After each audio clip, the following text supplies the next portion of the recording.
Hello, everyone.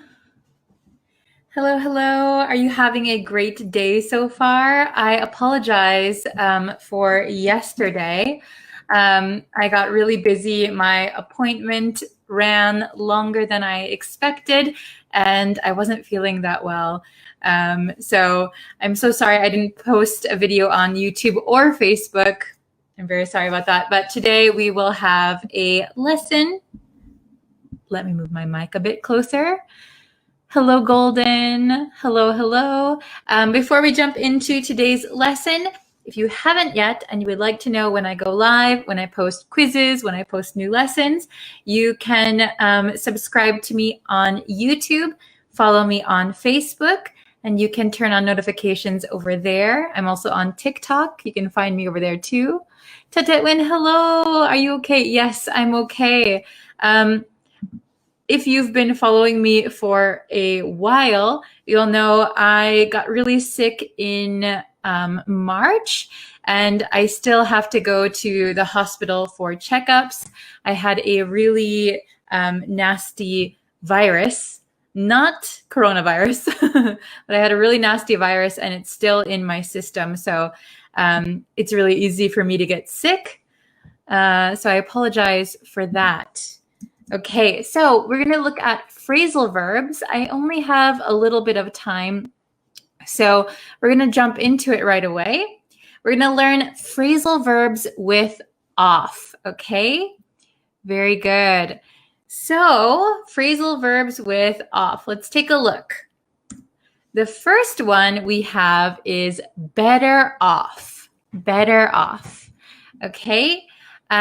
So, the meaning, there are two main meanings we're going to learn today with better off.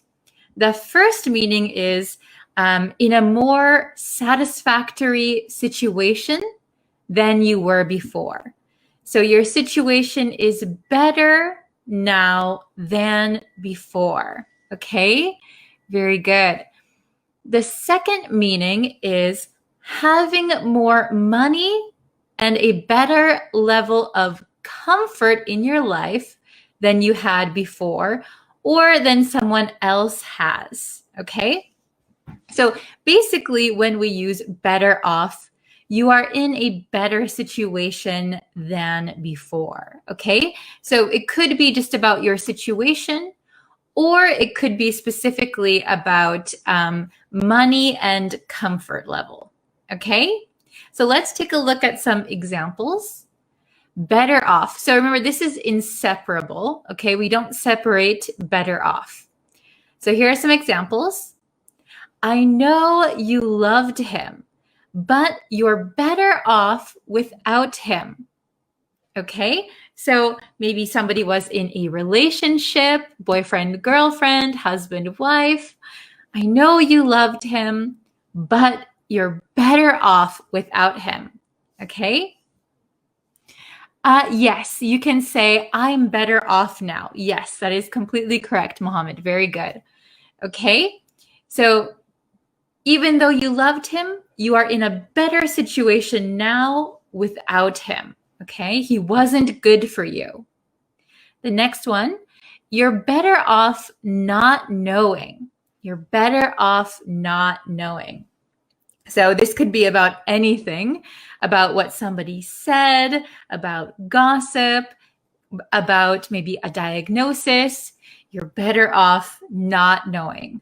So not knowing is a better situation than knowing. Knowing maybe is a not good situation. Okay? The last one, we are far better off. So here, far means very. We are far better off now than we were 5 years ago. So this could be about your financial situation, money. We are far better off now than we were 5 years ago. 5 years ago, we had no money. Now we are very stable, very successful. Okay. Next one is come off, also inseparable. We do not separate this one. Meaning is to appear or to seem to be. He comes off as desperate. So he appears desperate. Okay, very good.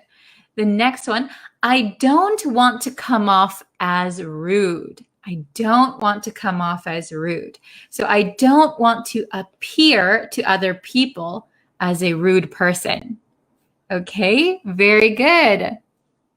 Excellent. Oh, I see some great examples in the chat. Very good. My English is better off, I reckon. Ah, better off than before. Very good. Okay. The next one is doze off. Again, inseparable, inseparable. Do not separate doze off. The meaning is to fall asleep, especially for a short period of time. So kind of, we think doze off is like you're sleepy and suddenly you fall asleep, but a short time later you wake up, okay? Especially for a short period of time. Okay, example, she dozed off for a few hours. So a few hours is a short period of time. She dozed off for a few hours. Doze off is kind of like a nap, okay? The students dozed off during the lecture. Maybe the professor is talking, a little boring. So the students doze off. Very good. Okay. Next one, we're going kind of fast because I only have 6 minutes before I have to get off. Oh my goodness. Shrug off. This one is separable. This one is separable. Okay. The meaning is to dismiss something as unimportant. Okay. Shrug off. So shrug is kind of like this. So if you shrug off something or you shrug something off, it means that you're dismissing it. Oh, not important, not worth my time. Okay? So examples, you shouldn't shrug off your responsibilities. Okay? Your responsibilities are important. You shouldn't shrug them off. Okay? The criticism didn't bother her. The criticism didn't bother her. She just shrugged it off. So here it's separated. Shrugged it off. Shrug it off. Shrug it off. Okay, we'll go a little quicker. This is the last one. Tip off. This one is also separable. Tip off. Okay? So meaning to inform. To inform. So usually to inform someone of something that's going to happen or that happened or you know who did it, okay? Someone tipped off the police before the incident. So someone told the police, they gave them a tip. They tipped off the police before something happened. And here we can separate it. Who tipped them off? Who tipped them off? Was it you? Was it you? Who told them? Okay? Very good. Very good. We will never shrug off our lessons. Oh, thank you. Oh, hello from Myanmar.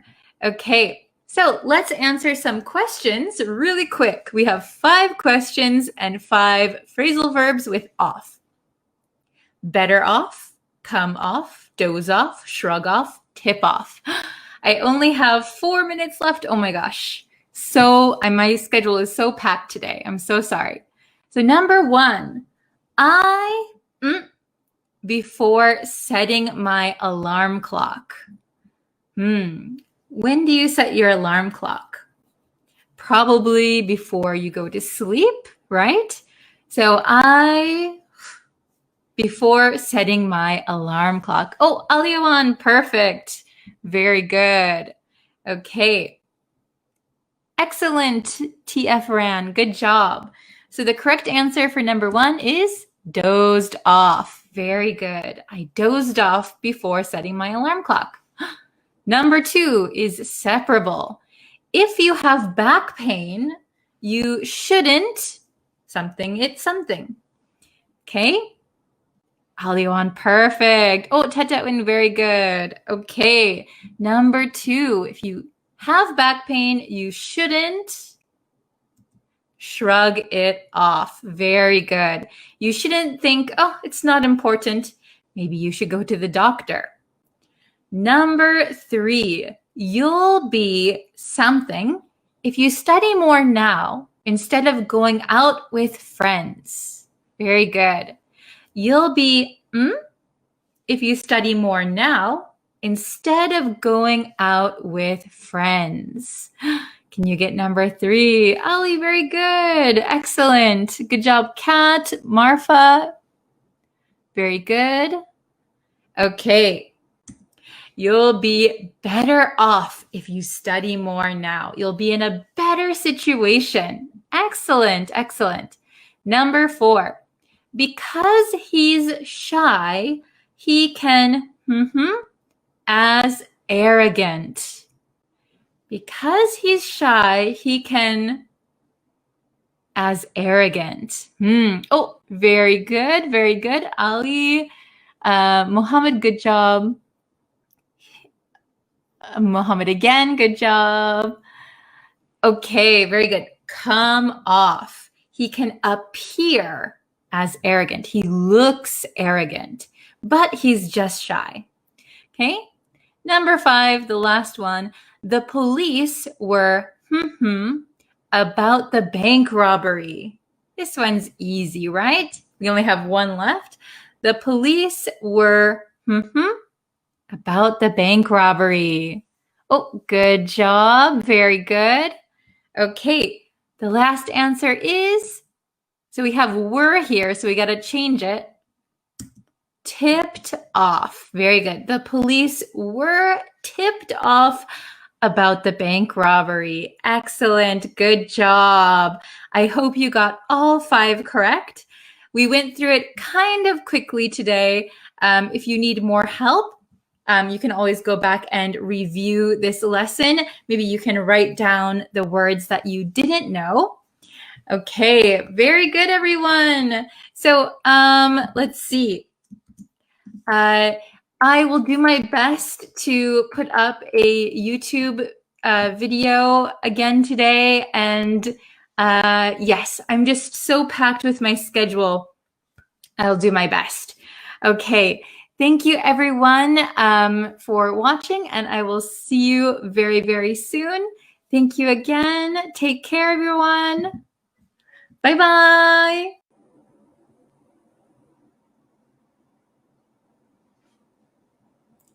Hello, everyone. Welcome to our lesson.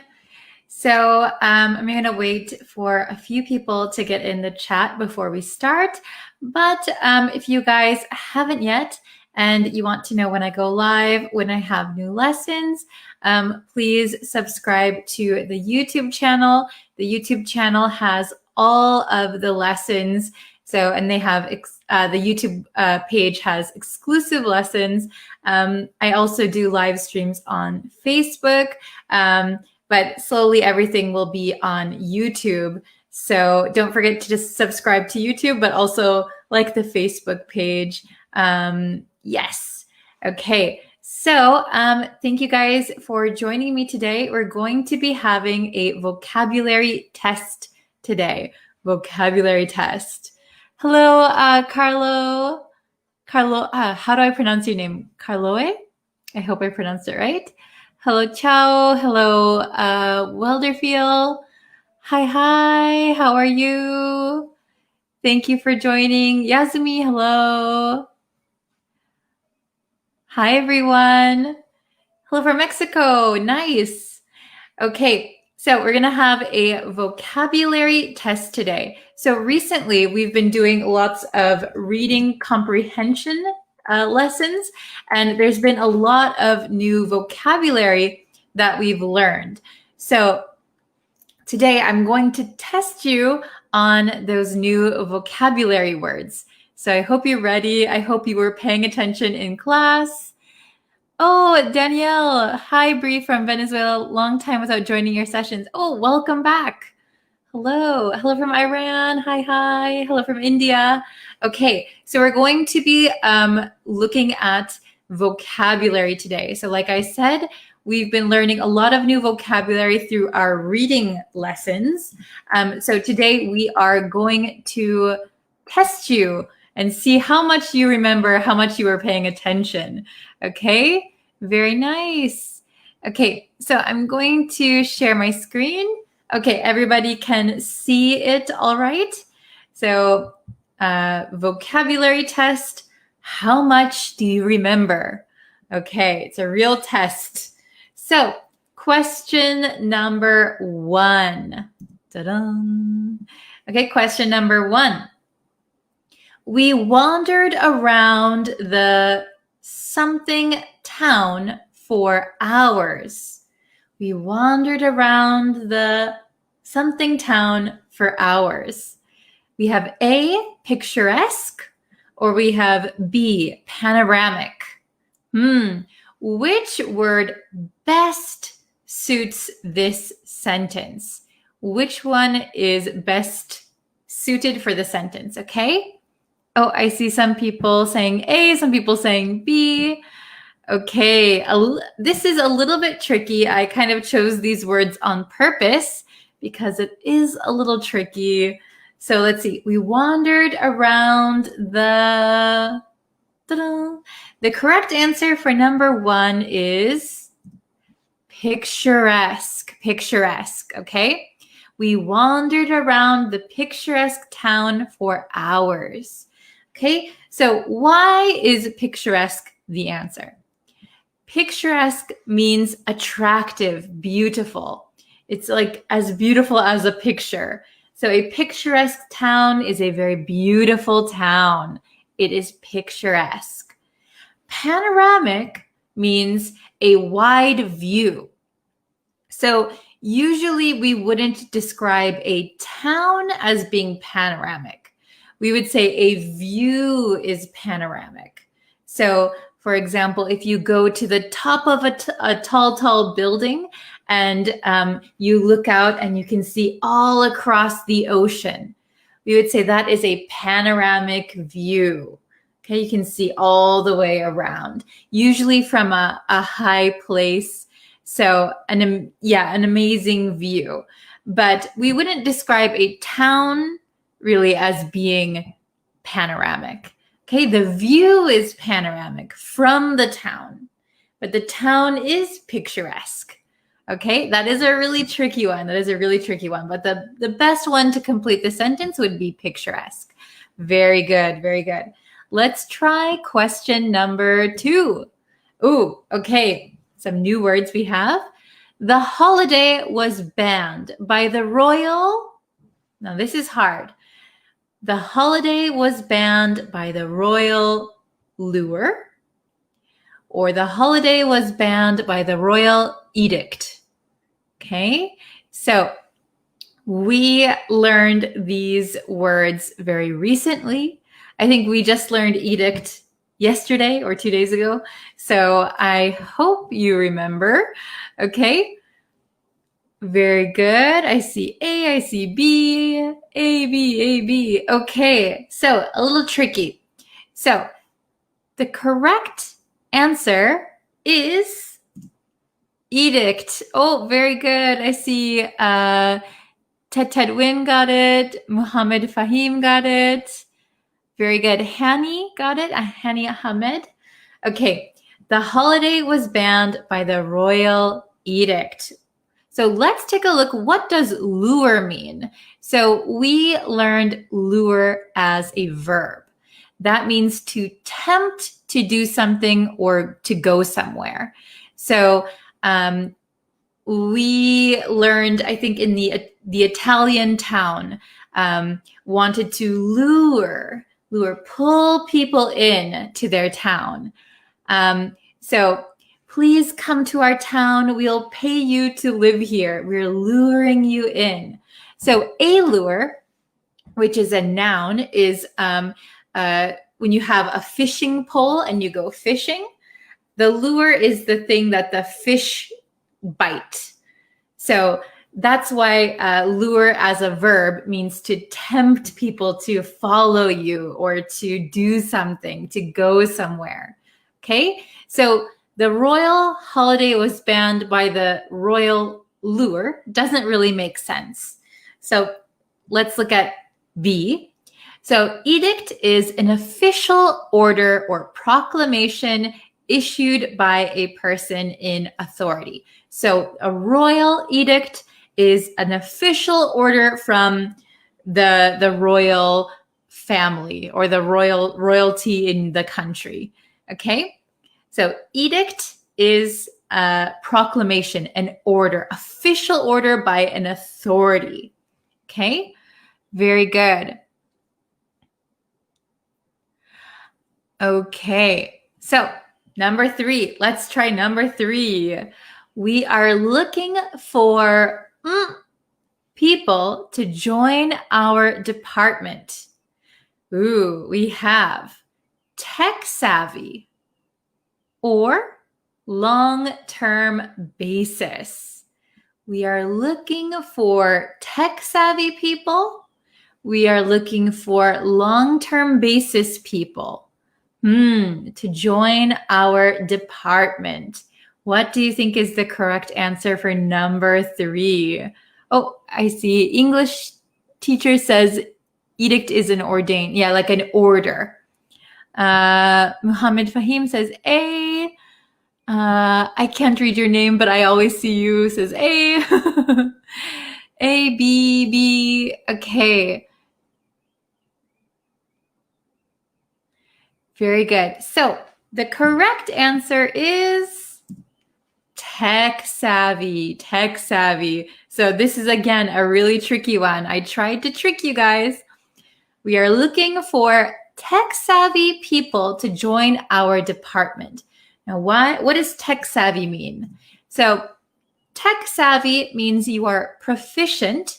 It means you're very good at using modern technology. So something savvy means you're good at something. Okay, so if you're really good at using modern technology, it's probably easier for you to get a job, right? We're looking for tech savvy people to join our department. Now, let's check what long-term basis means. So long-term basis means something will continue for a long time. So we wouldn't describe people as being long-term basis. So people could work on a long-term basis. That would be correct. So we are looking for people to join our department on a long-term basis or for a long-term basis. That would be correct. But we wouldn't describe people as long-term basis. So we would describe people as being tech savvy. So this is a tricky one. Both of them, I think, were from the same article, and both really have to do with working and stuff like that. So I thought it was tricky. But tech savvy would be an adjective, okay, for people. Very good, very good. So question number 4. He had a 3-month as a janitor at the local school. He had a 3-month as a janitor at the local school. So we have A, stint, B, recall. Okay? Which one do you think? Oh, I see somebody said A. Muhammad Fahim A. Let's see. I'll let you guys write your answers in the comments really quick. You can think about it. He had a 3-month as a janitor at the local school. Oh, wow. So many people. Correct. Okay. The correct answer is stint. Very good. Very good. He had a 3-month stint as a janitor at the local school. So what does stint mean? Stint is a session, a term, a period, usually for work or some kind of duty. So a stint means like a period of time. So usually a 3-month stint, a 2-year stint, a 1-week stint as something, right? So he had a 3-month stint as a janitor at the local school. Freddie, it's okay if you don't know. We're here to explain, so don't worry if you don't know. Okay, he had a 3-month stint. Very good. What does recall mean? Well, recall just means to remember. So this one doesn't make any sense at all. He had a 3-month remember as a janitor at the local school. So to recall is a verb, so it does not fit in our sentence, okay? Stint is a noun, stint. He had a 3-month stint as a janitor. And if you don't remember janitor is a person who is like a cleaning person, someone who is employed by a building usually, so a school or a shopping mall somewhere.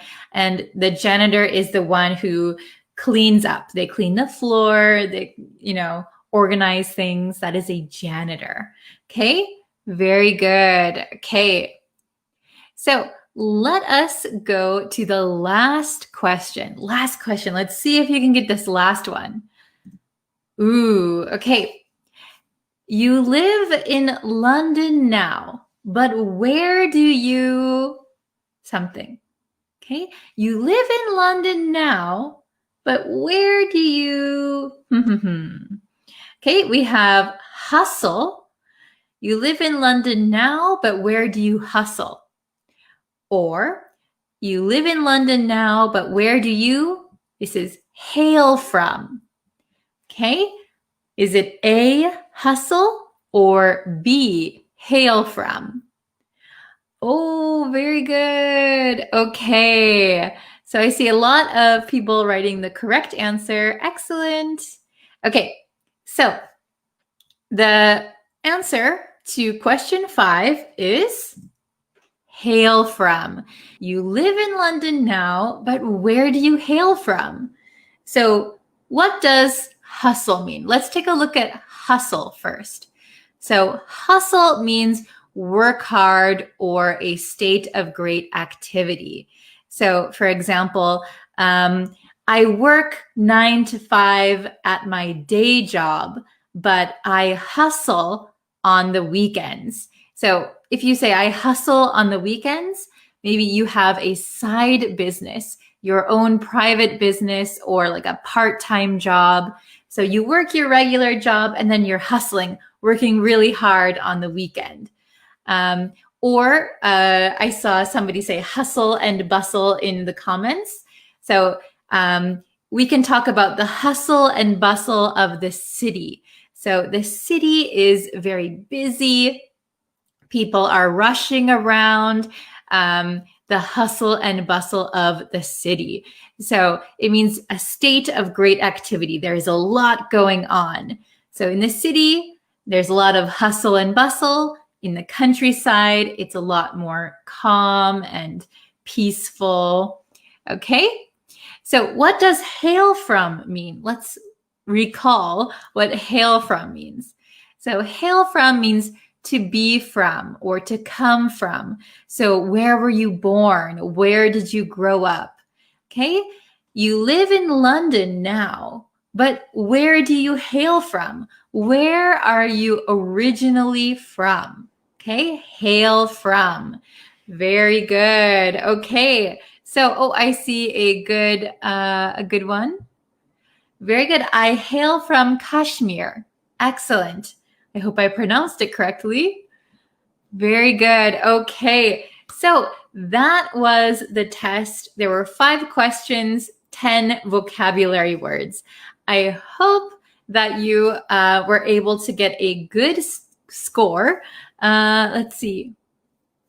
Okay. Could I use a picturesque girl instead of a beautiful girl? So generally when we use picturesque, usually we're talking about something, a place, a building. Something is picturesque. Usually we don't refer to people as being picturesque, but that is a good question. Sometimes we refer to people as being statuesque. Statuesque is like a statue. So if you ever see those old statues, like in Europe, the people are really, like they have really nice bodies, lots of nice muscles. So, oh, he is statuesque. So he looks like a statue. Okay. Or like they stand up really tall. They're statuesque. Let's see. 2 out of 5. Not bad, not bad. Especially if you didn't see the previous lessons. So all of the vocabulary we learned today were from the previous reading lessons. So if you go back and watch those lessons, maybe it will be a little easier for you. Okay. Oh, excellent. I hail from Mumbai. Very nice. I hail from Afghanistan. Perfect. Nice. Oh, 5 out of 5. Wow, good job. You were paying attention in class.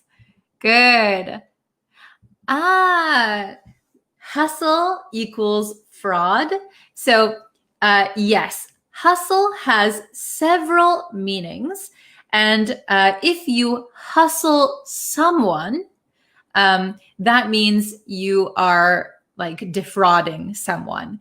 But hustling, like on the weekends, means working really hard. So over the years, the word hustle has gained several different meanings. But if you hustle someone, it is like fraud. So for example, if you, here, I'll put my picture up again.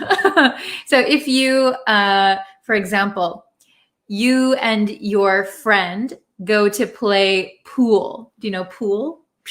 Pool, billiards. If you're playing pool and you say to your friend, you know, I'm not good at pool. I'm really not good. I've never played it before. And your friend is like, oh, okay, I know how to play. I'll teach you a little bit. So you pretend you don't know, and then your friend says, oh, why don't we bet some money? So whoever wins the next game will get $10. And your friend thinks that you don't know how to play. So you play the game and suddenly you are really good and you beat your friend. You win the game and you were really, really good. And we could say you hustled your friend. So you pretended you weren't good. Then you made a bet and suddenly you became really good. You hustled me. Okay. Oh no, I hustled, but I was fired. Oh, yeah, sometimes that happens. Even though you're hustling at work, something could just not be working out and you could get fired. That's true. In modern times, hustle and bustle affect on our lives badly. Yes, the hustle and bustle of modern day life affects us negatively. Very good. Okay. Let's see. Oh, I don't know if I can pronounce this, but I hail from Merida, Yucatan, Mexico. I probably have a really American accent. Let's see. Oh, I am tired of the hustle and bustle of urban life. Perfect. Good sentence. Okay.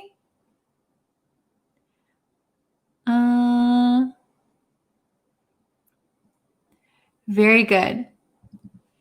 I moonlighted 2-month stint as a salesman. So I would just rearrange the sentence just a little bit. It's almost perfect. So I would say, I had a 2-month, no S, a 2-month stint, because 2-month is now an adjective for stint. So I had a 2-month stint moonlighting as a salesman. Very good sentence. We learned moonlighting a while ago. Excellent. Oops. Okay. Very good. So, let's see.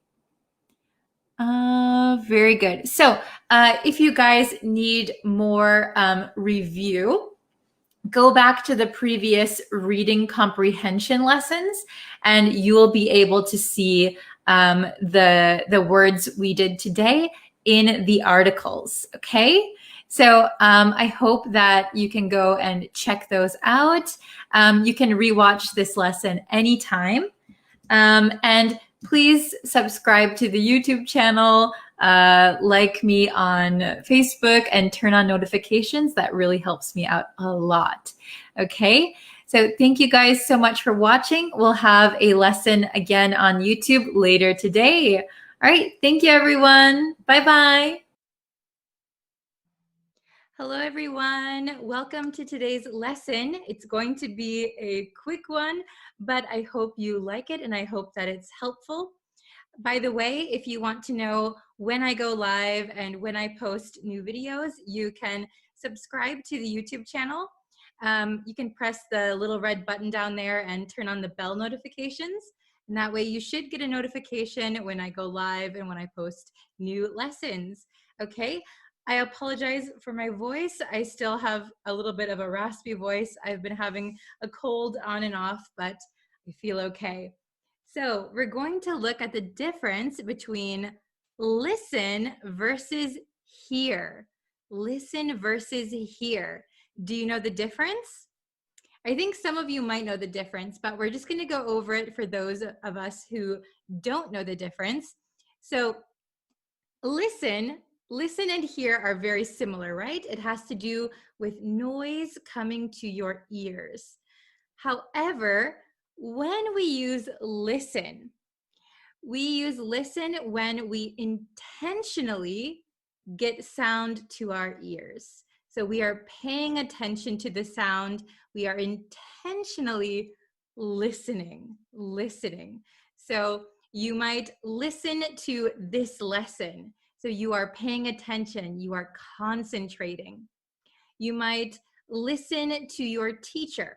You might listen to your parents. Okay, so they might tell you something and you are concentrating, it goes into your brain.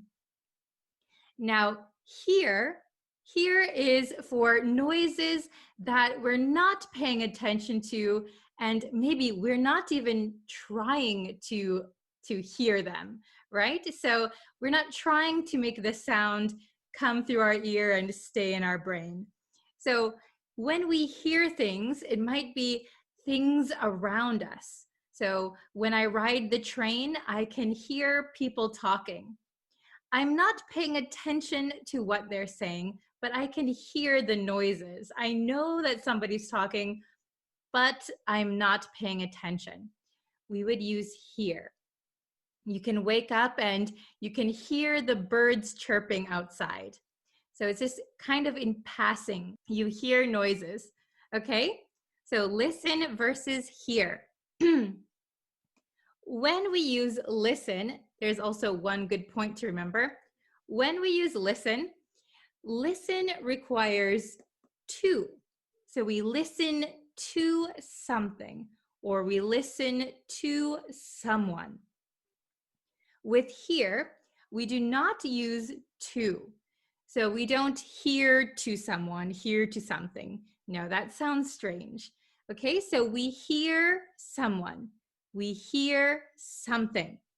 Okay, so those are the major differences. So let's try and do some exercises and see how well you understand the difference. Should be pretty easy, I think. Okay, so we have listen. We pay attention to sounds. So we listen to something. We're paying attention, we're concentrating. It's intentional. Goes in our ear, stays in our brain. We also use to with listen. Listen to someone, listen to something. Then we have hear. So hear means without trying. So without trying, I can hear the cars going by. Without trying, I can hear the sounds of the water dripping. Okay, so without trying, and sounds that come to your ears. So I'm not trying, but I can hear something. It doesn't stay in my brain. Okay, we do not use to with hear. We just say hear someone, hear something. Okay, so let's try number 1 together. Your microphone is off. Your microphone is off. I can't you. Okay, I can't you. Okay, so which answer do you think is correct? I'll give you a second. Okay, so the correct answer is, let me write it down. I can't hear you. I can't hear you. Oh, very good. Okay, so your microphone is off. I can't hear you. So a big hint here is that there is no to. Okay, I can't hear you. I can't hear someone. So we use hear a lot when, for example, if I turned off my microphone, that's right here, you wouldn't be able to hear me. You wouldn't be able to hear any noise. So even if you don't try, you wouldn't be able to hear me. Okay? So number 2, are you to what I'm saying? Are you to what I'm saying? So this one should be a pretty easy one. So try and change the verb to fit the sentence, okay? All right, okay. Are you, I'll write my answer. I hope you wrote your answer too. Okay, the big reveal. Ta-da! Are you listening to what I'm saying? So are you paying attention? Are you listening? Does it stay in your brain? Are you listening to what I'm saying? So here we have that too. So you know it has to be listen. Okay, very good. All right. Number 3. I could my alarm going off in my dream. I could my alarm going off in my dream. Okay, try and answer number 3. All right, so I could, the correct answer would be hear. I could hear my alarm. So maybe you set your alarm to wake you up in the morning. I could hear my alarm going off. So usually an alarm, we say goes off. So it's ringing, ring, ring, ring, ring, ring. So my alarm going off in my dream. Has that ever happened to you when you're sleeping and you can hear your own alarm clock going off, ringing in your dream, you're still sleeping? That happens to me quite a lot. Okay. Number 4, she can the sounds of the ocean. She can the sounds of the ocean. Okay. Oh, very good. Okay. So she can, the correct answer should be hear. Okay. She can hear the sounds of the ocean. Very good. So, you know, just the sound is naturally coming to your ears. You're not concentrating on it, but you can hear the sounds of the ocean. Very good. No to here. No to here also. Okay. Last one should be very, very easy. He loves to music. He loves to music. Okay. Which one do you think is correct? Okay, I'll give you one more second. He loves, the correct answer would be listening. He loves listening to music. He loves listening to music. So when you listen to music, usually it's intentional, right? You're listening to the melody, you're listening to the words, you listen to music, okay? Let me check my time. Ooh, I've got to go pretty soon, but let's just review really quick. Listen means you're paying attention to something. Intentionally, you have the sounds coming to your ears, stays in your head. Okay, we use to with listen. For hear, we don't need to, and it's without trying. You don't need to pay attention to the sounds that come to your ears, okay? So, number one, really quick, your microphone is off. I can't hear you. I can't hear you. Are you listening to what I'm saying? Are you listening to what I'm saying, or can you just hear what I'm saying? So listening means you're paying attention. Okay. Number three, I could hear my alarm going off in my dream. I could hear my alarm going off in my dream. Number four, she can hear the sounds of the ocean. So if she closes her eyes, she's at the beach. Oh, I can hear the sounds of the ocean. How lovely. Okay. And number five, he loves listening to music. He loves listening to music. Okay. I hope this was helpful. I hope you can understand the differences between listen and hear. If you have any other questions, feel free to write them in the comments. Okay, I can see everyone's chat and everyone's comments. So if you have any more questions, please feel free to write them down below. Okay, so that's it for today's lesson.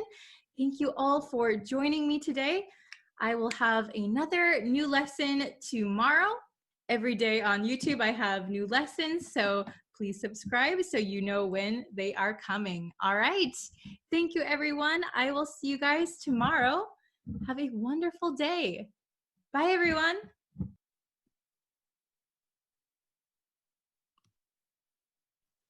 Hello, everyone. Hello, students. I hope you're having a great day. How is everybody today? Okay, so today I wanted to go over one specific idiom that I realized we say a lot in America, and I'm not sure about in other parts of the world, like in England or anything, but we do often say it in America, and I just realized it's probably very confusing for non-native speakers who are maybe in America or talk with Americans. So this one I think is very, very useful, and I think it's really hard to understand if you don't learn what it means. Okay, so we're going to learn the idiom, da, da, da, da, neck of the woods, neck of the woods. So I just say this naturally in English, neck of the woods, but I never thought about why we say it or what it means actually. So I did a quick Google search and I found that neck means like a strip of land. I think they used it in Britain, and so a strip of land maybe surrounded by water. But when people went over to America, they used neck to mean an area by the woods. So what neck of the woods means a particular area. It means a particular area. So neck of the woods equals a particular area. Okay, so I know just telling the meaning is probably confusing, right? So let's get into it, and I have some example sentences to share with you. things that we would often say naturally while speaking with other native speakers. So I think this one is going to be really useful for you guys. Okay, so I have my other big whiteboard. Let's see. Okay. Oh, and okay, I don't know where my other marker went, but it's okay because everything is already written down anyway. But okay. So, oh, I found one. Oh, I found it. I found my marker. Okay. So the meaning, again, once more, neck of the woods means a particular area, So also when we say neck of the woods, usually this of, the V sound kind of disappears because V's are hard to pronounce. So we tend to say neck of the woods, This of becomes just the vowel sound, neck of the woods. If we speak very, very slowly, neck of the woods. But if you say it very quickly, neck of the woods, okay? So let's try to look at number 1. So I picked these 4 sentences, 4 examples that I thought are pretty often used. So the first one, funny seeing you in this neck of the woods. Funny seeing you in this neck of the woods. So funny seeing you, it's not ha ha funny, but a little bit strange, interesting. So interesting seeing you in this area. So maybe if you are in, I don't know, maybe an area with a lot of bars or something. There's an area with a lot of bars, a lot of young people partying, and you see someone who is normally not in that area. Maybe somebody who doesn't drink alcohol, and who doesn't party. Oh, it's funny seeing you in this neck of the woods. So interesting. Why are you in this area? That's interesting. That's kind of strange. Okay, funny seeing you in this neck of the woods. So it's unusual to see this person in this area, this particular area. Okay, let's try number 2. It's a 2-hour drive to your neck of the woods. It's a 2-hour drive to your neck of the woods. So from maybe my house or where I am, it is a 2-hour drive to your neighborhood, to your area, to your neck of the woods, okay? And I know sometimes it's confusing why we say a 2-hour drive. So this 2-hour, notice it doesn't have 2 hours. 2-hour becomes an adjective for this kind of drive. What kind of drive is it? It's a 2-hour drive.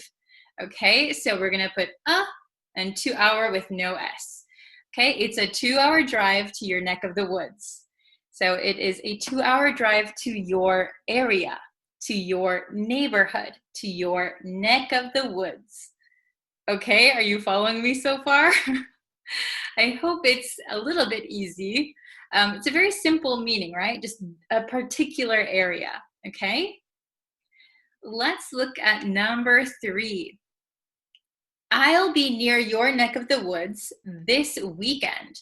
Why don't we have lunch together? I'll be near your neck of the woods this weekend. Why don't we have lunch together? So what does this mean? It means I'll be near your neighborhood, or I'll be near where you work, wherever the other person is, right? Their area. I'll be near your neighborhood, your area, this weekend. Why don't we have lunch together? Okay, so instead of saying your area or your neighborhood, we generally say your neck of the woods. Okay, so how about number 4? This is the last example that I have. Let's see. If you're ever in our neck of the woods, make sure you stop by to say hello. So if you're ever in our neighborhood, if you're ever near our house, make sure, so certainly make sure you stop by our house to say hello, okay?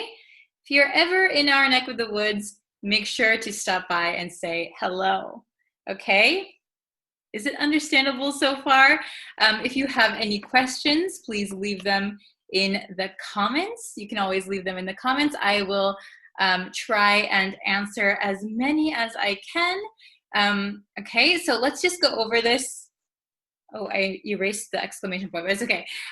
Let's go over this one more time. So if you're just joining us, neck of the woods means a particular area, So listen to how I pronounce things, and if you can, try and read the sentence after me, okay? Funny seeing you in this neck of the woods. Okay, I'm going to say it one more time. Funny seeing you in this neck of the woods. Okay, let's try number 2. It's a 2-hour drive to your neck of the woods.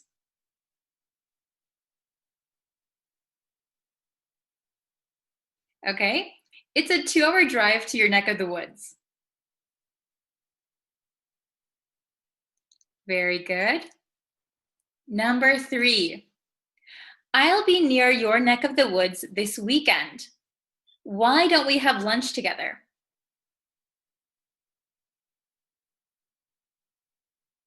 Okay, this is a very long sentence. The last 2 are pretty long, but that's good. It's always good to practice longer sentences, right? So let's try it one more time. I'll say it, and then please repeat it if you can, okay? I'll be near your neck of the woods this weekend. Why don't we have lunch together?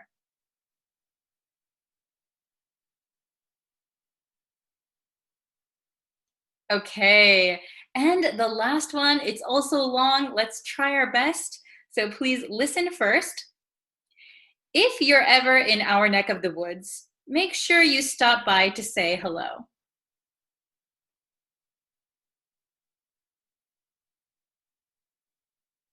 Okay, we'll try it one more time. If you're ever in our neck of the woods, make sure you stop by to say hello.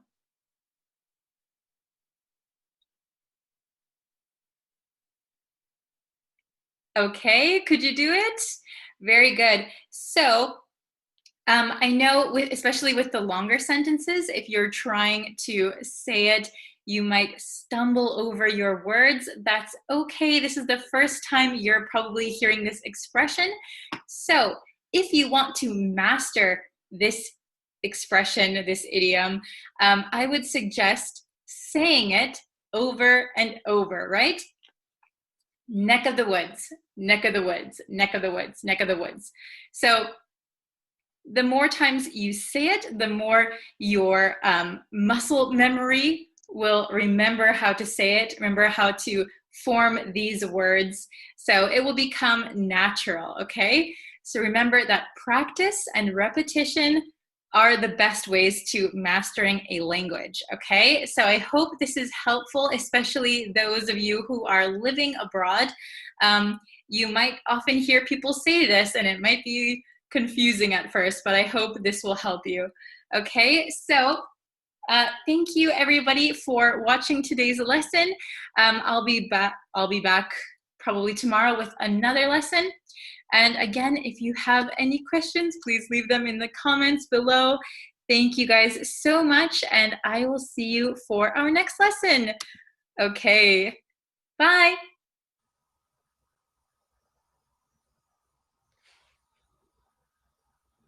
Hello, everyone. Welcome to our live lesson. Let's see. Before we get into today's lesson on reported speech, if you could, and you haven't yet already, you can go and subscribe to the YouTube channel. That helps me out so much. You can like and follow me on Facebook, also TikTok, You can turn on notifications everywhere, and then you'll know when I post new lessons. Hello, Lonardi. Hello, Talal. Hello, Monle. Hello, Taruf. I hope I'm pronouncing all of your names correctly. Jihad. Hello, Rana, Joshua. Hello. I'm sorry, I can't read your name, but I always see you in here. Hello. Moses. I'm very good. How are you guys? So we just did a Pomodoro study session on YouTube. So if you weren't watching that one, that is just where we can study together, and it's very casual. You can ask questions. It's quiet for most of the time, but it's kind of our motivation to study. Okay. Oh, hello from Algeria. Welcome. All right. So today we're going to be looking at reported speech. So it's quite tricky, isn't it? Because when we use reported speech, we have to change the tense of what we're talking about, right? Usually. So we're going to go over some basic tense changes. So when we use reported speech, which tense do we change it to? Okay, so we're going to look at that today. I'll bring it up right now. Okay, reported speech. Very good. Oh, hello from Cambodia. Oh, I see a couple people from Cambodia. Hello from Libya. Please let me know where you are watching from. It's always nice to see the different countries. Okay, very good. So William says we change it to the past. Very good. So it is a little complicated when you're not using simple forms. So we're going to get into that, okay? So reported speech, grammar lesson. Let's take a look, okay? Hello from Sri Lanka, Peru. Very nice. Okay, so here is a note right off the bat, okay, right from the beginning. We can choose to use that when using reported speech. So if you've been studying English for a while, you might know that is sometimes we're able to take it out or put it in as we like. So when we're using reported speech, we can use that, or we don't need to use that. So here are some examples. The first one, she said she liked studying. Okay, know that. Perfectly acceptable. Very good. The next sentence, she said that she liked studying. Also perfect. Very good. So we can choose to use that or not, okay? It depends on if you think you want to use it or not, okay? For me, I'm like 50-50 all the time. Okay, so let's look at the first part. Oh, hello from Romania. Wow. Okay, so we're going to look at just some basic ones first. So when we have the present simple, so here we're talking about the present. When we have the present simple, very, very easy. We're going to change it to the past simple. Easy, right? So eat, ate. Walk, walked. Very easy. Then we're going to have present continuous. We're going to change that to past continuous. Okay? I am walking. I was walking. Okay, very good. Let's take a look at some examples, all right? Okay, so when we have the present simple, we're going to change it to the past simple. So in direct speech, I watch TV. Okay, now you want to take what I said and tell your friend what I said. Okay, so in reported speech, we would say, she said that she watched TV. Okay? Ah, you gave the wrong reaction, Moonlight. No problem, no problem. It happens a lot. Okay, so I watch TV. She said that she watched TV. Very good. We have a question. Okay, interesting question. What is the difference between reported speech and passive voice? So, when something is reported, that means that you heard information from someone and you're going to tell another person. So, Timmy said, I'm with Timmy. Timmy, I watch TV. Okay, I know Timmy watches TV. Now I'm going to tell Julia. Timmy said he watched TV. Okay, that is reported speech. We're telling a third person. Passive voice is something is done to you, for example. I just did a lesson on the YouTube channel about passive voice for processes. So for example, I get my hair cut, for example. That was for get and have. But yeah, passive voice is something that happens to you. Okay, good question. So this is pretty easy, right? Okay, let's look at the next one. Present continuous to past continuous. Again, pretty easy. This is pretty easy territory. So direct speech, I am running. I want to tell someone else that.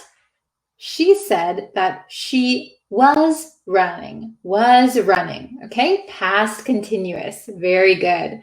Okay, so that is for present tense things, okay? Very good. Ted, when you are correct, yes, that is right. Okay, so let's look at the past. Okay, so present perfect, past simple, or past perfect. When direct speech is one of these three, we're going to change the reported speech to past perfect. So if the direct speech is already past perfect, it's going to stay past perfect. Okay? Very good. Okay. So present perfect. Remember, we're going to change it to past perfect. That's pretty easy, right? Okay, so in direct speech, we have had a discussion. That is my present perfect sentence. We have had a discussion. Okay, so we have and past participle. Okay, so we have had a discussion. So in the reported speech, this is where a lot of people get confused, right? We're going to say, they said that they had a discussion. Oh my goodness, why do we say had? What is going on? So you have to remember, we're changing the present perfect to the past perfect, okay? So we have had, and we need to change have to had, okay? So it's going to become had, and this is correct grammar. It might sound strange for you, but it is correct. It is correct. Present perfect, have had. Past perfect, had. Okay? We have had a discussion. Reported speech, they said that they had a discussion. Very good. Okay. Next past is past simple. We're also going to change to past perfect. Okay. Direct speech. I went out. I went out. Reported speech, I'm telling someone else. He said that he had gone out. Very good. He said that he had gone out. Are you following me so far? Very good.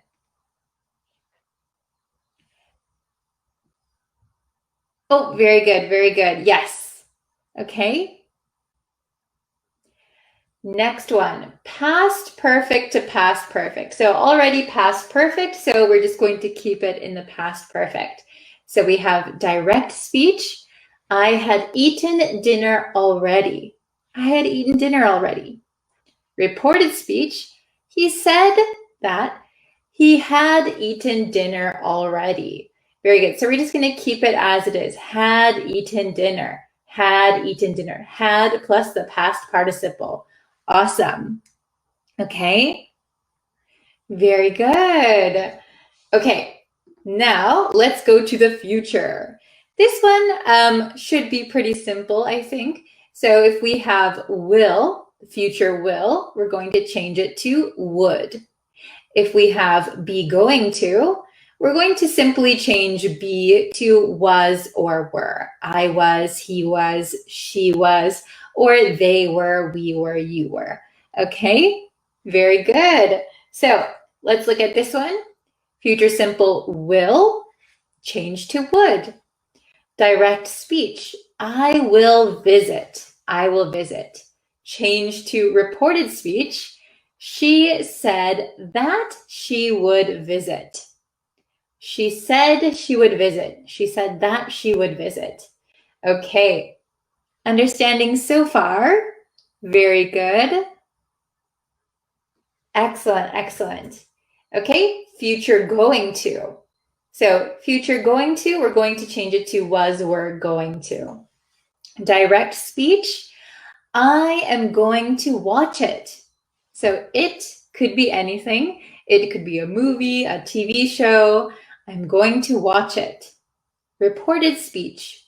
She said that, oh no, I forgot the she here. There's supposed to be a she. That is my typo. I think I deleted it by accident. She said that she was going to watch it. Very good, very good. Okay, excellent. So, do you have any questions so far? The action isn't happened, right? So if it's about the future, I will visit, then it hasn't happened yet, right? If it's in the future, it hasn't happened yet. That's correct. Okay. A girl said that she has danced. Very good. So this sentence does make sense. A girl said that she has danced. But if you want to say that the girl said, I am dancing, or I dance, you could say a girl said that she danced. Could be correct. Okay? Very good. But your sentence is not wrong. Very good. Okay? He said that he'd take me to dinner, but he stood me up. How could he do that to me? Very good, very good. Okay, he said that he'd take me to dinner, so he would take me to dinner.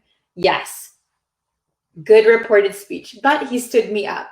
So if someone stands you up, that means that they didn't come. They made a plan and they didn't show up for the plan. So he stood you up. Oh no, that's awful. How could he do? Remember, how could he do that to me? Excellent. Okay.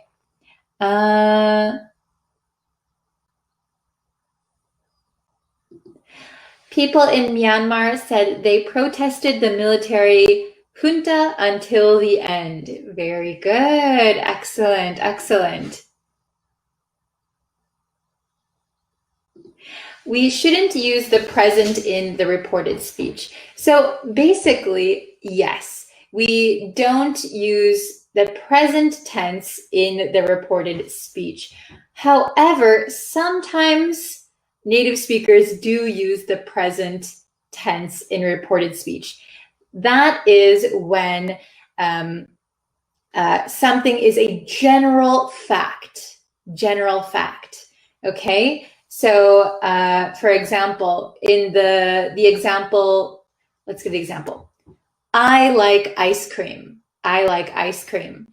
She says she likes ice cream because it is always the same. It's not changing. Okay, so sometimes native speakers will say the present tense in reported speech, but you can simply say the past, and that's totally fine.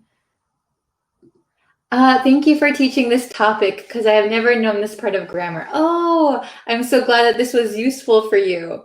Maybe we'll have a quiz on it tomorrow.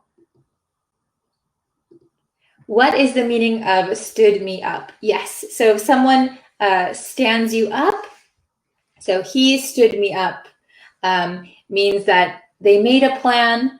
Let's go to dinner tomorrow at 7 o'clock. So you get dressed, you wear your nice clothes, you go to the restaurant, and the person never comes. So you're waiting, waiting, waiting. They stood me up. So it's kind of like they made you stand, waiting, waiting. When are they coming? When are they coming? They never come. Okay? Oh, Bree said that she would do a Pomodoro lesson tomorrow. Perfect. Very good. Very good. Let's see. My boyfriend said he got bent out of shape for me and broke my heart. Oh no, he got bent out of shape for you and broke my heart. Oh no, I hope that's not a true story. Very good. Okay. So if you're just joining us, we're talking about reported speech. お元気ですか？元気です。日本人ですか？ Okay. Reported speech is gossip. Yes, reported speech can be used for gossip, but it can also be used to relay information, right? Very good. Teacher said that she was going to mark the exam attentively. Oh, very good. Excellent. Very good. So you used the word attentively, which we learned recently. Excellent. And was going to. Was going to. Very good. Okay. Excellent. Excellent. I'm glad it wasn't true. I'm glad it was just an example. Okay. The government said that the traveling restrictions were going to ease this summer. Very good. Yes, the government said that the traveling restrictions were going to ease this summer. Very good. Okay. So I have to get going because I have a private lesson, but thank you guys so much for watching and studying with me today.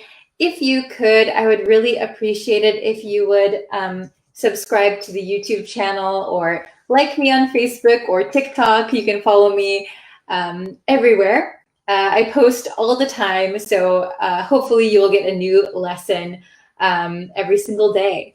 Okay, thank you guys so much for watching. If you joined a little late, you can always come back and rewatch the lesson.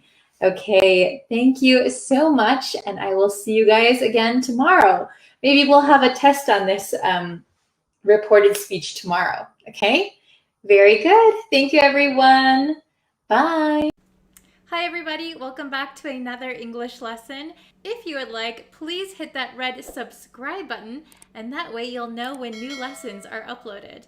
Also, don't forget to hit the like button if you like this video, and please feel free to leave a comment. So in today's lesson, we're going to talk all about money in English. And today's lesson is going to focus on cash. But what is cash? So cash is the physical money that you hold and you keep in your wallet and you hand over when you pay for something.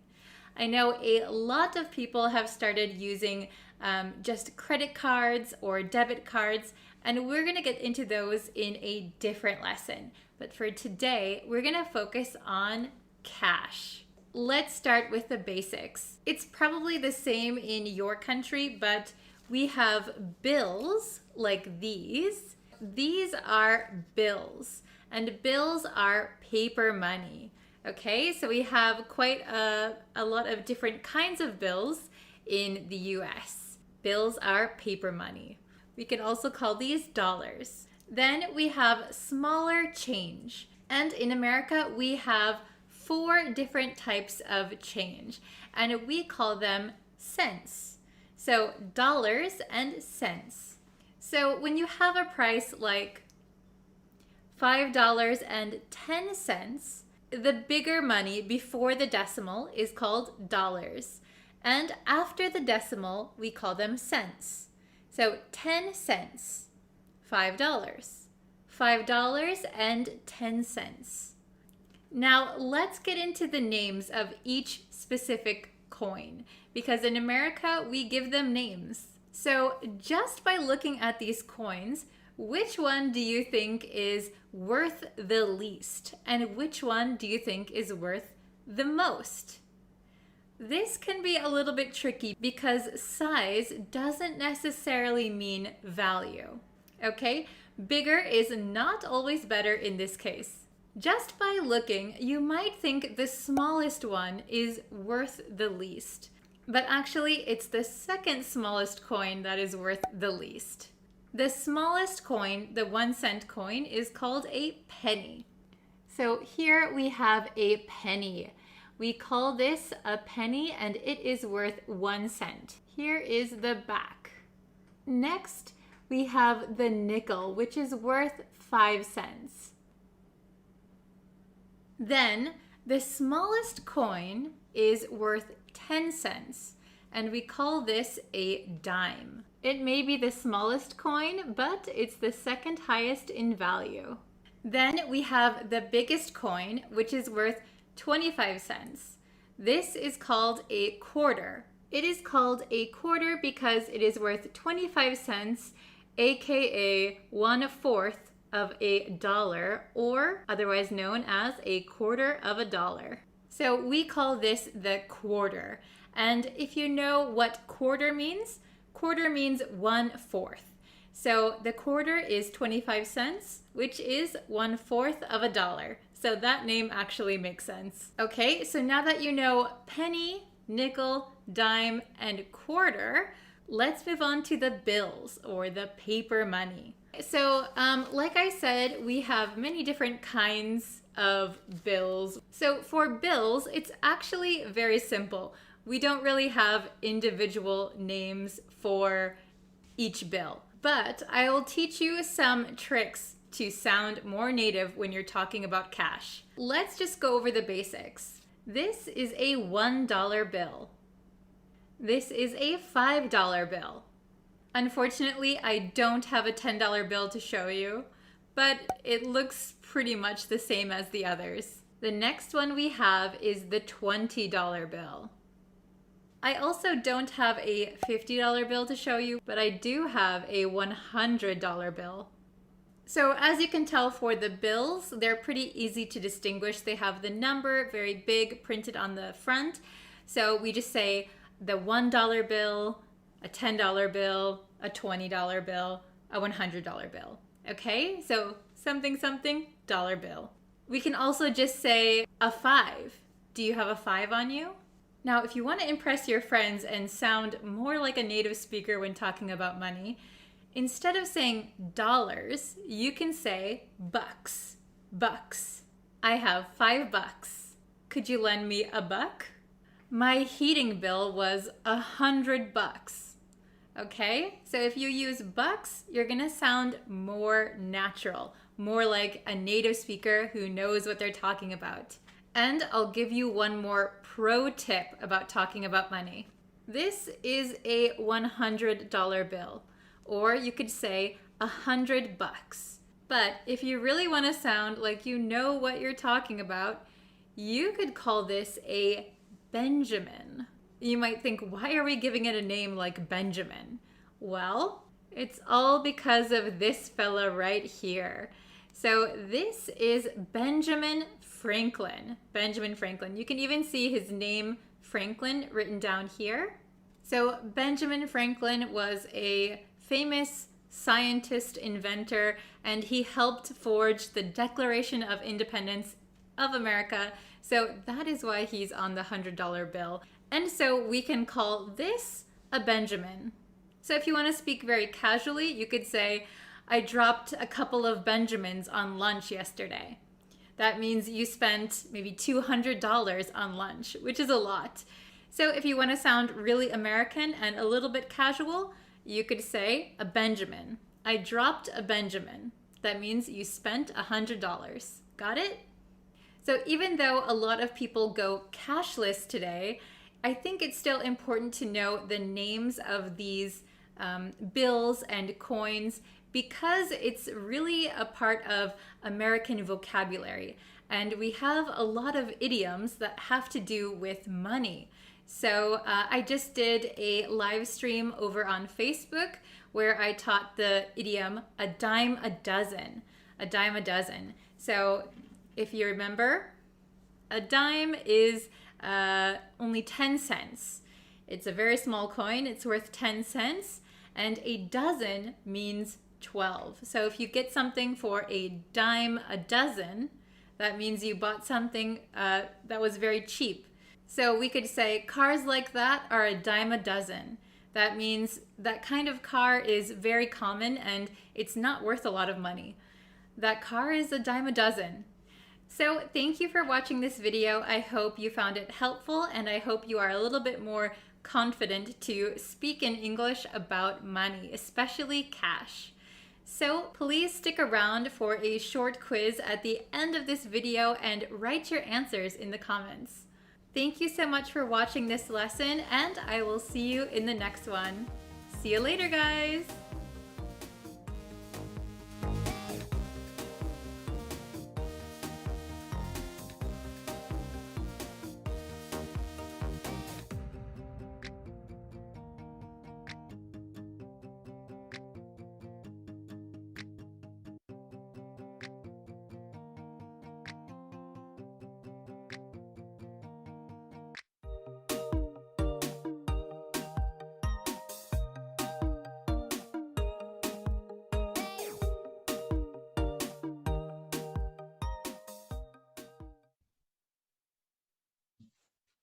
Hello everyone, welcome to our live lesson and today we're going to be studying some grammar that has to do with the past and talking about the past. So how do we talk about the past? Well, we have several different ways that we can talk about the past. So I made a list of common words that we use when talking about the past, okay? So, are you ready for our English grammar lesson? I hope so. Okay, so thank you again for joining me, and we're going to go over, if you're just joining in now, we're going to look at different ways to talk about the past in English. Okay, so we have during. So during a period, for example, during the winter, during the evening, during the TV show. So from a period of time until another period of time in the past, okay? So when we use during, it sounds like something has already finished, okay? So I ate popcorn during the movie. So the movie is already finished, but while I was watching it, I was eating popcorn, okay? Then we have in, and I did a whole lesson about in, on, and at. So if you want, I'll link that lesson for you also. Then we have ago. So ago is also a point in the past. So for example, 10 years ago, 20 years ago, 6 months ago, 5 hours ago, okay? Then we have from a period of time to another period of time, okay? Or we can also use until here, right? So from 1995 to 1996. From January to December. All right. Then we have for. We can use for in a variety of ways, as you probably already know. So you can say for 7 hours. Okay, for 15 years. All right, we'll come back to this later. And then we have since. So since is starting in the past, continuing until present time, right? So I've been talking to you since, I don't know, 3 o'clock. I've been talking to you since the afternoon. Okay, so started in the past and continuing until now. Okay. All right, let's look. I have a bunch of examples that are going to make it a little bit easier to understand, I think. All right. Oopsie, I'm stuck on a cord. Oh, no. Okay, so if you can see what I have at the top, it says point in the past. So for these words, we're going to use them for something that happened in the past and is finished in the past. Okay, let's look at the first one. So the first one, we're going to use during, okay? We dated during the summer. We dated during the summer. So it was a summer romance, right? We dated during the summer. So if my friend tells me like during summer vacation, I didn't see her and she said, oh, I met this guy and we dated during the summer. So to me, that sounds like during the summer, they dated, but they are no longer dating. Okay, they are no longer dating. All right, how about number 2? They met in the 90s. They met in the 90s. So for years, decades, centuries, we're going to use in, okay? So this is one way to say it.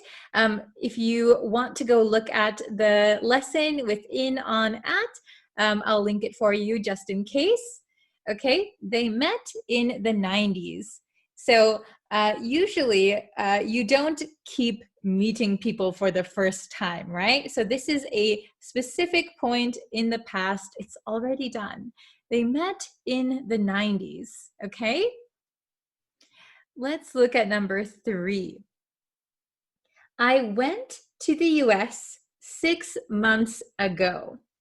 I went to the US 6 months ago. Okay, so ago. We're going to put ago after a general time frame here. Okay, so some of my students make the mistake and they get confused with ago and since. So please remember that ago, I went to the US 6 months ago. So if you think back 6 months ago, that is when you went to the US, right? In this situation, in this scenario. Okay, so we wouldn't say, what is something that my students often say? Like, I have been studying English for 6 months ago. So we never say for 6 months ago, right? We don't say for ago, okay? So be careful. I went to the US 6 months ago. Let's see, what is a good one I can use? I studied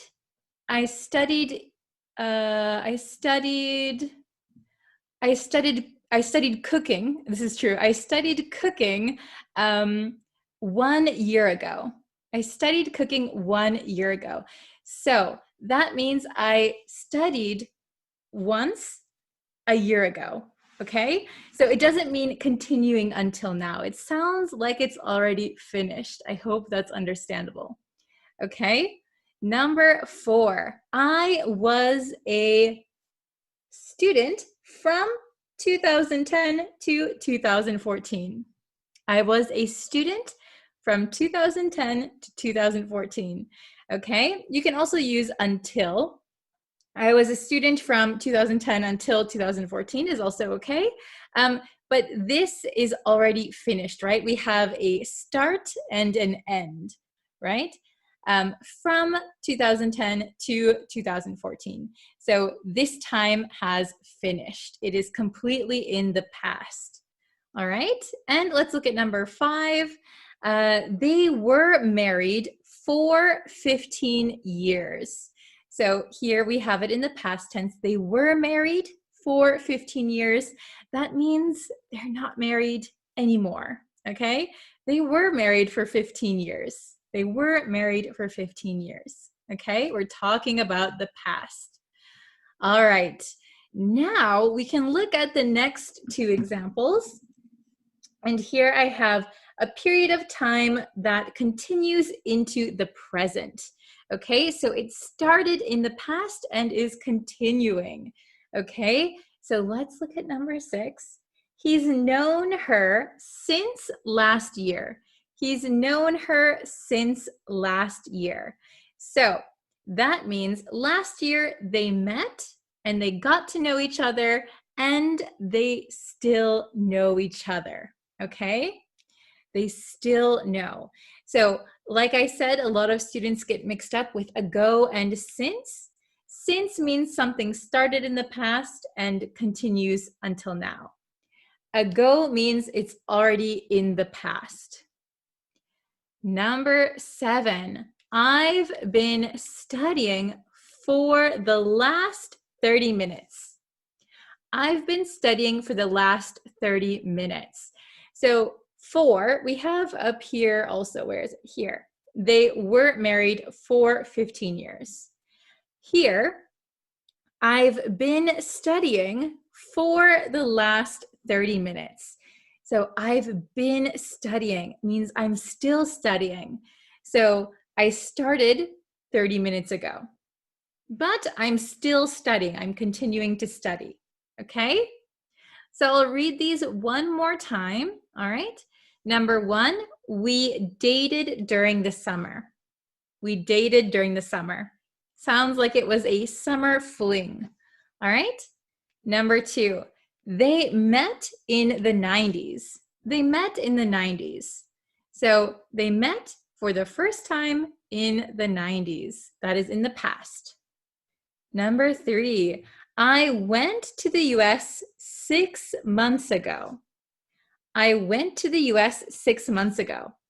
So I'm not in the US now. I went there 6 months ago. Number 4, I was a student from 2010 to 2014. I was a student from 2010 to 2014. This is a finished timeline. Number 5, they were married for 15 years. So they were married. They are no longer married. Then let's see here, the things that continue into the present day. He's known her since last year. He's known her since last year. They've been dating since last year. Okay, so it started last year, but they still know each other. Started last year, but they're still dating each other. Okay, then the last one, I've been studying for the last 30 minutes. I've been studying.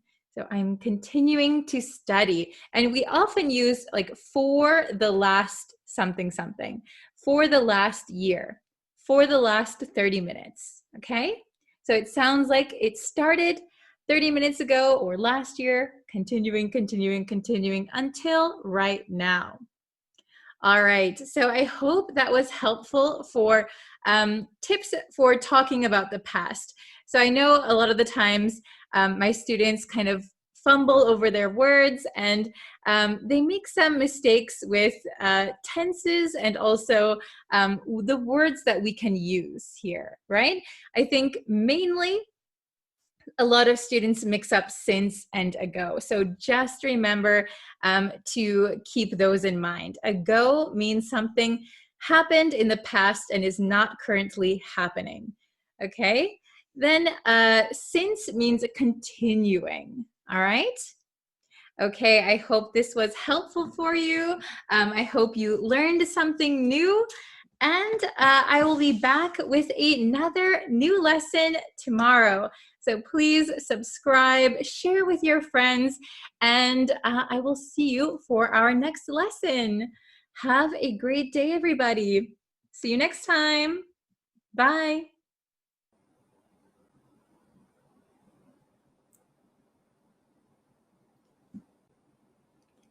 Hello, students. Hello, everyone. Welcome. Okay, so before we get into today's lesson, of course, I have to remind you, if you could please subscribe to the YouTube channel. That really helps me out a lot. And if you want to follow me on Facebook, TikTok, I'm everywhere, so it should be linked somewhere. So please follow me. Hello, Tatetwin. Hello, Umar. Hi, how are you guys? Yes, and if you could like this video and share it with your friends who are learning English, that also really helps me out. So thank you guys so much for joining me. Hello, everyone. Thank you guys for coming. Oh, it's raining today in your hometown. Oh, no. It's not raining here today, but it's really hot. It's really hot today. Okay. Oh, I'm doing well. Thank you for asking. Okay, so we did a lesson the other day on reported speech. I think it was yesterday. We did a lesson on reported speech, and we talked about the grammar of changing somebody's direct statement into reported speech. Okay, so we're going to have a little bit of a quiz on that today. I have 5 questions for you, so it's not a ton of questions, but I think it's going to be an interesting quiz for you guys. Hello, hello. Oh, hello from Peru, from Cambodia. Yeah, shout out your countries. Hello from Iraq. Welcome, welcome. Okay, yeah, on hot days, we have to drink a lot of water. Okay, so we'll get into it. All right, hello from the Philippines. Okay, so we have reported speech quiz. Okay, so here we're going to get into the questions, all right? So remember, there are 5 questions, and hopefully if you watched yesterday's lesson on reported speech, you'll be able to get 100% today. So let's try, okay? Reported speech. Question number 1. Okay, question number 1. I'm going to visit my cousin. This is the direct conversation. Okay, I'm going to visit my cousin. She said that she visit her cousin. Okay, so we have she said that she will go to visit her cousin, is going to visit her cousin, was going to visit her cousin. Now remember, this is reported speech, so we need to change some things around, okay? Wow, everybody, good job. Wow, I see that you are paying attention in the class. Excellent, excellent. Hello from Sri Lanka, very good. So the answer to question number 1 is, of course, C. I think everybody in the chat got it right. Very good, very good. She said that she was going to visit her cousin. Very good. Very good. Okay, so let's try question number 2. You guys did such a good job. If you got it wrong, that's okay. You can go back and you can check our last lesson. But here we have going to visit. So this is in the future. So to simply change this to reported speech, we're going to say was or were going to. Okay, the other ones are incorrect. Okay, question number 2. I see you. I see you.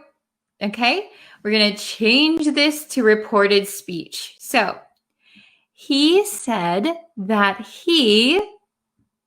me. So, he said that he is seeing me. He said that he saw me. He said that he sees me. Okay, so we have A, B, or C. Is seeing, saw, or sees? Oh, very good. I see some correct answers. Nice job, everyone. Wow, you were really paying attention. Great. So the answer to question number 2 is, of course, saw. Very good. So when we have something in the present simple, I see you. The correct answer would be the past simple, the simple past. He said that he saw me. Okay, so is seeing me, sees me, those are not correct. Very good. Okay, question number 3. I am talking. I am talking. Okay, we're going to change it to reported speech. She said that she was talking. She said that she would talk. She said that she talks.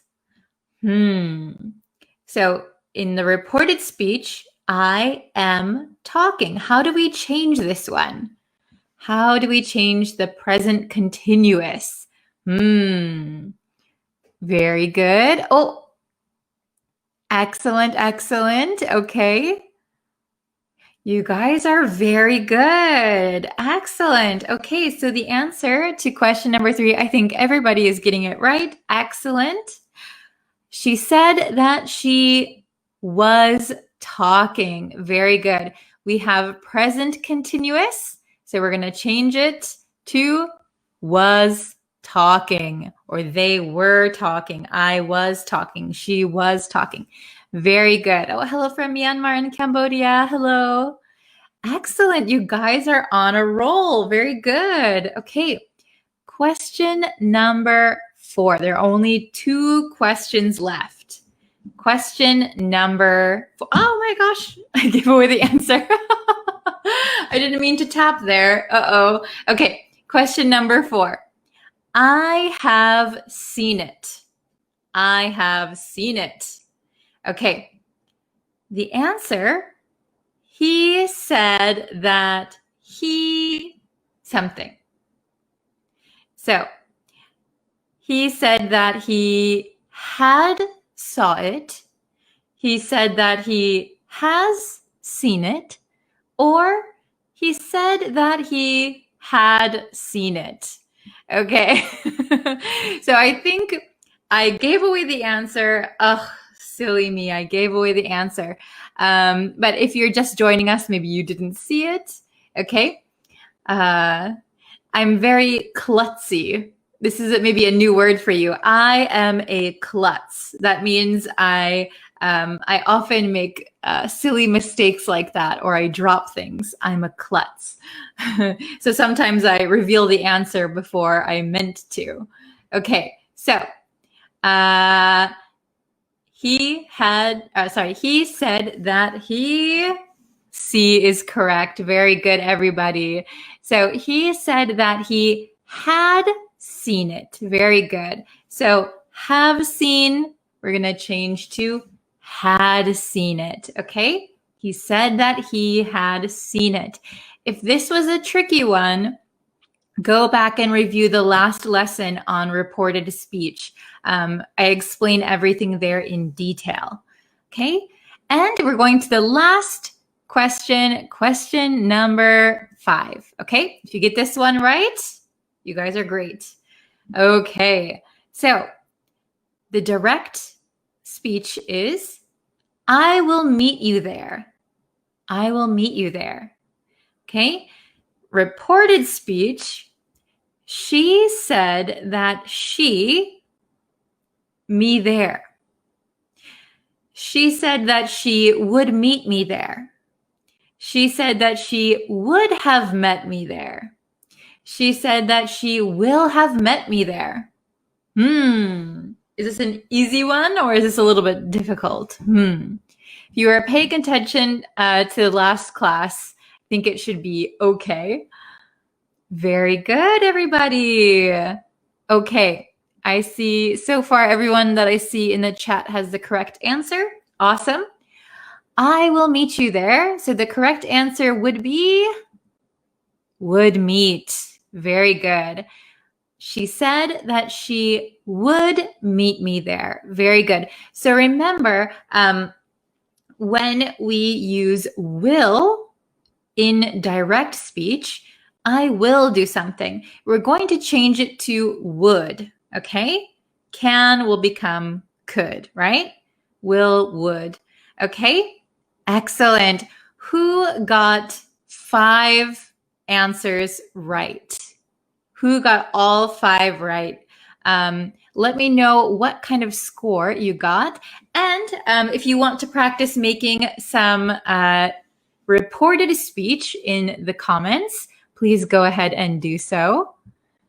Oh, nice. 5 out of 5, correct. Very good, very good. That's impressive.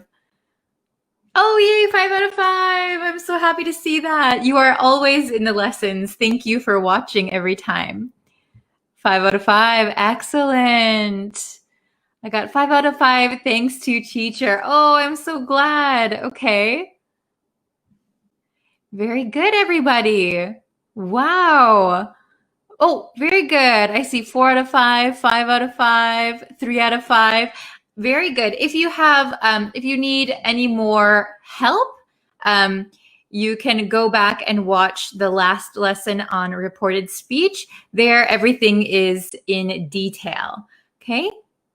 Oh, I got 3 because I'm late. Yeah, if you joined late, maybe you didn't see all of the questions. That's okay. You can rewatch this lesson also. I made a mistake in the last one. No problem. Mistakes are easy. I made a mistake because I showed the answer, I think, for number 3 or 4. Okay. Okay, wow. My friend says that, reported speech, my friend says that Teacher Bree's lessons are so interesting and it can help us for improving English listening and writing skills. Very good. So my friend says that. Excellent. Says that. Nice. Okay. Let's see.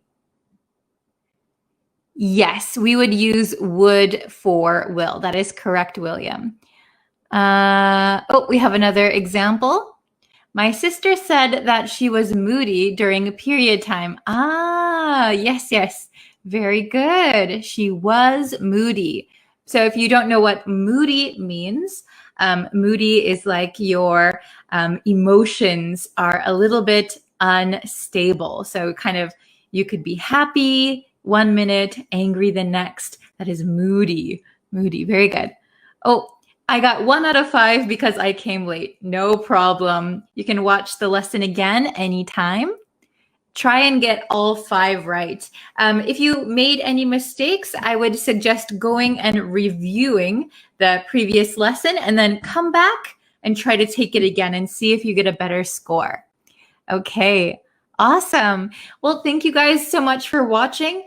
By the way, if you have any lesson suggestions, if you want to learn something in particular, please comment it below this lesson. I'll be looking for new lesson suggestions, and I'll try and make those lessons for you as soon as I can. Sometimes it takes me a bit because I have quite a long list already.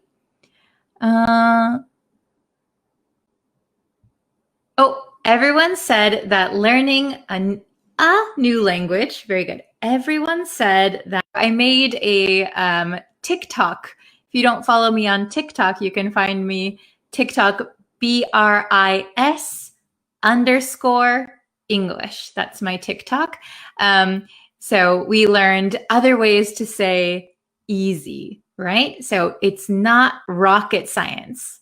That means it's not that difficult. It's kind of easy, right? Very good. Okay. Excellent, excellent. Okay. Please deliver a lesson on pronunciation. So I just posted a pronunciation lesson over on YouTube. On YouTube just the other day, I think. So if you can find that, I think that will help you too. Okay. So I will think of a new lesson for tomorrow's live stream. But if you have a suggestion, I'll try and do that one too. I have started to notice reported speech grammar in articles since yesterday. Oh, very good. Are you talking about news articles? Because yes, in news articles, when they report about something that somebody said, they will use that grammar. Great job. Okay. Oh, could we learn the difference between adverbs and adjectives? That's a good one. I will write that down right now, actually. I'll try to make that lesson as soon as possible. Okay. Adverbs or adjectives?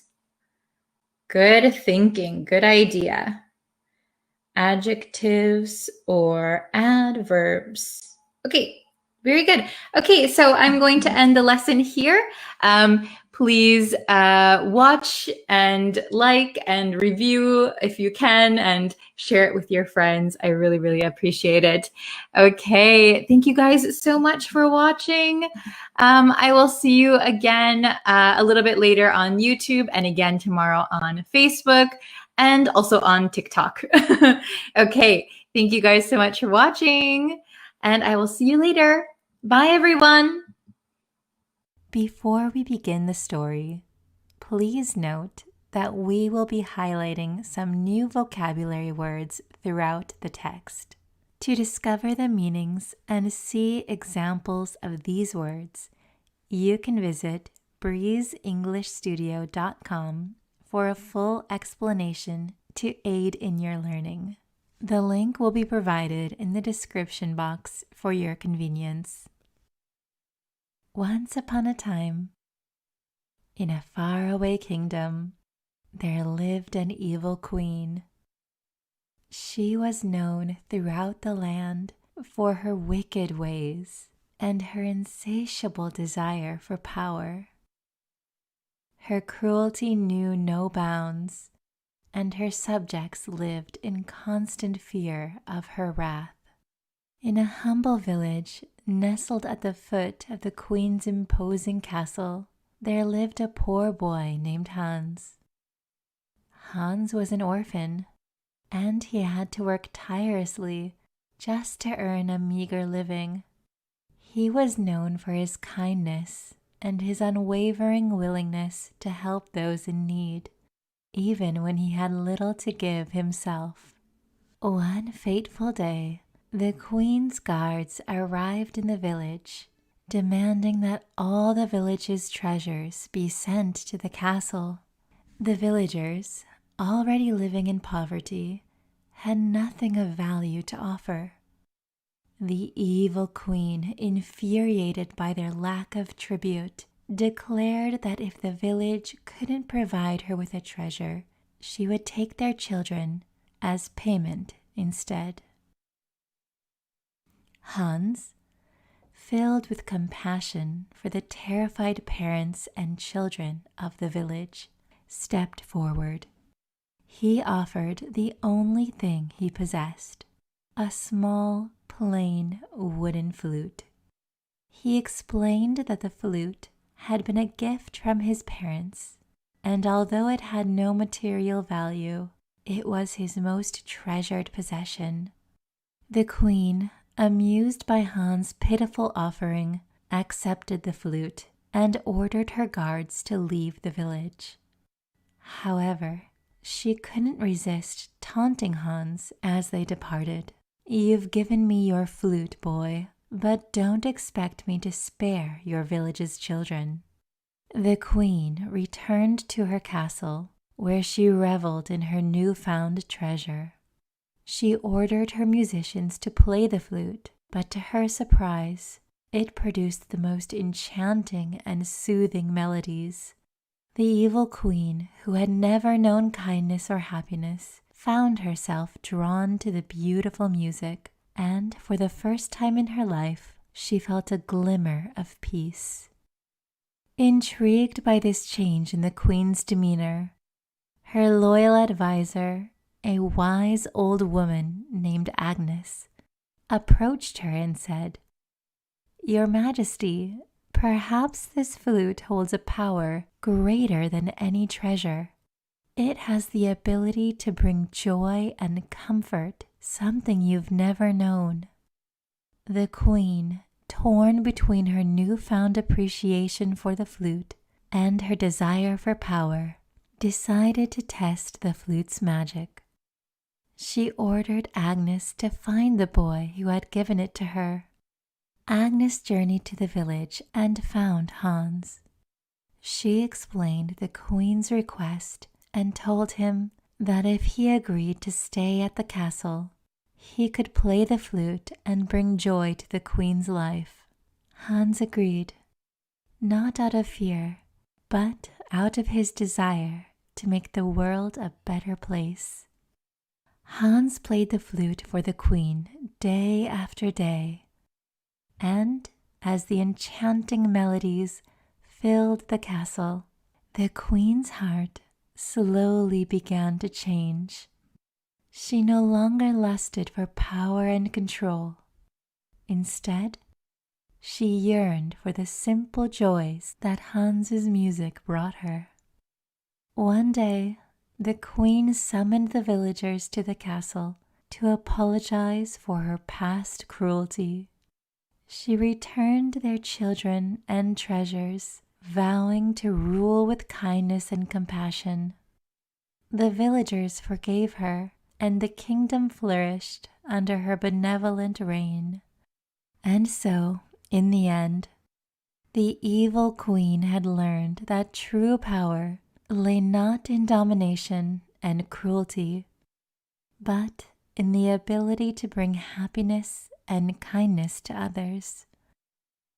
The story of Hans and the magical flute served as a reminder to all that even the most hardened hearts can be softened by the beauty of compassion and music.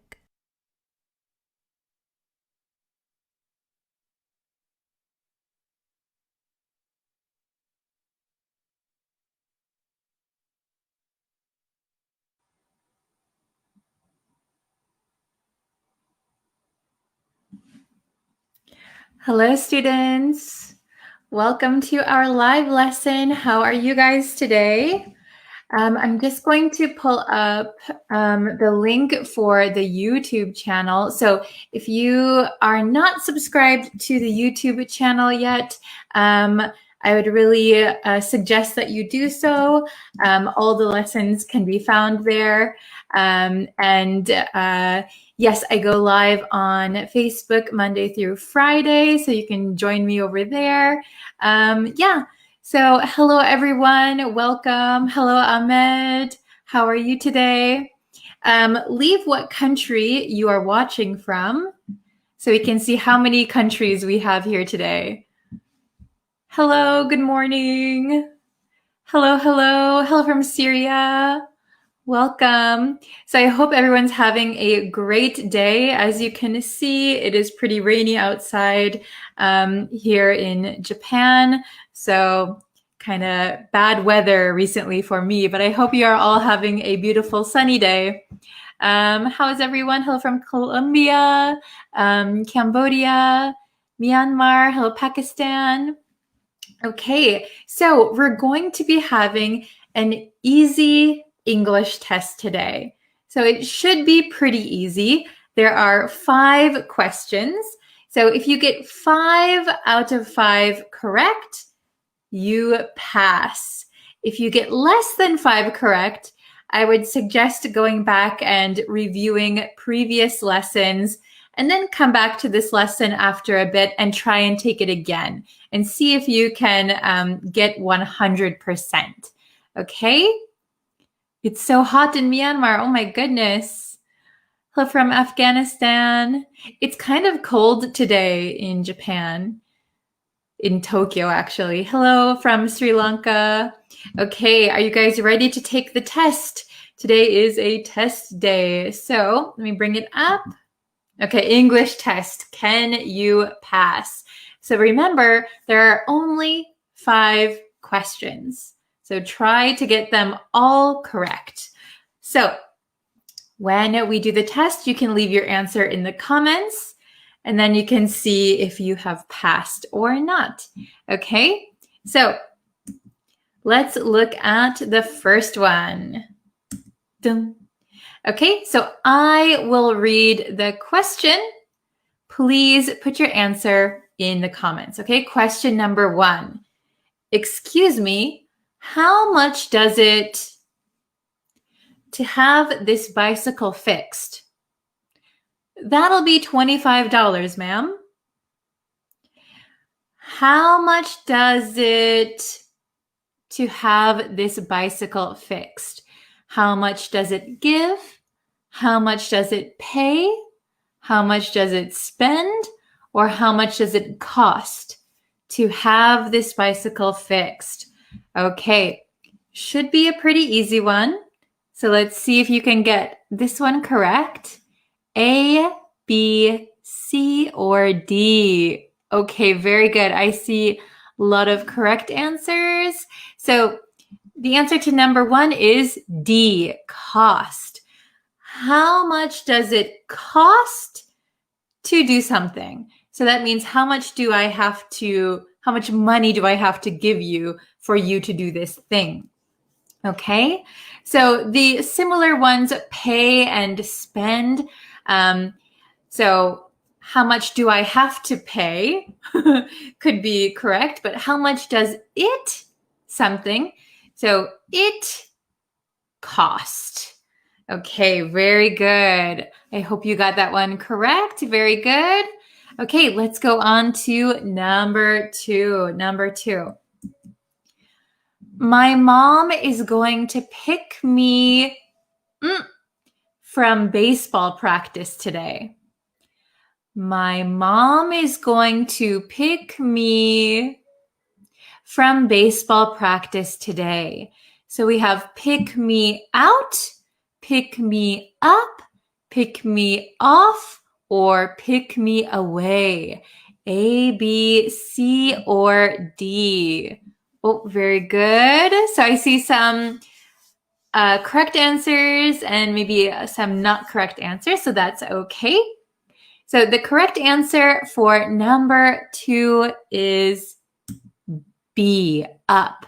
My mom is going to pick me up from baseball practice today. So to pick someone up means that you are going maybe with your car or maybe you're walking to meet them at a place and bring them somewhere else. Pick someone up. So my mother often picked me up from school.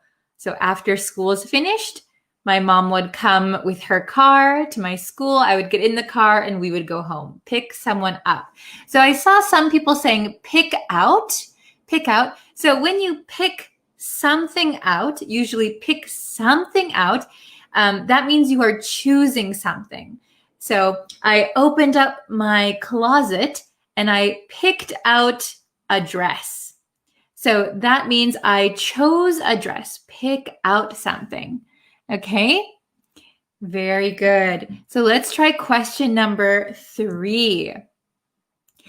The teacher asked us to up with ideas for our project. The teacher asked us to up with ideas for our project. So we have keep up, put up, come up, or make up with ideas for our project. This one could be a little bit tricky. A, B, C, or D.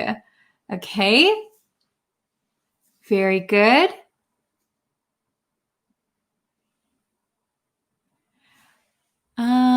Okay, I see a lot of answers. Very good. Okay, I see this one might be a little bit tricky. Okay? So the answer to question number 3 is come. The teacher asked us to come up with ideas for our project. So to come up with something means to think of something. So usually we say come up with an idea, come up with a topic. So think of something, okay? So come up with something means think of something, okay? So these all have different meanings with up. So keep up means you try to keep the same pace, or you try to understand something. You try to keep up. Put up with means that maybe you don't like something, but you what's the word? You put up with something. So, for example, if my little sister was crying all day, I don't like it, but I have to put up with it. I have to deal with it. Okay, put up with something, maybe something you don't like, but you can't do anything about. Then make up, we wouldn't use really with, right? So make up a story, make up a character. That means kind of imagination. Usually, like young kids make up stories, or they make up fictional characters. They kind of imagine things. Okay, very good. So let's try question number 4. You can't use this ATM because it's currently something. You can't use this ATM because it's currently in advance. It's currently on sale. It's currently on the rise. It's currently out of order. A, B, C, or D. Oh, very good. Oh, very good. I see a lot of correct answers. Okay, so the answer to question number 4 is D, out of order. Very good, everyone, out of order. So an ATM, ATM stands for automatic teller machine. So that is where you can get money. So usually they have them at banks or at convenience stores. So an ATM, you can put your card in and take money out from your account.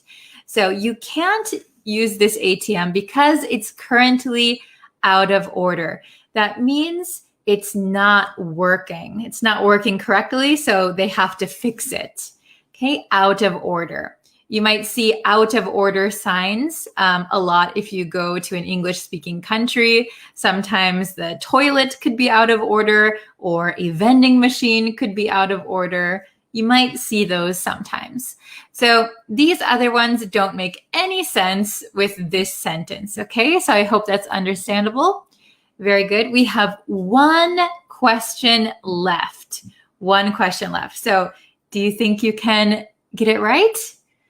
Okay, let's try question number 5. Wow. Okay. Mom, Amanda broke my new toy. Oh, man. I'm sure she didn't do it purpose. Mom, Amanda broke my new toy. I'm sure she didn't do it purpose.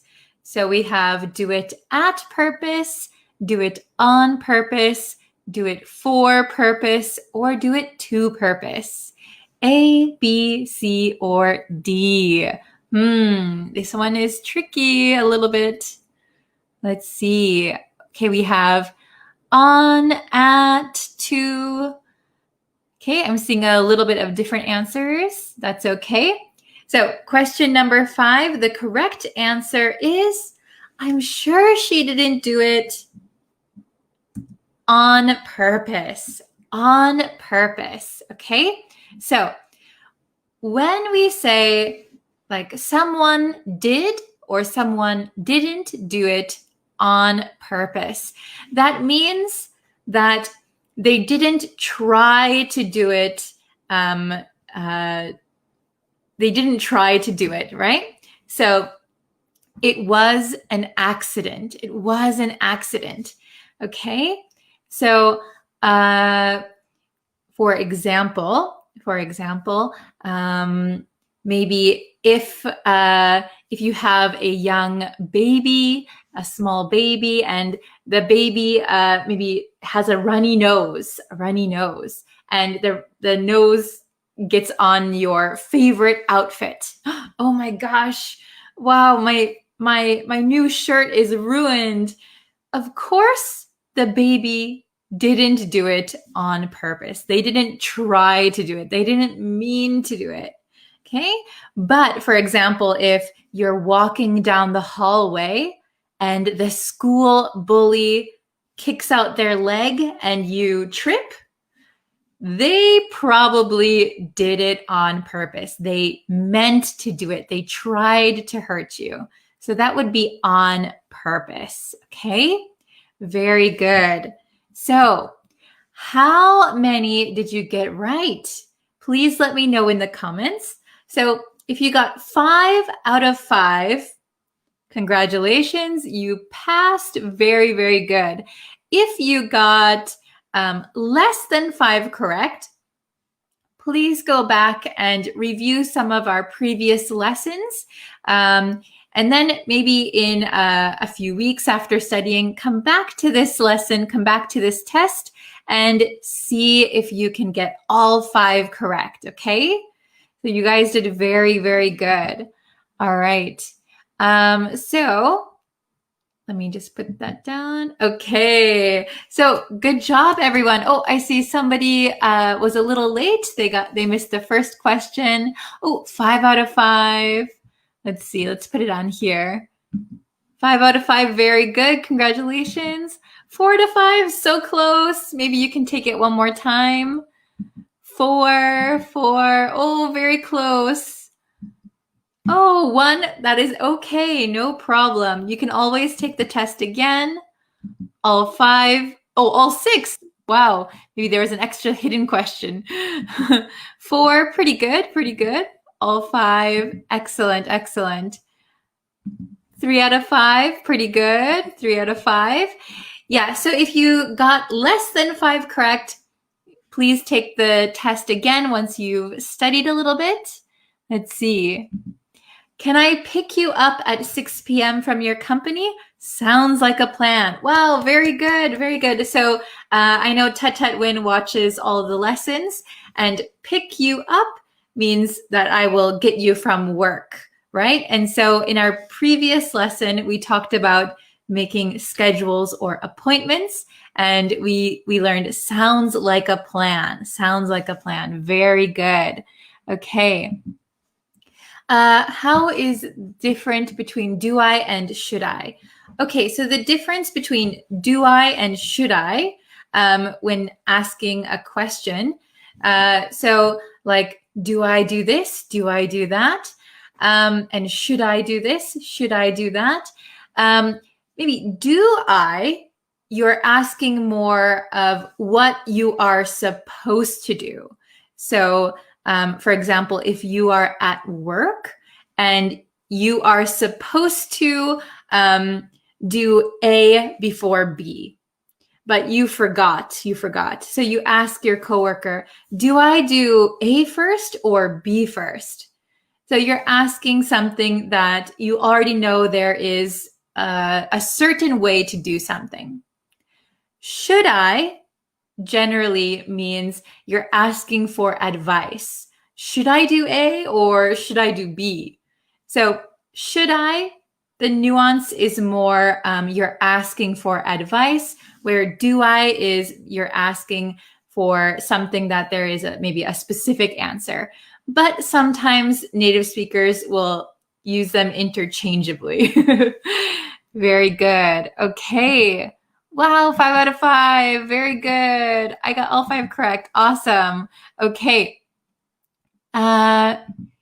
Teacher, do you teach every day, right? Yes. So I teach Monday through Friday on Facebook and on YouTube every single day. So if you want to see everyday lessons, you can subscribe to me on YouTube, and then you can also catch me during the week on Facebook. Okay, very good.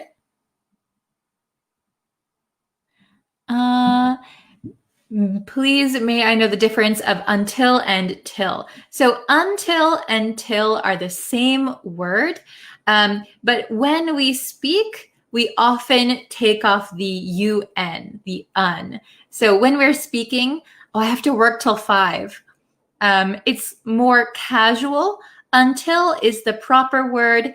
Till is a casual way to speak and write. Okay, very good. Okay, so I'm going to end the lesson here today. You guys did very, very well. I will be posting a new lesson later tonight on YouTube. Here is the link. YouTube is Breeze Practical English. Facebook is Breeze Practical English. Okay, thank you guys so much, and I will see you very soon for another lesson. Bye, everyone. Take care. Thank you. Oh, hello, everyone. How are you today? Hello, hello. Okay, so before we get into the lesson, as usual, if you can subscribe to the YouTube channel, it really helps me out.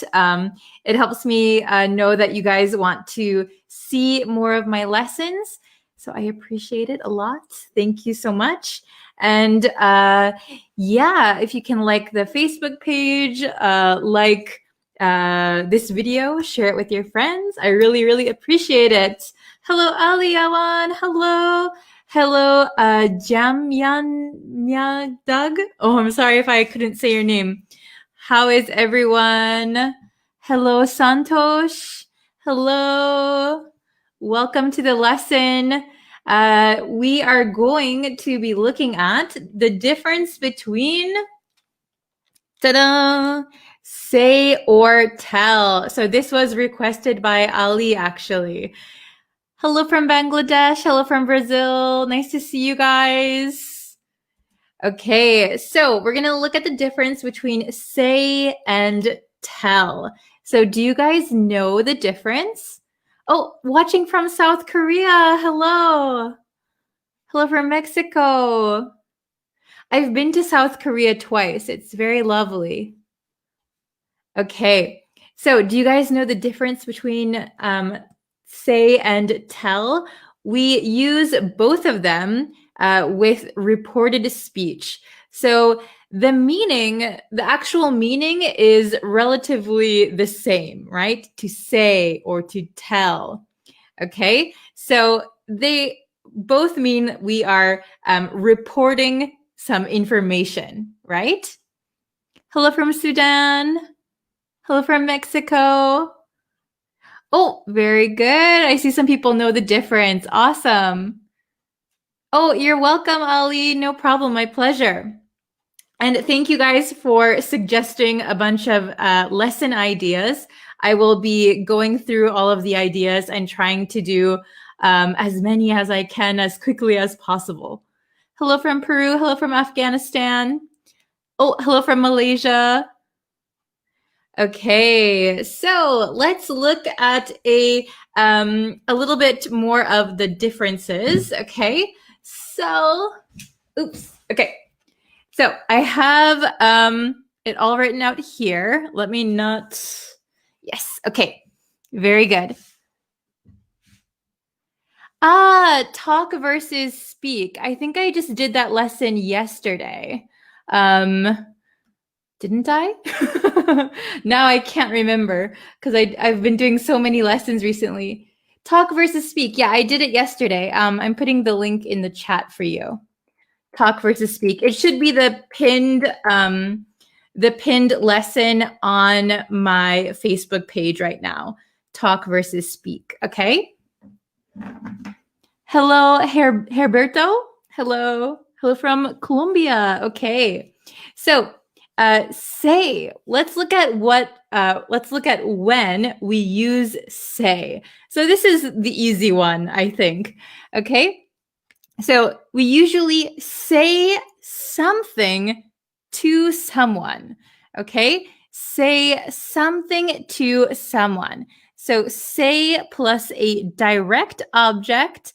And then if you're saying it to someone, you would use an indirect object, right? Say something to someone. Okay. So you're reporting some information. We often use say when we quote someone, when we quote exactly what they said, we would use say, okay? When we use those quotation marks. Oh, no problem, Hafez. I hope you like it. Okay. Next is tell. Now, tell is a little bit more complicated. Not so difficult, but it has more ways to use it, okay? So tell. We usually tell someone something. So if you notice, say and tell, the grammar is the opposite. Okay, so we would tell indirect object plus direct object. Tell someone something. Okay. I also put here in parentheses, we can also use tell plus indirect object plus to infinitive. Now, this one is not relaying information, right? It is, we would say this is a command or an instruction. Tell him to take off his shoes. So tell him to do something. Tell him to take off his shoes. Tell her to eat faster. Okay, so that would be a command or an instruction. We can use tell for that. Oh, very good. Thank you, Ali Hassan. Today I'm very happy that I came across your lesson watching live. The other day, things beyond my control. Oh, okay. I hope you're able to watch the full lesson today. Okay. So these are two ways that we can use tell. And there is one other way. Okay. So we can use tell plus direct object. So getting rid of this indirect object. And we usually use this way with certain things. So tell a lie. We wouldn't say a lie. He said a lie. We usually would say he told a lie. Okay? So we can tell a joke, we can tell the truth, and we can tell a story. So these with these words, we would use tell usually. Okay? So we don't really say a joke or say a story. We would use tell. Okay, so tell has a little bit more information right up here. Okay. Hello, welcome. Okay, so let's look at our questions here and see how many you can get right. Okay, so number 1. Let's look at number 1. He'll be home late. He'll be home late. Okay, oh, nice try, Omer. Hello, Devashka. Oh, I'm very good today. Thank you. Okay, so I'll give you a few seconds. Okay, so I see a lot of people saying say. So, very good. If we're going to use he, yeah, very good. We're going to need to conjugate it though. Conjugate, okay? So don't forget. So we could say he says, but I'm going to put it in the past tense because that's more likely. He said he'll be home late. He said he'll be home late, or he says he'll be home late, depending if you're still having the conversation or if you found it out a little bit earlier. Okay, so he said he'll be home late, or he says is also acceptable, but we wouldn't say he say he'll be home late. So be careful to conjugate it. Okay, very good. All right, number 2, me, he already ate dinner. Me, he already ate dinner. Okay, let's try number 2. Oh, very good, Hafez. Very nice. Okay, awesome, Nativo. Aliawan, good job. So remember, we have to conjugate it. Yes, very good. So you could say he tells me he already ate dinner. It could be grammatically correct, but maybe I already know this information. So he told me maybe an hour ago or 15 minutes ago. He told me he already ate dinner. Very good. So here he told, this is the indirect object, me, and then the direct object, he already ate dinner. Okay, very good. Okay, oh, so be careful. Here, we do not need to. He told to me. So we would not need to me, okay? So if you use tell plus an indirect object plus to infinitive, you're going to be giving a command, okay? So be careful. So tell him to hurry up. That is a command or an instruction. Here, he told me he already ate dinner. We don't need to here, okay? Then number 3, I love to jokes. Oh, very good, Angad. Very nice. Mahmoud, very good. Okay, awesome. Aliwan, good job.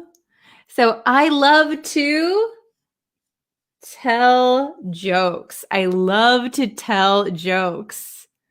Very good. Oh, I see a bunch of correct answers. Awesome, you guys. Awesome. Okay. So remember, tell plus a direct object.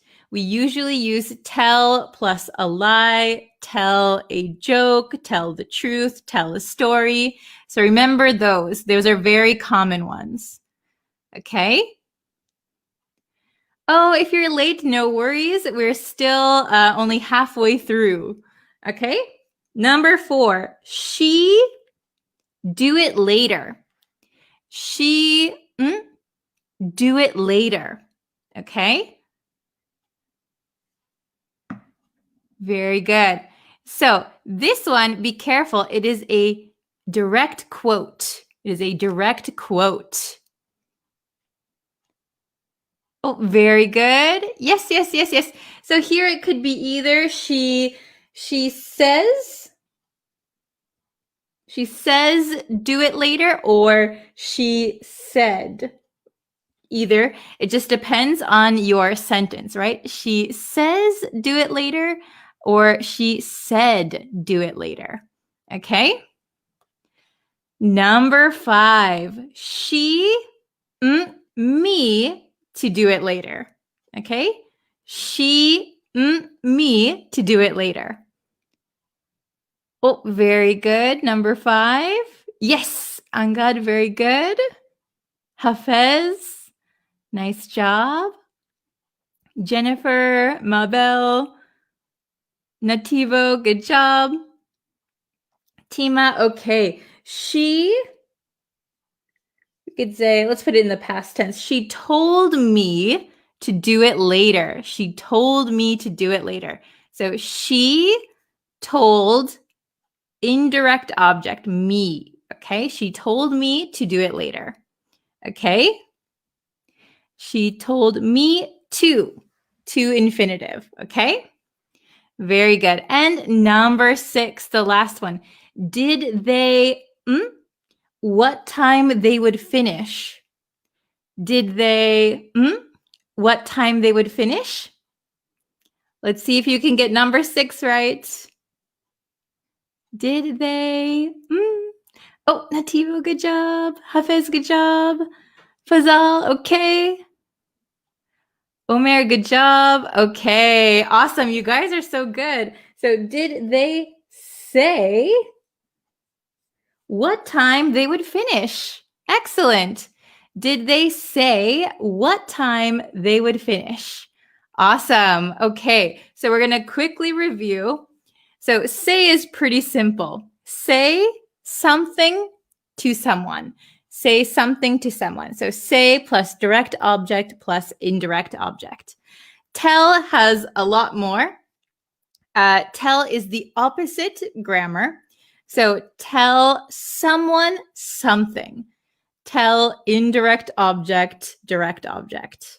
Okay, we can also use tell plus indirect object plus to infinitive when you want to say a command. So for example, she told me to do it later. Okay, this is an instruction.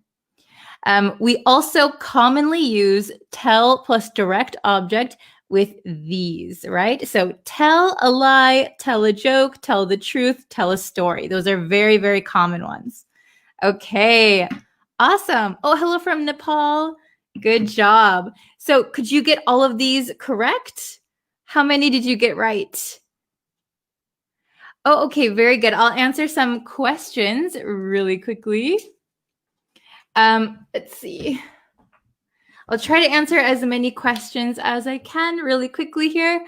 Devashka asks, says and say are different pronunciation? Yes. So says with an S at the end, we pronounce the S sound. Says, and it's like a short sound. Says. We don't say says. He says, she says, he says. I think most people pronounce says, and say. He says, I say, we say, she says. Okay? A little bit tricky with the pronunciation. Okay? Oh, thank you so much. So yes, so basically say and tell are basically used for reporting speech, right? So we want to report some speech to someone, okay? Very good. Okay. I see some more questions.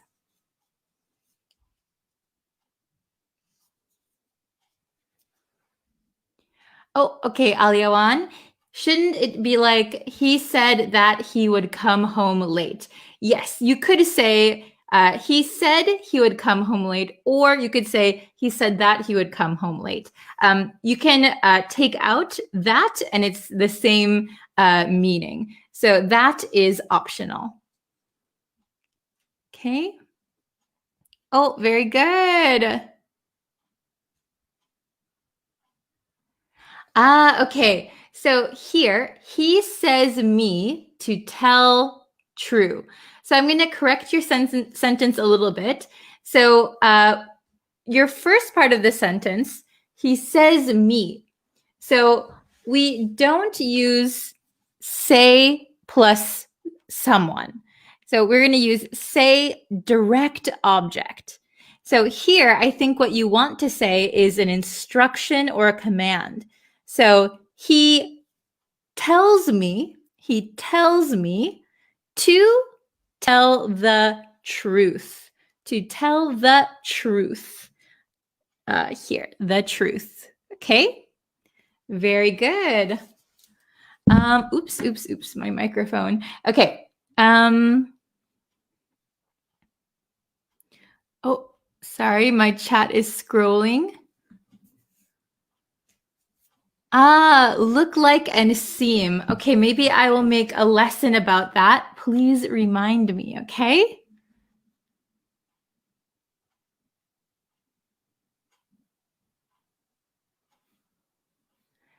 When there is no object.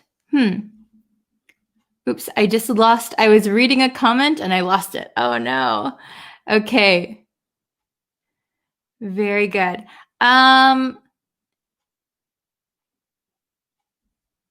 He says go home. Yes, he says go home. Very good. That's a good example. Okay. She said she was late. Excellent. Very good. Okay. So, this is a good one I was reading. The doctor says eat an apple a day, keep the doctor away. Yes. The doctor says eat an apple a day to keep the doctor away. To keep the doctor away. Very good. Yeah, that's a popular saying in English. An apple a day keeps the doctor away. If you eat an apple every day, you will stay healthy enough that you won't need to go to the doctor. Okay. Oh my goodness. She told me to, so this is very good. This is a command or an instruction.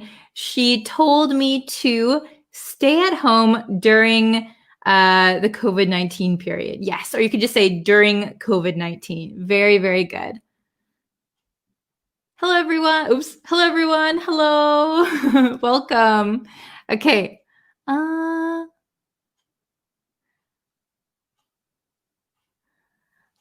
Let's see. Oh, what's your name? Are you asking me what's my name? My name is Brittany, but you can call me Bree. It's my nickname. Okay.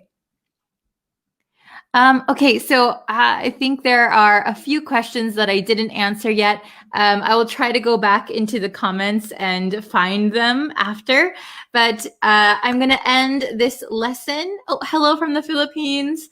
I'm going to end this lesson now. So if you guys want to know the difference between what was yesterday's lesson, if you guys want to know the difference between what was it? Talk or speak. If you want to know the difference between talk or speak, that one is new on YouTube, so you can go check that out. I'll leave the link for you guys. You can go ahead and watch it. But yes, I'm going to end this lesson here, and I will be back in a few hours for another lesson. Okay, so please subscribe to the YouTube channel. There are new lessons every single day, and on Facebook, I go live Monday through Friday. Okay, thank you guys so much for watching. I will see you guys tomorrow, or actually in a few hours. Okay, bye everyone. Hello, students. Welcome. Thank you for joining today's live lesson. While I wait for some people to join the chat, let me just remind you, if you haven't yet, please subscribe to the YouTube channel. That really, really helps me out. It lets me know that you want to see more lessons. You can also like me on Facebook and follow me on TikTok and turn on notifications everywhere. So that way you will be notified when I go live or when I post new lessons. Okay. Hello and welcome. Long time no see. Hello, Grammar Myat. How are you? It's always nice to see familiar faces in the chat. So hello, hello. Hello, Poncho. Hello, Monlay. Hello, Dahlia.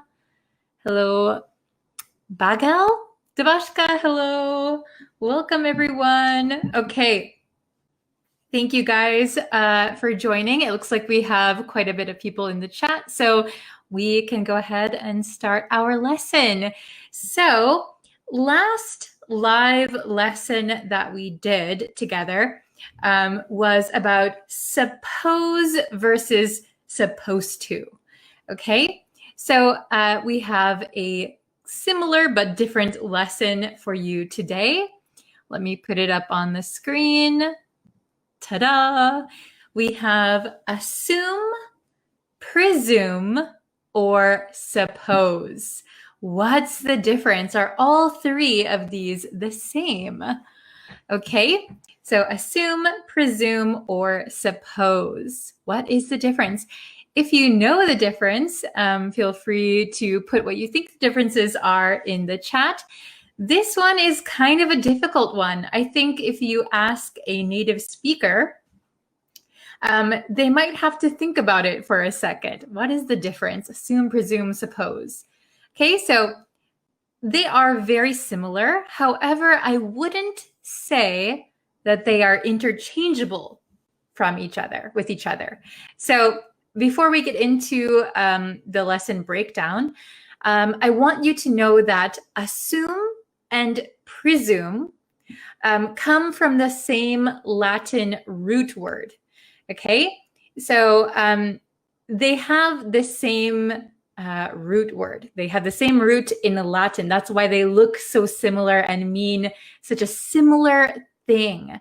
Okay, so just so that you know, they have the same root word in Latin.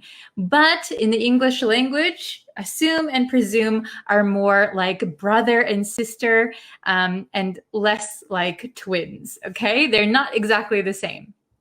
So let's get into it. Let's review suppose. Okay, we learned suppose in the last lesson, but let's just quickly review it. So the suppose that we're looking at in this lesson is when you think that something is likely to be true based on some facts or your own assumptions. Okay, so there might be some facts or just your imagination or your feeling, so you think something. Okay, in I guess American English, a very similar word to suppose is guess. Okay, I am a native speaker. I'm from Wisconsin in the United States.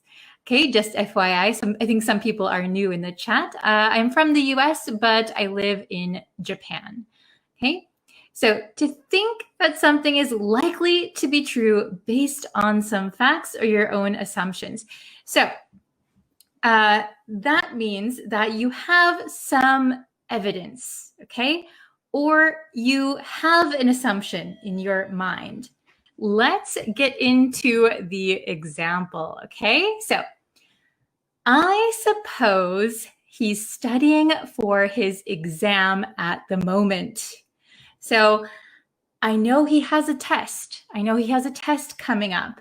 And I am thinking, I'm imagining, okay, that he is studying for his exam. The second example, I don't have the key, so I suppose you have it.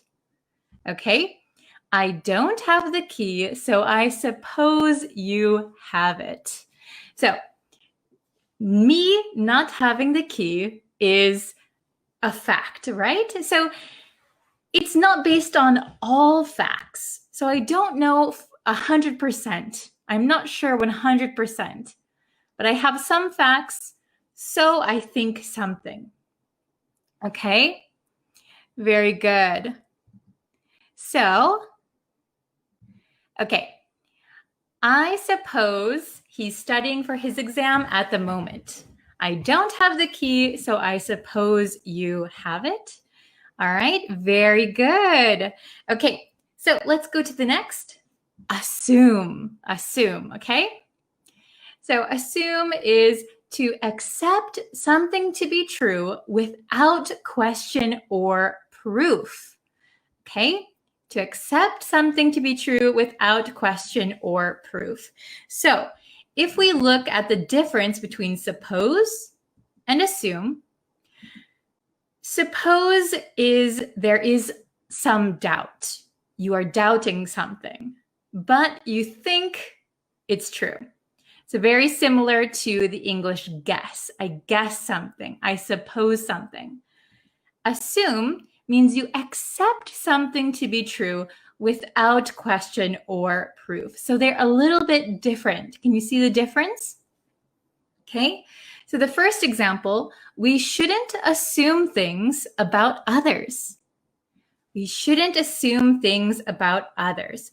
So we shouldn't think something is true without any proof.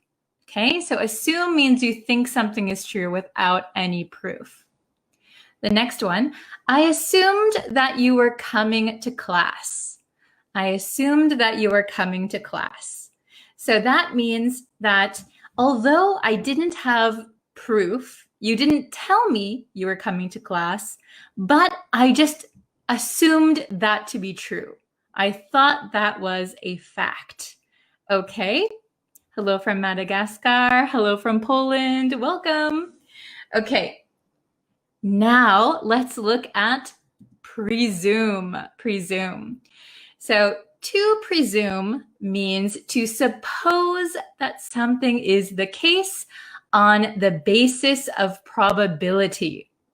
Okay. Especially with confidence. So you are supposing something with confidence. Okay. So here, presume you have some evidence, you have some proof, and you confidently think something. Okay. I presume she's been here before because she knew exactly where to go. Okay. I presume she's been here before because she knew exactly where to go. So I have some evidence that she's been here because she knew where things were. So because of that, I am confident that she's been here before. So the key difference between presume and assume is that assume lacks confidence. Presume has confidence. Okay? Judging by the time, I presume you've already eaten. So if it's very late in the day or late in the evening, maybe you think that somebody has already eaten, but you're quite confident in that because it is already past dinner time. So judging by the time, I presume you've already eaten. Okay, very good. So really quick, we'll just do a quick review. Suppose. This expresses some doubt of the assumption. So you have an assumption, but you also have some doubt. Going down, we have assume. This is to suppose, to think something without reason or evidence. Okay, you don't have any reason or evidence to believe something, but you believe it. So this has less doubt than presume, okay? Or less doubt than suppose. Suppose has the most doubt. Next is assume. And then presume is to suppose or to think something confidently with some evidence. Okay? So breaking it down this way, is it easy to understand? Suppose has the most doubt. Assume you don't have any evidence, but you think something to be true. Next, presume you don't have, or you have some evidence and you are confident. Okay, Very good. So I'd like to see if you guys can make some example sentences on your own in the comments. Let's see if we can see some example sentences. Oh, I assumed that you didn't cheat on me. Very good. I hope nobody has cheated on you. I assumed that you didn't cheat on me. Okay. Although I didn't have any proof, I assumed it to be true. Okay. I assume he is the most popular. So if you assume he is the most popular, it means you don't have any real evidence, but you think something to be true. Very good. Okay. Let's see if there's any other ones.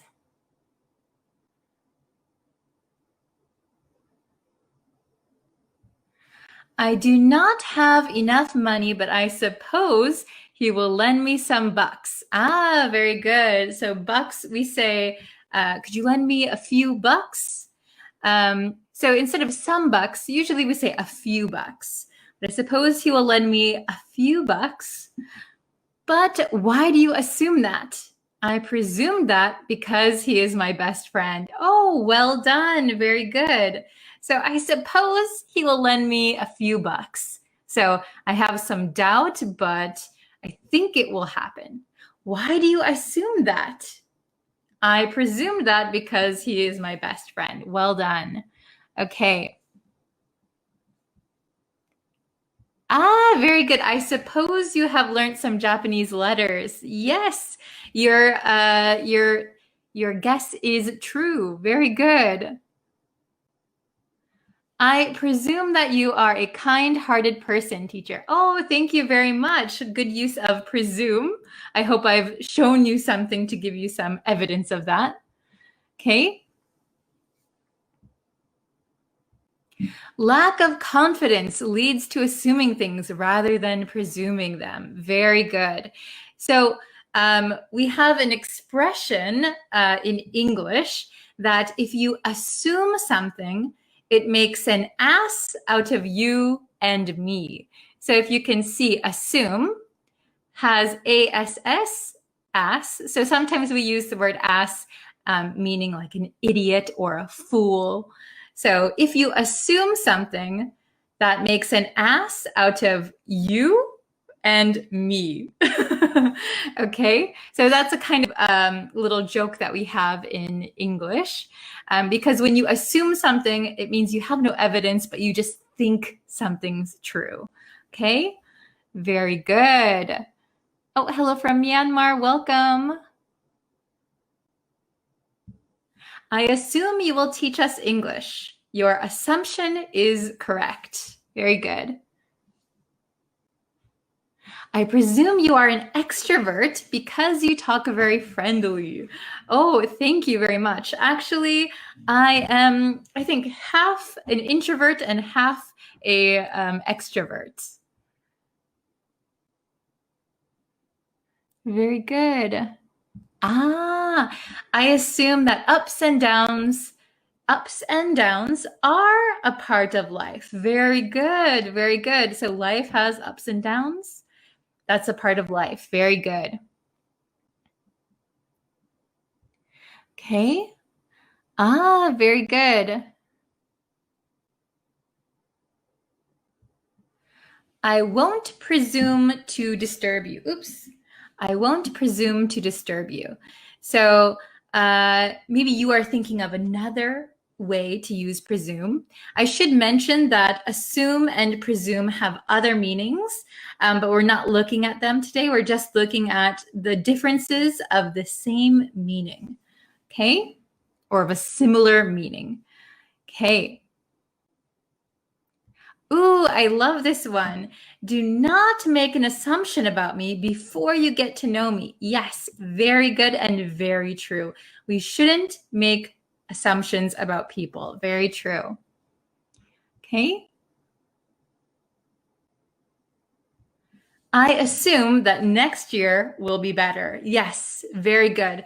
So I think assume is a good word to use here because we don't know what next year will hold, but we can, without any evidence, we can think that next year will be better. We assume next year will be better. Very good.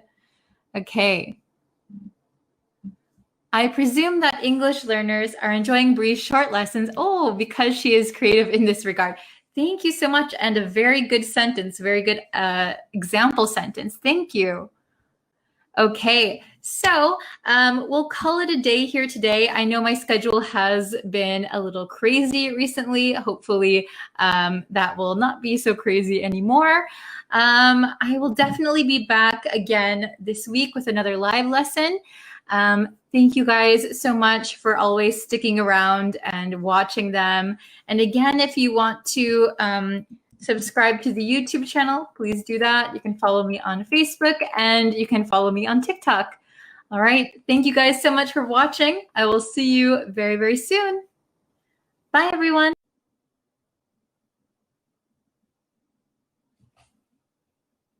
Hello, everyone. Welcome to our lesson today. Thank you for dropping by. Today, we're going to look at rude versus polite English. So I'm going to highlight some things that some students might say that are a little bit rude. So we're going to try and correct those so nobody misunderstands you, right? We often want to sound polite. Okay, very good. So before we jump into the lesson, if I could just remind you, please subscribe to me on YouTube. You can like and follow me on Facebook, and you can turn on notifications there as well. And you can also follow me on TikTok. Yes, all of the places. Okay, so good morning. Hello, everyone. Hello, hello. Thank you for joining today. We're just about to start. So while we let some people in the chat, hello from Iraq. Yes, don't forget to shout out your country. Let me know where you're watching from. And maybe let me know how long you've been studying English. Hello, good morning. Okay, so it looks like we have quite a bit of people in here, so we can go ahead and start the lesson. So I'm going to share my screen. Yes, okay, we can see it. Rude versus polite English. Okay, so let's take a look. Okay, so here is a note to begin. So in some situations, well, in many situations, I should say, short replies can be seen as rude. Okay, so if you're having a conversation with someone in English and you answer their questions with like one word answers are typically seen as rude. It gives off the feeling that you don't want to talk. You don't want to have a conversation. So some people will think, maybe I should just stop talking because you don't want to talk to me. So just remember, even though short answers are sometimes really convenient, especially when we're talking with our friends, but in different situations, it could be seen as rude. Okay, so just keep that in mind. Also, don't just listen. Try to ask questions too. So I know that when you're learning another language, that when you're having a conversation with someone, you're already thinking of what you're going to answer, or you're really trying to concentrate on what the other person is saying. However, that can be seen as a little bit rude if you don't also ask questions. So if someone says, "How are you?" and you say, "Good," and you don't ask how they are, it can be seen as rude. But I know for a lot of people, they're just really trying to concentrate on what the other person is saying. So it's a little difficult, but I would challenge you to try and ask some questions also. Okay, make it seem like you are engaged in the conversation. Very good. Okay, so we're going to look at some specific words that a lot of students say that we can probably make a little bit more polite sounding. Okay, so the first one, go away, go away. Oh, I didn't mean to go there yet. So if you say go away to someone, it is very strong. It is a very, very strong way to say, I want to be alone. Go away. So in English, usually if we're fighting with someone or we're very, very upset, we might say, go away. So you might see that in some like TV dramas when they're fighting with people, go away. However, in real life, that would be extremely rude to say to someone. So does anyone know what we could say instead of go away? Does anyone have any idea? I know I just showed it on my screen. I have one example for you. So we could say, could you give me a minute? Could you give me a minute? Now this is much more polite than go away. Go away is quite rude. I like this one, Tetewin. Go away, coronavirus. Yes, we don't need to be polite to virus. Okay, so if you want to be polite, maybe go away. I might say that to like my little sister or my little brother when we were kids, right? Go away. I'm playing with my toys. Now, if I'm talking with a coworker or someone in my professional life, I would say, could you give me a minute? Could you give me a minute? So could you is a very, very polite way to ask something. And then give me a minute. I need some time by myself. Could you give me a minute? Very good. Okay. So next one, very similar to go away. Leave me alone. Leave me alone. Okay. Oh, I like this one. Could you give me some time? Very good. Could you give me some time? Could you give me a minute? Could you give me a second? Very good. All of them are acceptable and much more polite than go away. Okay. So leave me alone. This is again quite rude, pretty rude. Leave me alone. So another way we could say it in a little bit more polite way. I'd prefer to be alone right now. I'd prefer to be alone right now. So this is polite, but it still gets your point across. You want the other person to leave or go away, and you want to be alone. I'd prefer to be alone right now. Totally acceptable, much better than leave me alone or go away. Okay? This is a good one. Please, I need some time. Excellent. That is also a very good one. Okay, so let's see.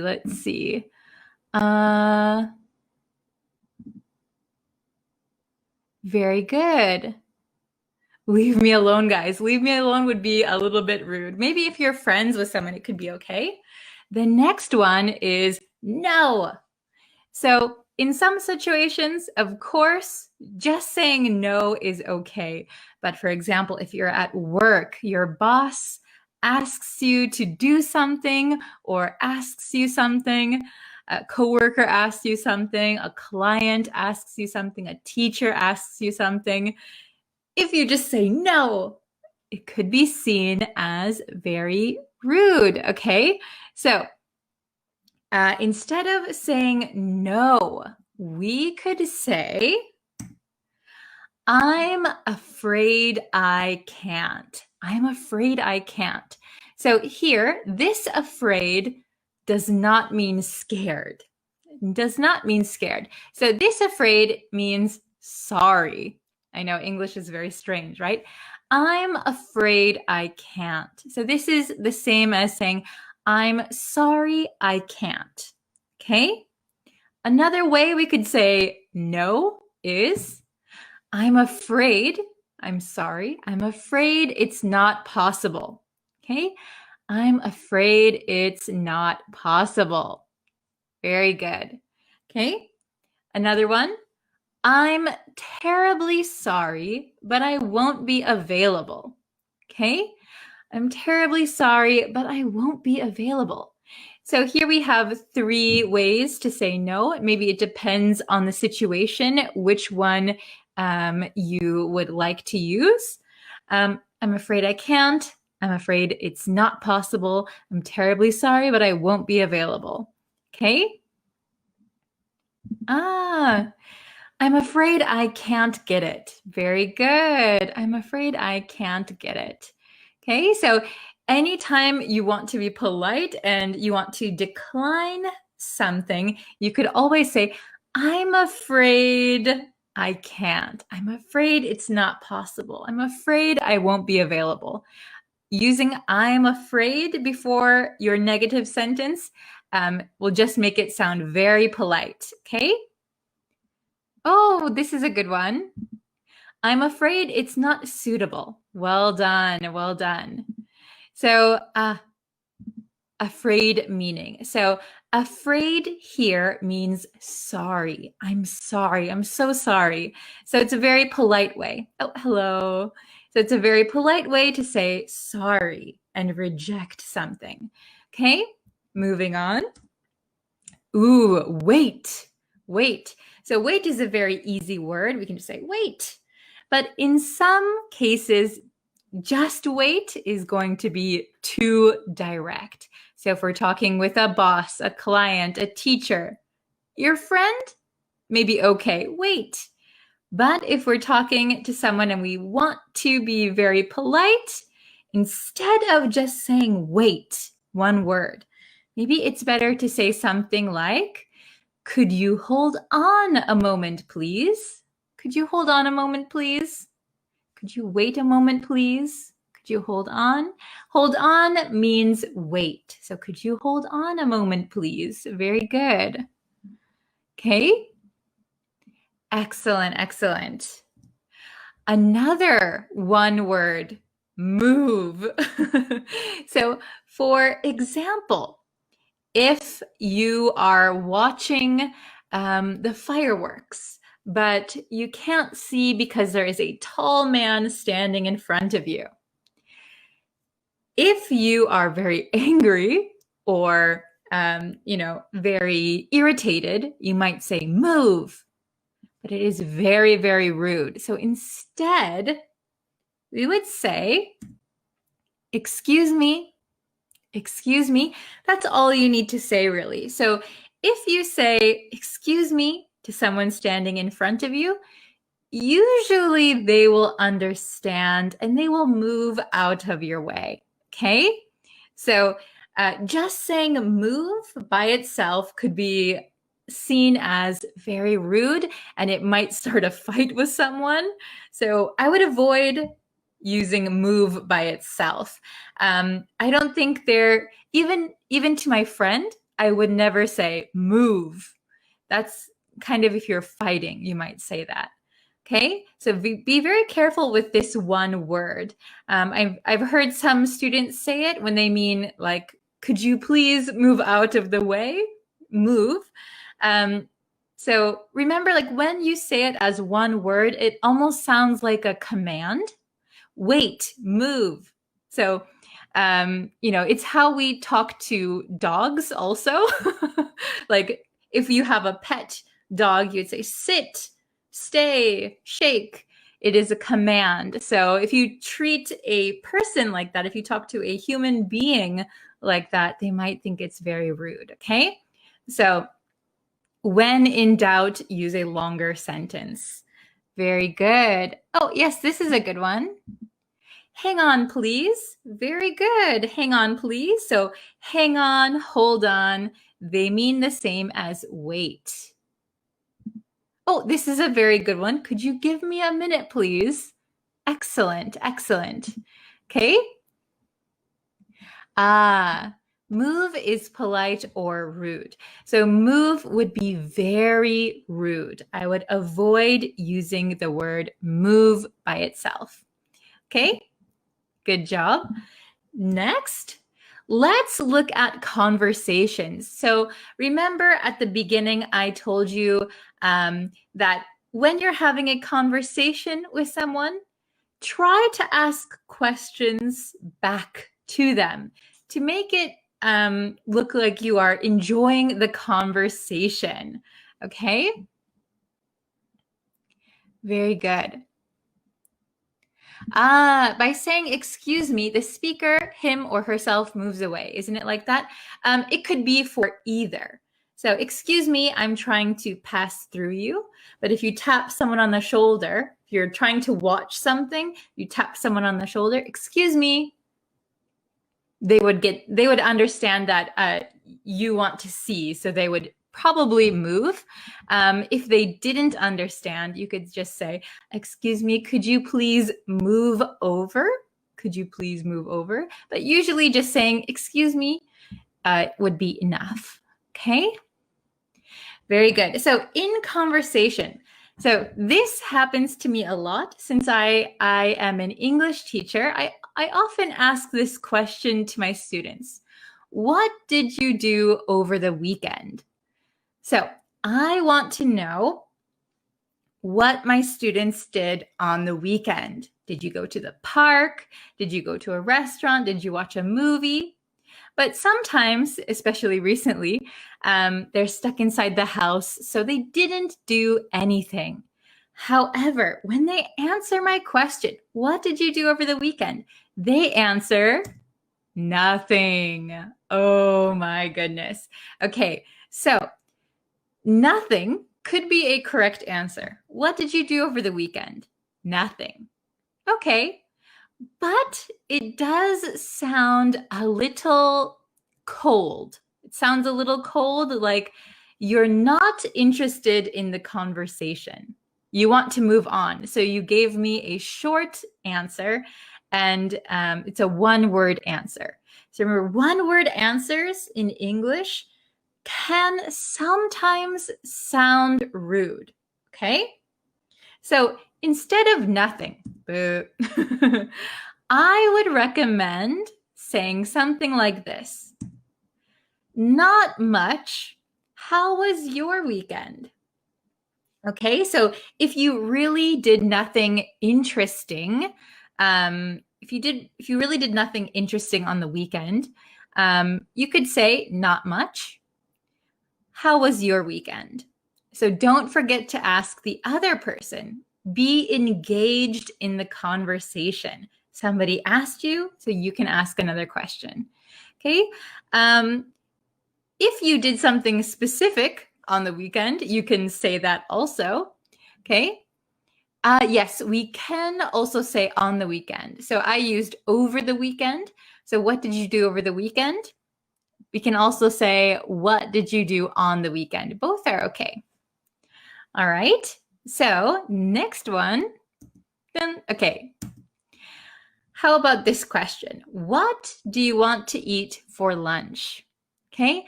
So you are with your colleague, or you're with your boss, or you're with your friend. What do you want to eat for lunch? So this answer is common among my students. Let's see what it is. Oh my goodness, I don't care. So if you say, I don't care, it means you're not interested in something. If I ask you, what do you want to eat for lunch? I don't care.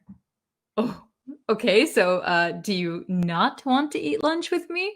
It sounds very strong. It sounds like you're not interested. So I would recommend not using I don't care. Okay? I don't care is a little bit strong. So instead, I would recommend I'm not picky. I'm not picky. What would you like to eat? So remember asking another question back. What would you like to eat? So if you really think anything is okay, if you think anything is okay, I could eat anything. You could say, I'm not picky, or anything is fine. Or if you have something specific that you want to eat, ooh, I'd like some Italian food, or I'd like some Japanese food. What would you like to eat? So remember, no matter what you say here, it'd be good to confirm with the other person if they have something in particular that they would want too. Okay? I'm a vegetarian. So you could say that. I'm a vegetarian, so I would like maybe to go get some veggie burgers or something like that. Okay? I want to eat pizza for lunch. Very good. Okay. I want to eat spicy noodles. Oh, those are good. I like those too. I love spicy noodles. Okay. Let's see. Oh, thank you. As you like instead of I don't care. Yeah, you could say whatever you would like to eat would be fine with me. As you like would be okay. Many things would be better instead of I don't care. Good job. Picky meaning. Good question. So what is the meaning of picky? So picky means if you are picky, it means that you don't like many types of food. So a picky eater, maybe they don't like corn, they don't like beef, they don't like lettuce, they don't like many things. If you are not a picky eater, that means everything is okay. You could eat anything. Okay? So are you a picky eater or are you not a picky eater? Could you please leave it in the comments? I am picky. I see.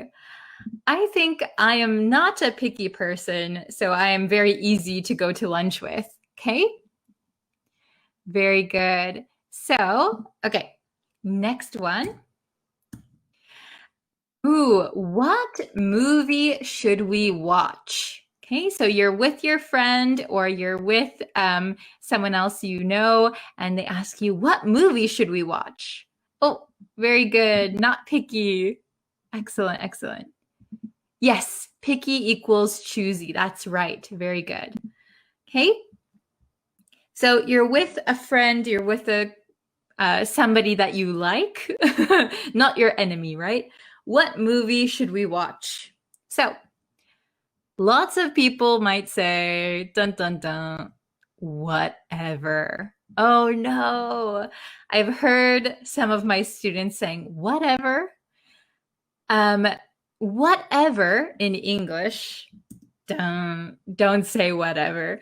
So whatever is very similar to I don't care. I don't care, whatever. So be careful when using this word. Sometimes it is appropriate, but as a one-word answer, it can seem quite rude, okay? So instead of saying whatever, we can say some other things, right? Oh, yes, whatever you want, very good. If you say whatever you want, that could be a much, much better sentence. So whatever you want, that's a good sentence. One word answer, whatever, no. Okay, so I chose this sentence. I'm fine with anything. So if you really mean whatever, anything is fine, you could say I'm fine with anything or anything is fine. What would you like to watch? Okay. If you have a specific type of movie that you want to watch, I see horror in the comments. What movie should we watch? Something horror could be a good answer. I also like horror movies. Okay, so, or if you have a specific title, you could say that. Or I'm fine with anything. What would you like to watch? That is a very nice answer, right? Very good. Okay, so that was the last one. What kind of movies do you guys want to watch? Leave it in the comments. I see some. Oh, I love scary movies. Wow, we should all watch a horror movie sometime. We should watch a funny movie. Very good. Ah, something adventurous. You like the adventure genre. Ah, we should watch action movies. Also pretty good. Okay. Is this correct? I like whatever is available. Yes. So you could say, I'm fine to watch whatever is available. I like whatever is available. Very good. Action movie. Nice. Yeah. Can I use everything is fine for food? Everything is fine. Anything is fine. Usually I would say anything is fine because it means something out of everything, right?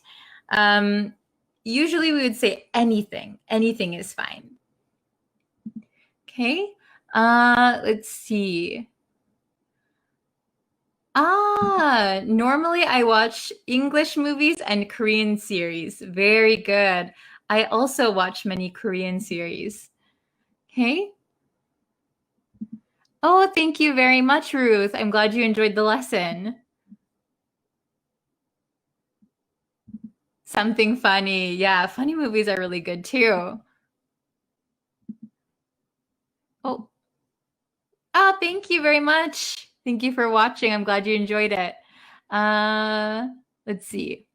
I'm fine with anything, but I prefer action movies. Good sentence. Very, very good. Very natural, very polite. Excellent sentence. Cartoon because I think I'm a child even though I'm 20. Nice one. Nice one. Cartoons are still good. Okay. I'm okay, whatever it is. How about you? Very nice. Okay, good job, everyone. Well done. So, let's see. Thank you for joining the lesson today. If possible, please subscribe to the YouTube channel. I'm going to be posting a lot more over there. And if you turn on notifications, you'll also be able to see when I post new lessons, when I go live. I'm posting a lot of short lessons also. You can follow me on Facebook and you can turn on notifications. That way you'll know when I go live. And I'm also on TikTok. So thank you guys so much for watching. When is the next session? So I will be posting a YouTube lesson again tonight. And then the next live lesson. So it's a little tricky since it's been a holiday. I live in Japan and it's a holiday right now, a week-long holiday actually. So I think the next time is going to be Monday. Let's say Monday for the next live lesson, okay? Monday. I will see you on Monday. I'm sorry that sometimes my schedule has been a little hectic recently, but hopefully it will be okay soon. Okay, thank you guys again so much for watching. I will see you in our next lesson very, very soon. Bye, everyone. Hello, everyone. Welcome back to Breeze Practical English. Thank you so much for joining me today. Today, we're going to look at a lesson that I noticed a lot of students having some difficulty with, okay? So we're going to look at the difference between made of, made from, made with, and made out of. So this is pretty tricky and there are some nuances that make these a little bit different from each other. Okay. Before we get into the lesson, please subscribe to my YouTube channel. That really helps me out. It lets me know that you like my lessons and that you want to see more. You can like this video, share it with a friend who's learning English, and you can follow me on Facebook, TikTok, and I also have courses and a bunch of PDFs on my website.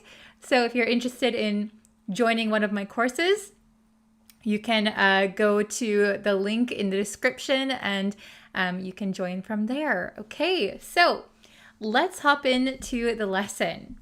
We have made of, made from, made with, or made out of. Okay, so it is true that native speakers might use these a little bit interchangeably. Okay, so you might come across a native speaker who uses them not in the exact way that I'm going to teach you today. That's because native speakers tend to forget the nuances and kind of use them interchangeably. But if you want to be exact, if you want to be correct, follow this lesson, okay? So, made of, made from, made with, or made out of. All right.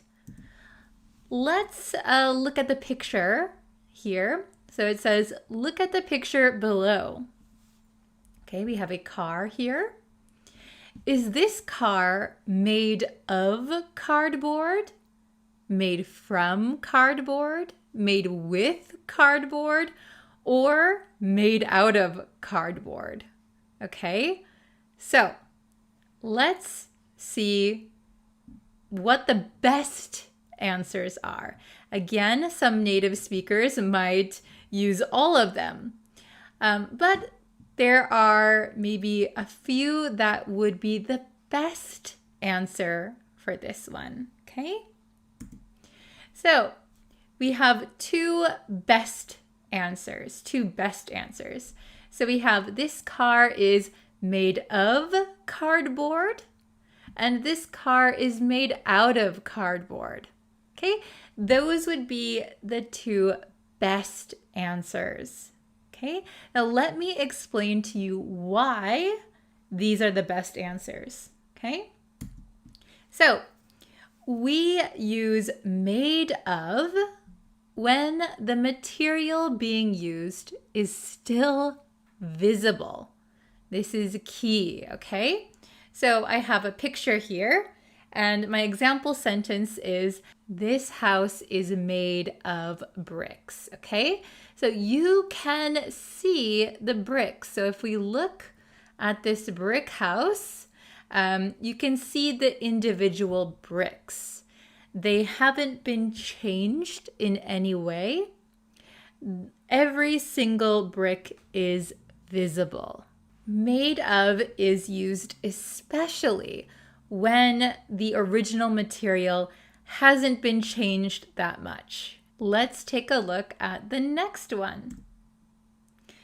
Okay, here we have made from. Made from. We use made from when the material being used has been transformed, okay? It has been changed in some way. So we have an example here. Cheese is made from milk. So the milk has been transformed. The milk has transformed, right? So if we look at cheese, you can't see the milk anymore. It's been mixed in and it has totally changed. It's changed shape and texture and everything. So we can't see the milk anymore. So it's been transformed.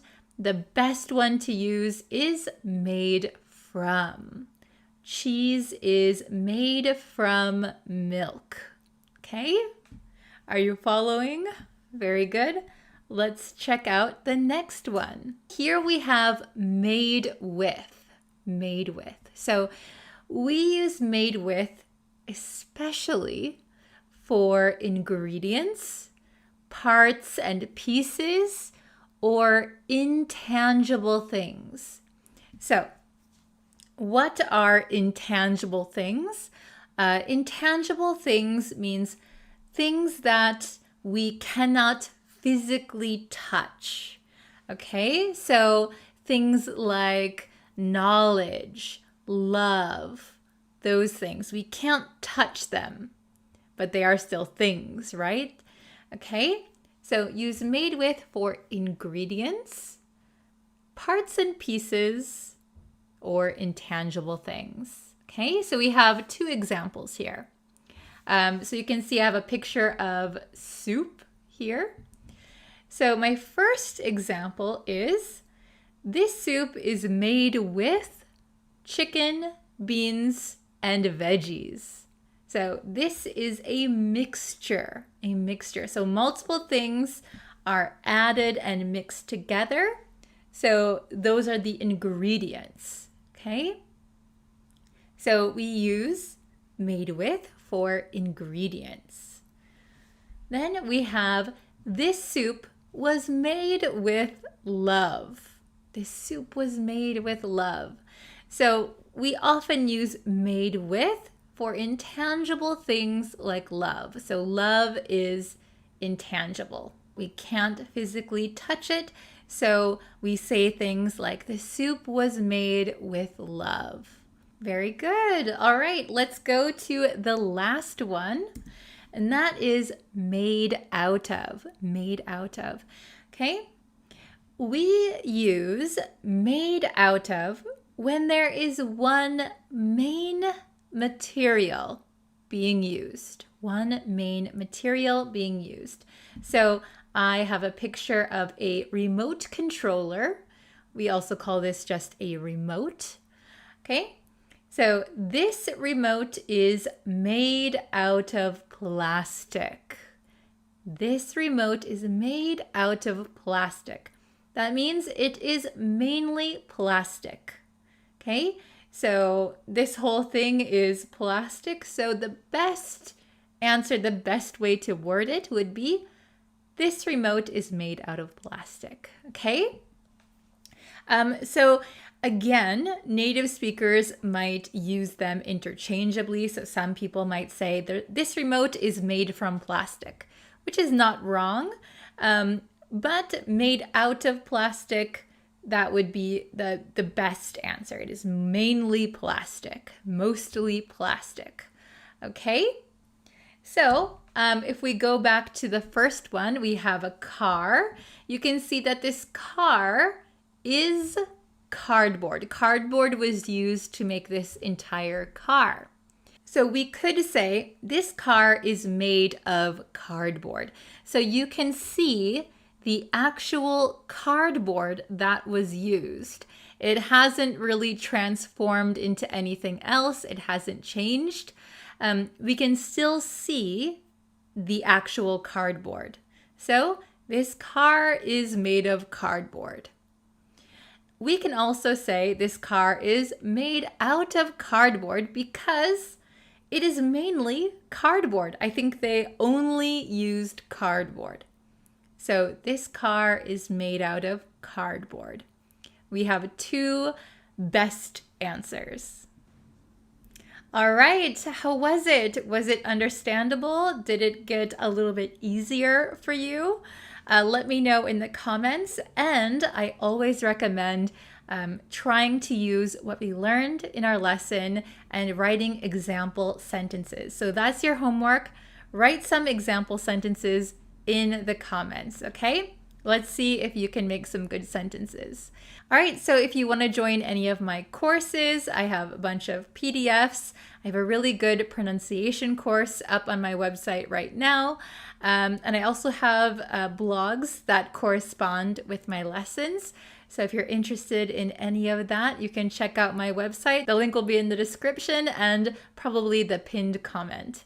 All right, thank you guys so much for watching. I really appreciate it, and I'll see you in our next lesson. Bye, everyone.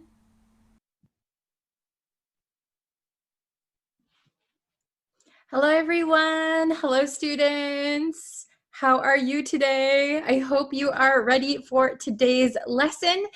in today's lesson, we are going to be learning 10, that's right, you heard that right, 10 advanced vocabulary words, okay? 10 advanced vocabulary words. We're going to focus on 4 specific words, but in my example sentences and in the definitions of these words, you'll learn other words too, 6 other words. So total, you will learn 10 new vocabulary words. Okay, so before we get into the lesson, if you could, and you haven't yet already, you can go over to YouTube and subscribe over there, or Facebook, and you can like and follow my Facebook page. You can turn on notifications on both YouTube and Facebook, and that way you'll know when I go live and when I post new lessons. Okay, let's get into today's lesson. Okay, so we have our 4 main words that we're going to learn today, okay? I want to see if you have heard of any of these words before, okay? Here are the 4 that we're going to be focusing on. Okay, the first word is pensive. Pensive. Do you know the word pensive? Have you heard this word before? Or is it brand new? Pensive. So pensive is usually when you are thinking, you're in thought, and you're kind of quiet, and you have a serious face, kind of serious. Pensive. By the way, all 4 of these words are adjectives. Adjectives, okay? So the first word is pensive. We'll go back to the definitions in a little bit. The next word we have is lethargic. Lethargic. Be careful of this G. It is a j sound. Lethargic. Lethargic. Okay? Is this one a new word for you? Have you heard this word before? Hello, everyone who's joining in the chat. Hello, hello.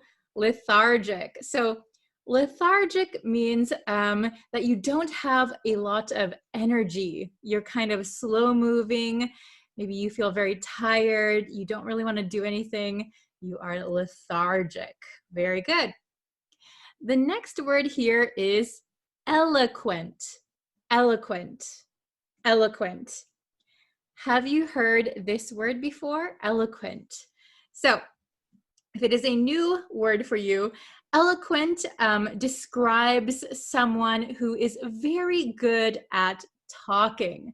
They have a special skill that they can communicate very clearly and their thoughts and opinions through speaking. So usually we say someone is an eloquent speaker, all right? And the last one we have is preoccupied. Preoccupied. This one is probably more common than the others in conversation, preoccupied. Maybe some of you have heard this word before, but when you are preoccupied, usually we say preoccupied with something, preoccupied with something.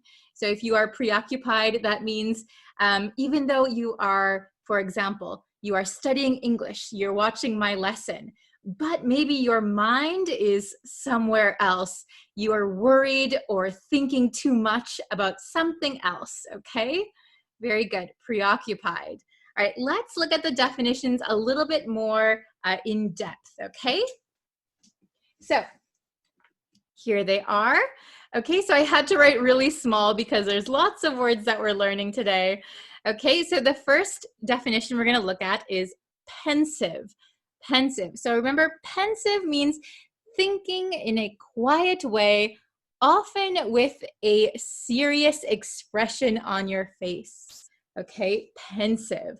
So if someone looks pensive, maybe it's not a good time to talk to them. Maybe they're thinking about something very seriously. They have a serious look on their face. They are pensive. We can also call a mood pensive. So maybe it's a little bit of a heavy mood. Maybe something is serious, we can call it a pensive mood, a pensive atmosphere. Pensive. So a synonym, so a word with the same meaning, is contemplative. Contemplative. So another word for pensive is contemplative. Contemplative. Okay. So for some extra homework, see if you can make a sentence with contemplative. All right. Okay. The next word is lethargic. Lethargic. Okay. Lethargic, remember, is having little energy, not wanting to do anything. Not wanting to do anything. I'm very lethargic this morning. Or when I wake up, I am a little bit lethargic. Okay? Another word that means the same thing is sluggish. Sluggish. So we learned sluggish probably a few months ago on a different lesson, sluggish. But sluggish is a synonym for lethargic. I'm feeling sluggish. I'm feeling lethargic. Okay, excellent. The next word that we have is eloquent. Eloquent. So eloquent means using language, so talking, using speech, to express ideas or opinions clearly and well. So someone who is good at talking, we can also describe them as being eloquent. Eloquent. Okay?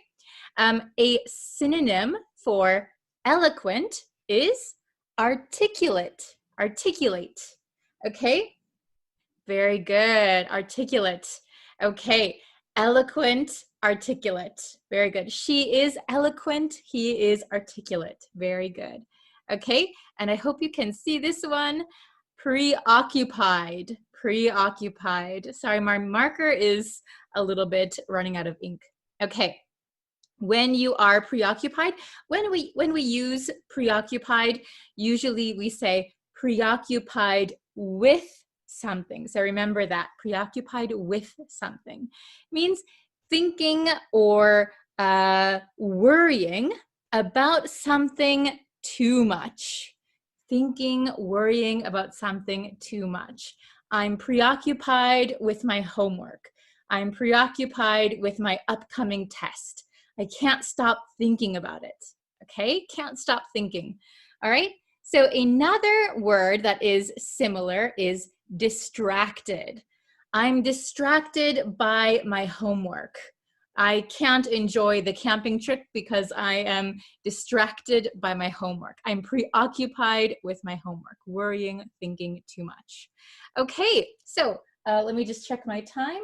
Okay, I have some time left. So let's go over numbers 1 through 4 together. So I have blanks here. So I want you to fill in the blank with the correct word up here. Okay, very good. So number 1, my grandmother was such an speaker.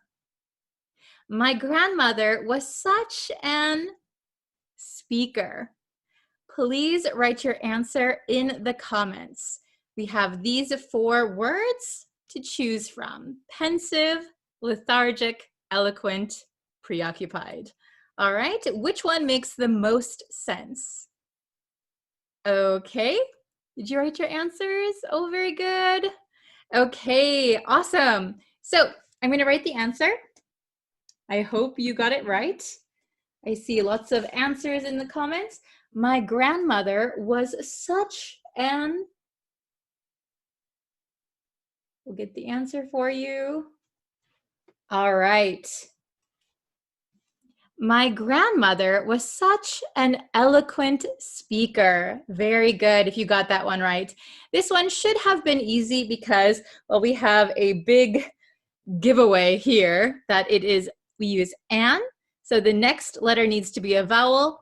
The only one with a vowel is eloquent, okay?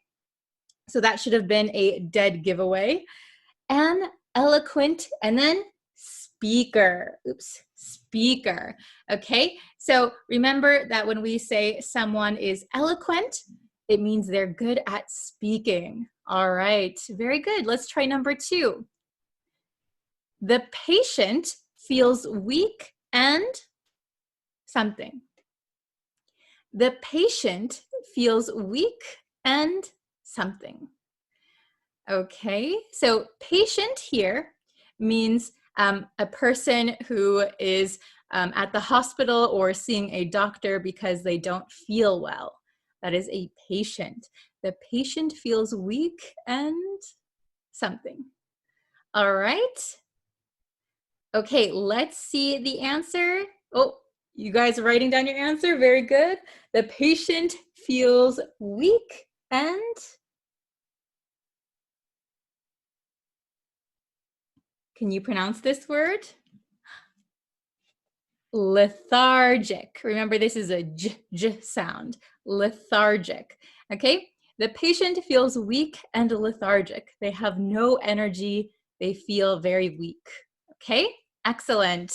I see a lot of people got that one right. Very good. Okay, let's try number 3. While at work, the man was with his home life. So I have home life underlined in green. Home life means your relationships and your life at home, home life. So maybe concerning your wife or husband or children or parents, whoever you live with, your house, maybe you're moving, maybe your relationships with people are good or bad. That is your home life, home life. Okay? So number 3, what do you think is the correct answer? While at work, so he's supposed to be working, the man was with his home life. Okay. Yes, I see some answers. Very good. Excellent. Okay, so the correct answer, I'll write it for you, is, you have a few more seconds if you didn't write your answer yet. Okay, awesome. So the correct answer should be preoccupied, preoccupied. While at work, the man was preoccupied with, so remember, we usually say preoccupied with something, preoccupied with his home life, okay? So even though he's at work, he can't stop thinking or worrying about his home life, okay? Maybe his children got in trouble at school, or they didn't get good grades, or maybe his wife fought with him in the morning or something. Okay, he's preoccupied. He can't stop thinking or worrying about it. All right, and the last one, she became standoffish and, she became standoffish and, which one do you think is correct? All right, which advanced vocabulary word? Okay, so by the way, standoffish is probably a new word for you. That's why I underlined it. If someone is standoffish, standoffish, that means that they are a little bit cold or distant, maybe a little bit unfriendly. So if your friend suddenly becomes standoffish, maybe there's a problem. So maybe they're not telling you something, but maybe they are angry at you, or there is some kind of problem. They become cold and distant and not friendly. Okay, she became standoffish, and the correct answer is, did you write it down? Very good. Pensive. I think everyone got that one right. Very good. She became standoffish and pensive. So she became a little cold and distant, and then maybe thinking in a very quiet way with a serious face. So maybe something happened, something's wrong. We should ask her what happened. Okay, very good. So these are the 10 new advanced vocabulary words for you today. If you can pick a few of them and try to write your own sentence, I would love to see your sentences, okay? So we have pensive, lethargic, eloquent, preoccupied, contemplative, sluggish, articulate, and distracted. We also have home life. Do you have a good home life? Do you have a bad home life? Uh-oh. And standoffish, becoming cold and distant. All right. So your homework is to write some example sentences in the comments. I will check them and I will give you a like if you wrote a really good sentence. Okay. So I'm so sorry. I have a very, very busy schedule today. So I can't really answer any questions right now, but I'll be back tomorrow with another live lesson. So thank you everyone who joined today. Don't forget to turn on notifications. Share this video with someone who is learning English. Let's grow our community, and I can't wait to see you guys tomorrow for a brand new lesson. All right, thank you everyone. Bye. Hello everyone. Welcome. Okay, so I know I have a busy schedule today, so we're gonna get into the lesson very quickly. But first, I want to tell you that right after this lesson, I will be doing another lesson for advanced vocabulary on the YouTube page, and I'm going to send you the link. It's going to be a live video. So I think, did I send it? Oh, hello from Myanmar. Hi. So we're going to be doing a live lesson on YouTube right after this one. So if you want to join, it's Bree's Practical English on YouTube. So we'll be over there right after this one. Okay. Hello, hello. Let's see. Hello, Swapam. Hello, EXO. Hello, Sandy. Hello, Jail. Hello, Aisha. Agam. Mahad. Hello, hello. Hello, Jen.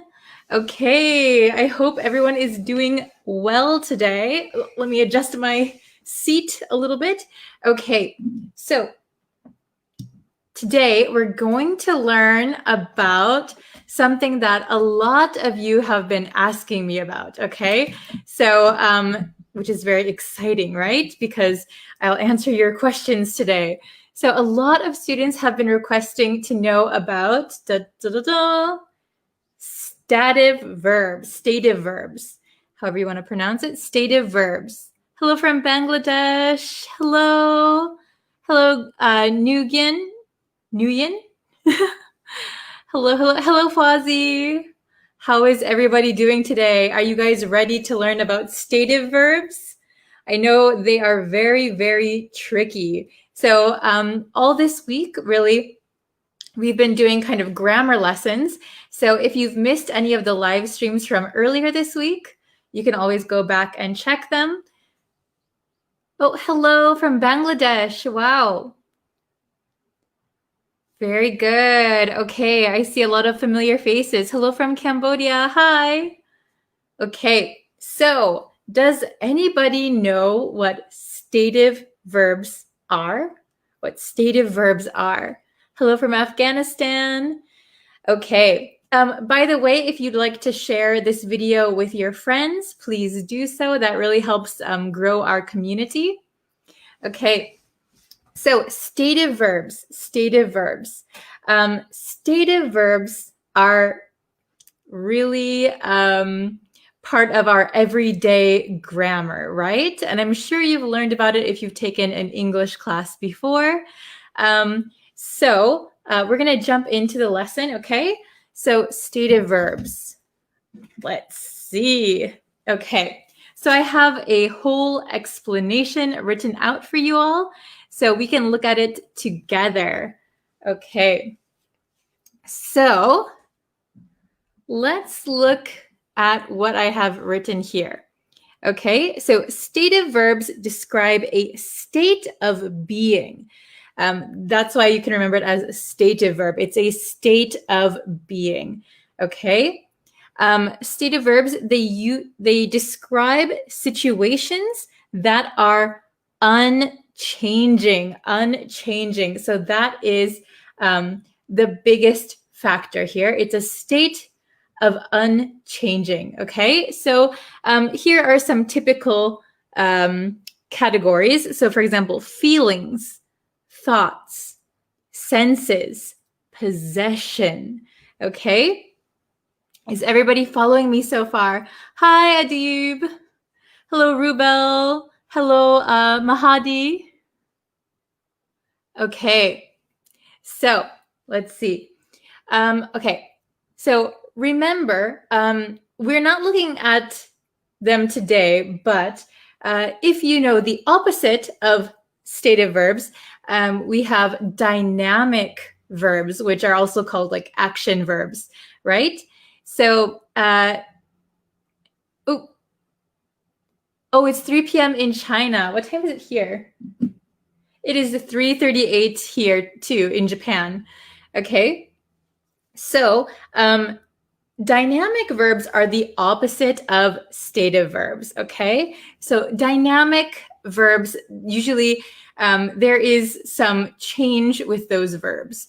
For example, running, right? Running. I am running. We can use these in the continuous. I am running.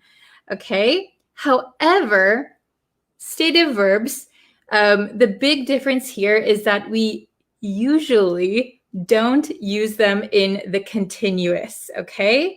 We usually don't use these in the continuous. So what that means is that a lot of times, sometimes English learners make some mistakes. For example, I am knowing, I am understanding, right? But we don't use stative verbs, and I'll give some examples in the continuous, okay? So let's look at number one, and I'll explain a little bit too. So number one, oops, can you see that? Ooh. Okay, number one. I like this restaurant. I like this restaurant. So here, like is a feeling. It's a feeling. And I like this restaurant. So my feeling for the restaurant is unchanging through the whole time that I like it, right? I like this restaurant. Okay. Okay, so let's see. We would not say, I am liking this restaurant. This is actually incorrect grammar. So if you take a grammar test, you don't want to say, I am liking. She is liking. However, in our everyday conversation, sometimes we use, we are liking, I am liking. Okay, so, let's see. Really quick, I'll take a question. So Madhu said, how long are you going to be with us today, teacher? So I'm going to do this lesson for probably about 10 more minutes. And then we'll have a live lesson on YouTube. And I'll post the link to the next live stream. Okay, I've posted it so you guys can check it out. I'll be with you on YouTube right after this one. Okay, so 2 lessons today. So as I was saying, I like this restaurant is correct. However, native speakers often like to break the rules, right? So sometimes, you know, if I'm eating a hamburger, oh, I'm really liking this hamburger. So we can say it in a normal conversation. However, when you need to have correct grammar, please do not use this, okay? Please stick to the stative. I like this restaurant. I like this hamburger. Okay. Very, very good. Okay. Number 2, she knows your friend. She knows your friend. So this one, I sometimes see students making some mistakes. I am knowing, she is knowing, we are understanding. She knows your friend. We would not say she is knowing your friend, because to know someone, maybe that is never ending, right? You will always know that person. So we wouldn't use it in the continuous tense, okay? Okay, number 3. This sushi tastes really good. This sushi tastes really good. So the taste of the sushi is not changing, all right? The taste stays the same. It is unchanging, and taste is a sense. However, taste can also be a dynamic verb. So, for example, the action of tasting. So, if I'm making, if I'm making soup, for example, and I want to taste to see how it is, she is tasting the soup, right? Or sometimes we use tasting like a wine tasting. You can go to a maybe in California, you can go to a winery and you can have a wine tasting, right? So in that case, tasting wine, okay? However, when you're talking about the flavor of something, we're not going to use it as a dynamic verb. It's going to be stative, okay? All right, and the last one that we'll look at is we belong to the English club. So belong. This is kind of like possession, right? We are members of the English club. We belong to the English club. So we would never say we are belonging to the English club. That is incorrect, okay? No continuous here. We belong. We are unchanging members, right? We belong to the English club. Okay. All right. So is everybody understand stative verbs? Okay. So I'll take some questions really quick, and I'll also give you some other examples of stative verbs. Okay. And I think I should do a whole lesson on stative versus dynamic. What do you guys think? Also, oh my gosh, I'm so orange. Okay, so I have a list on my phone of other stative verbs that I'd like to share with you that didn't fit on my whiteboard. So for example, let's see. For example, the word see, the verb see. For example, I see you. I see you. I'll put that there. I see you. I see you. We wouldn't say, I am seeing you. I am seeing you. No, I see you. However, see can also be a dynamic verb. So, for example, when we use see as in dating, So, I've been seeing my boyfriend for 5 years, right? See in that case is a dynamic verb, and then we can use it in the continuous, okay? Speak Fluent English said, yes, miss, dynamic verbs as well. Yes, maybe I will do static versus dynamic next week. Let's do that next week, okay? I'll put it on the schedule. Very good. Okay. Oh, thank you. I see some compliments. Thank you guys very much. Okay, let's see. Can anyone make a stative verb sentence? If you can make a sentence, I'll pop it up on my screen to show everybody. Okay.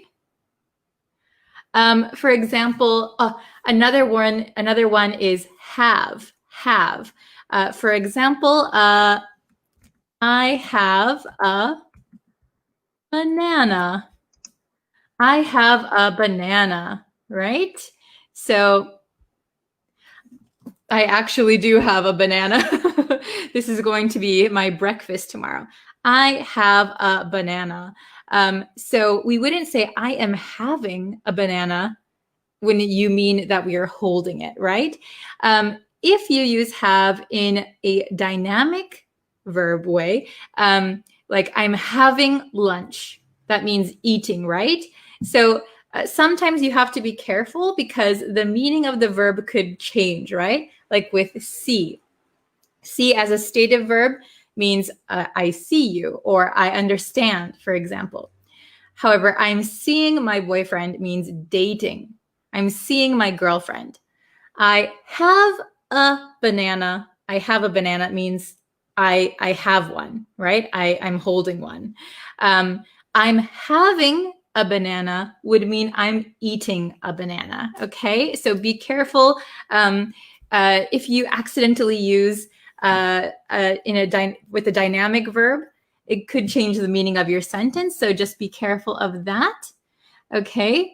I have a good question here. Nasibula, is that how you say your name? Please show us the best grammar book. Okay, so if you go to my YouTube page, on every video, I have some links to grammar books and other English books that I think are useful. So if you, they're all on Amazon. So if you have access to Amazon, you can go and click those links and you will be able to find some good grammar books there. Good question. I have no banana. Very good. I have no banana. So you could say I have no bananas. I have no bananas. Very good. Okay. Let's see. Can anyone else make some stative verb sentences? Oh, okay. This is a good one. I like apple cake. Very good. I like apple cake. So you would not say I am liking apple cake in correct grammar, right? Very good. Oh, this is a very good sentence. I see what you mean. I see what you mean. So when we use it like this, see is a stative verb. Very good. Okay. Oh, so Muhibula said a little bit complicated, this grammar. Yes. It is a little bit complicated. You have to kind of study it and remember which verbs are which. So I think I'll continue to do some lessons on this because I think in 15 minutes, it's kind of hard to memorize, right? So we'll do some more lessons, so don't worry. Okay? Okay, so here, Dusty said, I'm having my homework. So remember that have, when we're not talking about eating, right? Have is usually a stative verb. So you'd say, I have homework. I have homework. If you say, I'm having my homework, it's grammatically incorrect. Okay, so I have homework. Very good. Oh, okay. Zestia, is that how you say your name? Can you explain for tastes for the example again, please? Yes. So taste, in this example that I have, this sushi tastes really good. So when we talk about something's taste, the taste is unchanging. This is like the flavor that you are experiencing, right? So the flavor doesn't change. The taste doesn't change. However, we can use taste as a dynamic verb. So for example, with the action of tasting. So I am tasting the cake. Just a little bit taste, okay? So if it's an action verb, a dynamic verb, tasting is okay. However, in this example, the sushi tastes really good. This taste is flavor, okay? So the sushi isn't going to suddenly change the flavor while you're eating it, right? So it's unchanging and it's a sense of taste, okay? Very good. Oh, here's a good example, actually. Honey tastes sweet. Very good. In this case, we're talking about the sense, the taste, the flavor of honey. Honey tastes sweet. Okay, very good. Okay, so actually it's time for me to hop off of Facebook and we're going to start the live lesson over on YouTube. So again, here is the link. And if you want to join me over on YouTube, we're going to learn some advanced vocabulary. So it's going to start in about 5 minutes. Okay. So if you have some questions, please leave them in the comments. I always check through the comments. And if I can't, I'll try and reply to each of your questions. However, if I can't, I'll make another video on stative and dynamic verbs. Okay. All right. Thank you so much. And I will go see you over on YouTube right now. Okay. So please go join me on YouTube and I will see you guys soon. All right. Bye. Hello, everyone. Welcome, welcome. Mic is on. I always have to check. It's right here. Okay. So I only have about 10 minutes today, so I got to do a super quick lesson. Let's see. Make my screen bigger. Okay. So today and this week, we are learning idioms with the word up. Idioms with up is what we've been studying. So yesterday we learned 3 idioms. So if you haven't watched that lesson, go check it out. We'll have a review lesson at the end of this week. Okay? So, hello. Hi, everyone. Thank you for joining me. Sorry, I have just 10 minutes today. I have a really busy schedule. So I can only do a really short lesson. Oh, hello, Anna. Hello, Samya. Okay, so today's idiom, we're only going to learn one because of a limited time, but we're going to learn screw up. Screw up. So this is a very casual, informal idiom. Screw up. Do you know what screw up means? Anybody? Screw up. So this might be a new one. It's very casual. It's informal. But we do say it a lot. Okay? So we use screw up when you make a mistake or you don't manage a situation in the best way. So usually when we say screw up, we're in trouble or we're apologizing. So you don't want to screw up. Screw up is not a good thing to do. Oh, hello from Peru. Very good. Oh, yes, very good. To do something wrong is to screw it up. Yes. Oh, hello from Mexico. Hi. Wow, we always have so many different kinds of nationalities. That's awesome. Okay, so let's look at screw up. Let's see. So I have the meaning written out here. So you can look at it a little bit more easily.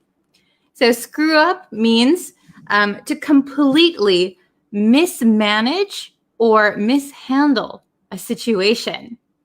To completely mismanage or mishandle a situation. So basically making a mistake. Oh, hello from India. Very nice. You screw up your job interview. Yes, you could screw up your job interview. You don't want to, but if you do screw up your job interview, hopefully you'll get a second chance to do it one more time. Hello from Myanmar. Okay, so meaning is basically to make a mistake. Okay, so let's look at the examples. I'm sorry, Amanda, I screwed up. I'm sorry, Amanda, I screwed up. So screw up, like I made a mistake. I did something wrong. I did something bad. I'm sorry, Amanda, I screwed up. So you often see screwed up. I screwed up with like an apology. I'm sorry, I screwed up. Don't hate me. Okay. Number 2. This one is, I'll get into this one, but this is very, you'll sound very American if you say it like this, okay? I royally screwed up at work and now I think I'll get fired. I royally screwed up at work and now I think I'll get fired. Oh no. So, screw up is to make like a mistake. But if you put royally in front of it, this is a very American way to say you really, really made a mistake. So you can put royally in front of screwed up, and it emphasizes the severity of what your screw up was. Oh, hello from Indonesia, Bangladesh, Mexico. Hello from Myanmar. Okay, so this one, we can save royally for big mistakes. So in this case, I think I'll get fired. So that must be a big mistake. So in the comments, please write a time when you royally screwed up. So I will give you an example. Let's see. When I was 16, my mother told me to be careful driving because of the snowy weather. She told me many times, be careful, be careful, be careful. But I was 16, so I didn't really understand how to be super careful in snowy weather when I was driving. So I was driving a little bit fast and I got into a small car accident, but I royally screwed up. My parents were so angry. I really messed up. I really made a mistake. I royally screwed up. Okay? So please write in the comments a time where you royally screwed up. This is a very American saying. Royally screw up. Okay, and number 3, let's look at it. She screwed up the application and has to start over. She screwed up the application and has to start over. So I do this a lot. Sometimes I am writing something very important, and I make a mistake. I screwed up my application. Now I have to start over, okay? So she screwed up the application and has to start over. She has to write one more time. That's the worst. That happens to me a lot, okay? Ooh, Pakistan, Karki. You are Sam Karki from Darjeeling? Okay, awesome. Thank you for being here. And thank you for writing your name like phonetically. It really helps me to pronounce it. Okay, so let's just quickly review. Oh, can I do this with one hand? Okay, so we learned screw up. Ooh, can you see that? We are learning screw up today. Screw up. And what does screw up mean? It means to make a mistake or mismanage something or mishandle a situation. Oh, yes. Very good. Okay, so Sarah said, can we say, I royally screwed up in my last exams? Yeah, you can say, I royally screwed up my last exams would be perfect. I screwed up the examination. Yes. Hi from Sri Lanka. Hello. Okay, so I'll just read these one more time really quickly. Let me check the time. Oh yeah, I only have a few more minutes. Okay, so I'm sorry, Amanda, I screwed up. So you have to apologize for something. I made a mistake. I'm sorry, Amanda, I screwed up. I'm sorry, Sam, I screwed up. Okay, number 2, I royally screwed up at work and now I think I'll get fired. So this is a big mistake, big mistake. And number 3, She screwed up the application and has to start over. She screwed up the application and now she has to start over. Very good. So screw up means big mistake, make a mistake. Royally screwed up is very big mistake. Okay, very good. I'll put this up just one more time so you guys can see it. Okay. Okay, so that's all the time I have for today's lesson. And I'll be back tomorrow with another idiom that has up. I royally screwed up when I made your birthday cake, so I think I have to remake that now. Yes, perfect. Very good, Anna. Yes. I've screwed up. I have royally screwed up when I made a birthday cake before, too. It's a lot of pressure. I screwed up in a letter. Yes, you could say I screwed up writing my letter, writing a letter. Very good. So unfortunately, I have to go now, but I will be back tomorrow with another lesson. And Thursday will also be, what day is it today? Today is Tuesday. So Wednesday, Thursday will be 2 new lessons. And Friday will be a review lesson, okay? So hopefully around this time this week. Okay, what time is it right now in America? Well, I'm from America, but right now I'm living in Japan and it is about almost noon. Okay. Oh, thank you for joining, Anna. It's always a pleasure having you. Oh, thank you, Kevin. Thank you very much. All right, so I'll see you in tomorrow's lesson. Thank you for watching. See you tomorrow. Bye-bye.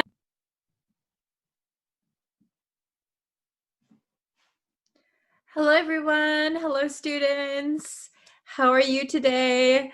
Before we get into today's lesson, if you haven't yet already, you can subscribe to me on YouTube, and or you can subscribe to me on Facebook. You can like and follow the Facebook page and turn on notifications. If you turn on notifications on YouTube and Facebook, that way you'll know when I go live, when I post new lessons, great things like that. Okay, so thank you guys so much for joining me today. Today we're going to have a vocabulary lesson. Now, I have these 2 words that are very, very similar, but have slightly different meanings, okay? So if we look at these 2 words, oh my gosh, can you tell the difference? Do you know the difference between these 2 words? Well, this word is compliment, compliment. And this word is compliment. Okay, compliment, compliment. All right, very, very similar. Originally, they come from the same, I think it's Latin word, but I'm going to just point out that this word has an E after the L, an E, compliment, and this one has an I, okay? That is the only difference in spelling, okay? And when we say these words, both of these words become complement, complement. When we talk very quickly, complement, complement, okay? So I guess you could pronounce this one as complement, and this is compliment, very similar. I think usually when native speakers talk at a regular speed, they both kind of sound the same, exactly the same, complement, complement. Okay, so does anyone know the meanings of these words? I'm sure some of you have heard the word compliment before, but do you know if it was this one or this one? Okay, so we're going to go over the definitions. So both of these words come from the same, I think it's Latin word, and the Latin word means complete, complete. So these both come from complete, but they don't mean exactly the same as complete, okay? So this word up here with the E, a synonym is complete for this one. A word with the same meaning or similar meaning is complete. However, with the word complement, this one means that something has something extra, like a special feature or an extra feature to make something even better, okay? So I'll get into some examples in just a second. Then we have the last one, complement with an I. This one is very easy to understand. This one is when you say something nice to someone else. Oh, I like your new haircut. Wow, your shoes look really nice. You are very smart. Your English is very good. Okay, these are all nice things we can say to praise someone else. Okay, those are compliments. Now, both of these words can be nouns or verbs. Nouns or verbs, compliment or compliment. Okay, so I think today we're going to mostly focus on verbs. There might be one or two nouns in the questions I'll give you. So make sure you understand that they are verbs and nouns. Okay, so let's get into the big whiteboard with the questions. Okay, so let's see. Okay, excuse me. So we have complement at the top with an E, complement. So what does complement mean? At the top, I gave some synonyms, some words with the same meaning. So complete, go with, accompany. So usually we're matching two things together. They go together well. When they're put together, it completes everything. Okay, so here is a more drawn out explanation. We have, contribute extra features to someone or something. It can be someone or something in a way that improves or emphasizes their qualities. Okay, I'll put this up here so you guys can see it. Is it understandable? It's a little bit hard to understand. So I'll give you an example. If you have, for example, food. So I like to eat yogurt in the morning, and I like to put fruit in my yogurt. So I could say, these strawberries complement my yogurt wonderfully. So they go together and it enhances it. It makes it better. So yogurt is good by itself. Strawberries are good by themselves. If you combine them together, it kind of completes my morning breakfast and it's even better. It's been improved or emphasized, okay?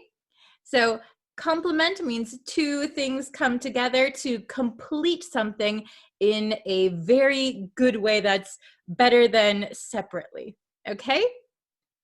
Then we have the word compliment with an I.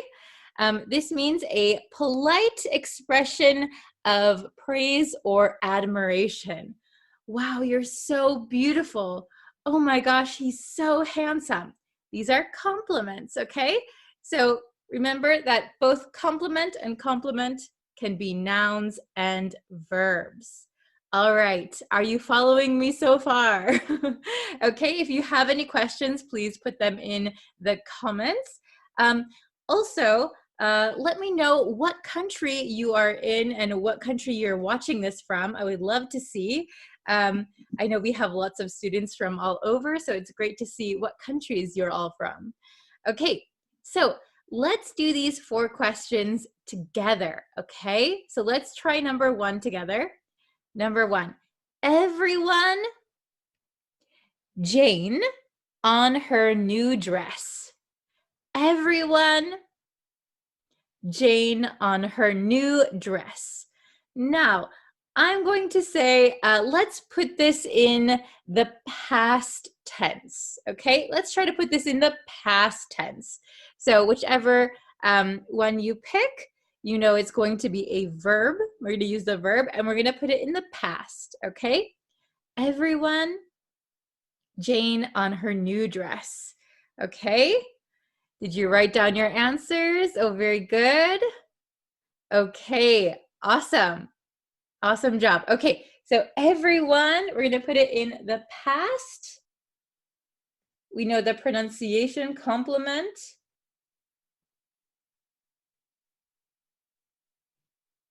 Okay, can you see my answer?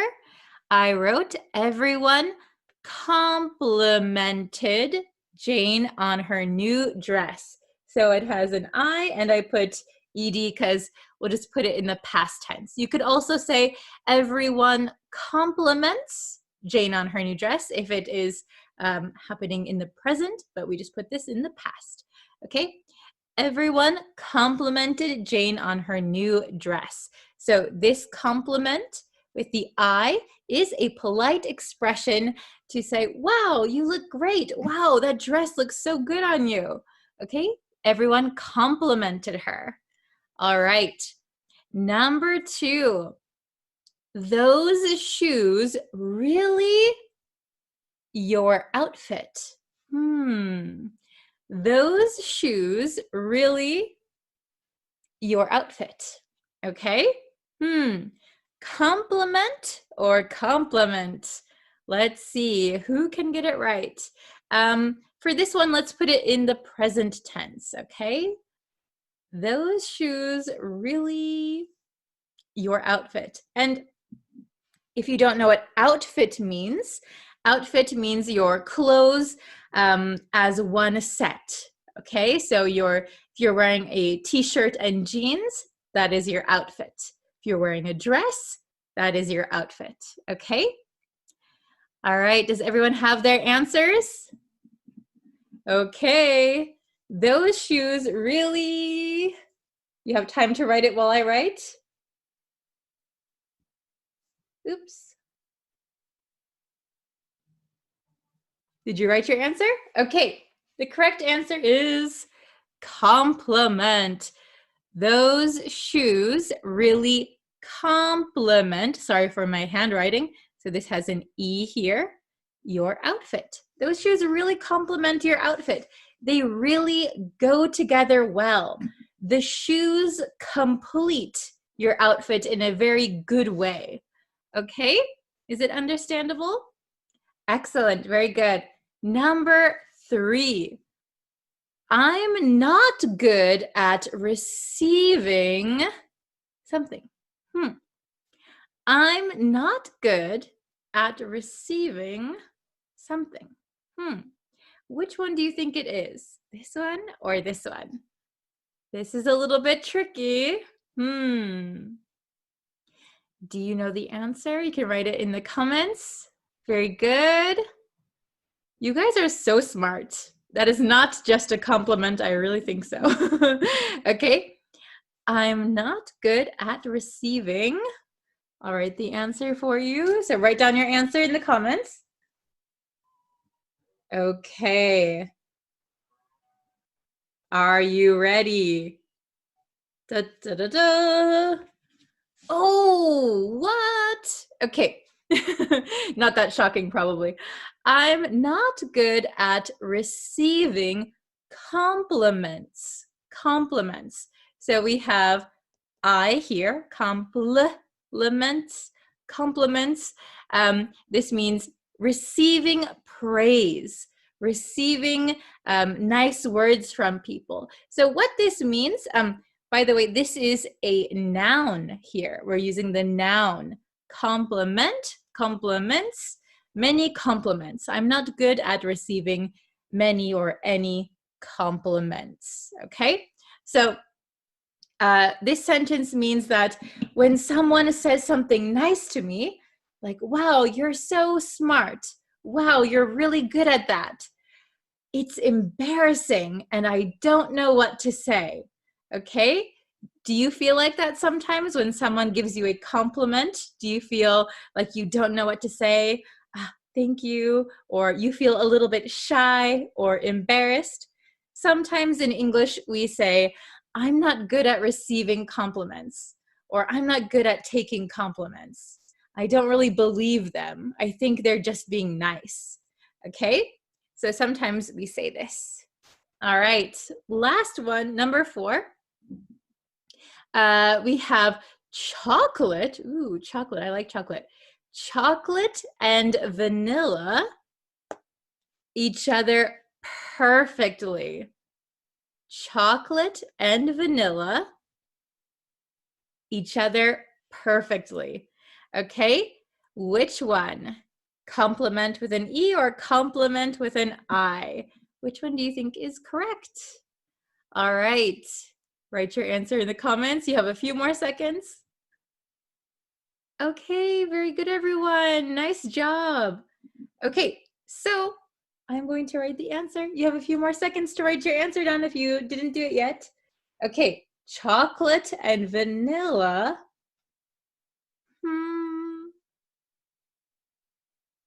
Each other perfectly. Okay, so, it's very hard to see. I ran out of space. Chocolate and vanilla complement with an E each other perfectly. That means they go together perfectly. Chocolate is good by itself, vanilla is good by itself, but when you put them together, perfect. They go together so well. They complete each other. They complement each other. Okay, very good. You guys are so good. I'll give you lots of compliments. My students are the best. Okay, that is a compliment. All right, so if you guys can, if you have time, please write in the comments maybe a sentence with compliment with an E and another sentence with compliment with an I. Okay, I would love to see your sentences, so leave them for me. I'll check them. And please let me know what other kinds of lessons you would like to see.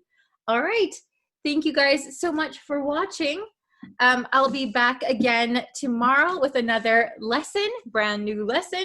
So stay tuned. If you turn on notifications, subscribe to the YouTube channel, like me on Facebook, then you'll know anytime that I go live and when I post new lessons. All right, thank you guys so much for watching. You guys are really the best, and I will see you again tomorrow. Bye, everyone.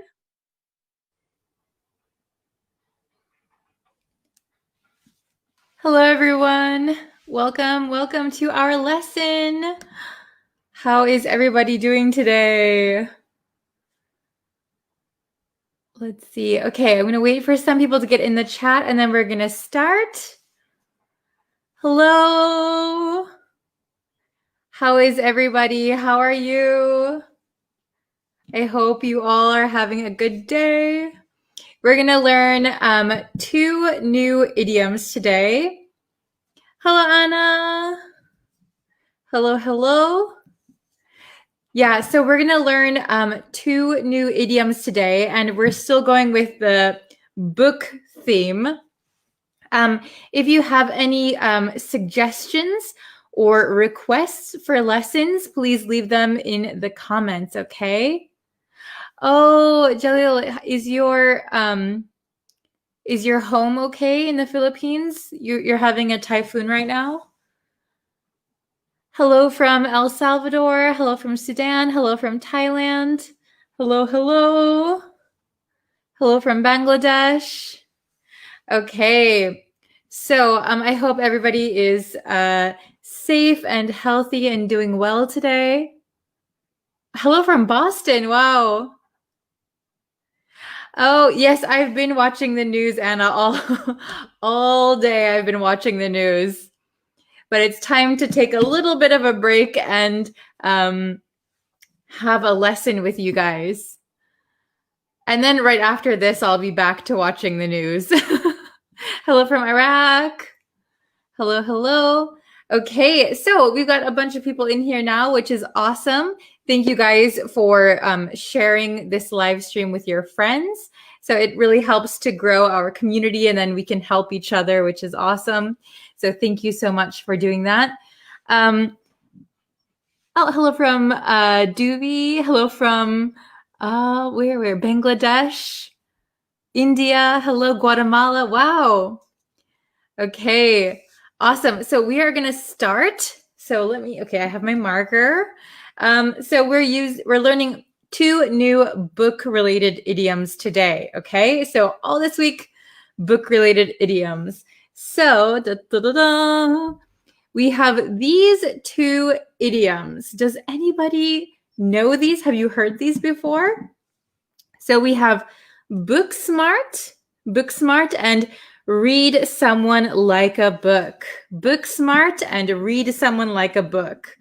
Okay, so let's see. Book smart. Book plus smart. Maybe that is an easy one to understand, but we use book smart as an adjective to describe someone who gets their knowledge by reading books or studying, going to school, but maybe they don't have practical real world experience. They have all of their knowledge from books or from school, going to university or reading newspapers. They're book smart. We have a different word that is the opposite. The opposite of book smart is street smart. And I'll write it down for you in a different color. Street smart. So, street smart means you don't get your knowledge from books. You get your knowledge from real world experience. Okay, so these are very different. So both have their advantages and disadvantages, right? So book smart, you get everything through like academics, right? You get all your information, knowledge through academics. Street smart, you get your knowledge through real life practical experience. Okay, so understandable so far? Rafiq asked which state I'm in. Actually, I'm in Japan right now, but I'm from Wisconsin. Hello from Bangladesh. Yes, very good. Okay, so here, the next one is read someone like a book. And to read someone like a book means that you can easily understand how someone is feeling or what someone is thinking by looking at them. So when you look at someone, it's like what they're thinking is written on their face, right? Or how they're feeling is written on their face. It's not actually written on their face, but you can see them and you can read their thoughts or you can read their emotion. You can read someone like a book, okay? Hello from Cambodia. Oh, Anna lives right by Lake Geneva, Wisconsin. Oh my gosh. You're very close to my family.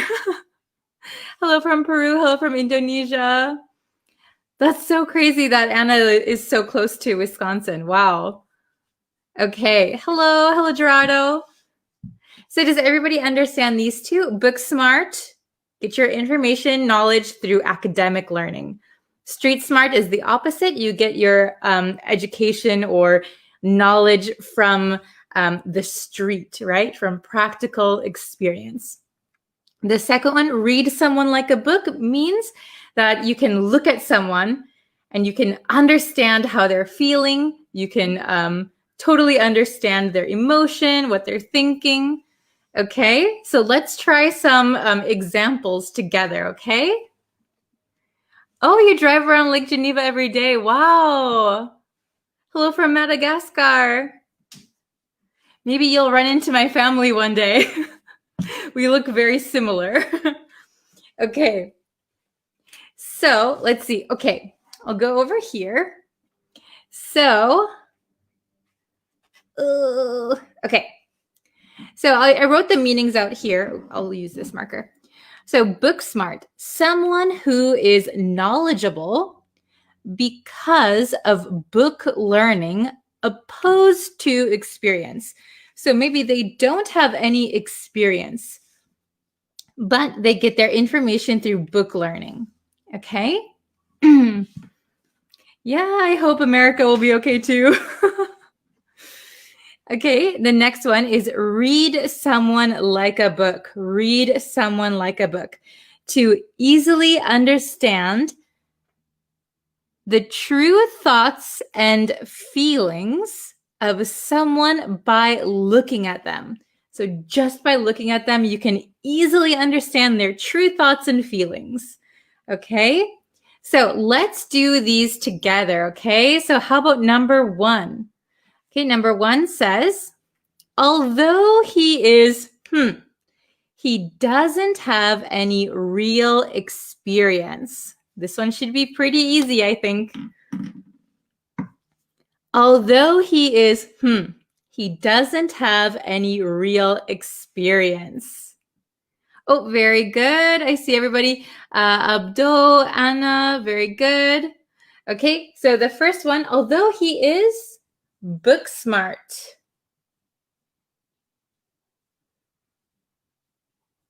Although he is book smart, he doesn't have any real experience. Very, very good. Okay. Hello from Bangladesh. Hi. Okay. How about number 2? Let's do number 2 together. My dad always knows when I'm lying. He can. Okay. What do you think?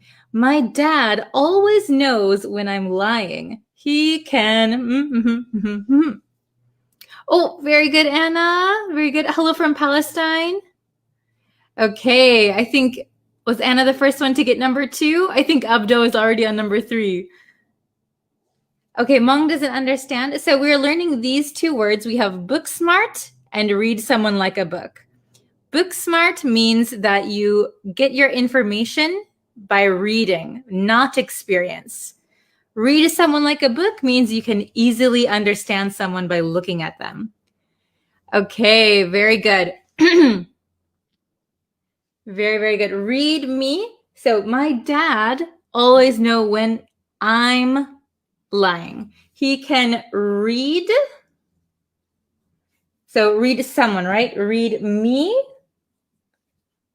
like a book. So you can't hide anything from your dad, right? My dad always knows when I'm lying.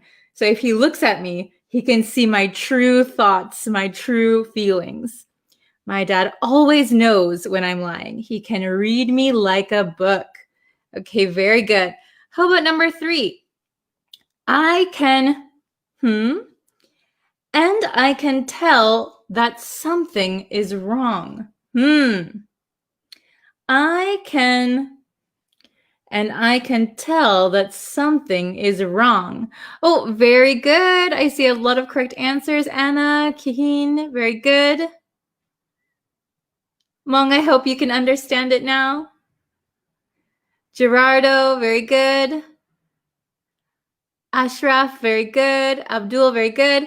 Abul, okay. I can read, we'll say you, like, oh, I ran out of space. A book. Oh no, I ran out of space. It's hard to write like this. Oh, look at that bad handwriting. I can read you like a book, and I can tell that something is wrong. So you're maybe talking with your friend, and you know your friend very well. So you look at your friend, something is wrong. I can read you like a book. I can tell that something is wrong. Okay? Let's try number 4, the very last one. Easy, super easy. People, oh no, my people disappeared. People who are usually good at trivia. People who are are usually good at trivia. Oh, very good. I see Kihin. I hope I'm pronouncing your name right. Gerardo, Anna, very good. Abdo, very good. So people who are book smart. So remember, book smart is an adjective. People who are book smart. People who are book smart are usually good at trivia. Very, very good. Oh, I'm so sorry. The handwriting is bad. So remember, book smart, you get your information from books. You get your knowledge from books. The opposite of book smart is street smart. Street smart. You get your knowledge from experience. Somebody asked, so Nick asked, what is trivia? Trivia is questions of like general knowledge. So for example, what's the capital of Wisconsin, right? Knowing those answers, that is trivia. What is the capital of India? What is the capital of Australia? What is... Oh, if you know like the show Who Wants to Be a Millionaire, do you know that show? That is all trivia. So asking like random questions. So somebody who is book smart would know a lot of random facts. So they would be very good at trivia. Ali asked if there's a space between book and smart. Yes, there are two words, book smart. Sorry, it looks kind of smushed together here, but book smart, two words. Okay, and then if you read someone like a book, it's easy to understand their true thoughts and feelings just by looking at them. Okay. Oh, Anna knows. Anna knows some Wisconsin trivia. Milwaukee is the capital of Wisconsin. I think, right? Or is it? Yeah. Madison? I'm also forgetting. It's been a while since I've been to Wisconsin. Okay. So, number 1, I'll read it one more time for those who are just coming in. Although he is book smart, he doesn't have any real experience. Number 2, my dad always knows when I'm lying. He can read me like a book. Number 3, I can read you like a book, and I can tell that something is wrong. Number 4, people who are book smart are usually good at trivia. Okay, is it understandable? Can you see it? Okay, awesome. So if you have some questions or you want to make some example sentences, oh, why is it so orange now? If you want to make some example sentences or if you have questions, I can hang around in the chat for just a few minutes. Hello. Yes. Madison is the capital. Yeah, Milwaukee is like one of the biggest cities in Wisconsin. We have the Milwaukee Brewers, if you're a fan of baseball. We have the Green Bay Packers, if you're a fan of football. Oh, you're welcome. So if anyone has any questions. Okay, opposite of book smart. The opposite of book smart is street smart. Street smart.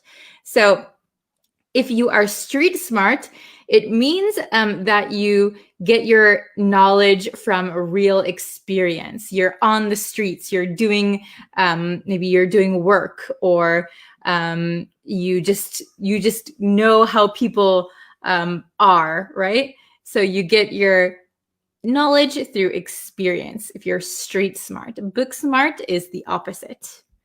Okay. How can I read someone like a book?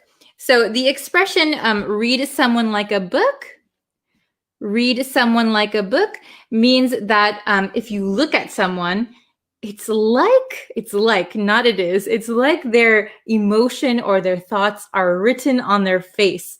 So their face kind of tells you how they're feeling or what they're thinking, right? So you can read them like a book. Oh, something's wrong, or are you okay? Are you lying to me? Are you sad? You can kind of, by looking at them, it's like their face is telling you how they're thinking. Very good. Okay. Let's see. Oh, Anna, very good. My husband never can lie to me because I read him like a book. Yes. So my husband can never lie to me because I can read him like a book. Very good. He will never lie to you because you can always tell if he is lying or not. Very good.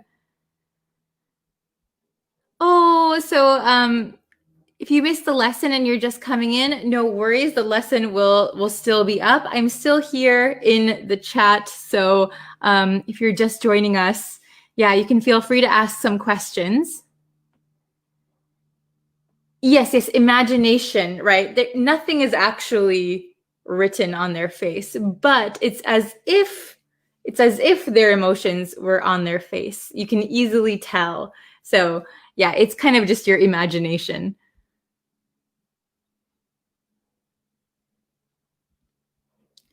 So if someone can read someone else like a book, does it mean he or she has a lot of experience in life? It could, yeah. Or so if you have a lot of experience in life, maybe you can read people like a book. Maybe that means you have a lot of experience with people. Or you just know that person very, very well. So if it's someone very close to you, like your best friend, your wife, your husband, your mother, your father, your brother, your sister, maybe you know them very well, so you can read them like a book. But if someone can read everyone like a book, maybe they have a lot of life experience. Yes. Okay. Let's see. Okay, maybe I can read one more question or comment, and then I have to get going. So let's see.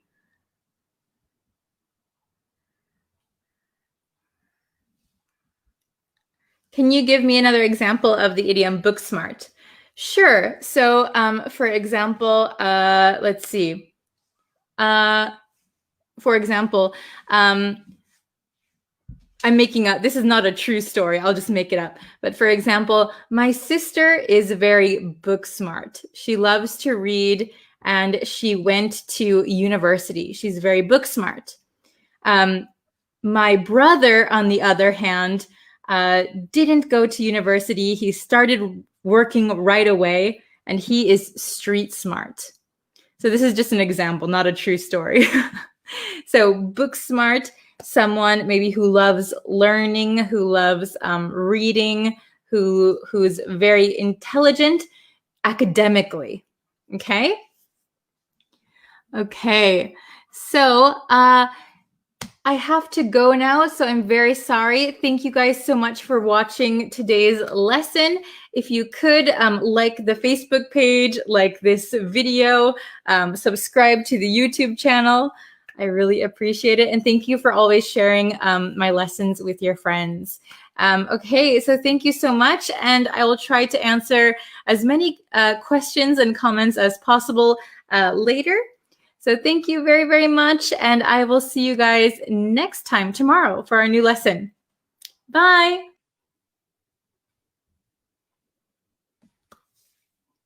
Hello, everyone. Okay, we're gonna get the lesson started. If you haven't yet, please go subscribe to the YouTube channel. I know a lot of you already have. Thank you so, so much. And if you could like the Facebook page, share this video with your friends. It's always very much appreciated. So yeah, hello everyone. Hello Kosai, Josh, Jahangir. Hello from Bangladesh. Hanad, hello. How is everyone? Good morning, Tima. How are you guys today? What country are you from and what time is it for you? I know some of you it's kind of early, some of you it's kind of late. Hello from Bangladesh. Hello, how is everyone? Hello from Myanmar, Pakistan, Indonesia. Wonderful. Okay, so if you guys haven't yet, please subscribe to the YouTube channel. I really appreciate it. And like the Facebook page, okay? And then we're going to get into today's lesson. Hello from Mexico. Hello from Myanmar. We're going to get into today's lesson, and it's a review lesson today. So we're going to review everything that we learned this week. Oh, hello from Morocco. It's 4 a.m. for you. Wow. Thank you for watching at this time. That's so either really early or really late for you. Oh, Pakistan, 8:50 a.m. Hello from Libya, Malaysia, Vietnam. Wow, Lebanon, 6 a.m. Oh my gosh, it's really early for some of you. Hello, Pedro. Mexico is 9:55 p.m. Okay. So you guys are all over. It's like either really early or kind of late for you. For me, it's the afternoon. It's almost 1 in the afternoon here. Okay, so let's get into the review lesson. We'll start it off. Let's just look back on what we learned this week, okay? So we learned all of these today, or not today, this week. So we're going to review everything today. Okay? From Somalia, hello. Okay, so we have find out, figure out. So we did this lesson earlier this week. We did find versus find out, and then find out versus figure out. We also looked at separable phrasal verbs and inseparable phrasal verbs. Okay, so let's start with find. Okay, find. Find has 3 main meanings. We can use it 3 different ways. So the first one is when you locate something. Okay. Oh, I can't find my wallet. Where did I put it? Oh, I found it. Okay. So when you're actually looking for something and you can locate it, find something. Okay. Oh, good afternoon from Tokyo. Are you in Tokyo too? Awesome. It's almost 1 p.m. here in Japan. Okay. Then the next one is find out. Oh, sorry, I didn't go over the rest of the definitions. So the first one is to locate. The second meaning is to think, or that's your experience. So I find this food delicious. I think this food is delicious, right? I find. Okay, that's my experience, my opinion. Hello from Ecuador, Cambodia. Okay, then the last meaning of find that we often use is when you find yourself in a situation, or you find yourself in a place due to some circumstances. Okay, so although she never studied French, she found herself attracted to Paris. Okay, so she went to Paris. So she found herself in, it means like in that situation. Okay, circumstance. That one's a little bit harder. We did go over it a few times. Okay, then find out. Find out is when you are looking for information, usually information, and it takes a little bit of effort, but it doesn't require much thinking. Okay, it doesn't require much thinking. So usually you can find out something by asking someone, or researching it, or looking it up, or calling someone. You can find out. Oh, hello, Devashka. Hello, Nativo from Peru. Hello, hello. Okay, so find out some information. So usually the information, the answer to what you're trying to find out exists already. So you don't have to think and come up with an answer. Find out means you need to go and find the answer, right? You need to find out the information, okay? Figure out, on the other hand, figure out the difference between find out and figure out. Figure out requires more thinking, and the answer might not exist yet, okay? So, for example, if you are doing a math problem, you need to think, calculate, and figure out the answer by yourself using your brain, okay? Oh, very good. I see some good examples in the chat. Awesome. Hello from Mexico, Algeria, Argentina. Hello, Nicaragua, Cambodia. Okay, so figure out. It requires a lot of thinking, okay? Brain power, effort. All right. Then we have separable phrasal verbs and inseparable phrasal verbs. So these can be confusing, right? So basically, when there is a direct object in your sentence with a phrasal verb, some of them can be separated to put the direct object between the phrasal verb, okay? However, if there is no direct object, we don't separate the phrasal verb. And even though some have a direct object, some of them can't be separable, okay? Oh, yes, very good. Figure out your problem in math. Good.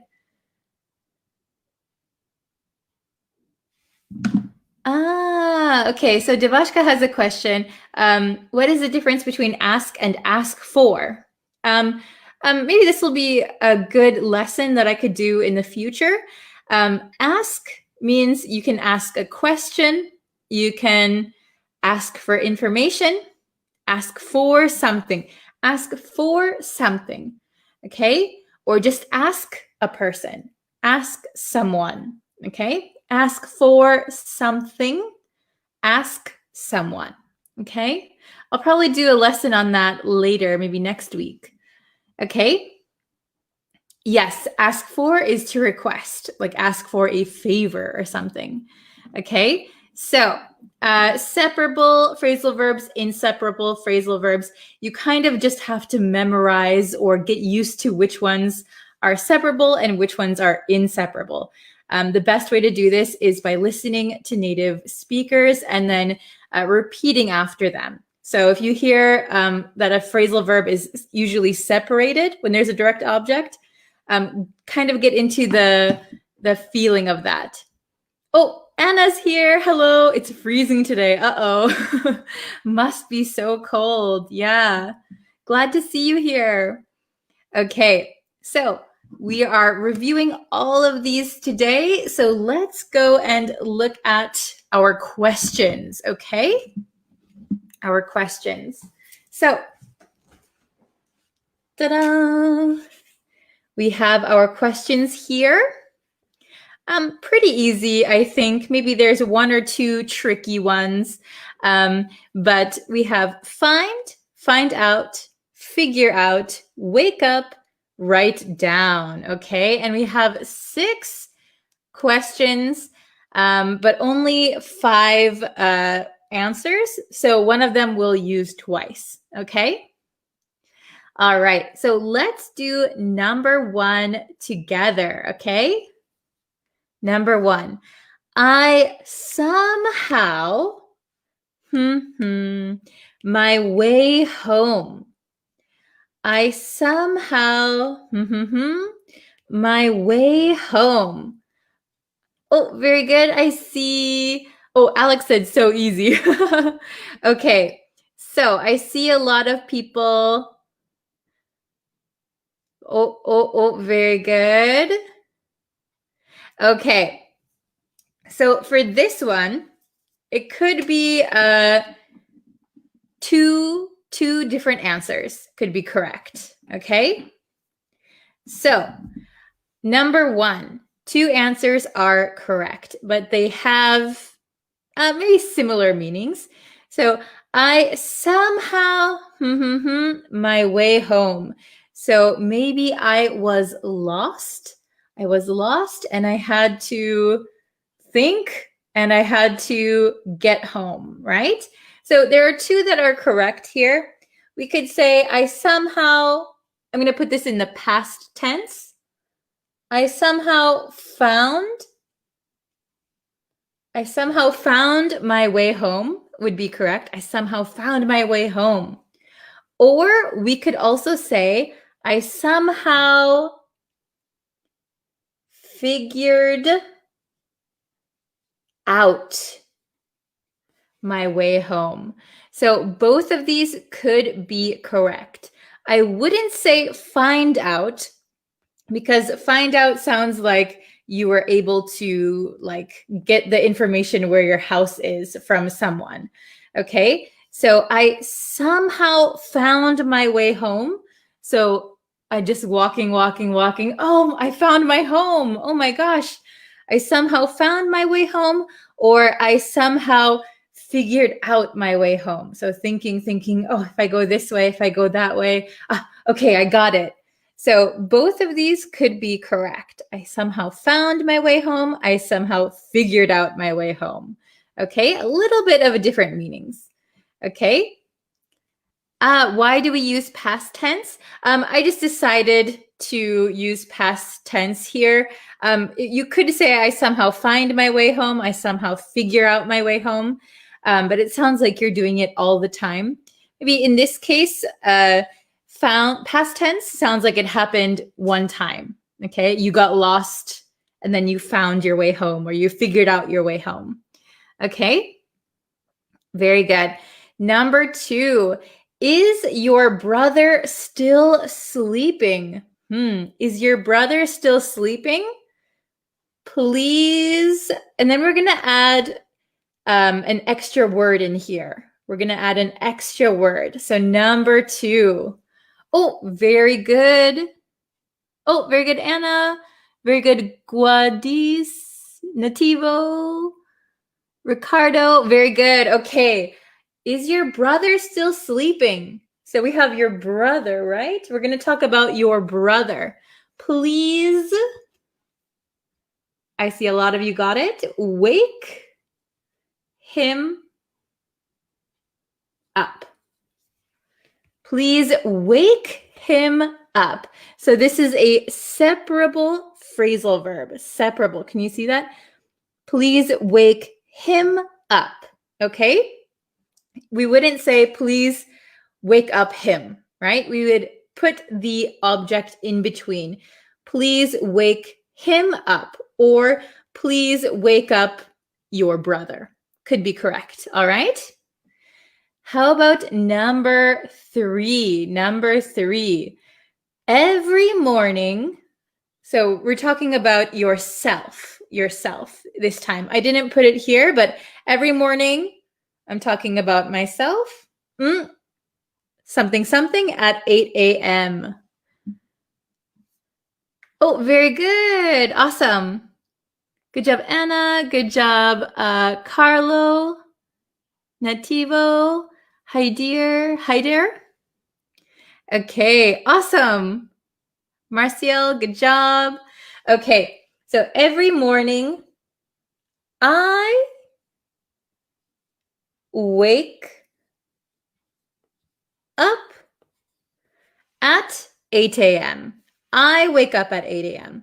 So here, unlike here where we have a direct object, we don't have a direct object here. So every morning I wake up at 8 a.m. This we do not separate, okay? We went over it briefly yesterday, but we wouldn't put every morning wake I up at 8 a.m. We wouldn't say that. And we wouldn't say every morning I wake at 8 a.m. up, right? We can't separate it here, okay? Very good. Okay, number 4.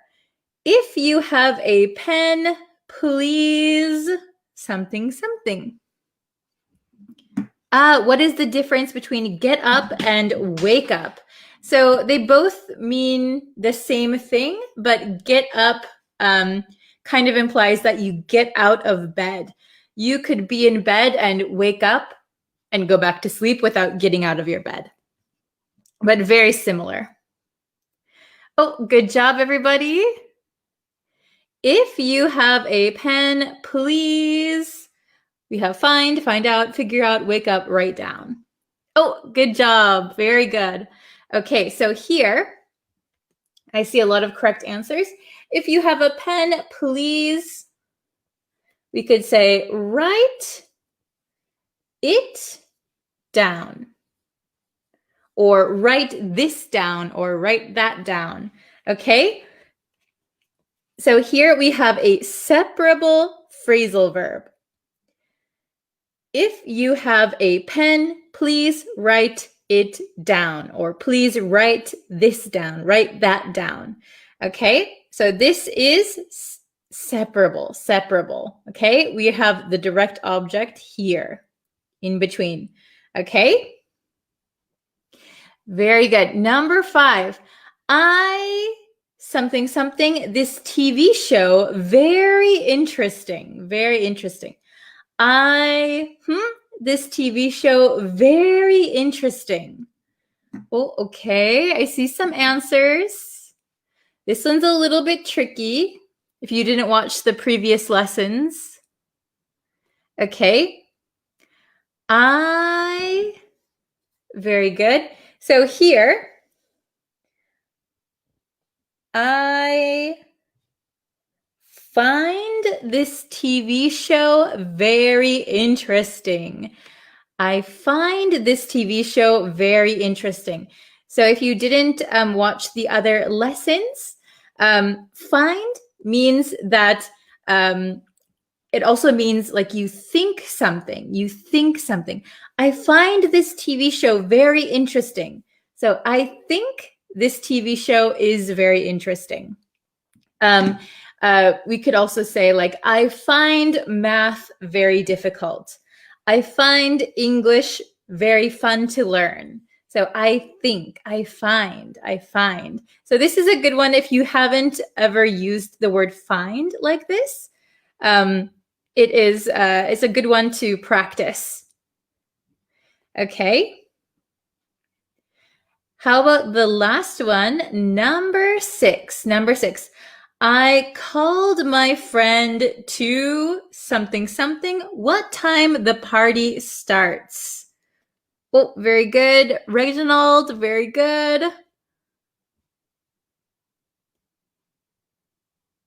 Oh, very good. So we have find, find out, figure out, wake up, write down. Oh, I see a lot of correct answers. Awesome, good job. I called my friend to find out. To find out what time the party starts. Very good, everyone. So I called my friend to, can you see? My blue marker is not very good anymore. I called my friend to find out what time the party starts. So find out, you are trying to get some information. I called my friend to find out, to ask what time the party starts. Okay, very good. We'll go over them really quickly. Number 1, I somehow found my way home. Oh, there's my house. I somehow figured out my way home. If I go this way, if I go that way, I can go home.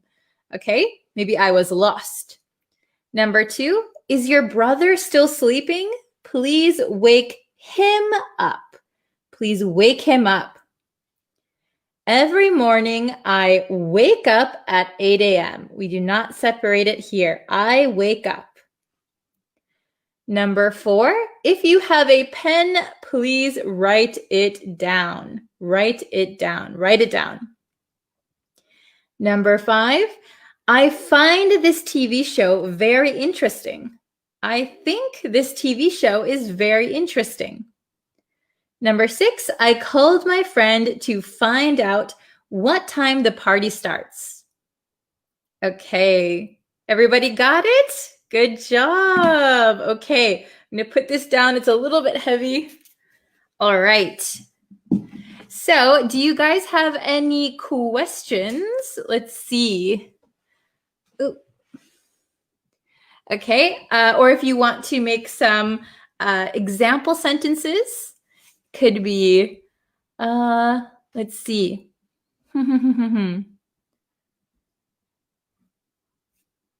Sorry, I'm scrolling up right now. So if you have some questions, you can put it in the chat. Let's see.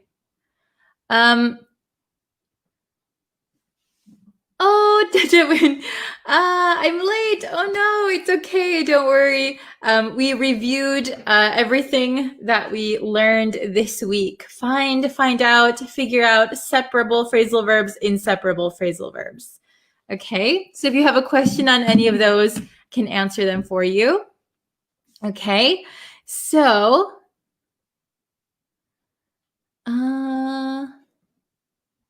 please give us a direct sentence of figure out. So are you asking for just a simple example of figure out? So figure out, the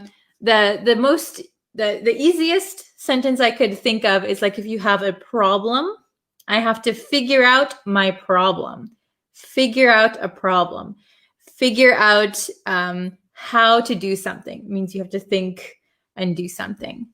Okay. Oh my goodness, there was a deer jumped in front of my car right near the YMCA at Lake Geneva. Luckily that I didn't hit it. Oh my gosh, that is scary. So in my hometown also, there are a lot of deer and they'll suddenly jump out in front of your car, which is very, very scary. And it can cause a lot of damage to your car. I'm glad you're safe. Please take care. Okay. So a simple example for figure out. I figure out the math problem. I'll type it in the chat and then I'll put it on the screen. So this is a really simple example of figure out. I figure out the math problem, or I figured out the math problem. You have a problem and you have to think. It takes a lot of effort. Maybe you have to write down the equation, you have to calculate, and then you can solve the problem, okay? What exactly means I called to my friend? So if you called to someone, it means you're shouting. Hey, David. Hey, Amanda. Okay, I called to my friend. So we wouldn't say I called to my friend on the phone. We would just say I call my friend. But if you're shouting, I called to my friend. Okay? Very good. Okay. Separable phrasal verbs. Okay. So separable phrasal verbs, there are many. An example would be, let's see, pick up. Okay. So pick up. Oops. Solve. Yes, solve. Very good. Pick up. So I'll show this really quick. So an example of a separable phrasal verb would be pick up. So let's pick up the clothes. So the clothes is going to be your object, right? We're going to pick up the clothes. So pick up is a separable phrasal verb. So we could put the clothes in between pick and up. Pick the clothes up. Pick the clothes up. Or we can use a pronoun. So instead of saying the clothes, we could say them. Then we have to put it in the middle. Pick them up. Pick them up. Okay? You cannot say pick up them. Pick them up. Okay? I hope that's easy enough to understand. Okay. Let's see. Oh, very good. I figured out how to build my new bookshelf. Yes, very good. So you had to do a little bit of thinking. It took some effort, but you could solve this problem by yourself. I figured out how to build my new bookshelf. So really figure out means like you're solving something by yourself or with a team of people. You're using your brain to solve something. Okay? Oh, write it down when I dictate to you. Oh, very good. So dictation, write it down. Very good example of a separable phrasal verb. Very good. Okay. Let's see. Oh, very good. You should pick up my clothes. Pick them up. Pick up the clothes. Very good. Oh, I figured out how to write the separable verbs in a sentence. Very good. Excellent example. Awesome. Okay. Oh, hello from Nicaragua.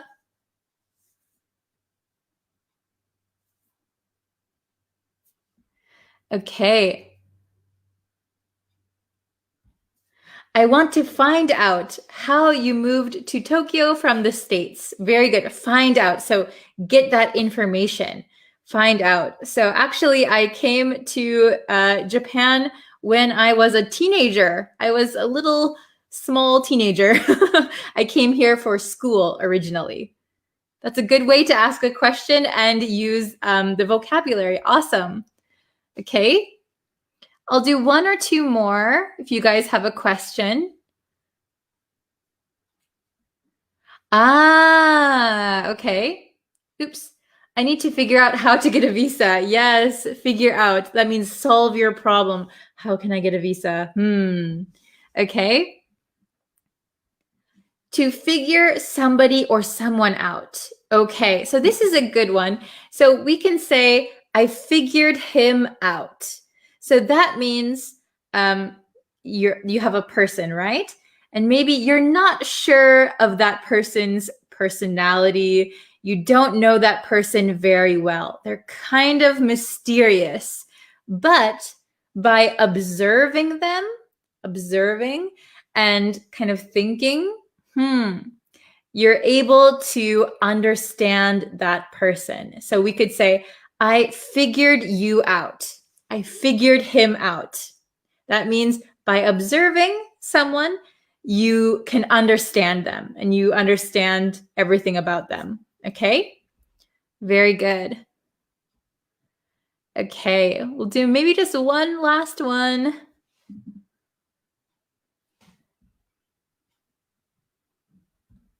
I found myself. Is it correct or I need to use find? So found and find are just the same verb, but one is present tense, one is past tense. So I found myself means it's in the past. I find myself maybe in the present. Okay. This is a very good example. I find Lake Geneva so beautiful. Very good. I find Lake Geneva so beautiful. Wonderful. Me too. In Myanmar, graduated people can easily apply for a job, but it's difficult to get higher position when you dropped out of school. Very good. So we would say when you dropped out of school. So we learned dropped out the other day. Very good. Drop out of school. This is an inseparable phrasal verb. It means you quit school. Excellent. Okay. You guys have so many good sentences and so many good questions. All right. So if you guys have more questions on different topics, I will try and look through your comments and then I'll figure out what to do for next week's lessons. Okay. So by the way, I find your lessons amazing. Thank you. I find your smile is very exciting. Oh, thank you. Okay, so, this is a good one. I find learning a language is something unique. Yes, nice. Let's see. Today and tomorrow, well, every day on YouTube, I'm posting new lessons. So if you haven't seen the latest lesson, please go and watch that. I really appreciate it. Share this lesson with your friends. Subscribe to the YouTube channel, like the Facebook page, all that good stuff, okay? There will be a new lesson on YouTube later today, okay? Very good. So thank you so much for watching. I really appreciate all of you. I love seeing all the familiar faces in the chat. So thank you guys so much. And I will see you guys a little bit later on YouTube, okay? Thank you so much. See you guys later. Bye. Hi, everyone. How is everybody today? We are going to do an advanced vocabulary test today, an advanced English vocabulary test. So I think a lot of these words we haven't gone over yet, but I want to see everybody's level. So just so you know, before you enter this lesson, it is an advanced English lesson, okay? Is that okay with everybody? Hello. And I apologize for my casual clothes today. It's kind of the New Year's holidays here, so in Japan, so I'm dressed pretty casually now. Hello from Nashville. Wow. Hi, everyone. Hello, Kaiser, Samar, Polani. How is everybody? Okay, I'm glad that you're all here. Hello from Kenya. Wow. Okay, so now that we have some people in the chat, which is awesome, we're going to do the test. So today is a pop quiz. Do you know what a pop quiz is? A pop quiz is a test or a quiz with no warning. All right, so I just hopped on live and we're gonna do a test together. There's only 4 questions, so not too bad, but we'll go over each question and we'll go over the vocabulary so that you understand it, okay? Hello, hello, wow.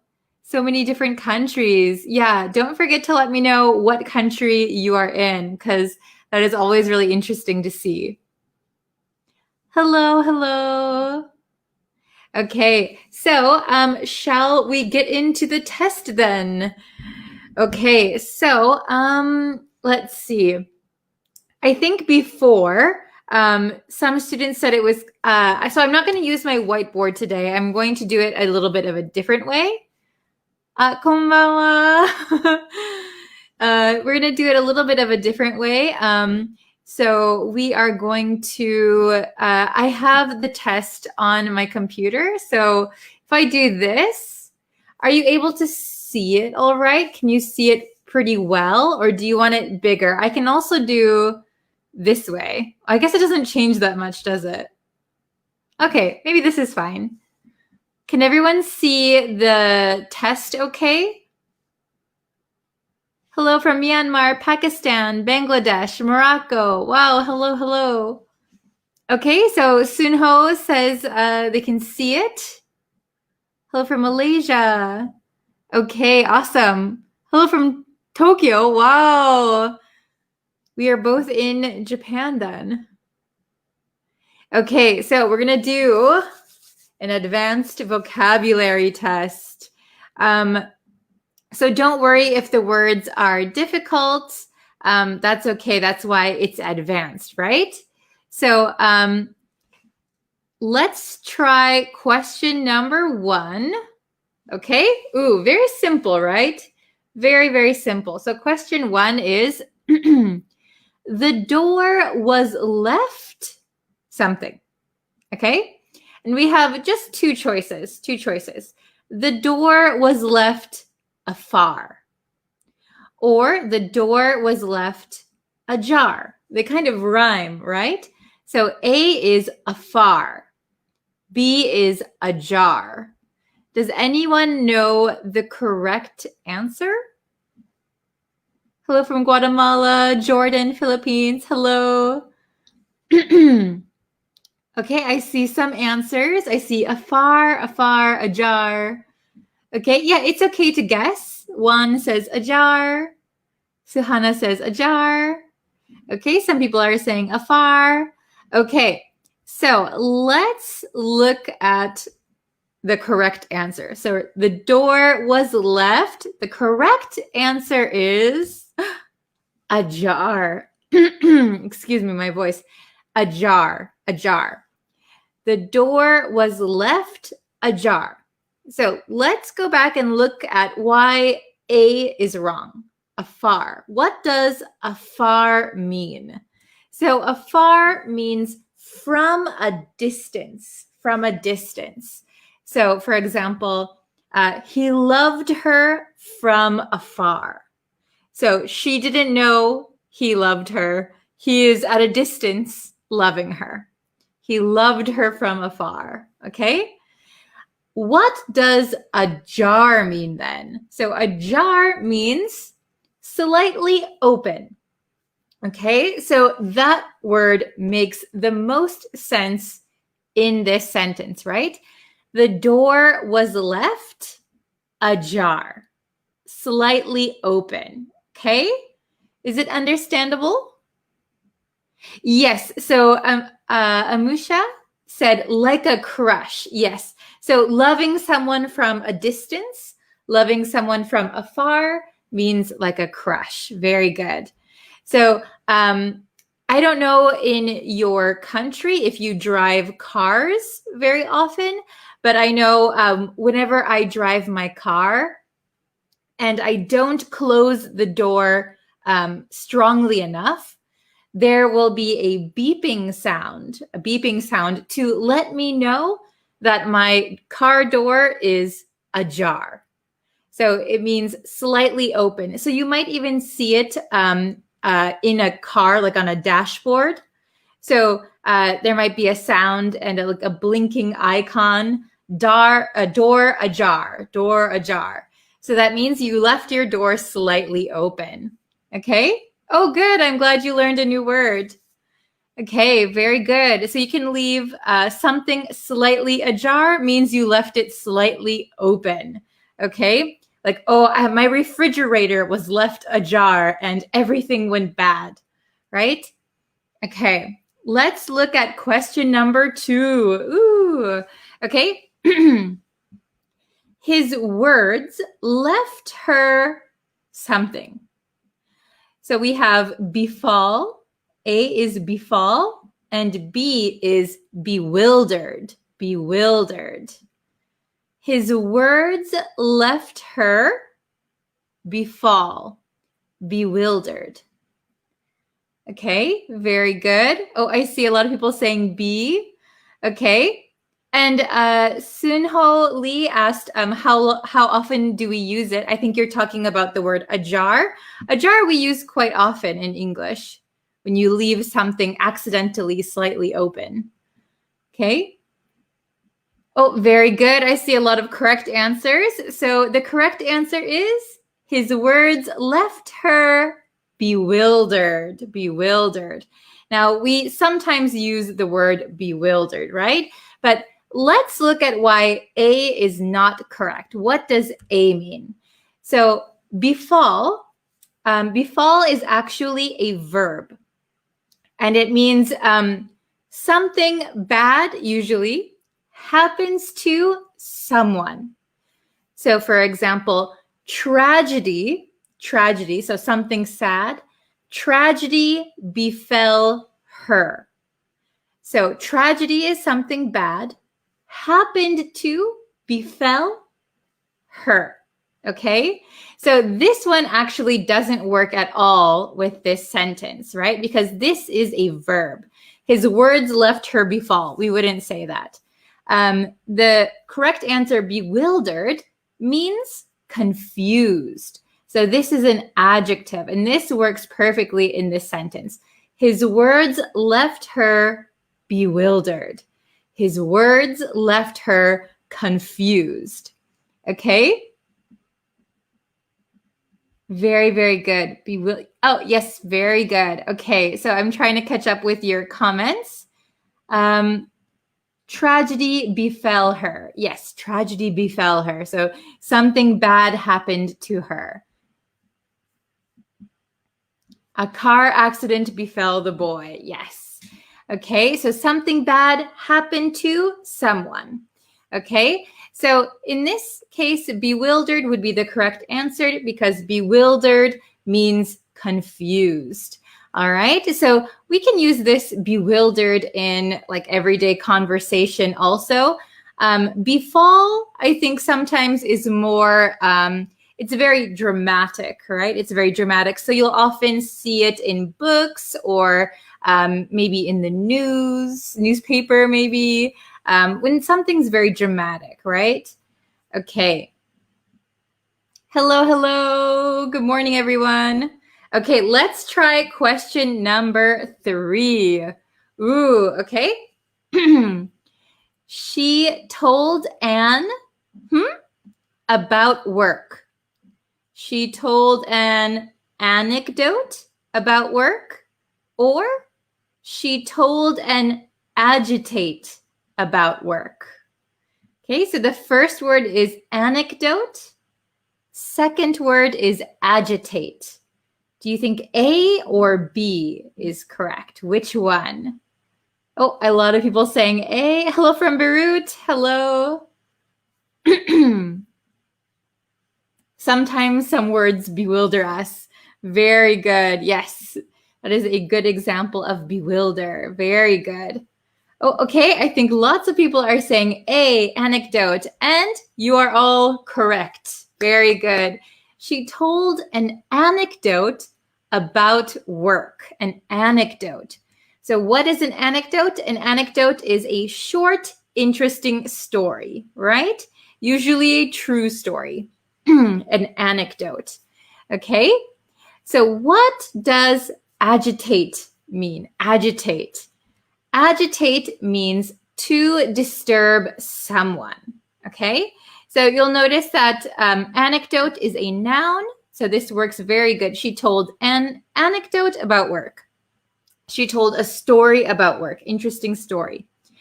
Agitate, however, is a verb, and it means like to disturb someone. So, for example, it really agitates me when you talk with your mouth full of food. Oh, it really agitates me. Okay, it really bothers me. It upsets me. It disturbs me. Okay, very good. Everybody, very, very good. Okay, so anecdote is the correct answer. Very nice. Okay, we're going to go on to our last question here. Last question. Oh my goodness. Okay. Please write a something report. So we could say, please write a wordy report. Or please write a concise report. Which do you think is the best answer here? Okay, I see B, B, A. You're very welcome, B. Okay. So Jadang Ang said concise, wordy, concise, wordy, concise. Okay. Very good. So a lot of people are going back and forth, A or B. All right, are you ready for the answer? Please write a concise report. Please write a concise report. So let's look at wordy first, because wordy and report sounds like they could go together, right? However, wordy means using too many words. So your teacher, your professor, nobody will say, please write a wordy report. It's kind of like saying, please write a bad report. Usually we don't ask that, right? So wordy means like if you are writing something, you are describing something in too many words or too many phrases. It's not a very good report. However, B, concise. Concise is a very good way to write a report. It's clear and it's brief, okay? Brief means short. So a concise report would be clear, short, and to the point. A wordy report might get you a bad grade, right? If it's too wordy, there's too many words, it's very confusing. That's not a good report. A concise report is a good report. Okay, how well did you do? Oh, this is a good one. Her articles were concise, simple, and clear. Wonderful. Yes, good example. Okay, so that was the whole quiz. There were 4 questions. I'm going to come back on here. Okay, there were 4 questions. So out of 4, how many did you get correct? How many did you get correct? Did you get 4 out of 4 correct, 100%? Or did you get maybe 3 right, 2 right? It's okay if you got 1 or 0. That is okay. All right, very good. Okay, so we learned some new words today. So I hope you can remember them. And please try to use them sometimes. So let me go back to the test. So I'll go over. Okay. So for example, number 1 was a jar, right? The correct answer was a jar. So a jar means slightly open. We do use this word sometimes in regular conversation. Whenever something is left slightly open. My front door was ajar, or I left my refrigerator ajar. Okay, slightly open. I would recommend you know this word because it is useful. Befall, bewildered, maybe those are okay. Anecdote, this is a good one to know because anecdote is just a short, interesting story. And if you are working with people or you're in school, maybe you like to talk about things, you like to share anecdotes. This is a good word to know. Also, agitate is a very good word to know because it means you're bothering someone or disturbing someone. So please don't agitate me while I'm studying, right? Okay, and then we have wordy and concise. So these are both very good words to know. These are the opposites of each other, right? Wordy, too many words, concise, clear, and brief. So I suggest you know both of these. Okay, very good. Does anyone have any questions? Oh, so Tet Win said, today's lesson is very difficult. Yes, today was a very advanced lesson. We didn't go over any of these words before, so we just started with no explanation just to see how much you knew and how much you can kind of guess from the sentence, but it is very tricky. Okay, 10% correct, only 2, that's okay. I got 3 correct, that's no problem. You guys did well. Oh, thank you so much. 2 out of 4, very good. Oops. Hello, teacher. I'm an elementary level student. No problem. If you are a beginner student, that is totally okay. Please don't worry. Even though if today's lesson was a challenge for you, don't worry, because if you always have English lessons that are easy, it's not going to help you improve that much, right? So something that is challenging every once in a while is going to be good for you. Okay, so it's like training your muscles, right? You're training your English mind. Okay. Teacher, can you speak Japanese? Yes, I can. I live in Japan. Oh, I'm watching from Mexico. Hello. Okay. I've seen bewildered and agitate words, but never used them before, so I guess I can try using them now. Yes, please try using them. Bewildered just means confused. So, for example, if you, what's a good way to use bewildered? I don't know. If you see someone and they look confused, you could describe them as being bewildered. She has a bewildered look on her face. Okay. Agitate. I use that word a lot. Okay. Very good. So yeah, I suggest that you, if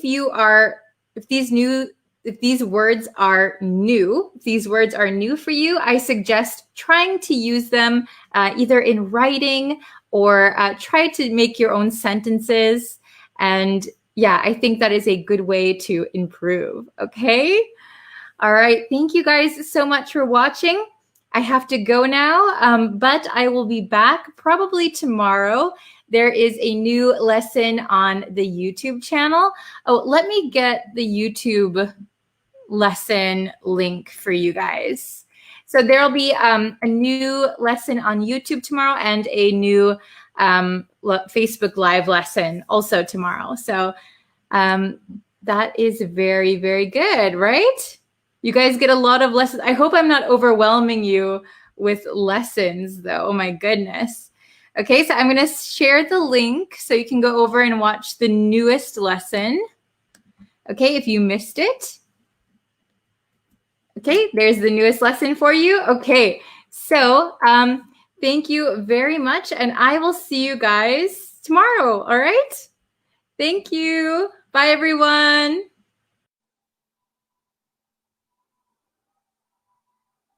Oh, we're live. Hello, everyone. Welcome, welcome. I hope you can hear me all right. It is very windy today, and I'm sitting right in my office by my window.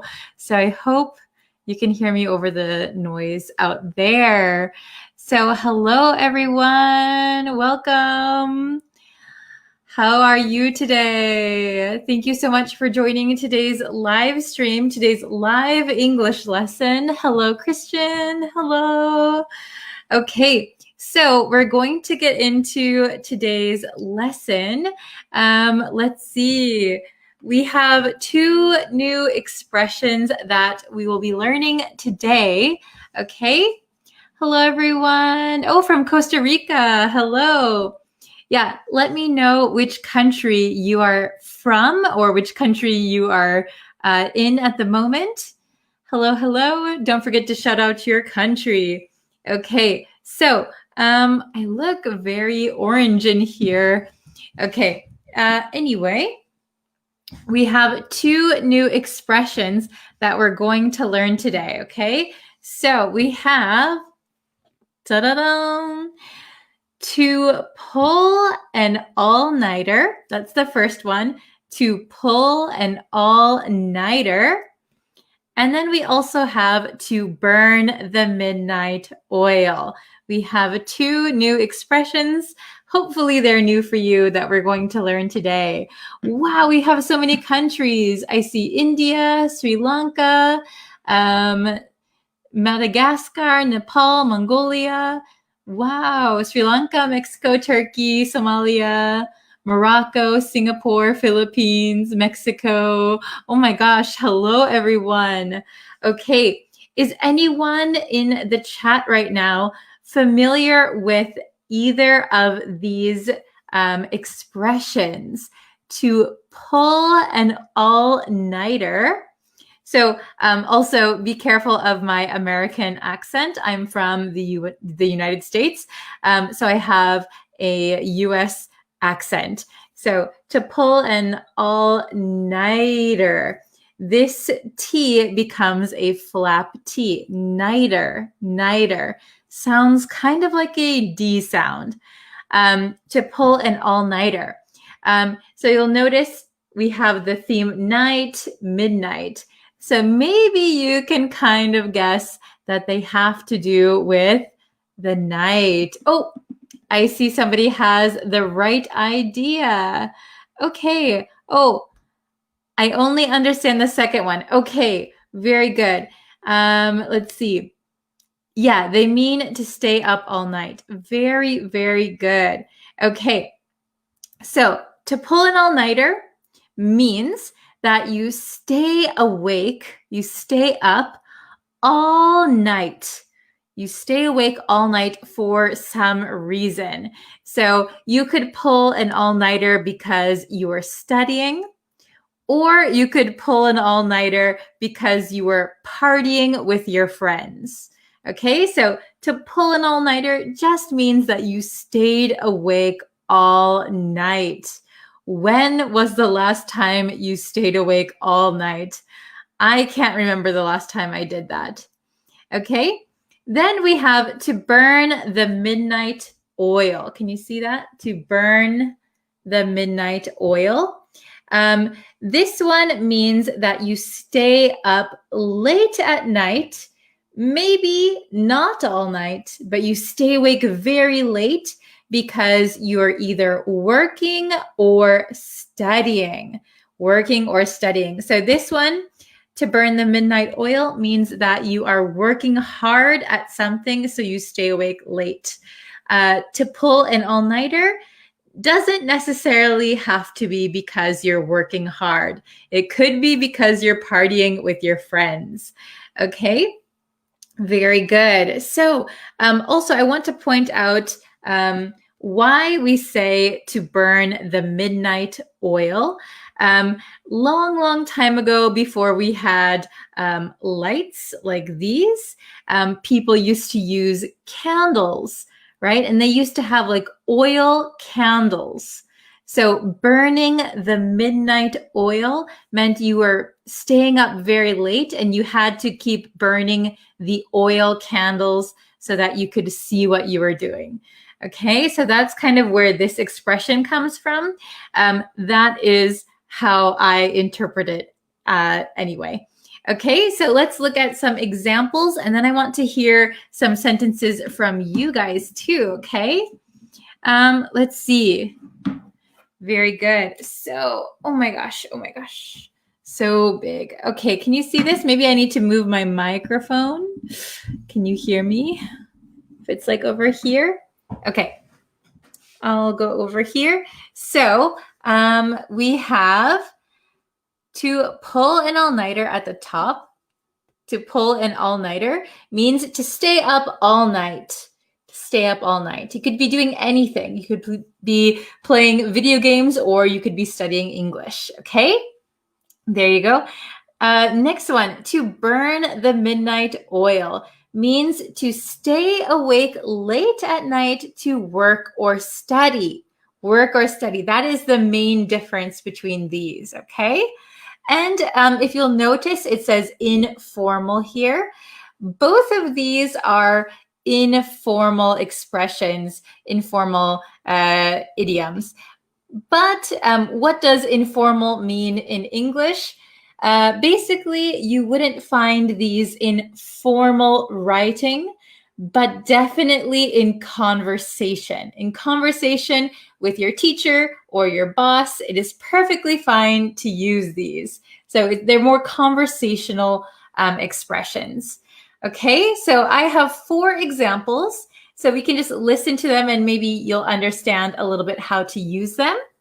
So I procrastinated until the last minute, so I had to pull an all-nighter to finish my report. Okay, So we learned the word procrastinate a few months ago in a different lesson. You can find that on the YouTube channel if you type in procrastinate on my YouTube channel, you'll be able to find it. But procrastinate means that you waited and waited. You said, I'll do it later. I'll do it later. So I procrastinated until the last minute. You didn't have any more time. Okay, so you didn't have any more time. You waited. Oh my gosh, my report is due tomorrow. So I procrastinated until the last minute. So I had to pull an all-nighter. I had to stay up all night. This too is, it means in order to. This is the reason. I had to pull an all-nighter to finish my report. Okay, everyone understand so far? Very good. Let's try number 2. They had to burn the midnight oil in order to finish all of the renovations on time. Okay, they had to burn the midnight oil. So they had to work very late at night in order to finish all of the renovations on time. Renovations are usually for buildings. You can change the floor, put in new sinks or new walls. That is renovation. Very good. Okay, number 3, I used to be able to pull all-nighters. So notice here, pull an all-nighter is 1. Pull all-nighters means several. So this an all-nighter is countable. Okay, so I used to be able to pull all-nighters when I was younger, but not anymore. Okay, so it's true for me when I was younger, when I was in high school, when I was in university, I was able to pull all-nighters. I could stay up all night with my friends and then go to class the next day. Or I could stay up writing or studying and go to class the next day. And I was a little tired, but I was okay. Now, I cannot pull all-nighters anymore. How about you guys? Are you okay to pull an all-nighter? Do you get really tired? I get really tired now. Okay, last one, number 4. I know you like to burn the midnight oil, but don't forget to sleep. So I know you like to stay up late and work hard or study hard, but don't forget to sleep. Very good. Okay, so now that we know how to use these expressions, could you please try and make some sentences of your own in the chat, and I can put it up on the screen, okay? So we can check them together. So to pull an all-nighter or to burn the midnight oil, okay? Oh, we have one. Very good. Excellent. Let's see here. I'll move the mic a little closer. Can you hear me? Okay, so very good. I pulled an all-nighter last night watching some TV series. Oh my gosh, did you really? What TV series were you watching? I've been watching a lot of Netflix recently. Okay, very good. So, oh, this is a good question. What is the difference between idioms and I think you mean phrasal verbs? Phrasal verbs. So a phrasal verb is usually a verb plus like a preposition. For example, run over. A verb plus a preposition. Idioms can be a little bit longer, like what we have here, to pull an all-nighter. Usually idioms can be 3, 4, 5 words. Phrasal verbs tend to be between like 2 and 3 words. Does that make sense? Very good. Okay. Oh, good one. I pulled an all-nighter to watch the Pirates of Caribbean 1 to 5 in 2017. Wow. I am a fan of Pirates of the Caribbean. Very good example. Okay. Oh, you were watching Modern Family. It's very good. I like it. You have a good voice, and I'm very understand your pronunciation. Oh, thank you. I'm glad you can understand my pronunciation. I'm so glad to hear that. Okay, you guys did an awesome job. Very good, everyone. If you have any more examples that you would like to share, you can always put them in the comments and I will check them for you, okay? Oh, this is a good one. I burned the midnight oil in order to watch your video live. Oh, thank you very much. You are up late studying. Very good. Yes, I'm sorry. This isn't really my usual time. I'm a little bit late. So hopefully I can get back onto a schedule for you guys. All right. Please write some more examples in the comments and I will check them. Thank you so much. And I will see you guys tomorrow. Oh, we have one more example. I have to pull an all-nighter in order to clean my house for my next party. Awesome. Very good. And maybe at your next party, you will pull another all-nighter. Okay. Could you tell me when we pronounce the T letter as R? Okay. So in some countries, it sounds like an R. For me, it sounds like a D. I'm going to make like a full lesson and maybe a course on this pronunciation, but I'll give you a very quick tip before I go.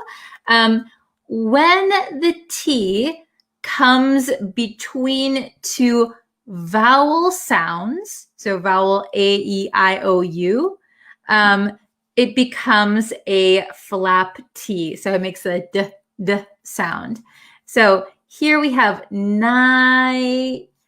So it looks like it's between an H and like an ER sound.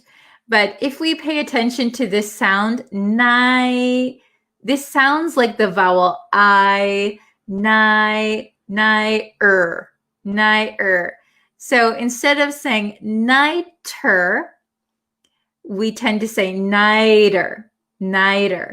So it's the same with words like water. In American English, we would say water. Okay, I hope that helps you. Okay, and let's see. I was saying goodbye, but there looks like there are more comments. So, let's see. I see a bunch of comments. Oh, hold on one second. Oh, good one. My brother has a big exam next week, so he is already burning the midnight oil. Perfect sentence. Very good. You guys are so good at this. Awesome. Let's see. I don't want him to burn the midnight oil because of his health. Very good. Yeah. Maybe it's not that healthy to stay up so late, right? Very good.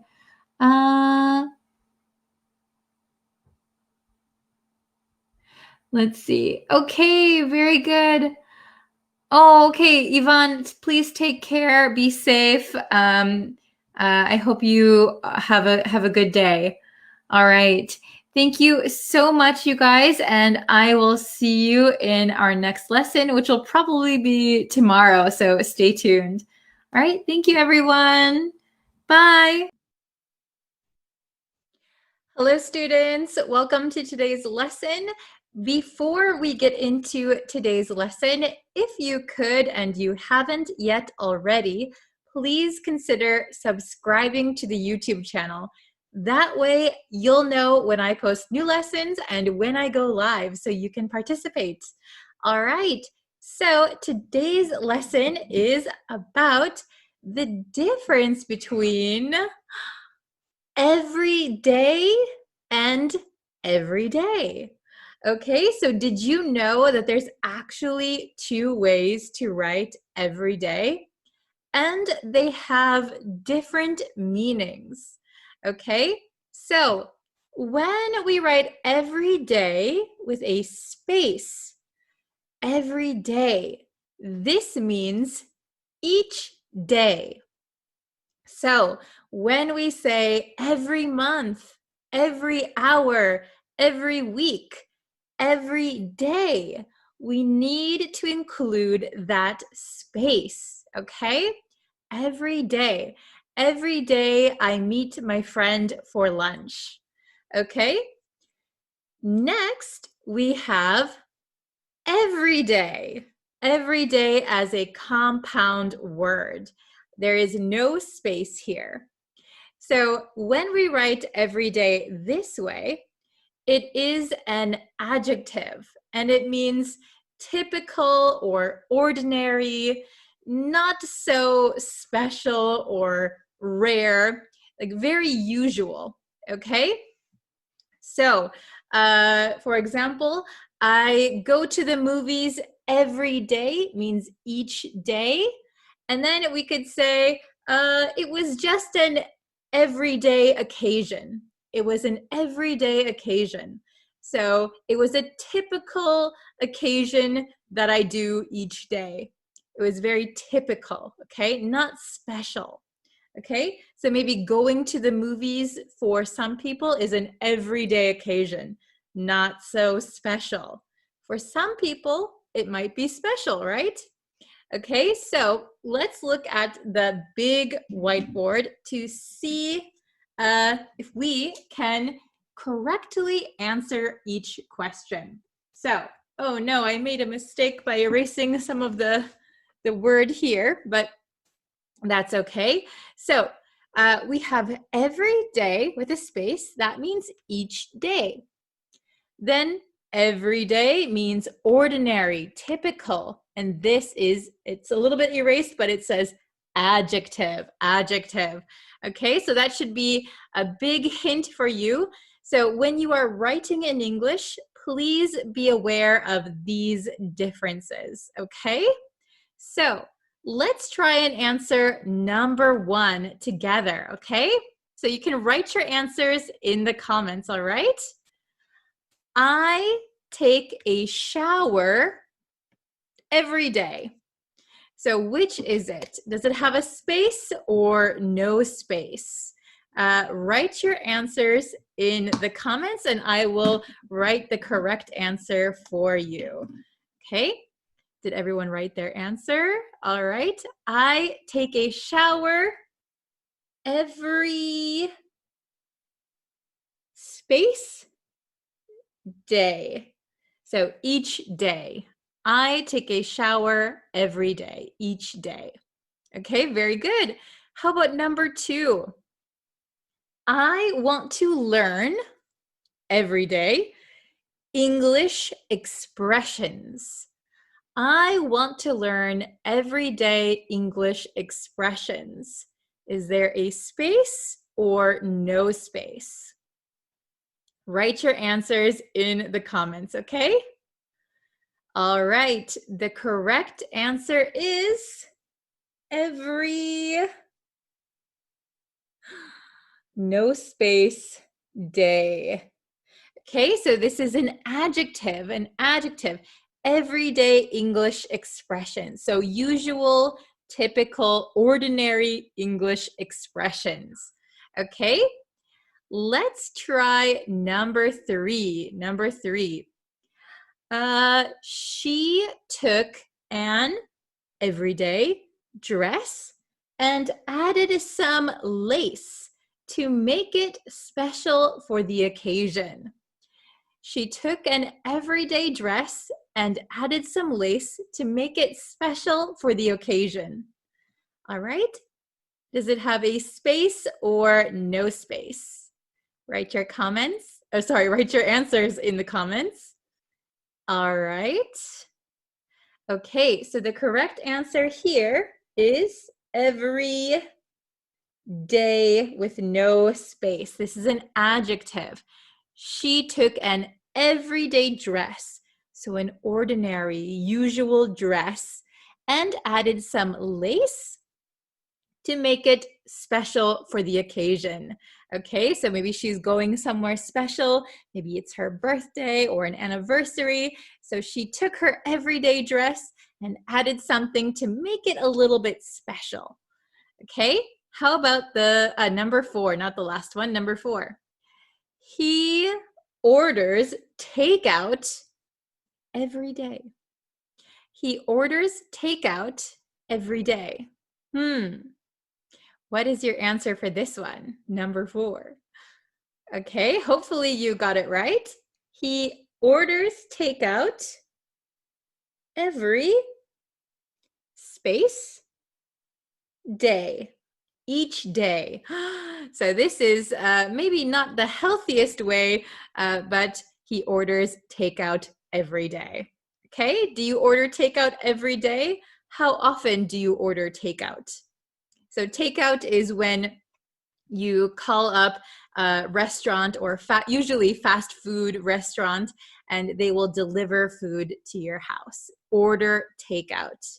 Order takeout. So you get it and you eat it at home. Okay. Number 5. I'm erasing it with my finger. So this one has 2 answers. Okay. Every day I'm reminded that celebrities face different everyday problems. Every day I'm remembered that celebrities face different everyday problems. All right, you have 2 answers. Please write them in the comments and let's see if you can get them right. Okay, so the answer to number 5 is every space day, so each day, every day I'm reminded that celebrities face, so encounter, face different everyday, the adjective with the one word, everyday problems. Every day, each day, I'm reminded that celebrities face or encounter different everyday problems. So their typical, ordinary, everyday problems might be that people are taking pictures of them. The paparazzi is waiting for them outside of their house. Their face is all over magazines.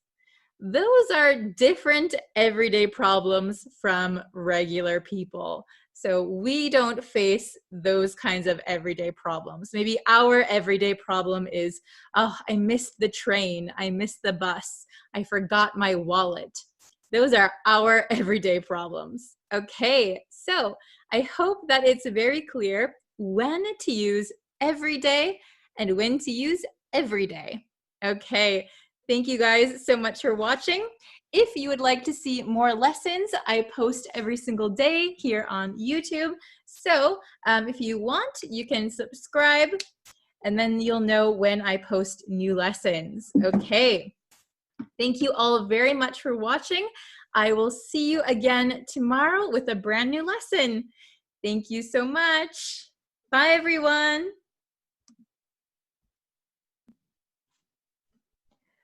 Hello, everyone. Welcome to today's lesson. So before we get into the lesson, please, if you can, subscribe to the YouTube channel. I think we are almost at 10,000 students on YouTube. So thank you so much for that.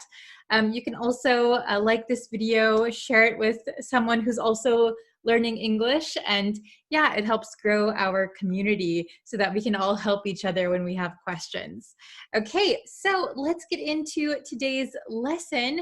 So right off the bat, we're gonna get into it. We have will do versus will be doing. So we have future tense here, future simple. So you will do something, right? But we're going to focus on will be doing. So will plus be plus a verb with ing.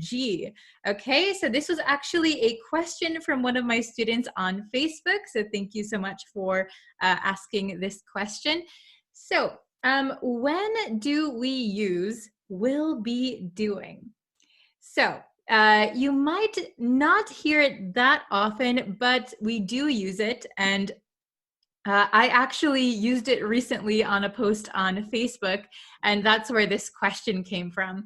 So I'll get to the big whiteboard for us so that you can see a little bit more clearly, okay? Okay, so we have will plus be plus ing verb, okay? We're going to call this the future progressive. Future progressive. Okay, so we are talking about the future with this one. Okay, so we can use this tense when a long and continuing action is interrupted by a short future action. So a long continuing action is interrupted by a short future action. Okay, we'll get into that in a little bit. We also use this tense a lot when we talk about time, for example, 10 p.m. Okay, we'll also get into that. Then lastly, we can also use it with two long actions that are happening at the same time. Two long actions that are happening at the same time. Okay, and today we're going to focus on will plus be plus ing. We can also say going to plus be plus ing verb. Not much of a difference, but will be is a little bit easier to say because it's not so long. We could say going to be doing. That is also correct. But if you want to talk really quickly, usually we use the contraction of will. I'll be doing, she'll be doing, we'll be doing, okay? All right, let's get into some examples so that you can better understand this future progressive tense, okay? So looking at number one, when you get home, I'll be sleeping. When you get home, I'll be sleeping. So here you can see we use the word when. So we're going to use future progressive a lot with when we're talking about a long continuing action that is interrupted by a shorter action. So we often use when in this case. When you get home, I'll be sleeping. So sleeping is the longer action, sleeping, sleeping, sleeping. And the shorter action is someone getting home. So getting home is, very short, right? It just happens and then it's done. But this person will be sleeping, sleeping, sleeping, and then you'll come home sleeping, sleeping, sleeping. Okay? So number two, you can see I've reversed it a little bit. So first we have she will be studying. She will be studying when the game starts. She will be studying when the game starts. So both of these actions are in the future, but we know that at the same time, or at some time, she'll be studying, and sometime during her studying, the game will start, okay? So when it's a little bit tricky to use this tense because we have to know of two future actions. So sometimes it's a little bit hard to guess what's going to happen in the future, but sometimes we know. Okay, so these two are examples of a longer action being interrupted by a shorter action. Number three, talking about using time.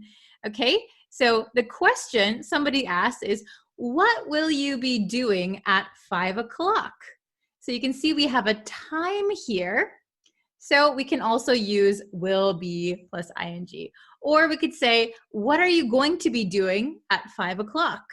What will you be doing at 5 o'clock? What are you going to be doing at 5 o'clock? Okay?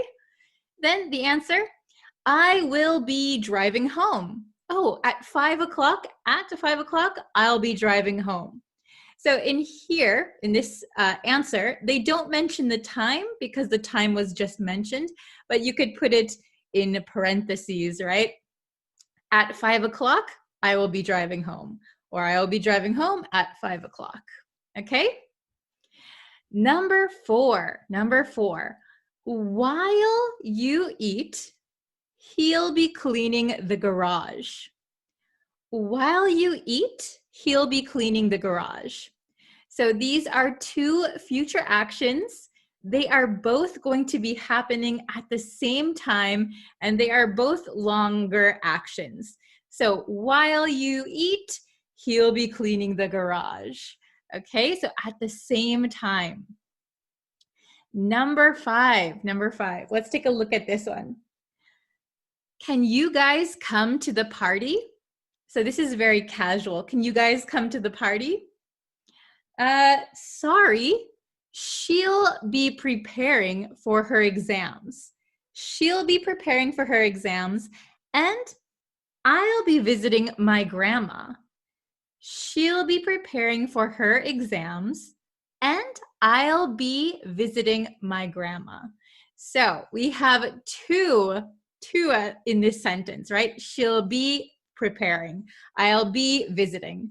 Okay, so we can combine this with and right here. It means that these two long actions are happening at the same time as the party. So sorry, we can't come. While the party is happening, she'll be preparing for her exams, and I'll be visiting my grandma. Okay, is it understandable? So if you haven't gotten used to using these in your English conversation, that's okay. It's a little bit hard to use, but it's good to know when to use it because native speakers do use it from time to time. So just let's recap really quickly. We can use will plus be plus ing verb. Or we could say going to plus be plus ing verb. They are the same, okay? We're going to call this the future progressive. So we use the future progressive when a long continuing action is interrupted by a shorter action, shorter future action, okay? We're always talking about the future for these. Then we can also use it with time, 10 p.m., 8 o'clock, in 10 minutes, okay? Also, it can be used with two long actions that are happening at the same time. So I'll read these sentences one more time. Try and listen. If you can try and repeat it out loud. That is also a very good way to remember how to use these grammars, okay? So when we practice grammar like this, I really think it is important to repeat it out loud, and then your mouth and your brain will make the connection and it will become a little bit more easy for you, okay? So number one, when you get home, I'll be sleeping. When you get home, I'll be sleeping. Number two, she will be studying when the game starts. She'll be studying when the game starts. Number three, what will you be doing at 5 o'clock? What will you be doing at 5 o'clock? I'll be driving home. I'll be driving home. Number four, while you eat, he'll be cleaning the garage. While you eat, he'll be cleaning the garage. And last one, number five, can you guys come to the party? Can you guys come to the party? Sorry, she'll be preparing for her exams, and I'll be visiting my grandma. Sorry, she'll be preparing for her exams, and I'll be visiting my grandma. Okay, I hope it was easy. I hope it was understandable. Try to make some sentences in the comments just to get some practice in. And if you have any questions, you can also leave them in the comments. I will try and answer them. I will do my best. Okay, so thank you all for watching today's lesson. And yes, please subscribe, like this video, share it. And I'll be back tomorrow with a brand new lesson for you guys. All right. Thank you guys so much for watching. See you next time. Hello. Hi, guys. I'm just going to be on here for a really quick review, okay? Let's see. I think my mic is on. Okay. So I recently posted a new lesson on the YouTube channel. So please go check that out if you haven't seen that yet. We talked about prepositions in, on, and at. In, on, at. Okay, so this lesson is going to be a quick review. All right. So like I said, I only have a few minutes. Oh, from Turkey. Hello. Do you pronounce your name Nasir? Welcome. Thank you for joining. Okay. So like I said, this is going to be a quick review. Okay. So we are going to review, I have it here, in, on, at. So we're reviewing these prepositions. Okay. So we use the upside down triangle method. And so in is at the top. It is the most general. It is the biggest amounts of time, biggest places. Then we go to on. On is a little bit more specific, okay? And then we go all the way down to at. At is very specific, very small. Okay, so remember the inverted triangle. Oh, hello, everyone. Ooh, from India, from Turkey, from Africa. Wow, all over the world. Hello. I hope you guys are all having a good day. Did you all watch the latest English lesson on the YouTube channel? Because it's up right now, and I talked in depth about these prepositions in, on, at. So this lesson is just going to be a quick quiz, quick review. Okay. Oh, I dropped my marker. That's okay. Oh, from Bangladesh. Hello. Welcome, everyone. Okay. So I have a little quiz for you. Just 3 questions. Just 3 questions. Okay, so we're going to choose in, on, or at. So you guys can participate, okay? Let me know which one you think. So number 1, I'd like to go there. There maybe could be a restaurant or nice shop. I'd like to go there somewhere. My birthday. My birthday. Oh, thank you guys for subscribing. I appreciate it. Okay, so what do you think goes here? In, on, or at? In, on, or at? Can I see some answers in the comments? What do you think? I'd like to go there. My birthday. I'll give you guys a few minutes to think about it. You have the choices. In, on, at. Which one do you pick? Oh, I see on. On. Does everyone think on? Oh, you guys are very good. Yes, the correct answer is on. I'd like to go there on my birthday. So when we use on, we talk about specific days like on Monday, on Tuesday, and we talk about holidays. So like my birthday or on the weekend. Okay, very good. Everybody got it right. Very good. Okay, number 2. I'm waiting for you. The restaurant. I'm waiting for you. The restaurant. What do you think? In, on, or at? In, on, or at. Number 2. In, on, or at. I'm waiting for you. The restaurant. Okay, I'll give you a second to think. What do you think the answer is? Oh, somebody said at. I'm waiting for you at the restaurant. Somebody said in. I'm waiting for you in the restaurant. Another person at.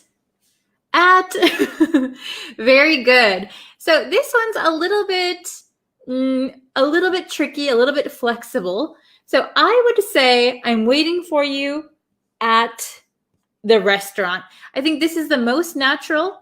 I'm waiting for you at the restaurant. So at a specific place.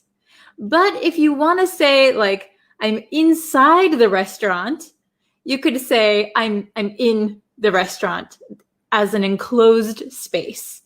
But I think more naturally we would say at. I'm waiting for you at the restaurant. You guys did very good. Oh my gosh. You guys are perfect. Okay, then this is the last one. She met him the 80s. She met him the 80s. What do you think? In, on, or at? In, on, or at. She met him the 80s. In, on, or at. In, on, or at. Okay. Oh, somebody said in. Okay. Anybody else? Oh, in. She met him the 80s. Okay, I'll give you a couple more seconds. Oh, everybody's saying in. Very good. You guys are awesome. She met him in the 80s. In the 80s. So we use in for bigger amounts of time. So years, decades, centuries. So the 80s is decades, okay? So that falls into that category. Very good. You guys are all perfect. Very nice. So I'd like to go there on my birthday, on a specific day. I'm waiting for you at the restaurant, a specific place. She met him in the 80s, a very big time frame. Okay, so remember it's the inverted triangle. In, on, at. In is the most general, on is a little more specific, and at is very specific. Okay, very good. That seems so easy for everyone. Okay, so let me check the time. Ooh, I've got to go. I've got to run. I have another lesson. So thank you guys so much for participating. I really appreciate it. And if you need a little bit more help with prepositions, I have the whole lesson on my YouTube channel. So go check that out. And I'll be back with another lesson very, very soon. So thank you guys so much. Talk to you later. Talk to you in the next lesson. Bye.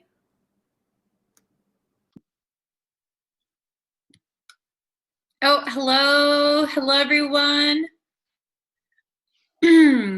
Excuse my voice again, always. I think because I'm teaching every day, all day, my voice sometimes disappears. So I apologize for that. But anyway, if you are just joining now, please go ahead and subscribe to this YouTube channel. If you would like to know when I post new lessons and live lessons, so if you subscribe and if you turn on the bell notification, that will let you know when I post new lessons here, which is why you're here, I think, right? to learn English. And if you are new, hello, my name is Bree. I teach American English. So I'm from the United States. So my accent is an American accent. So we learn American English here, okay? So I wanted to get into two confusing phrasal verbs. Two confusing phrasal verbs that a student actually requested me to make a video about. So here it goes, okay? So we have these two. Oh my goodness. Have you heard of these before? So we have run into, and come across, come across. Does anyone know either of these phrasal verbs, to run into or to come across? Okay, so they both are very, very similar, and we can even use them interchangeably sometimes. However, there is a big difference, which I'm going to explain. Okay, so when you run into someone, right? We say run into someone. It means you meet someone by chance, right? We can also say to run into a problem, to run into difficulties. So we often use run into when we meet people by chance, excuse me again, when we meet someone by chance, or when we find or we experience difficulties or problems, right? If you say run into something, for example, I ran into the door. I ran into the door. That means you physically hit the door, right? You ran into it. Okay, so it's a very different meaning. That is the literal meaning. You ran into the door, right? You accidentally hurt yourself. Or I ran into, I don't know, I ran into the window. I thought the window was open, but I ran into the window, right? Has that ever happened to you? If the window is very, very clear, very, very see-through, you might think there's no window and you just run into the window, okay? So the next one is come across, come across.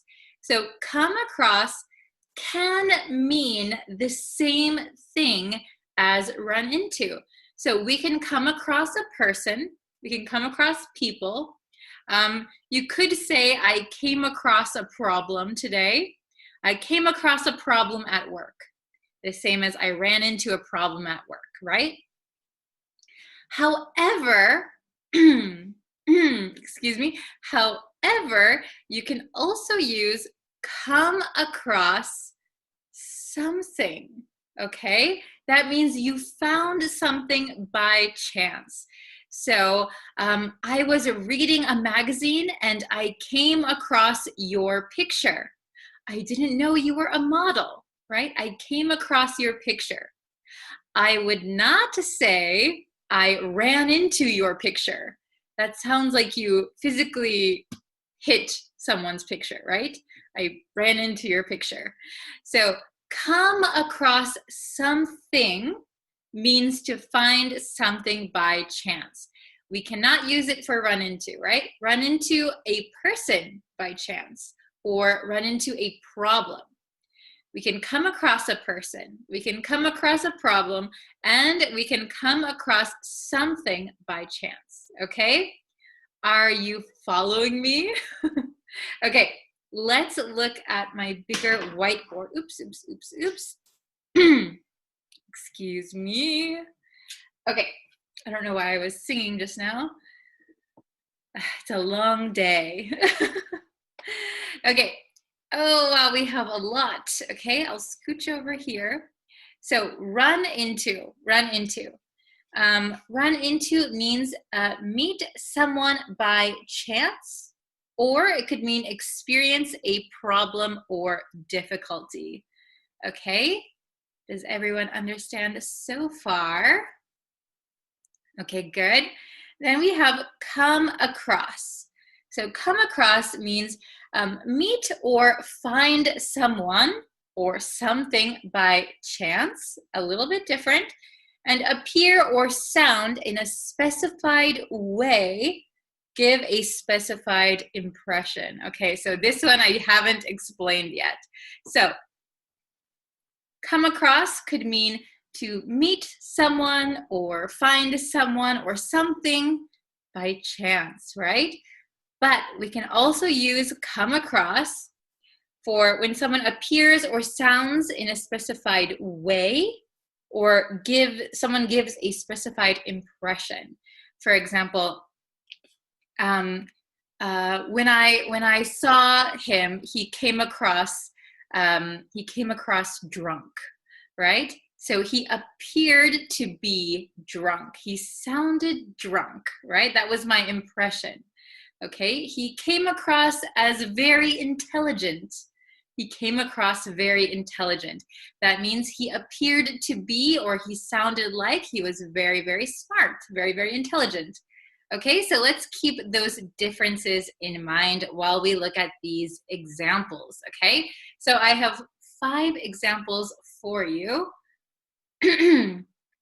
Okay, so let's look at number 1. I ran into my coworker at the gym. I ran into my coworker at the gym. That means I met my coworker by chance. I was not expecting to see or meet my coworker at the gym.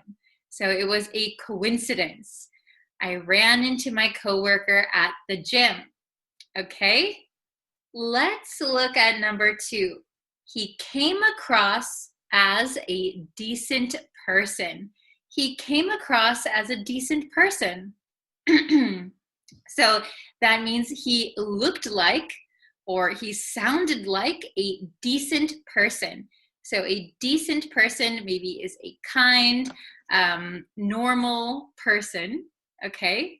He came across as a decent person. Number 3, the team ran into a problem with the new system. Okay, so maybe this is a team at work. Maybe you sometimes work in a team. The team ran into a problem with the new system. We could also say the team came across a problem with the new system. They found a problem. Okay. So I think there might be a slight nuance difference, very, very slight, between run into a problem and come across a problem. When I hear come across a problem, it sounds like you found a problem. If you ran into a problem, it sounds like you experienced a problem. But maybe that is a very slight nuance that you don't really need to pay attention to here. It basically means the same thing. So let's see number 4. Number 4, yes, number 4. So she came across this old newspaper article. She came across this old newspaper article. So here we cannot say she ran into this old newspaper article. We cannot say that. So when you find something by chance, please use come across, okay? Not run into. And number 5, we came across an adorable elderly couple in the park. We came across an adorable elderly couple in the park. So that means you found them or you saw them by chance, okay? So you could say we ran into an adorable elderly couple in the park. We came across an adorable elderly couple in the park. Okay? Is it understandable so far? Let me just go over them one more time. So, run into. So if people are just coming in now, run into means meet someone by chance, experience a problem or difficulty. So we can use run into in 2 different ways. Come across meet or find someone or something by chance, or appear or sound in a specified way, give a specified impression. So something looks or sounds like something, comes across as something. That is the impression that I get. Okay? So let's go over them one more time really, really quick. Please listen to my pronunciation and intonation. Okay? If my voice comes back. Okay, number 1. I ran into my coworker at the gym. I ran into my coworker at the gym. Number 2, he came across as a decent person. He came across as a decent person. That means he was a nice guy. Number 3, the team ran into a problem with the new system. The team ran into a problem with the new system. Number 4, she came across this old newspaper article. She came across this old newspaper article. And number 5, we came across an adorable elderly couple in the park. We came across an adorable elderly couple in the park. Okay, very good. If you have any questions on run into or come across, you can put them in the comments and I'll be sure to check them.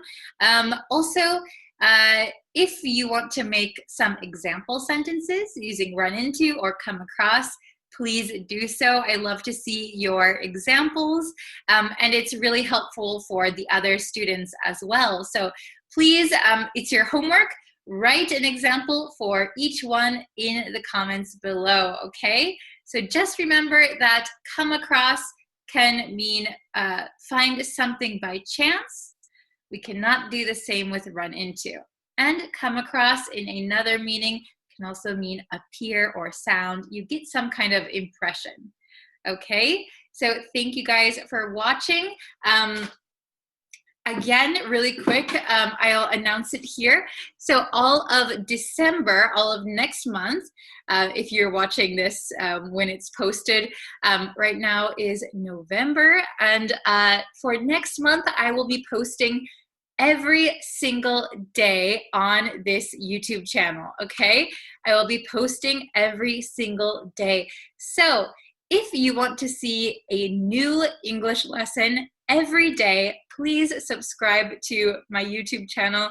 And if you want, if you know anyone else who is studying English, you can always send them my channel or my videos and we can all learn together. Okay, so thank you so much for watching. I will see you in our next lesson. Take care, everyone. Bye-bye. See you. Hello, everyone. Hello, hello. Welcome to today's lesson. Thank you for joining me today. Happy Monday, if it's Monday for you guys. And yeah, if you guys haven't yet, please subscribe to the YouTube channel. We are growing the community and it's really nice to be able to go live on there and talk to you guys and see all of you over there too. So please subscribe if you haven't yet. Oh, hello. Oh, hello, December. Hello, Sidra, Kayed, Angel. Hello, hello, hello. Sharon, Pradeep. Hello, Abdul. Nice to see you all today. Welcome, welcome. Hello. Hello from Sudan. Hi. Hello from India. I hope you all are having a wonderful day. What time is it for you guys? It is about, right now for me, it is almost 3:30 in the afternoon. Hello from Morocco, Afghanistan, Peru. Hello. Oh my gosh. I wonder where most of the students are from. From Seattle. Wow. Is it cold there in Seattle right now?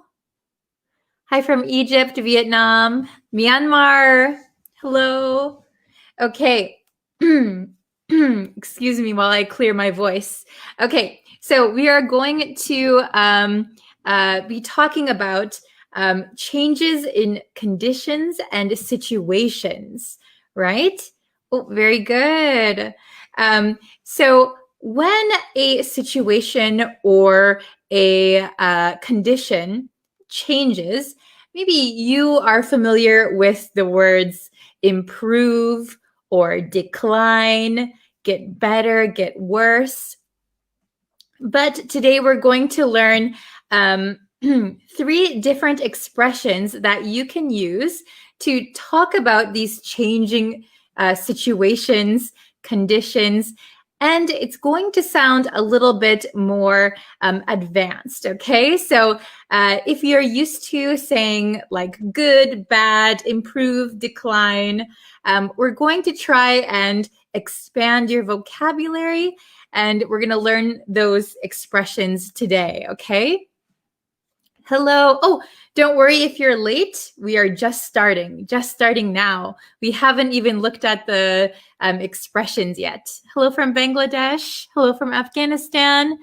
I'm from Mexico, but I live in Europe, and it's minus 10 degrees. Uh-oh. Is that Celsius or is that Fahrenheit? Oh, my goodness. It is in my hometown today. It was minus 14 degrees Fahrenheit, which I think is like, what is that in Celsius? Celsius to Fahrenheit. This is so random, but yeah, it's minus, no. I'm in the wrong place. Oh my goodness. Minus 14 degrees Fahrenheit. So in my hometown, which is Wisconsin today, it is negative 14 degrees Fahrenheit. That means negative 25 degrees Celsius, which is crazy. Okay, very good. So, all right. Let's get into the lesson today. Okay, yeah, very cold, very, very cold. Where are you living currently? Are you talking to me? I live in Tokyo, Japan. I live in Japan, but I'm originally from Wisconsin, USA. Okay, very good. So let's get into today's lesson. We have 3 expressions that we're going to learn, okay? So let me know if you are familiar with these expressions. All right, we have to turn the corner, and then we have to take a turn for the better and to take a turn for the worse. Okay, to turn the corner, to take a turn for the better, to take a turn for the worse. So you'll notice that the word turn is in all 3 of these expressions. And be careful, we have turn the corner and to take a turn for the better or the worse. Okay? So these expressions are just as they are. So we don't need to change like the or something. Just leave it the way it is. We do conjugate the verb though. So be careful of that, okay? Very good. So here, turn is a verb, to turn. So I turned, we turned, she turns, turning. But here, the verb is take, okay? So take, took, taken, and then a turn. This is going to be a noun, a turn for the better, a turn for the worse. So this, be careful not to say a turning or a turns. Okay, just leave this one as it is. We only need to conjugate here. Okay. Oh, very good. So let's see. Let's go over the meanings of these first. Okay, so to turn the corner, So this has a literal meaning. So if you're walking down the street and you turn the corner, so you're walking straight and you turn a corner, walking straight and turn a corner. Okay, but when we're talking about the change of a situation, to turn the corner means that you are in a critical point. So maybe your business, for example. Your business was in a critical point. Something bad was happening, but then your business turned the corner and it improved, okay? So to turn the corner, it means to get better after something critical, okay? Very good. Oh, I have seen take a turn for the better. Very good. Yeah, you might know these, but I just want to throw this one in there too, to turn the corner, okay? We'll go over this again one more time in just a second. The next is to take a turn for the better. To take a turn for the better means that something, a condition or situation improves. Usually it's unexpected. Usually it is very quick and sudden. Suddenly something got better, quickly. Wow, I didn't think it was going to get better, but it got better. Okay, then the opposite is to take a turn for the worse. To take a turn for the worse. That means that something suddenly, unexpectedly, very quickly became worse. The situation or the condition got worse. Okay, so that's our brief overview. So we're going to get into the questions. I'll show you on the big whiteboard the definitions all written out. Okay, oh, hello from India. We can say students take turns. Ah, very good. So really quick, to take turns means like you're going in order of something, right? So I'm first, you're second, third, take turns, right? But this one is, what we're looking at today is a little bit different, okay? So can you see that? Let me pull it down a little bit. Okay, so turn the corner. Pass the critical point and start to improve. Okay, so you were in a critical point, or something was in a very critical point, but it turned the corner and now it's starting to improve. Okay, to take a turn for the better. To take a turn for the better.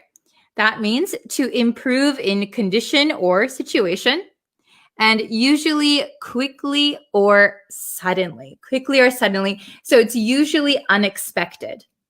Okay, then to take a turn for the worse is the opposite. A situation or condition suddenly becomes worse. Suddenly becomes worse, usually unexpected. Okay, oh, hello from Mexico. Good job. Hello from Morocco, Bangladesh, Afghanistan.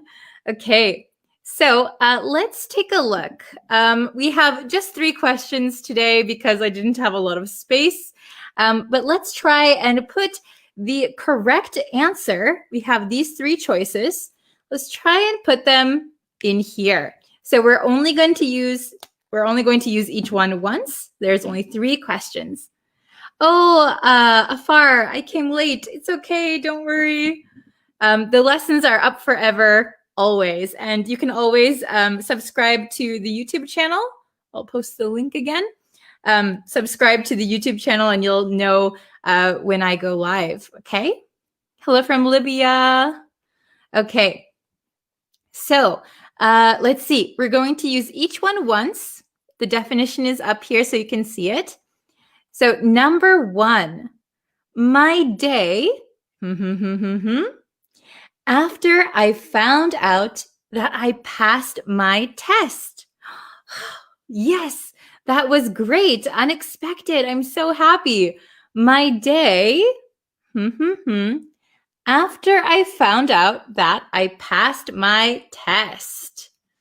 Very good. Okay, yes, very good. I see 2 different answers. Oh, I see people are going on to number 2. You guys are so fast, so smart. Okay, turn the corner, take a turn for the better. Very good. Okay, so my day, something, after I found out that I passed my test.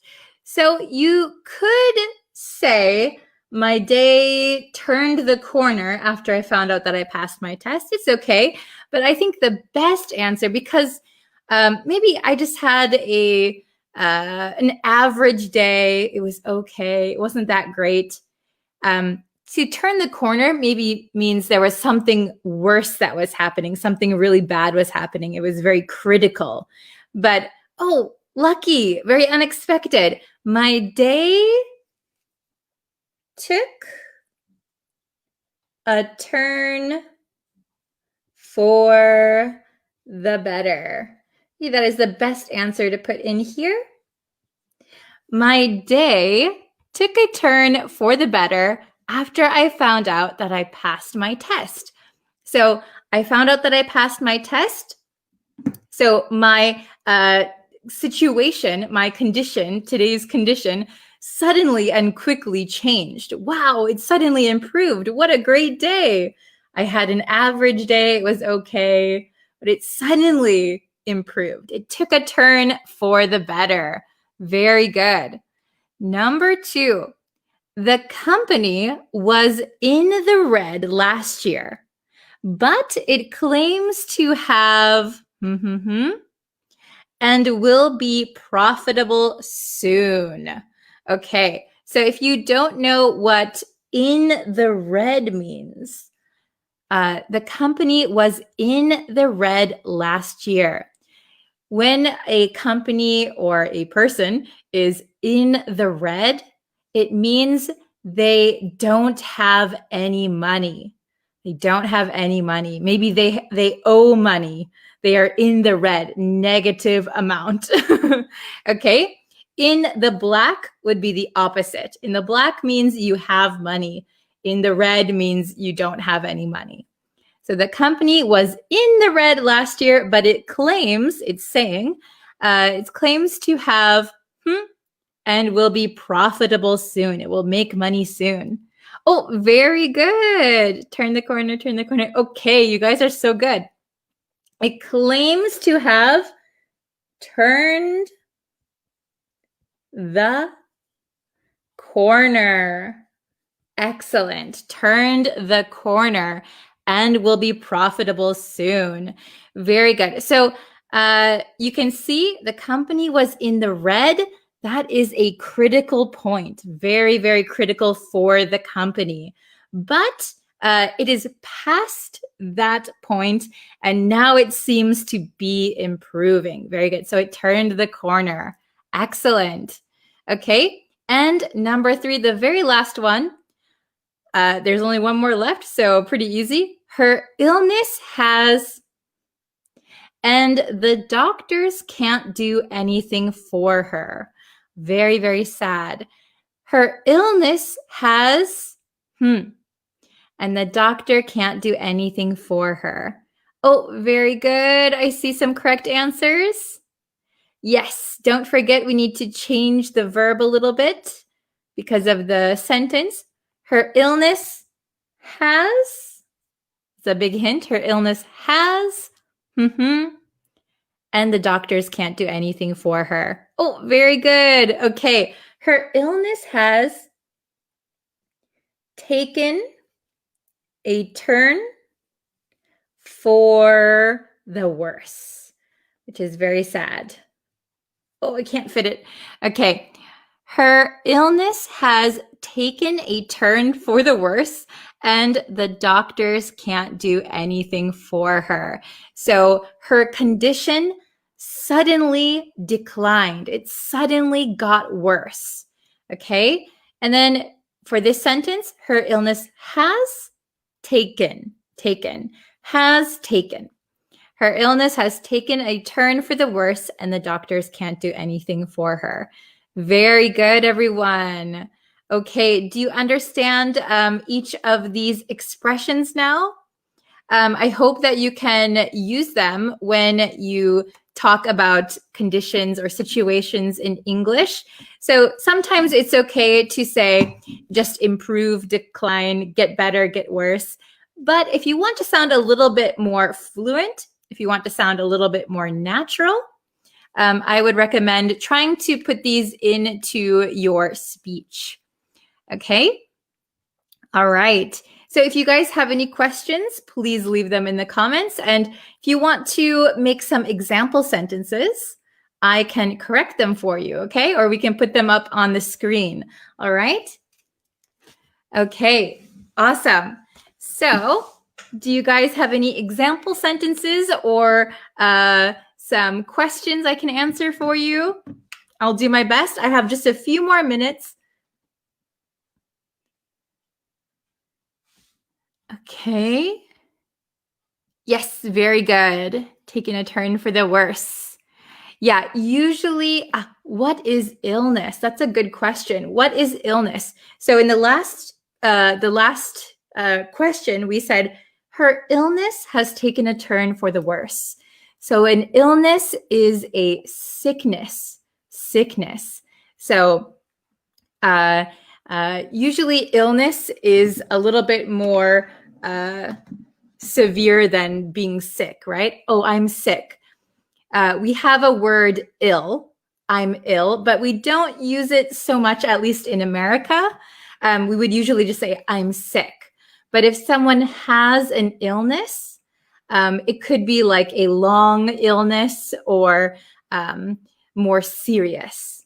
Okay? Very good. Oh, okay. Let's see.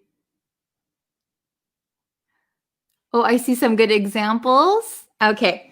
I was procrastinating my duties, but I managed to turn the corner. Oh, very good. So maybe you could say, I had always procrastinated when it came to my duties, but I managed to turn the corner. I managed to improve maybe like time management. Yeah, that's very good. Okay. Let's see. Oh, very good. The weather has taken a turn for the worse, so I stuck in the mountain. Very good. So I would just correct the first part of your sentence is very good. The weather has taken a turn for the worse, so I'm stuck. I would say I'm stuck in the mountains, or if it's just one mountain, I'm stuck on the mountain. Okay, in the mountains, on the mountain. Very good. This is a question about the lessons. Do you change the time of the lessons? So on YouTube, they are usually at the same time. I try to post at the same time. Recently, it's been 8:30 p.m. Japan Standard Time on YouTube. On Facebook, I try to do live lessons. It depends on my schedule. So between 12 p.m. Japan Standard Time and 3 or 4 between then. Okay? Let's see. After being blocked out the internet in Myanmar, my weekend took a turn for the worse. I can't study English lesson on YouTube. Okay. So I'm very sorry to hear that, Tet Win, about Myanmar. I heard a lot of people are using VPNs to access the internet there. But to correct your sentence, after being blocked, maybe after being blocked from the internet, usually we say blocked from something. Blocked from the internet in Myanmar, my weekend took a turn for, not from, for the worse. I can't study English lessons on YouTube. Okay, I hope the situation gets solved soon. Take care. I lived in Mexico and now I live in Europe. For me, it was take the turn for the better to live. Is this correct? So you could say, I lived in Mexico and now I live in Europe. My life has taken a turn for the better. My life has taken a turn for the better. Very good. Okay. What is the difference between conditions and situations? That's a good question, since today we're talking about conditions and situations. So a condition could include your health, like a health condition. A situation might just be like your day or the situation you are currently in. Condition could also include illness. Okay. Let's see. Oh, my company took a turn for the worse after the COVID-19 outbreak. Very good. So instead of saying COVID-19 outbreaking, we would just say COVID-19 outbreak. Yeah, that sentence is very good. My company took a turn for the worse after the COVID-19 outbreak. I hope that your company will turn the corner soon and get into a better situation. Okay. Very, very good. I'll answer maybe just one more question, or if you have a sentence that you want to put up. Okay. Let's see. I'm scrolling up a little bit to see if there's one that I missed. Okay. Oh, please repeat the meaning again. I missed both. So actually we learned 3 today. So I'll briefly go over it one more time. To turn the corner means that you are in a critical situation and now it's starting to improve. Your situation is improving. You've turned the corner. To take a turn for the better means something, a condition or situation, suddenly and quickly becomes better, improves. And the opposite, to take a turn for the worse, means a situation or condition suddenly becomes worse. Usually this one is unexpected. Turn the corner could be maybe you put some effort into it. Okay? Very good. I have been jobless for years, but I turned the corner by finding a job recently. Very good. Excellent sentence. Okay, awesome, wonderful. So thank you guys for joining me today. I will be posting a quiz later today, not on this topic, but I will be posting a quiz on YouTube later today. So I hope you will find that, and I hope you will take that quiz today, okay? I will be back tomorrow with a new live lesson on Facebook, maybe a little bit earlier than today. And I will have a new lesson on YouTube also. So please subscribe to the YouTube channel, turn on notifications, and that way you'll know when I will go live, okay? Thank you guys so much for watching. I love talking with you guys. I love seeing all the familiar faces and names. I hope everyone has a great day. Please stay healthy, stay safe, and I will see you guys tomorrow. Okay, thank you so much for watching. I'll see you in a little bit over on YouTube. Okay, bye everyone.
Hi, everyone.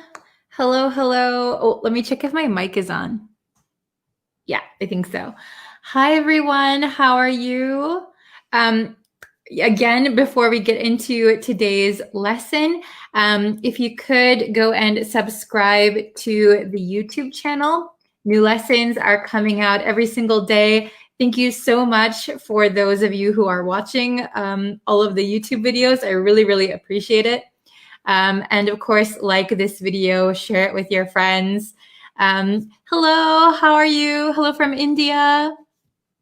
Hello, hello. Hello, Ahmed. Good morning. How is everyone today? Hello. Okay, thank you guys for joining me today. I know you all live busy lives, but thank you so much for taking the time to take my lesson. I really, really appreciate it. Hello. Okay, you're ready. Awesome. All right, so I'll leave the link again in the comments. There you go. So I hope you guys are ready. We're going to have an intermediate English idiom lesson today. Okay. So oh, Tete, when I didn't study your lesson yesterday. Oh, that's okay. Don't worry. You can always catch up anytime. The lessons are up forever. Oh, hello from Cambodia, from Laos, from Kenya. Hello, hello from Bangladesh.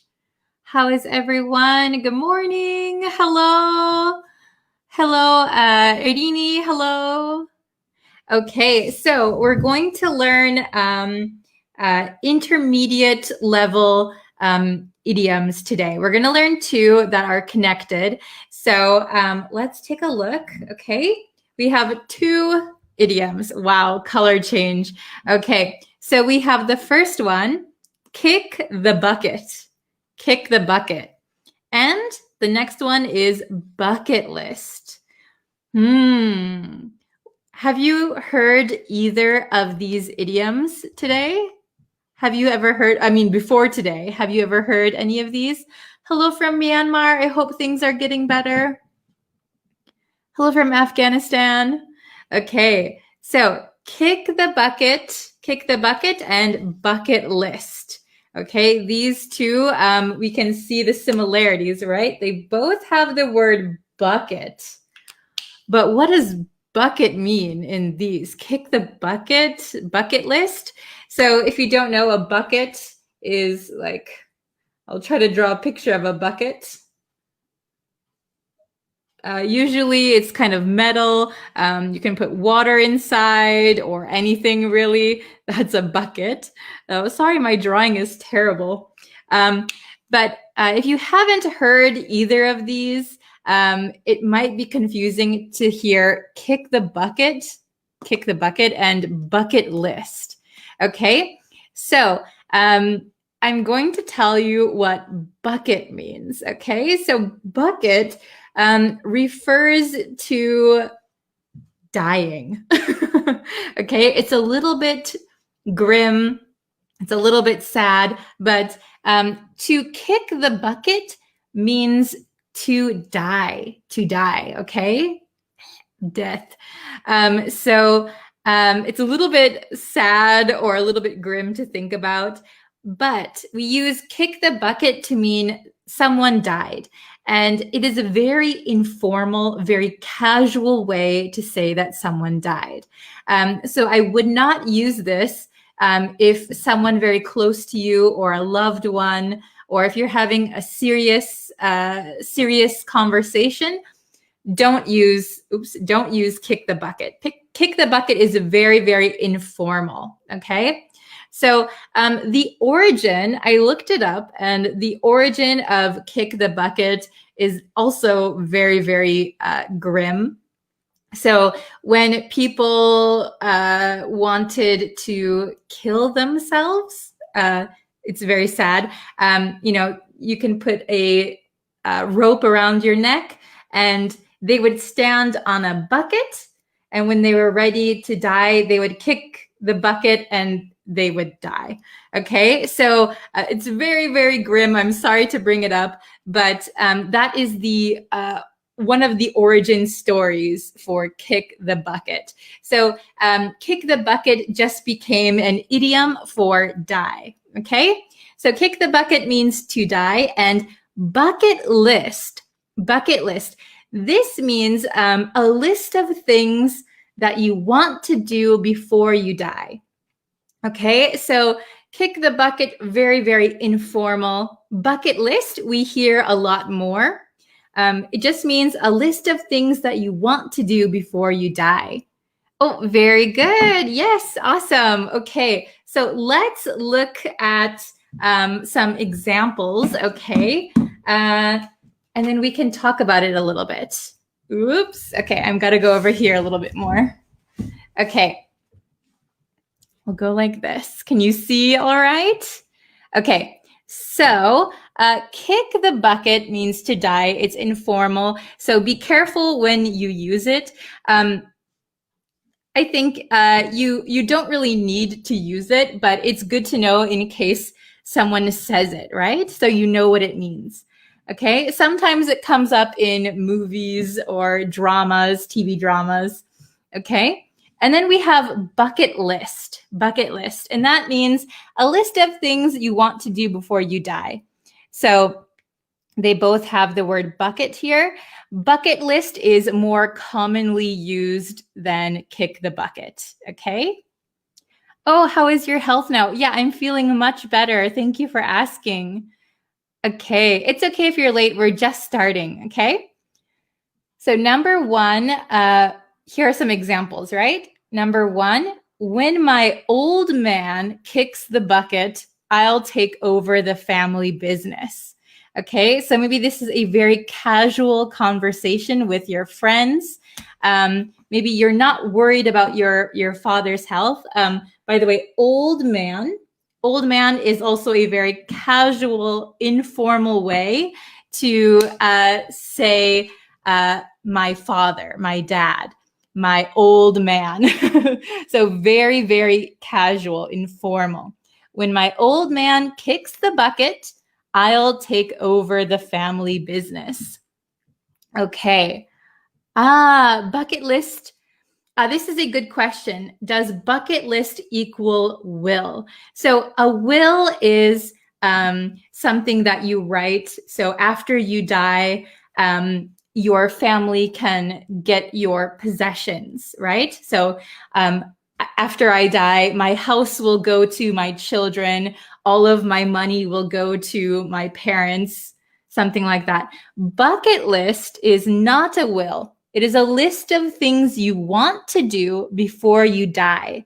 So anything you want to do. So for example, traveling or mastering English, something like that. Before you die, I want to do this. That is a bucket list. List of things you want to do before you die. Okay? So let's take a look at example number 2. Visiting Rome is next on my bucket list. Okay, so bucket list again is more often used than kick the bucket. So visiting Rome, oh, I really, really want to visit Rome. So before I die, I want to visit Rome. Visiting Rome is next on my bucket list. So maybe you have a list of things you want to do. Visiting Rome is next. Okay. Yes, like a priority list of things you want to do. Very good. Okay. Very good. So number three, our family dog finally kicked the bucket after being sick for several months.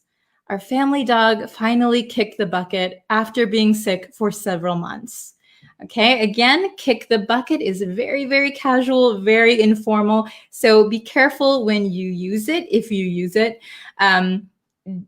If like a friend's family member died, maybe don't say kick the bucket. Okay. Very good. Okay, so the last one, number 4, what's on your bucket list? What's on your bucket list? So can you, in the comments, please tell me what is on your bucket list? What do you want to do before you kick the bucket? What do you want to do? Okay, what's on your bucket list? So please leave it in the comments, okay? Oh, thank you. Okay. Agenda. Is it the same as bucket list? So agenda could be like a weekly agenda, monthly agenda, daily agenda.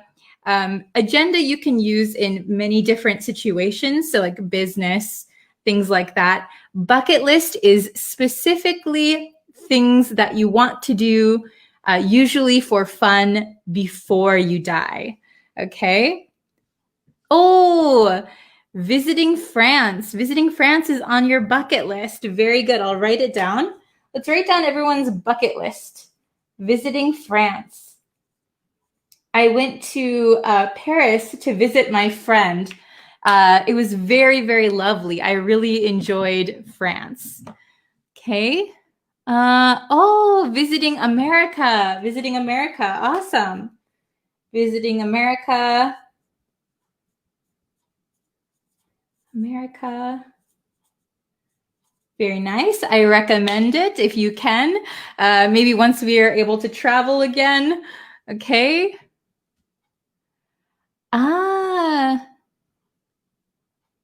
Oh, marriage with my love is on my bucket list. Very good. So marriage, yes. Very good. I'll just put marriage. Awesome. Okay. Let's see. Oh, I'm scrolling up a little bit because the chat went a little bit fast. Studying abroad. Very good. Studying abroad. I really recommend studying abroad also. Studying. Oops, what did I do? Studying abroad. I can't write. Studying abroad. Sorry for my terrible handwriting. It's hard to hold this at an angle. Okay. Very good. Oh, I saw a good one. Oh, very good. Taking the proficiency test is next on my bucket list. Yes. So Irini is going to be taking a proficiency test. Let's wish her a lot of luck. We hope you do very, very well. That is next on her bucket list. Very good. Oh, visiting Switzerland. Yes, Switzerland sounds so lovely. I wish I could go. Oh, visiting Myanmar. Yeah, I would love to visit Myanmar too. That's also on my bucket list. Meeting with Bree. Oh, thank you. I hope that I can meet you all someday. That would be awesome. Okay. Wow. There's a lot of comments. Let's see.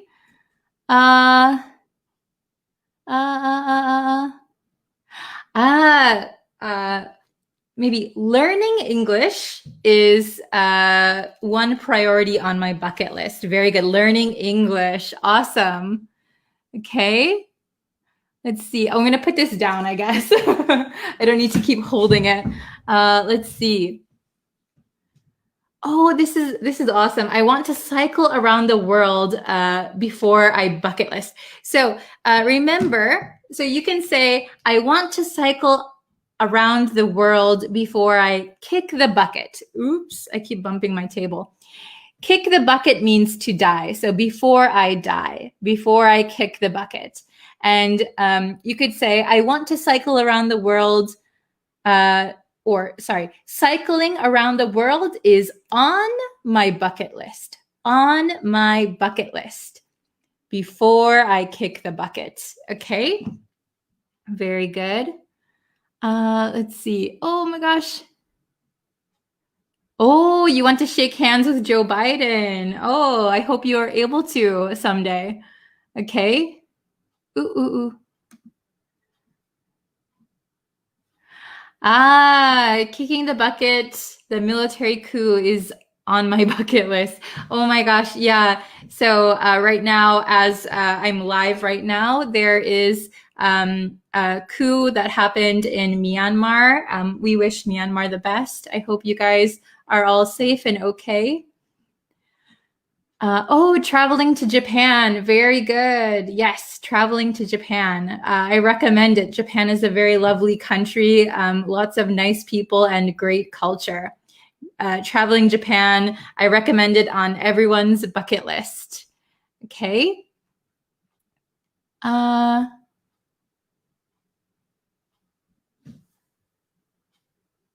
But is it before someone dies? For example, when someone is sick. So kick the bucket equals to die. So if you say before someone kicks the bucket, then it would be before someone dies. Bucket list is things that people want to do before they die. Kick the bucket equals die. Bucket list is list of things I want to do before I die. A little bit confusing. I hope it's understandable. So when I kick the bucket, I hope I'm comfortable at home. So when I die, I hope I'm comfortable at home. Traveling the world is on my bucket list. I want to do that before I die. Okay. Ooh, traveling the whole of European countries is one of my bucket list. Oh, very good. So we would say it is one thing on my bucket list. So a list is like many, many things. So we could say traveling all of Europe is on my bucket list, or is one of my goals on my bucket list. So remember, list is many, many things, okay? Very, very good. I want to have 2 kids. Oh, very good. So starting a family might be on someone's bucket list. Very good. Good sentence. I don't want to kick the bucket. I don't want to kick the bucket. Yeah, I think many of us don't want to kick the bucket. Very good.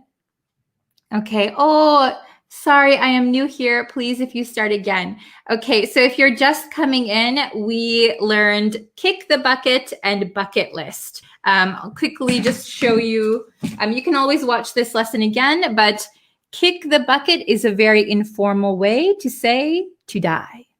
And bucket list is a list of things you want to do before you die. So right now we're talking about what's on our bucket list.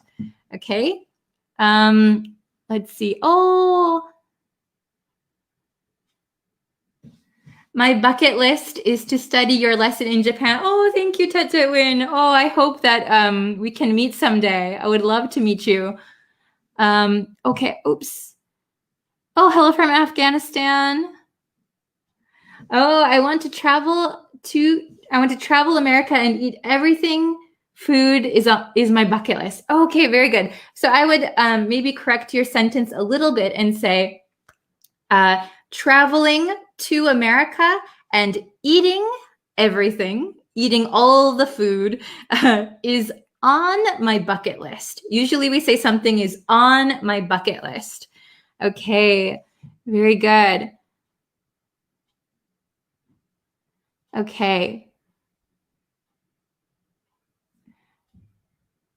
Okay. Oh, I need a bucket. I need a bucket to wash my car. Yes. So an actual bucket. I need a bucket to wash my car. Very, very good. Okay. So thank you guys so much for watching and studying with me today. There will be a brand new lesson on YouTube later today. So stay tuned for that. And yeah, please like this video, share it with your friends. Thank you so much. I think I missed some questions in here, so I'll try to go back and answer them as best that I can for you, okay? So thank you so much, and I will see you guys a little bit later again on YouTube, and again tomorrow on Facebook, okay? Thank you so much, everyone, for watching. I really appreciate it. See you guys a little bit later, all right? Bye-bye. Hello, everyone. Okay, so I'm going to wait for a few people to get in the chat and then we will start. Okay, but I hope everyone is having a good day. Let's see. We're going to have a lesson on kind of enhancing your vocabulary. So we're going to learn 3 new words that are going to make you sound a little bit, I don't know, smarter in English, right? So give you a little bit more variety when you speak. Oh, hello, Hitet. Hello, hello. Hi, Wahid. Hello, Winty. Hello, Jalil from Philippines. I'm doing well. It's a good day. It's a little bit cold. I'm a little bit cold today. Hello, Tran. Hello, hello. How is everybody? Are you guys having a good day? Are you guys working or are you home from work? Are you getting ready to go to work? Are you in school? Hello from Egypt, Peru, Myanmar, Turkey. Hello. Okay, so as I was saying, today we're going to have a lesson on enhancing vocabulary, okay? So we're going to make your vocabulary stronger. So I know a lot of my students, they get into the kind of habit of saying the same words all the time. So when you learn words, you tend to just use the ones that you remember, right? So we're going to try and spice up your vocabulary, okay? Hello, hello, hello from Thailand, hello from Indonesia, Bangladesh. I saw like Guatemala. Hello, oh my gosh. Hi, everyone. Yeah, and if you could, please subscribe to the YouTube channel. I'll be posting a lot of lessons on the YouTube channel, and if you could like and share the videos on Facebook, that's awesome. Okay, awesome, very good. So let's get into the lesson then. Let's see. Oh, Hitet, thank you so much. Okay, so we have apprehensive, mystify, and intrigue. Okay, have you heard these words before? Hello. Hi from Philippines, Morocco, Cambodia. Wow, some great countries. Okay. So we are going to learn these 3 new words today. Okay, so each of these you probably know a synonym for. So I want you to try and spice up your vocabulary. Try to use new words. And when you use new words, you'll be able to remember them more easily. And you're going to sound more fluent because you'll be able to pick up different words instead of the same old words, okay?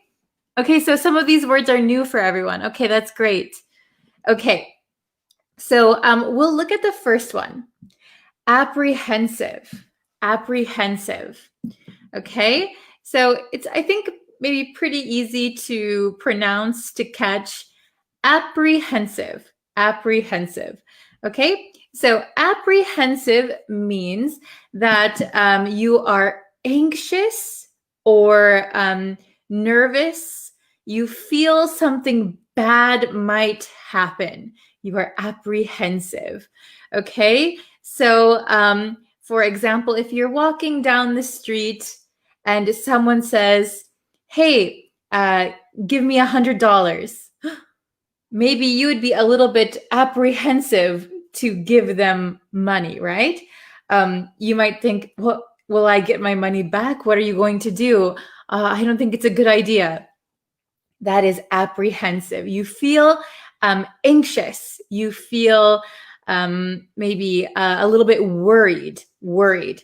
So maybe you know the words anxious or worried, fearful, but try to use apprehensive. So apprehensive is an adjective. I feel apprehensive. I am apprehensive. Okay. Oops. So apprehensive is an adjective. Okay. All right, let's go to mystify. So mystify is a verb. And do you know the word mystery? Mystery is like you don't know the whole story of something, right? So when someone is mystified, mystify means confuse or puzzle, perplex someone. So this is a good word to use when you have some confusion, when you're puzzled. Okay, so for example, if there was a crime in your hometown, but nobody knows how the criminals committed the crime, you could say that crime was mystifying. I don't understand how the crime was committed. I'm so confused. I'm puzzled. I'm perplexed. I'm mystified. Yes, to make somebody confused. Very good, Mohammed. Very good. Okay. And the last one we're going to look at today is intrigue. So it looks like intrigue. It looks kind of funny at the end with the GUE, but we pronounce it intrigue. We don't pronounce this U or E really. Intrigue. Okay, intrigue. So let's see. Okay, so intrigue means to be curious or interested, fascinated. Okay, I'm intrigued by your story.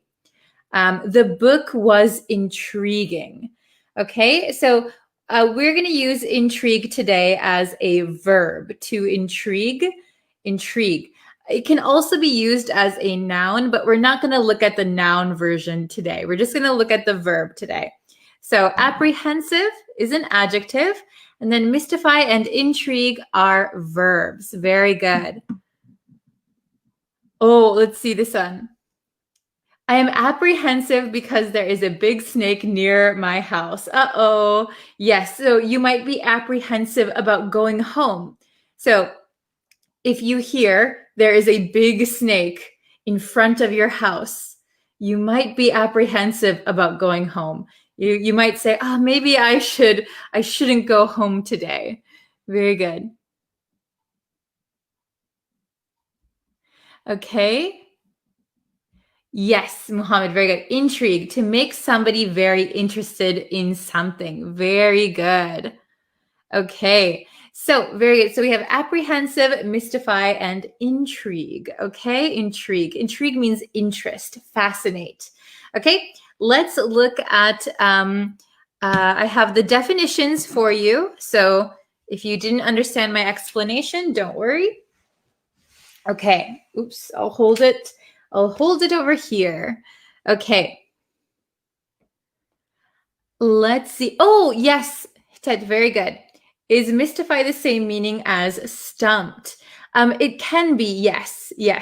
If something mystifies you, it can also stump you. Very good. Okay. Hitet remembers all of the new vocabulary. Okay. So we have apprehensive. So anxious or fearful that something bad or unpleasant will happen. This is an adjective. Apprehensive, okay? Apprehensive. Mystify. Confuse or perplex someone or to stump someone. Okay, it is a verb. Mystify. And then we have intrigue. arouse the curiosity or interest of something. And this is a verb. We're going to use the verb today. Okay? And just to be clear, you probably already know simpler words for these, right? However, in English, we have many words with the same meanings. So if you're going to be talking with native speakers, or if you're reading English text, or if you have to read a book in English, maybe these words are going to appear, okay? So it's good to know them, and it's good to have some variety in your vocabulary. That is going to make you sound and be more fluent, okay? So let's look at these questions. Oh my goodness. Oh my goodness. Okay. So I was by the beautiful painting. Oh, hello, Anna. No problem. We're just getting into the vocabulary. We didn't even do the questions yet. Okay. So I was by the beautiful painting. Okay, so maybe you are in a museum. You're looking at the beautiful old paintings and you're thinking, wow, that is so interesting. That is so interesting. Wow. Okay, so I see some people saying different answers. Okay, thank you, Chris. Let's see. Very good. I see some people saying apprehensive. Some people are saying intrigued. Okay, so there seems to be some confusion. So apprehensive, remember, it means you are worried, you are anxious, something bad might happen. Intrigue means, oh, curious, interested. That's interesting. That's fascinating. Okay, so the best answer from here would be, I was intrigued by the beautiful painting. I'm very interested. Okay, I'm fascinated. Some people might say mystified. That is also okay. It means you're very confused by the painting, right? I was intrigued. Okay, I was intrigued by the beautiful painting. It means you found the painting very, very interesting. Okay? Okay, does that make sense for everyone? Very, very good. Okay, so number two, the police were utterly, we learned this word a few weeks ago, utterly. The police were utterly by his disappearance. So utterly means very, totally. The police were utterly by his disappearance. Okay. Yes, Devaska, very good. A beautiful painting intrigues me. Okay. Oh, Anna says apprehensive. Very good. I see Chris says mystified. Mohammed said intrigued. Okay, we're getting a bunch of different answers. Okay. So the police were utterly by his disappearance. Where did he go? What happened? Where did he go? I'm so confused. Okay. So the police were utterly, totally, the answer is mystified. Mystified. Oh. There you go. I think, can you read my handwriting? The police were utterly mystified by his disappearance. Okay, so they were totally confused. Where did he go? Where did he go? So, yes, you could, maybe you could say they were utterly intrigued by his disappearance, but it sounds like the police are just interested. They're not doing anything. Okay. Number 3, he was about the first day of school. Okay, let's look at number 3 together. He was about the first day of school. So usually on the first day of school or first day of work, you're a little bit nervous, right? Maybe your heart is pounding. You're worried, am I going to make friends? Am I going to like my teachers? Oh, very good. Devaska, very good. Chris, Anna, good job. Jose, very, very nice. Okay, I see a bunch of correct answers. So he was apprehensive. Apprehensive. About, excuse me, my voice is going again.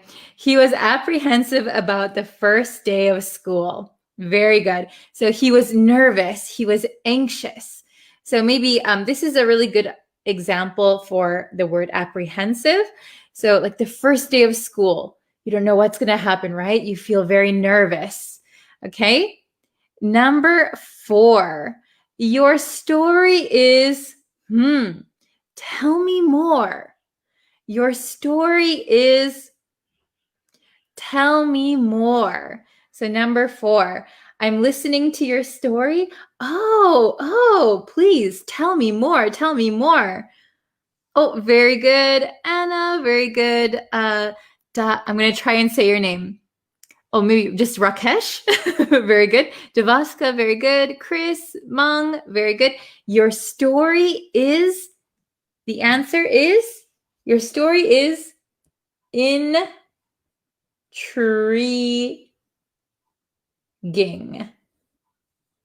Your story is intriguing. Tell me more. So I'm very interested. I'm very fascinated about your story. Tell me more. Tell me more. Okay, awesome. Very good. Very good. I see a lot of correct answers. Okay, number 5. Ooh. Okay, I can hold it here. The magician has been audiences around the world for years. Okay, the magician has been audiences around the world for years. Very good. Okay, I see some people answering. MD, very good. Janea, Basil. Yeah, try to get the correct form of the word also. Okay.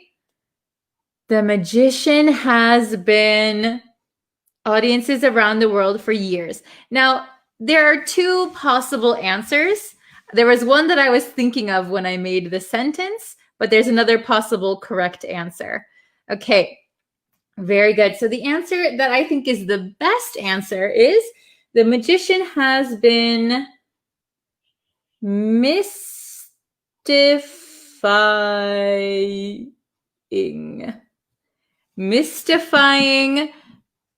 Did I spell that right? The magician has been mystifying audiences around the world for years. Very good. Okay. And then another one could be the magician has been intriguing audiences around the world for years is also okay. Oops, I think I forgot something. Okay. So the magician has been mystifying audiences around the world for years. Okay. Otherwise, we could also say the magician has been intriguing audiences around the world for years. Both are acceptable, okay? Just a little bit different meaning. Mystifying means he's like confusing them, stumping them. Oh, how did he do that? And then intriguing means he's interesting them, making them fascinated, interested, okay? What about mystified? So this is a good question. So Devaska said, what about mystified? So the magician has been mystified means that he has been mystified. The magician himself has been mystified. So we want to talk about he has been mystifying the audiences. Okay? Good question. And the very last one, can you see that? She was about telling you. Oh my gosh. See, this is what happens when I when I touch my whiteboard. Okay. She was about telling you. Oh, I think I even erased it more. Okay, telling. There you go. Okay. She was about telling you. Oh, very good, Fatihi. Very good, Miguel. Very good, Anna. Very good, Lika. Okay, good job. She was apprehensive. She was apprehensive about telling you. She was apprehensive about telling you. She wasn't sure if she wanted to tell you or not, right? Okay, very, very good. Okay, so thank you guys so much.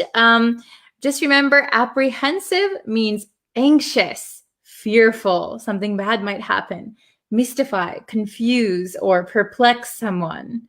Intrigue, arouse a sense of curiosity or interest. Okay, very good, very good. I'll leave this up for one more second. Okay, so let's see. Does anyone have any questions, or do you want to try and make some sentences? I can hang around for a little bit. Okay, let's see. Hold on one second. Okay. So Sandro Del Genio, did I say your name right? This is my first time in live recording, but I follow you on YouTube. Oh, thank you so much. And you're an amazing teacher. Oh, thank you. Tiffany, and she's been also living in Japan for a missionary. Oh, so you know a really good teacher named Tiffany.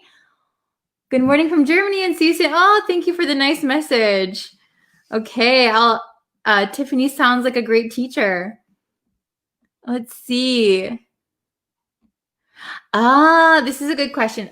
Are apprehensive and exciting the same?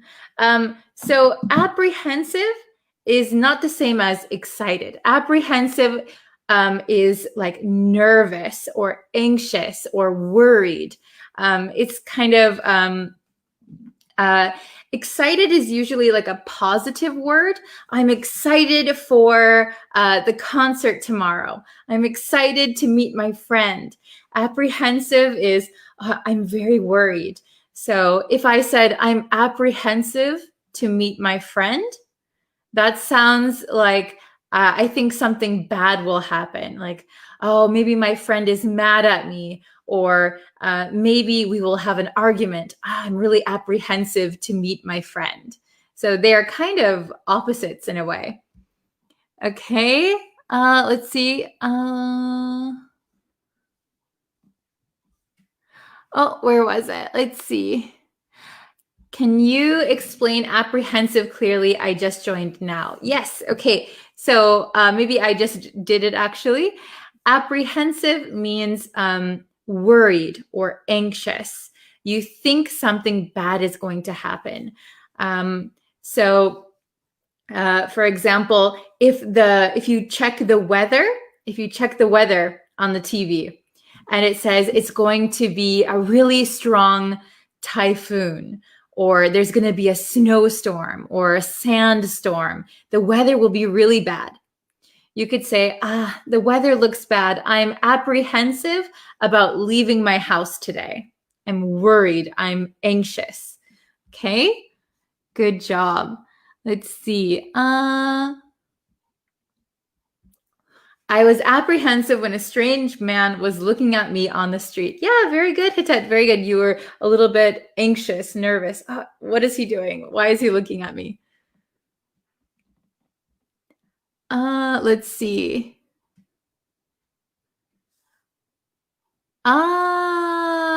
Okay. What is the difference between apprehensive and comprehensive? So comprehensive is actually a totally different word.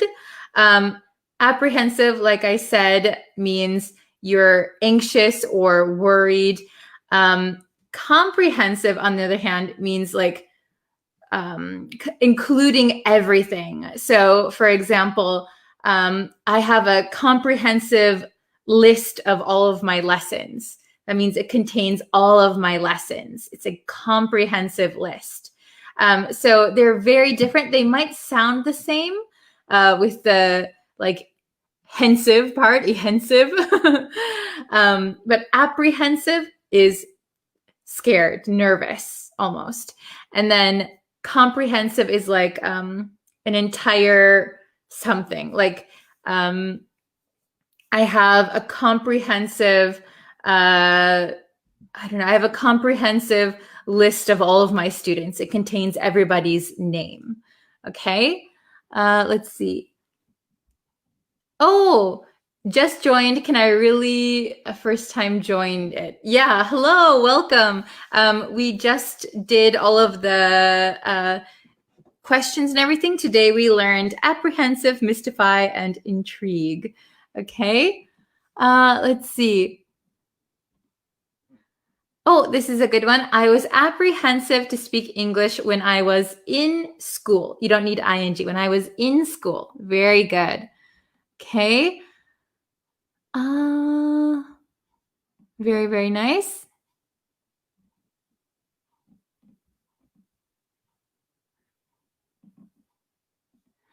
Okay.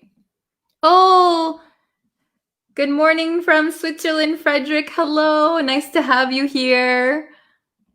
I don't know if you're just joining now. Let's see. So yeah, we learned these 3 words today. I think I saw another sentence that I wanted to see. Ted, in my view, the murder is so mystified because it doesn't have any doubt. So maybe I would change this sentence a little bit. In my view, or in my opinion, this murder is so mystifying because it doesn't have any doubt. So maybe you mean any suspects, like a suspect is a person who who we think committed a crime. So maybe you mean suspect. It doesn't have any suspect, so we don't know who did it. Okay. Doubt is like you don't think something is true or what people are saying. So if somebody said there isn't any doubt, it means 100% certain. So maybe it cancels out the mystifying then. Okay. Very, very good. Let's see. Okay.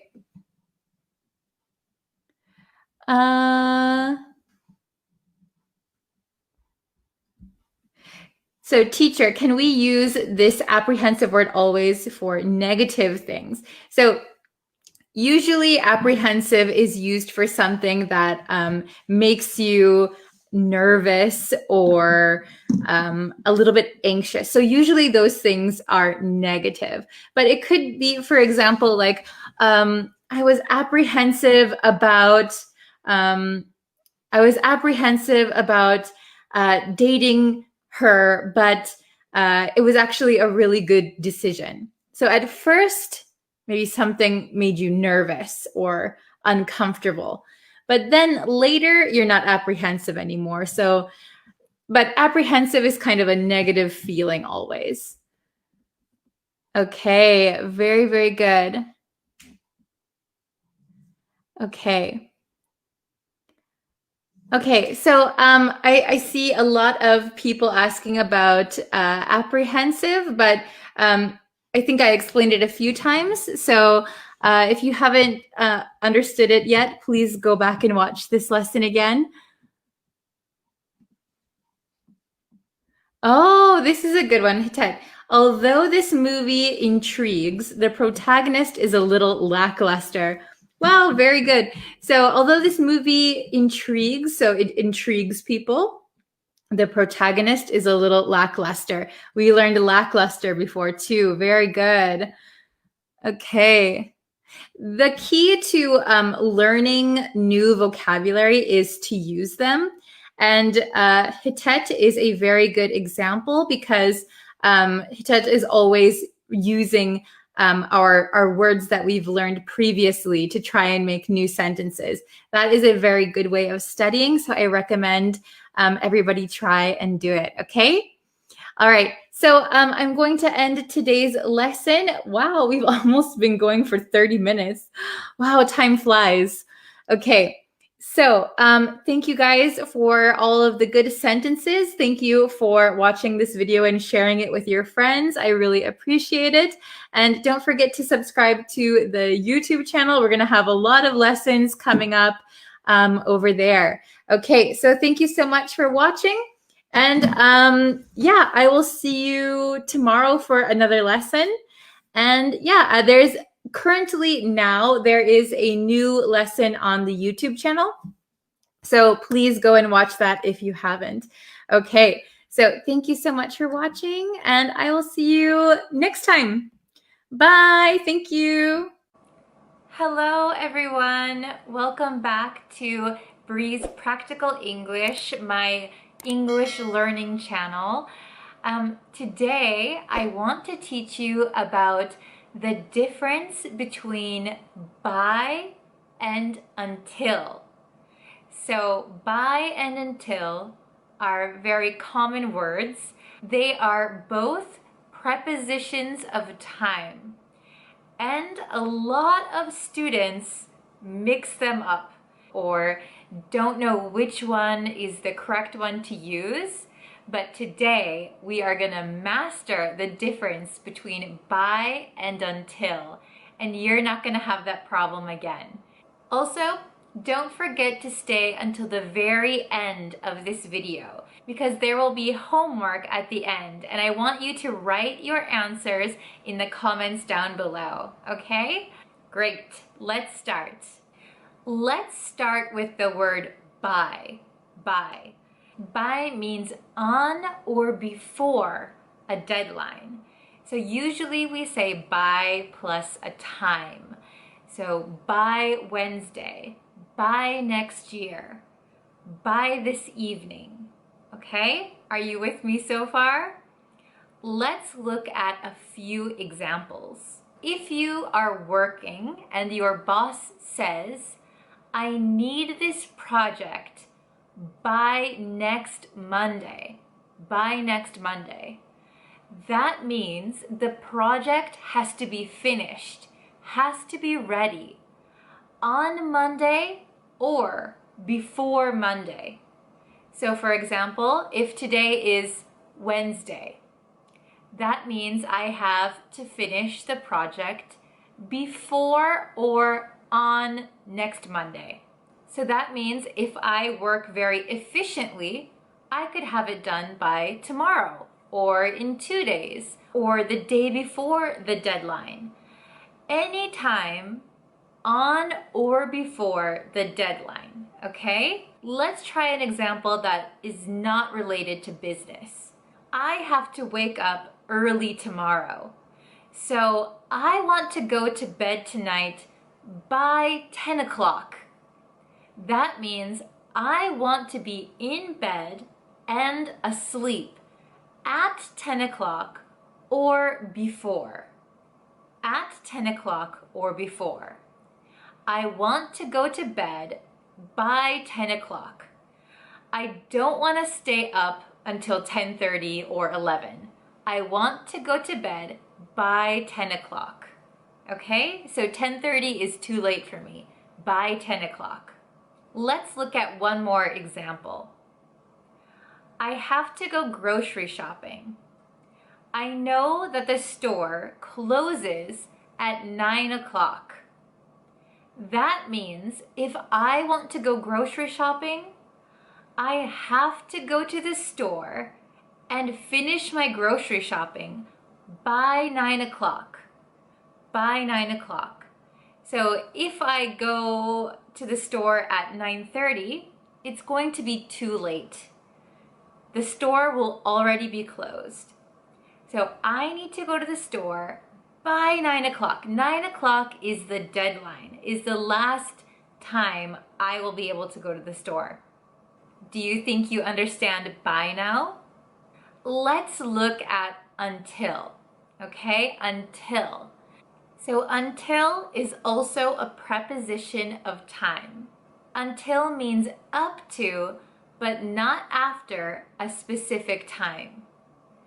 So it's a little different than by. Let's look at a few examples. I studied French until I finished high school. I studied French until I finished high school. This means that at some point I started studying French. And I kept studying French, and when my high school finished, I stopped. I studied French until I graduated from high school, until I finished high school. So at this time, I finished high school and I finished studying French. You can see that it's a little different from by. By means there is one point in time which is your deadline. Until means something is happening or something is being done, something exists until a certain time, until a specific point. Here's another example. A parent might say to their child, "You can watch TV until it's time for dinner." You can watch TV until it's time for dinner. This means that the child is able to watch TV starting at a point and continuing and stopping when it's time for dinner, until it's time for dinner. You can watch TV until dinner. Stop. Okay? Are you still following me? Let's look at one more example for until. There were no safety precautions in place until the big earthquake happened. There were no safety precautions in place until the big earthquake. So this means that something wasn't there continuously until something happened. There were no safety measures, no safety precautions. At a time and place, something wasn't there. And wasn't there. Earthquake happened. Now we have safety procedures. Now we're thinking about it. So it can also be used in this way when something doesn't exist. Here's another example in the negative. I wasn't hungry until I saw your food. It looks delicious. I wasn't hungry until I saw your food. It looks delicious. This means not being hungry, thinking that I wasn't hungry, started at a certain point. I didn't think I was hungry. I saw your food. Oh, I'm hungry. So I didn't think I was hungry until I saw your food. It looks delicious. Now I feel hungry. Okay? I hope this is making sense. Let's do a little quiz. I know you guys love quizzes. Let's say I borrow a book from my friend. They ask me to return it next Friday. Which would you use in this case? Please return the book by next Friday, or please return the book until next Friday. Which one do you think it is?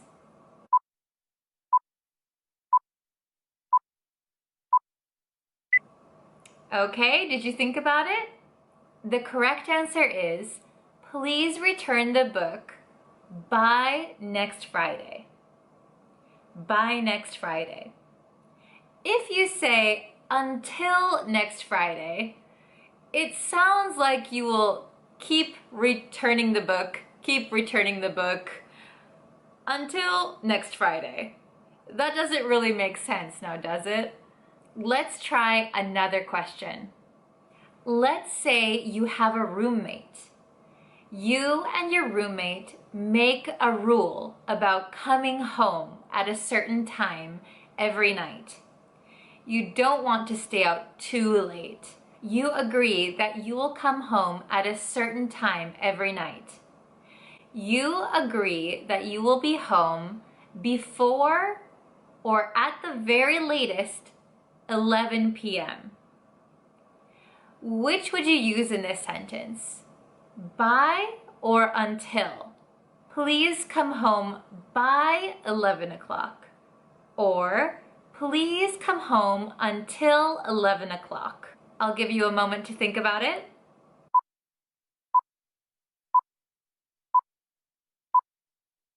Time's up. What was your answer? The correct answer should be by. By. Please come home by 11 o'clock. It means come home before or at 11 o'clock. No later than 11 o'clock. If you said until in this case, it means that you keep coming home, keep coming home, keep coming home until 11 o'clock. And nobody wants to keep coming and going from their house, right? That's a little bit strange. Okay, this is the last question, and I'm sure you can get this one. I want to ask my students to watch my video all the way to the end. What can I say? By or until? Please watch my video by the end. Or, please watch my video until the end. Which one do you think it is? I'll give you a few seconds.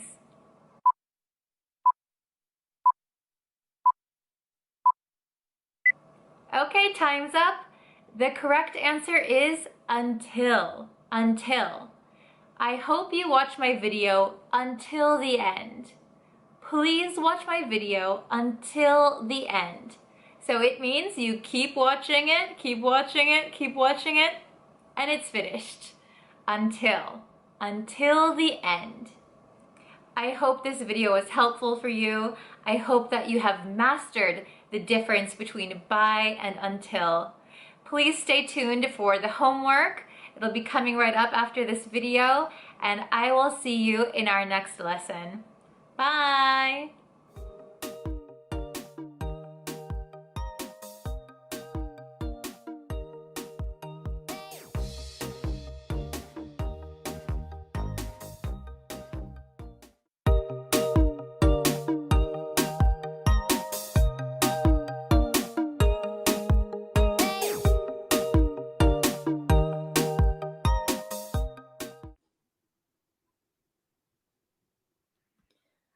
Hi everyone! Hello, hello! Welcome to today's lesson. So we are going to be talking about transitive and intransitive verbs today. Oh, very interesting. So this lesson was actually requested by one of my students, Aliawan. Thank you so much. He is a very good student who often participates in all the lessons on Facebook and YouTube. So thank you so much for requesting this lesson. And if you guys haven't yet subscribed to the YouTube channel, I would ask that you go ahead and do that. Turn on notifications, and then you know when I go live and when I post new lessons. Hello, hello. Good morning, everyone. Nice to see you. Hello from Bangladesh. Hello, hello. Okay. So I've already mentioned it, but today we are going to be learning transitive and intransitive verbs. So hopefully I can explain it so that it is very easy for you. Hello from the Republic of Yemen. Hello from Central Africa, Morocco. Hello, hello, Philippines, Egypt. Hello. Okay, so transitive and intransitive verbs. So these can be really tricky, right? A lot of students get mixed up. Oh, is it a transitive verb? Is it intransitive verb? Right? Okay, so hopefully today we will make it clear so that you have no more issues with transitive and intransitive verbs. Okay. Hello from Vietnam, Sri Lanka, Philippines. Hello, hello. Okay. So let's take a look at the big whiteboard. Hello from Myanmar. I hope you're doing well. Okay, so on this whiteboard, I have the explanation, very brief, for transitive and intransitive verbs. And then I have about 6 sentences. So with those 6 sentences, I want you to identify if you think they are transitive or intransitive. And then we'll go into a little bit of an explanation, okay? So first things first, we need the definitions, right? Let me move my chair. Okay, so let's see. Transitive. So transitive verbs. Oh, hello, Tetwin, welcome. Okay, transitive verbs. What are they? So a lot of people get confused with transitive. I've heard a lot of students who think that transitive verbs have to do with action verbs because it sounds like transit.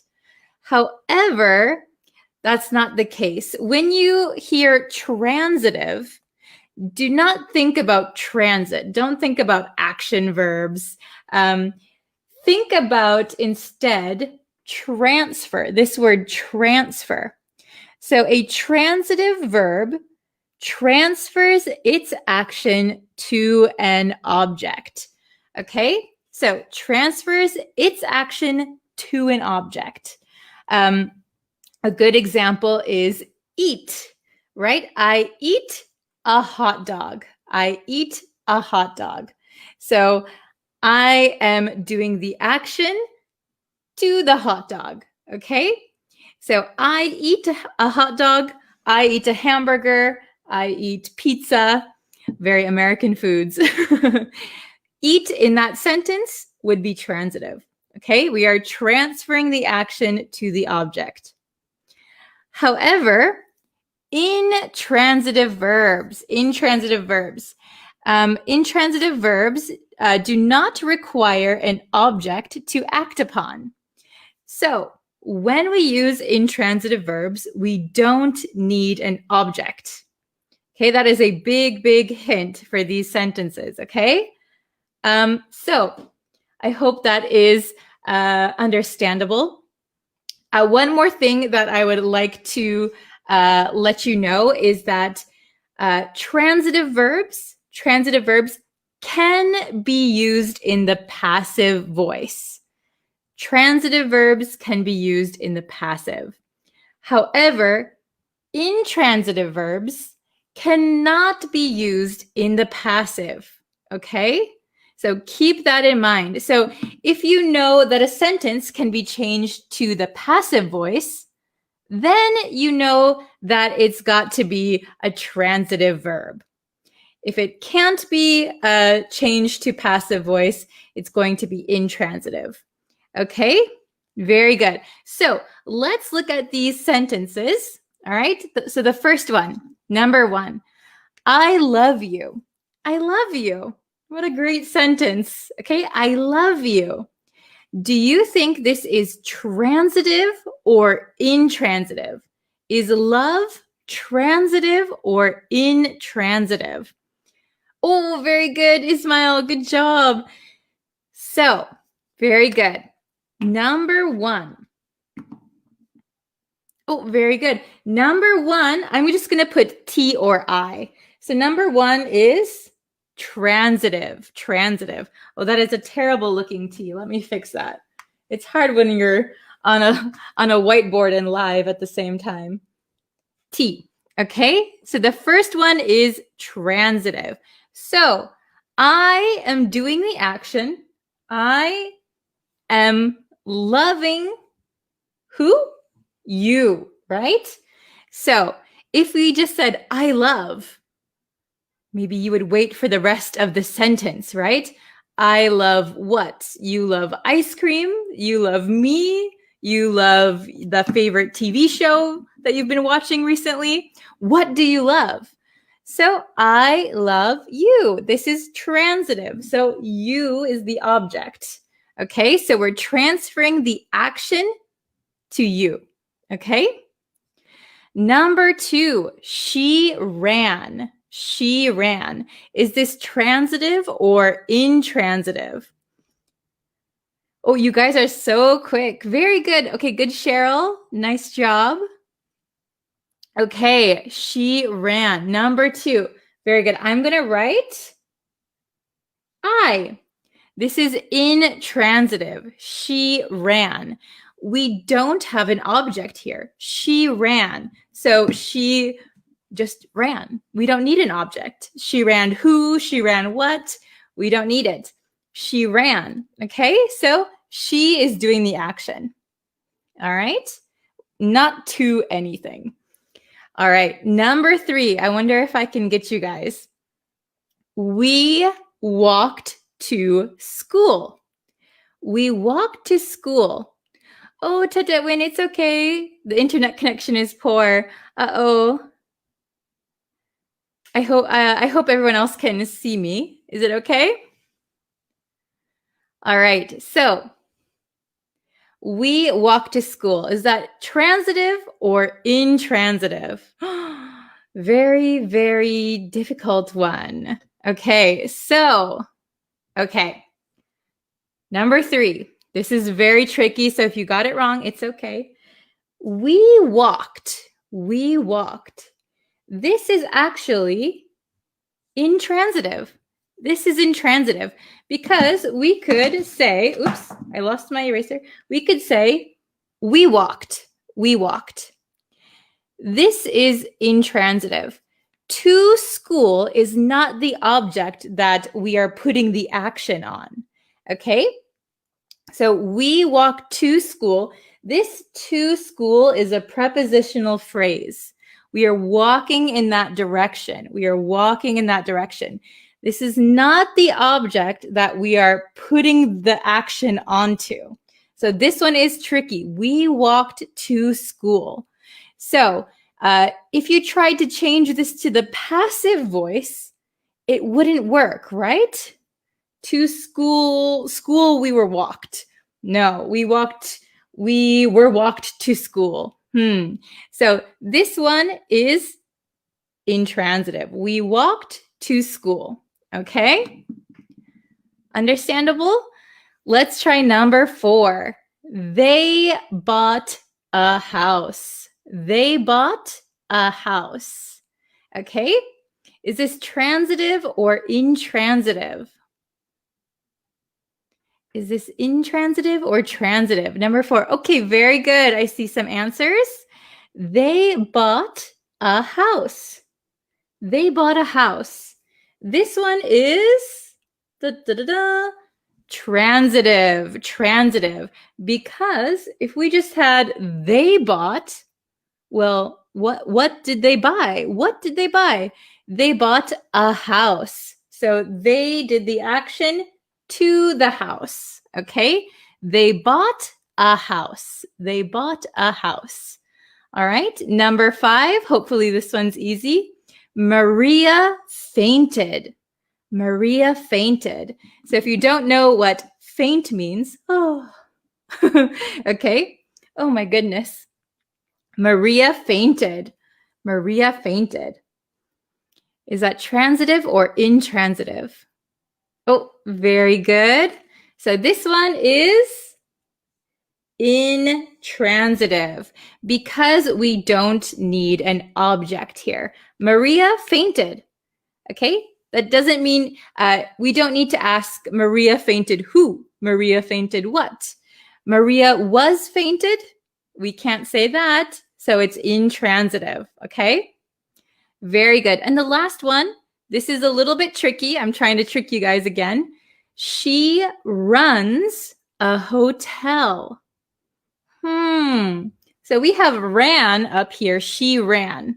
She ran. Number 6, she runs a hotel. What do you think? Is this transitive or intransitive? Okay. Very good. Okay. So number 6 is transitive. Transitive. So in this case, the verb run does not mean like jogging, right?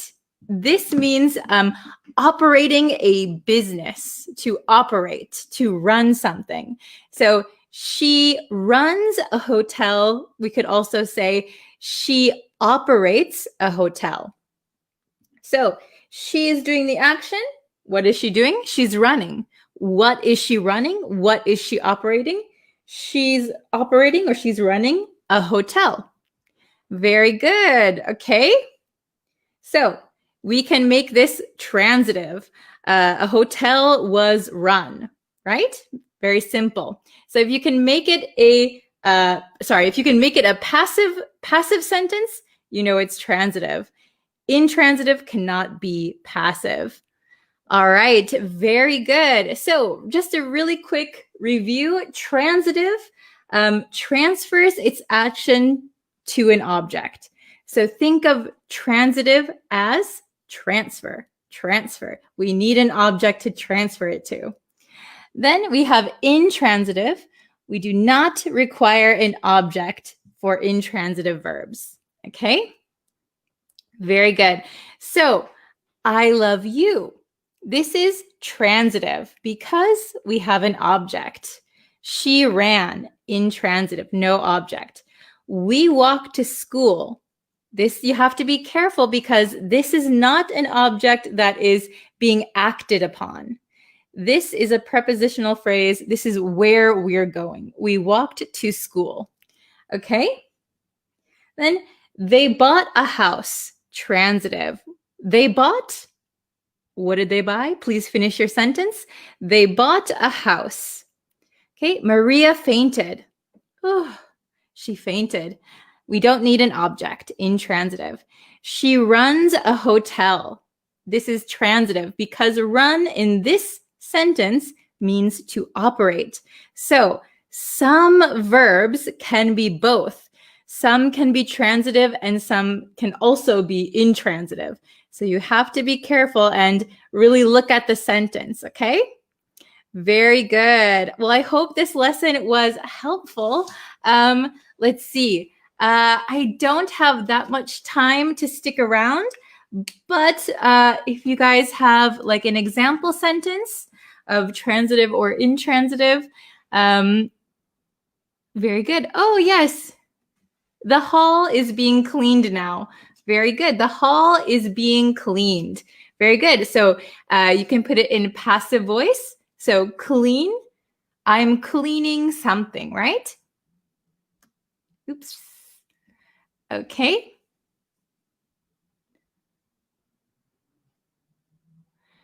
Very good. Okay.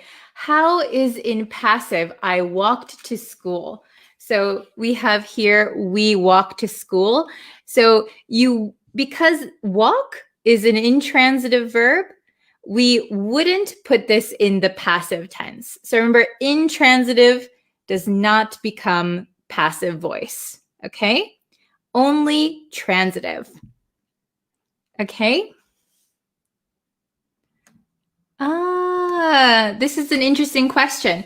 Go for a walk and walk. Are they the same?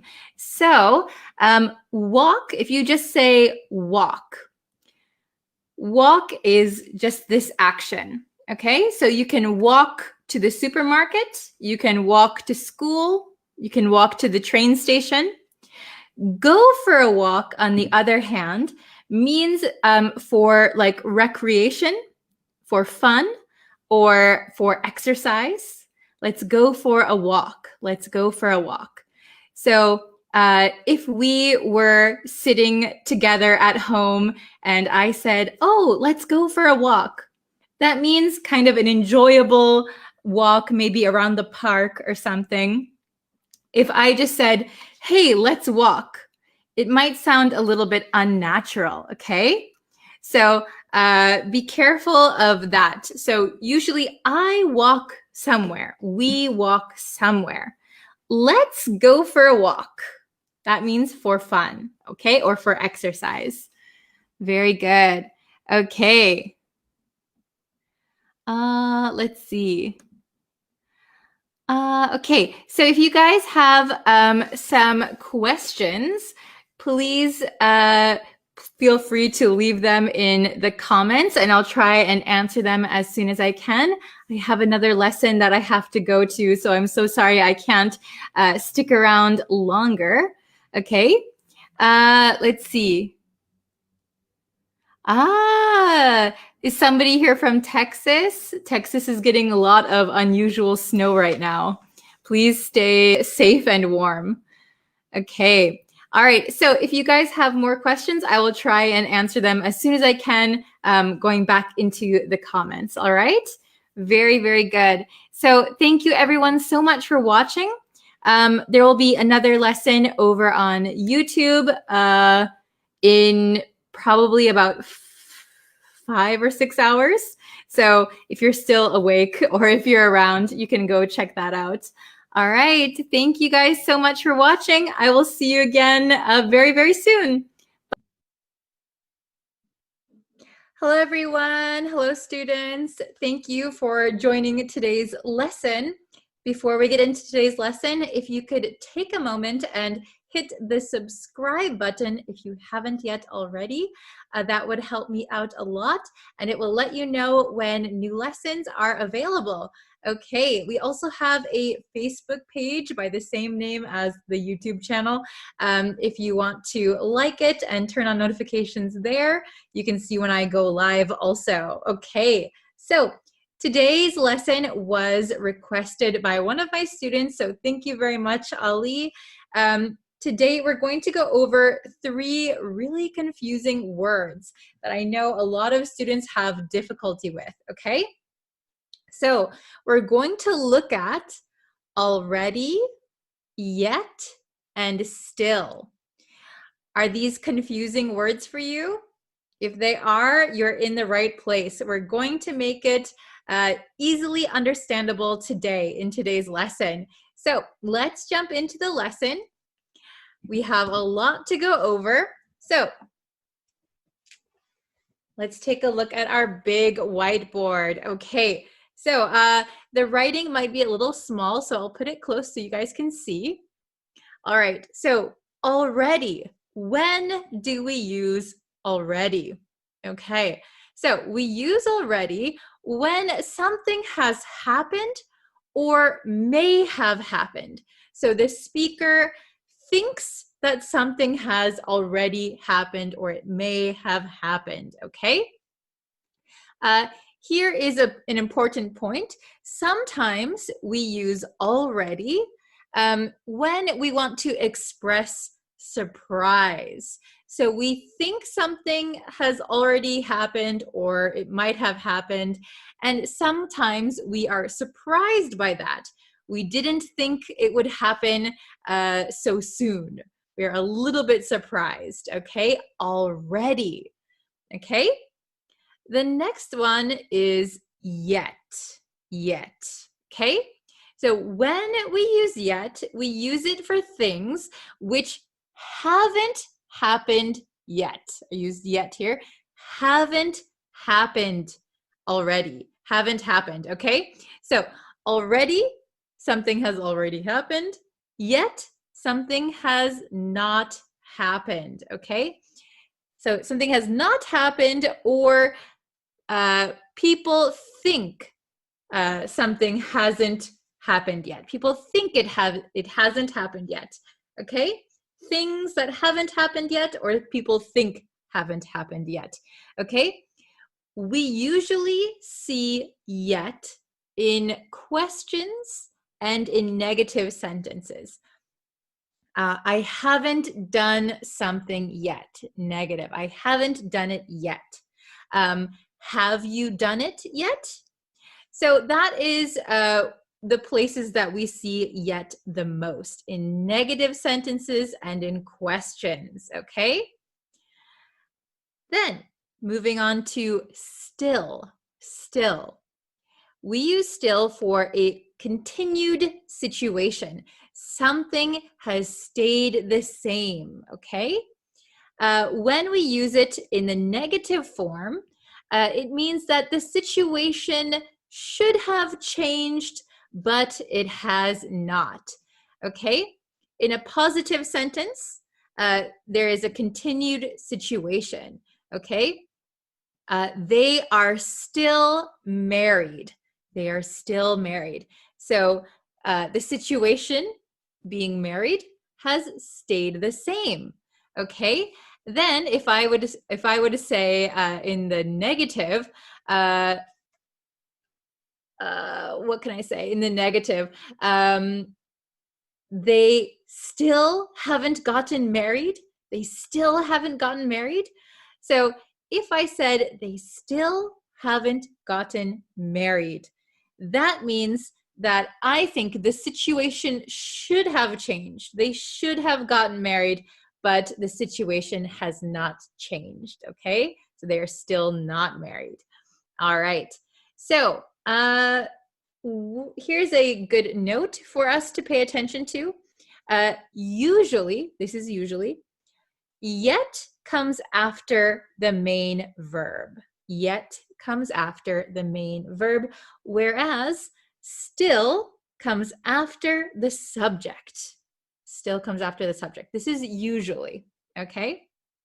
So now that we've gone over already, yet, and still, let's try to answer these questions. We have 5 questions. So let's do it together, and please write your answers in the comments, okay? So we're going to go over these together. We're going to try and put the correct answer in these blanks, okay? Only 5 questions. Hopefully, it's easy. Okay, number 1. I haven't eaten something. Please write your answers in the comments. I haven't something. I haven't eaten something, okay? Are you ready? So, number 1, the answer. I hope you all wrote it down. I haven't eaten yet. I haven't eaten yet. So, something hasn't happened. Something hasn't happened. I haven't eaten yet. So, me eating has not happened. I haven't eaten yet. And remember, we see yet a lot in questions and in the negative form, okay? So, number 2, she hasn't eaten. She hasn't eaten. Very similar to number 1. What do you think goes here? Okay. Write your answer in the comments for number 2. All right, everyone's ready? So the correct answer here is she still hasn't eaten. She still hasn't eaten. Okay, so very similar in meaning to number 1. I haven't eaten yet. So eating has not happened. Number 2, she still, look at the placement, notice the placement. She still hasn't eaten. So the situation has not changed. Not eating has continued, okay? A continued situation. So in the negative, the situation should have changed, but it hasn't. So I hope that she is eating, but she still hasn't eaten, okay? Number 3, let's see if you can get this one. I can't believe you've finished. I can't believe you've finished.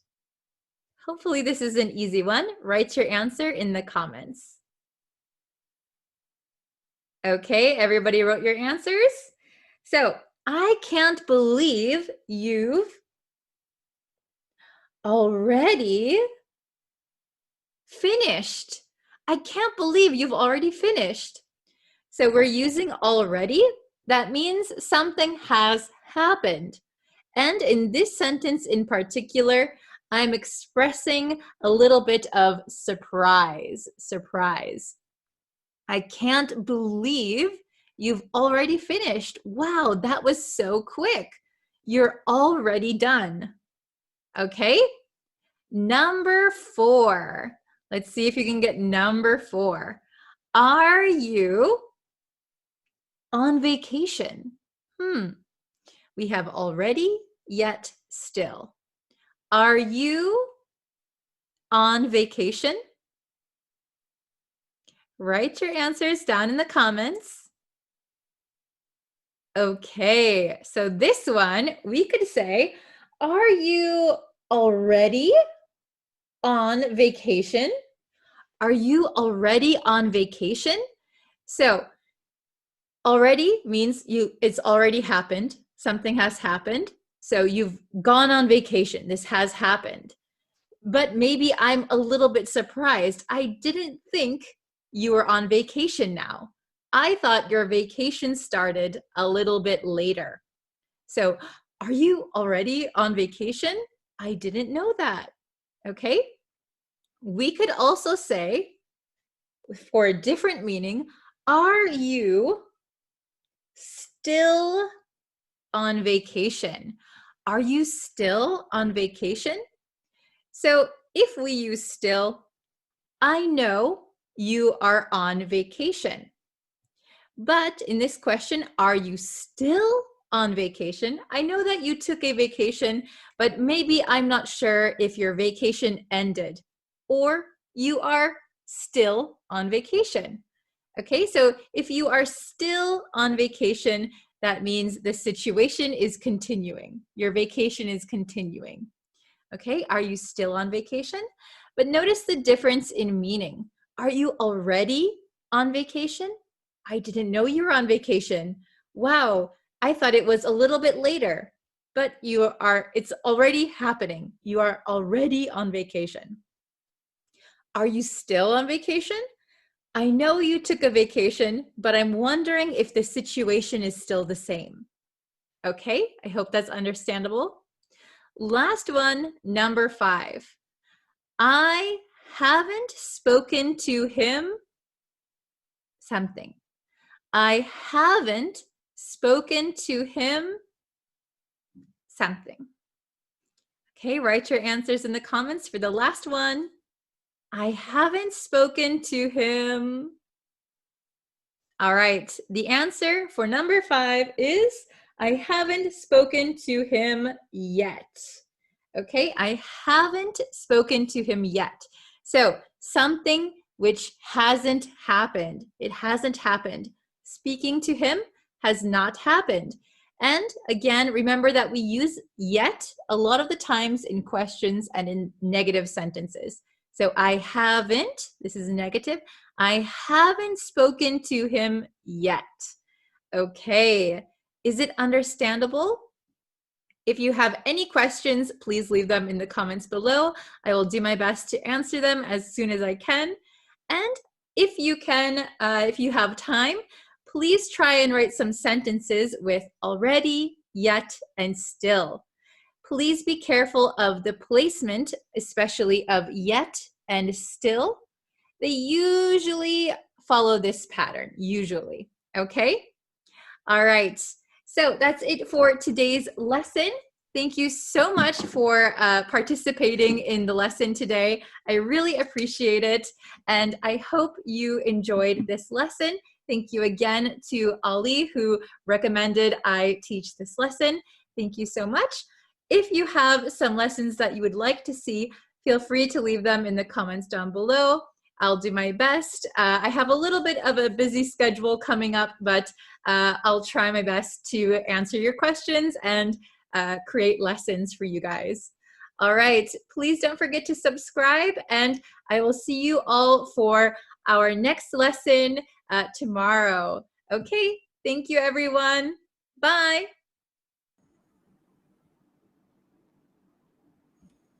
Hello.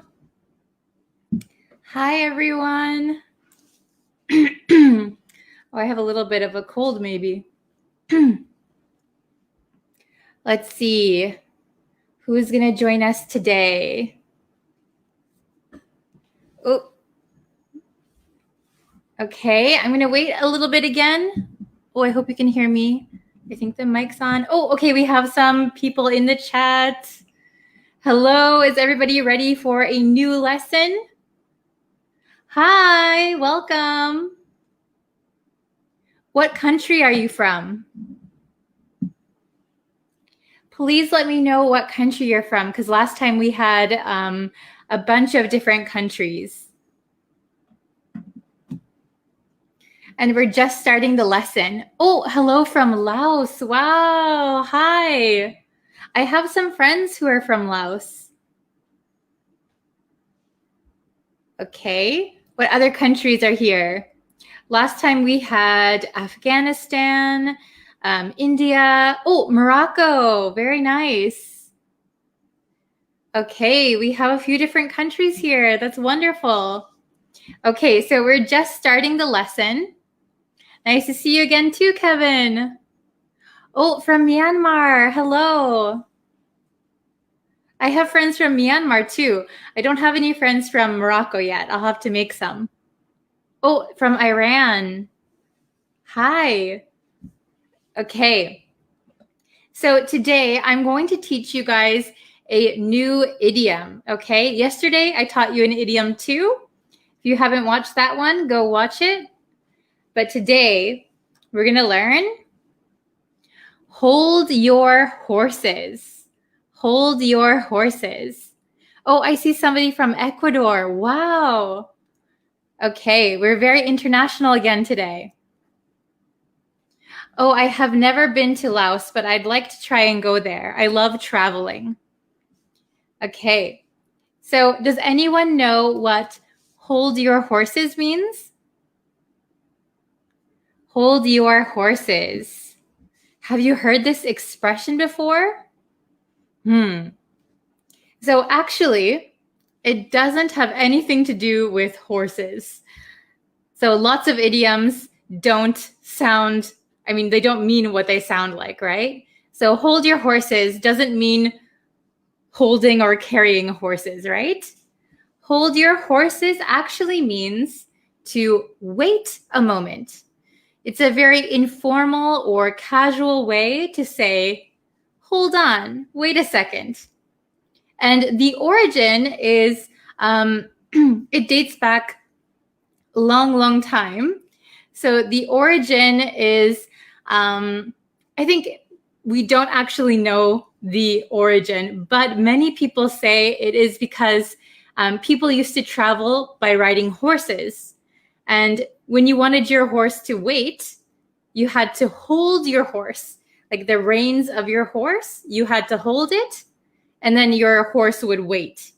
So hold your horses means wait a moment, hold on, okay? And remember, it is informal, it's very casual, okay? Hold your horses.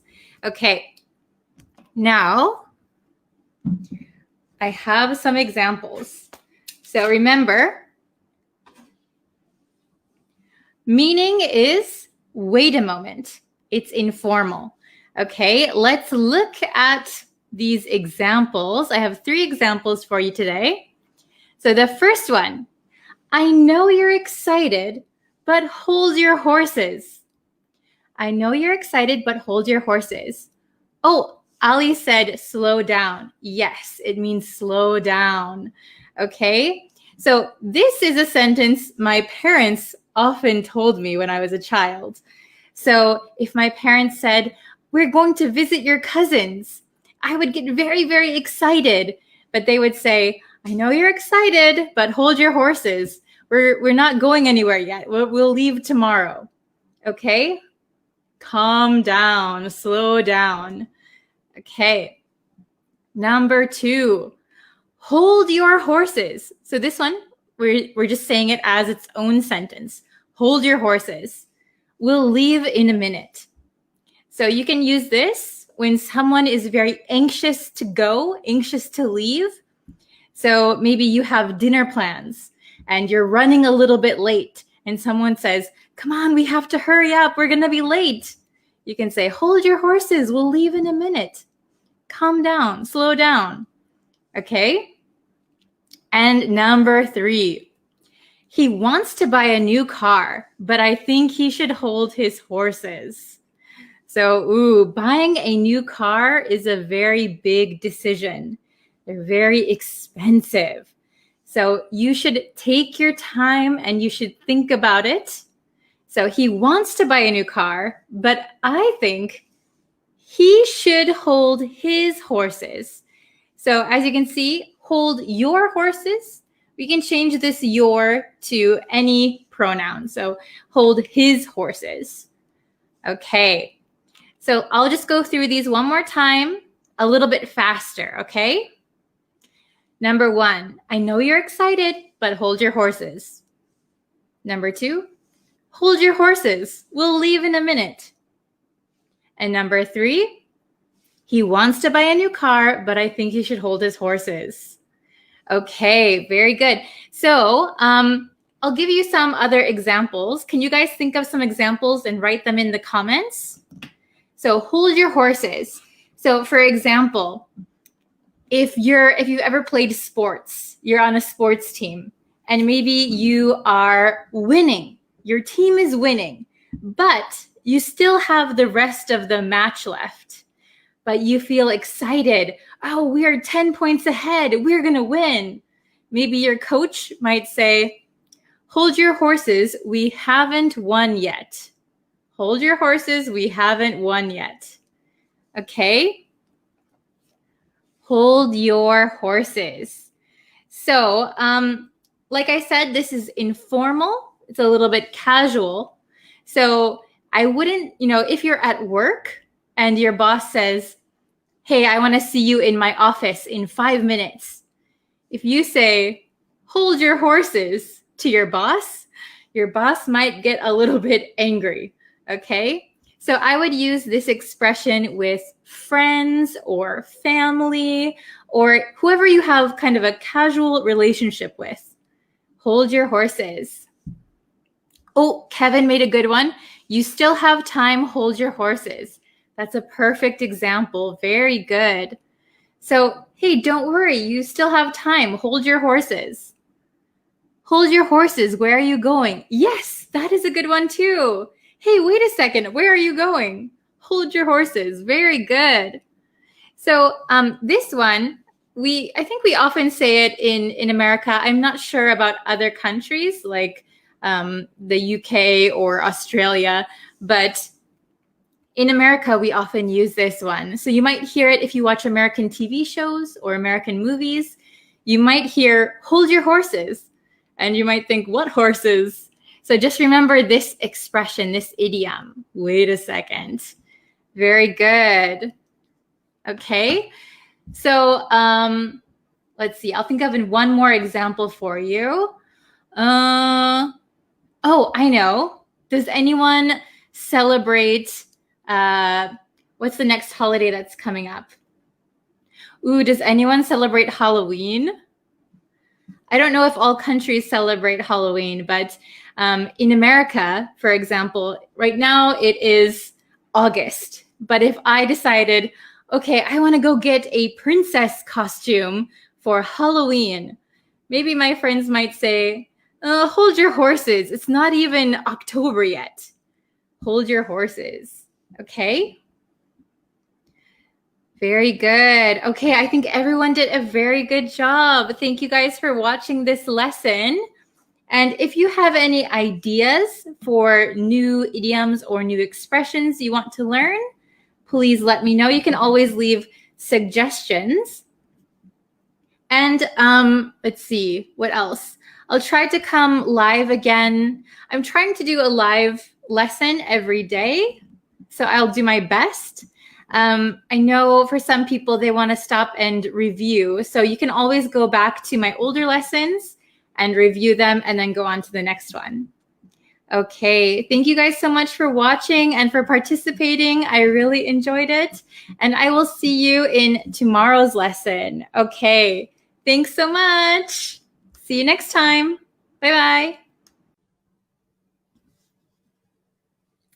Hi, everyone. Thanks for joining. Oh, did I turn on my microphone? Yes. Okay. Hello. Are you guys ready for this lesson today? We are going to do, this is going to be the last new lesson for the week. And then tomorrow I'm going to do a review lesson so we can remember everything that we've learned. Hi. Hello, Daniel. Hello. How do you say your name? Mir? Hello, Amit. Hello, Mohammed. How are all of you guys? Oh, my day is going very well. It is a little bit, it doesn't look like it, but it is a little rainy today. It was just pouring outside. It was raining really heavily. Hello. Yes, I'm back with another lesson. So today we're just going to learn one new idiom. Okay, today is just one new idiom. And then tomorrow we will have a review lesson of all of the words and idioms we've learned this week. Okay? Good morning. Hi, everyone. Wow. Very nice. We have a lot of different countries again today, which is wonderful. So I think I have a little bit of a cold still. My voice is a little bit strange today. Sorry about that. Hello. Hello, Ahmed. Hello. Okay. So we'll just jump into it. Okay. So here is the idiom for today. Today we are learning a dime a dozen. A dime a dozen. Have you heard this expression, this idiom before? Oh, hello from Kurdistan. Hi. Okay. So who knows a dime a dozen? Who knows what this means?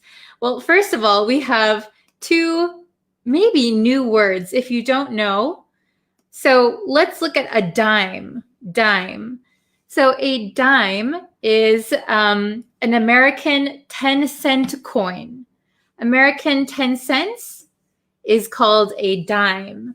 Unfortunately, I don't have a dime with me right now. Oh, maybe I do. Wait 1 second. I'll look in my purse. Okay? If I have a dime, that would be really lucky. But a dime is just a 10-cent coin in America. So I'll show you if I have one. I have one. Wow, that's so lucky. Okay. So this, can you see this? This is a dime. This is a dime.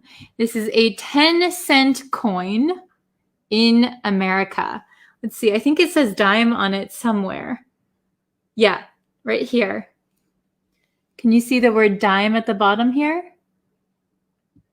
Ooh, that's hard to see. Yeah, it says dime. Can you see that? Oh. Okay. So this is a dime. It is a very small coin, right? A dime. So a dime is worth 10 cents. Okay, 10 cents. So it's very cheap, right? I don't know what you can buy with this. Not very much. Okay, so a dime is a 10-cent coin, and a dozen, does anybody know what a dozen means? So you'll often hear this in English. So if you go to the bakery and you say, I would like a dozen donuts.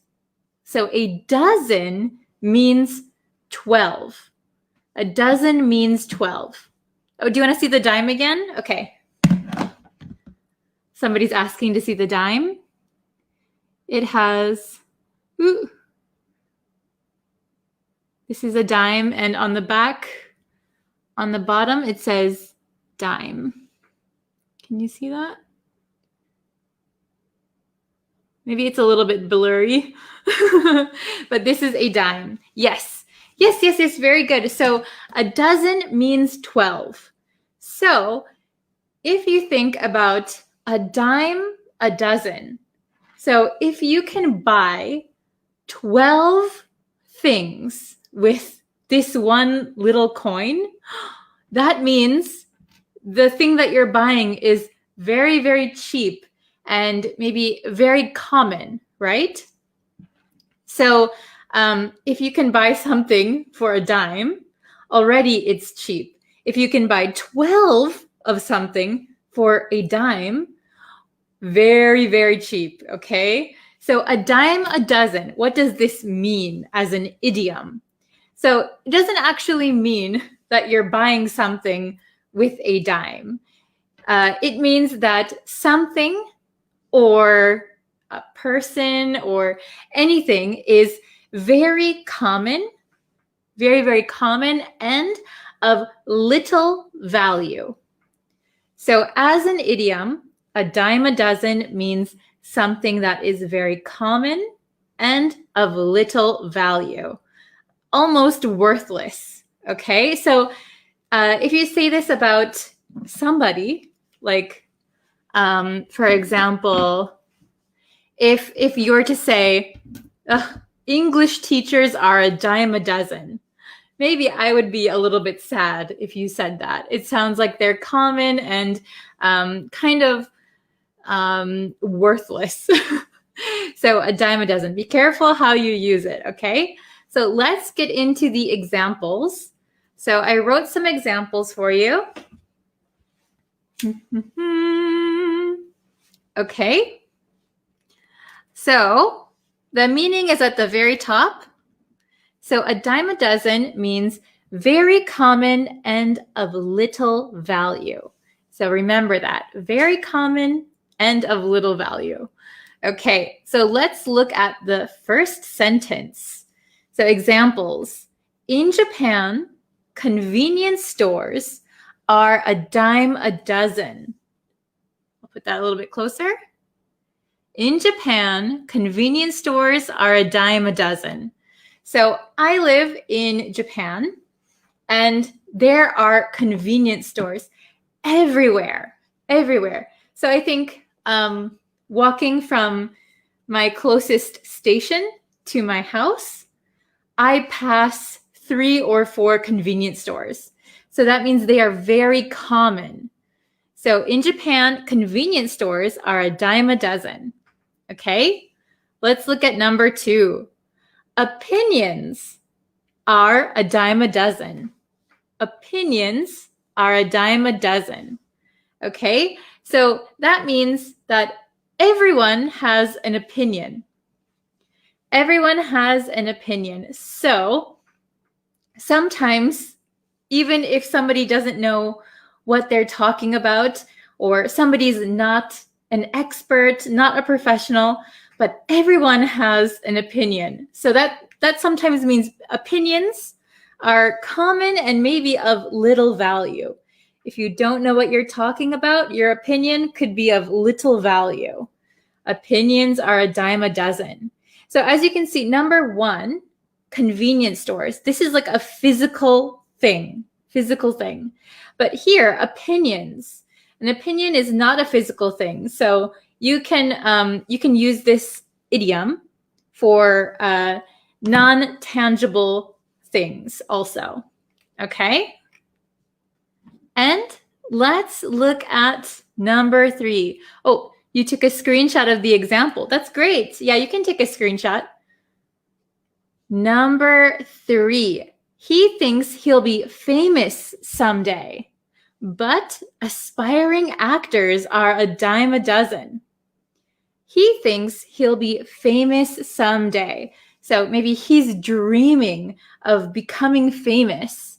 But aspiring actors, so aspiring means you are trying to become an actor. But if you go to Hollywood, aspiring actors are a dime a dozen. There's so many of them, and maybe many of them are not good. So aspiring actors are a dime a dozen. Okay, understandable so far? Oh, very good. Nowadays, private universities are a dime a dozen. Very good, very good. So you're getting into number 4. So I gave you 3 examples. So number 4, I would like you to finish number 4 and give me something to write here. So number 4, a dime a dozen. So what do you think is a dime a dozen? Can you give me some examples? So I see, I don't know how to pronounce your name. Inger Ahmed said private universities are a dime a dozen, which is a very good example. Does anyone have anything else that I should write here? Do you have another example, a dime a dozen? Something that is very common and maybe not worth a lot. Okay. Private universities is a good one, though, because that's pretty true.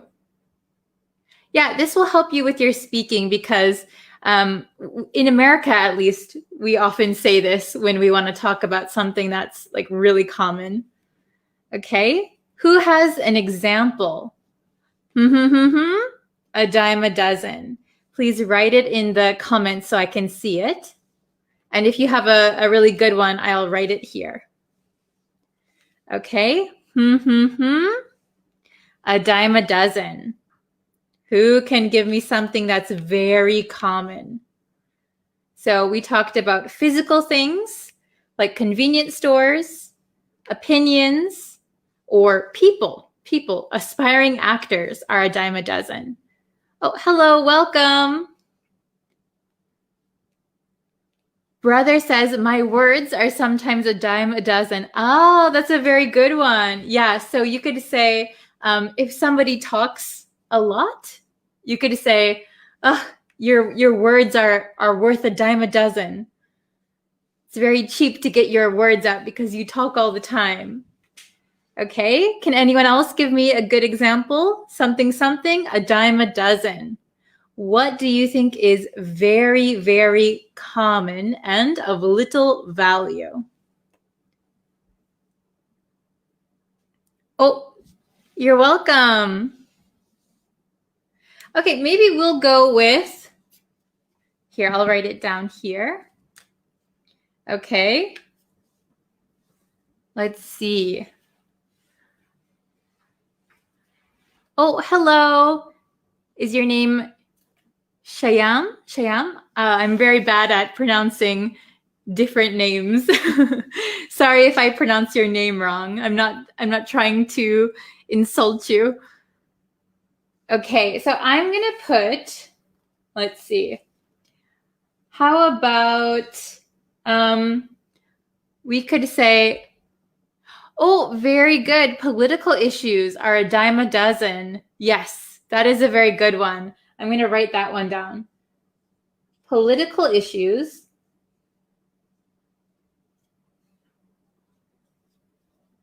are a dime a dozen. Very good.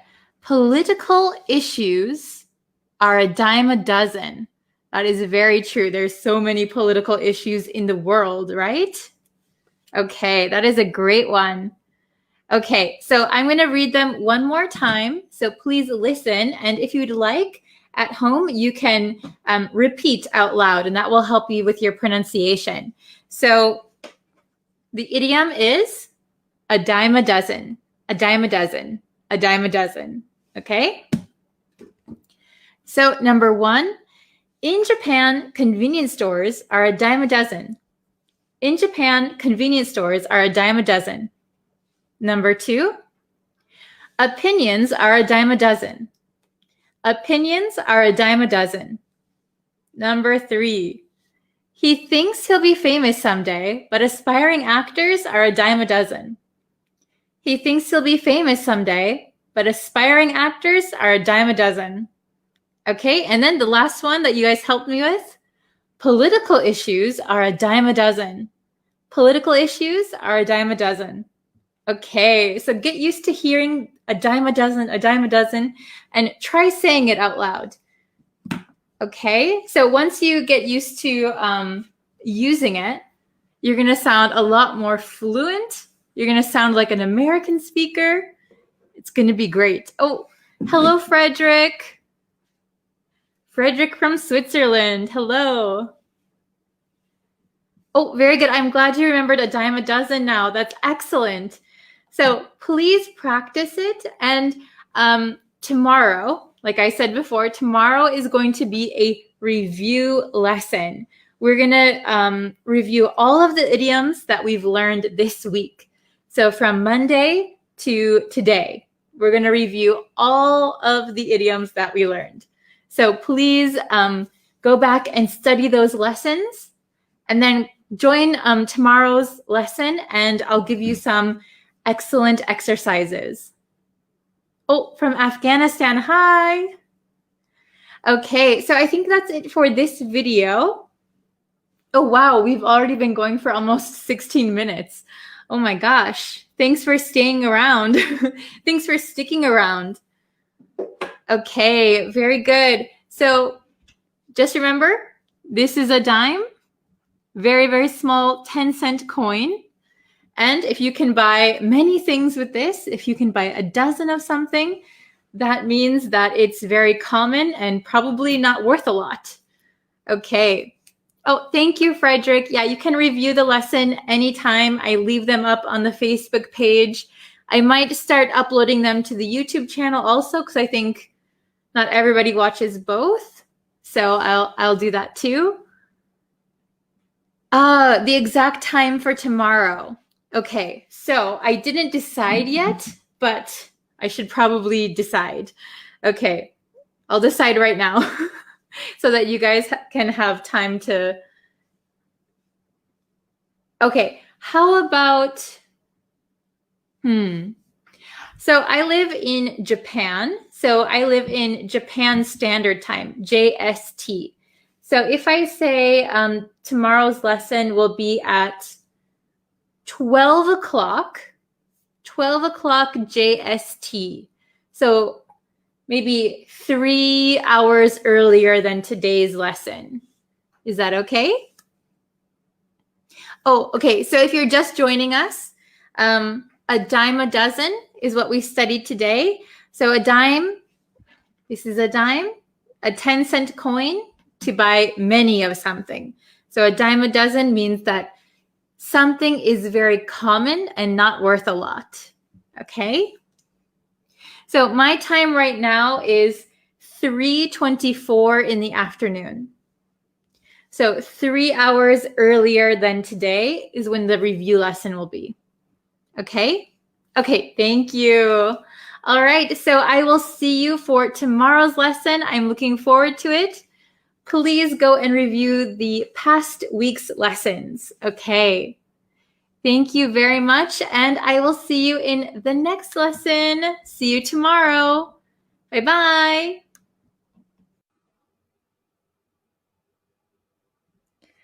Hello, everyone. How is everybody doing today? Everybody studied, I hope?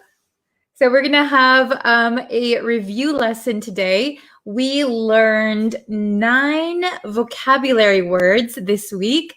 So we're going to review those, okay? So I hope you watched the previous lessons. If you haven't, you can always go back and rewatch them. Hello, Raphael. Hi, how are you? Hello, Joshua, Lewis, Jordan, Hisumyat, Kyamin, Jalil, good afternoon, as always. AJ. Hello. By the way, if you turn on the notifications, you will be able to be notified when I go live. So that is a really good way to watch these lessons when they're brand new. Hello, Luis from Peru. Hello, Mohammed. Hello, Maher. Hello, Kya. Jordan.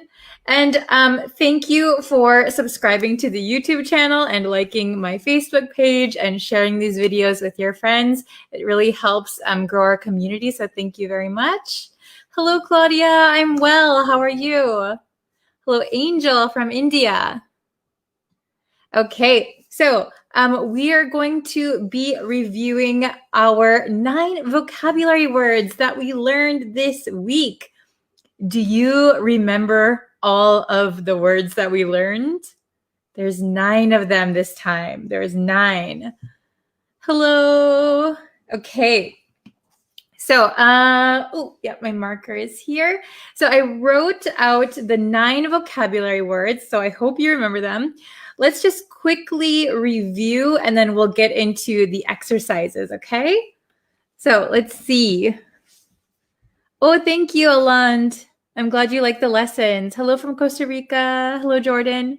Okay, so we have our 9 words that we learned. I kind of wrote them too big up here and then ran out of room, so they're kind of scrunched together. Okay, but we have number 1 was pumped.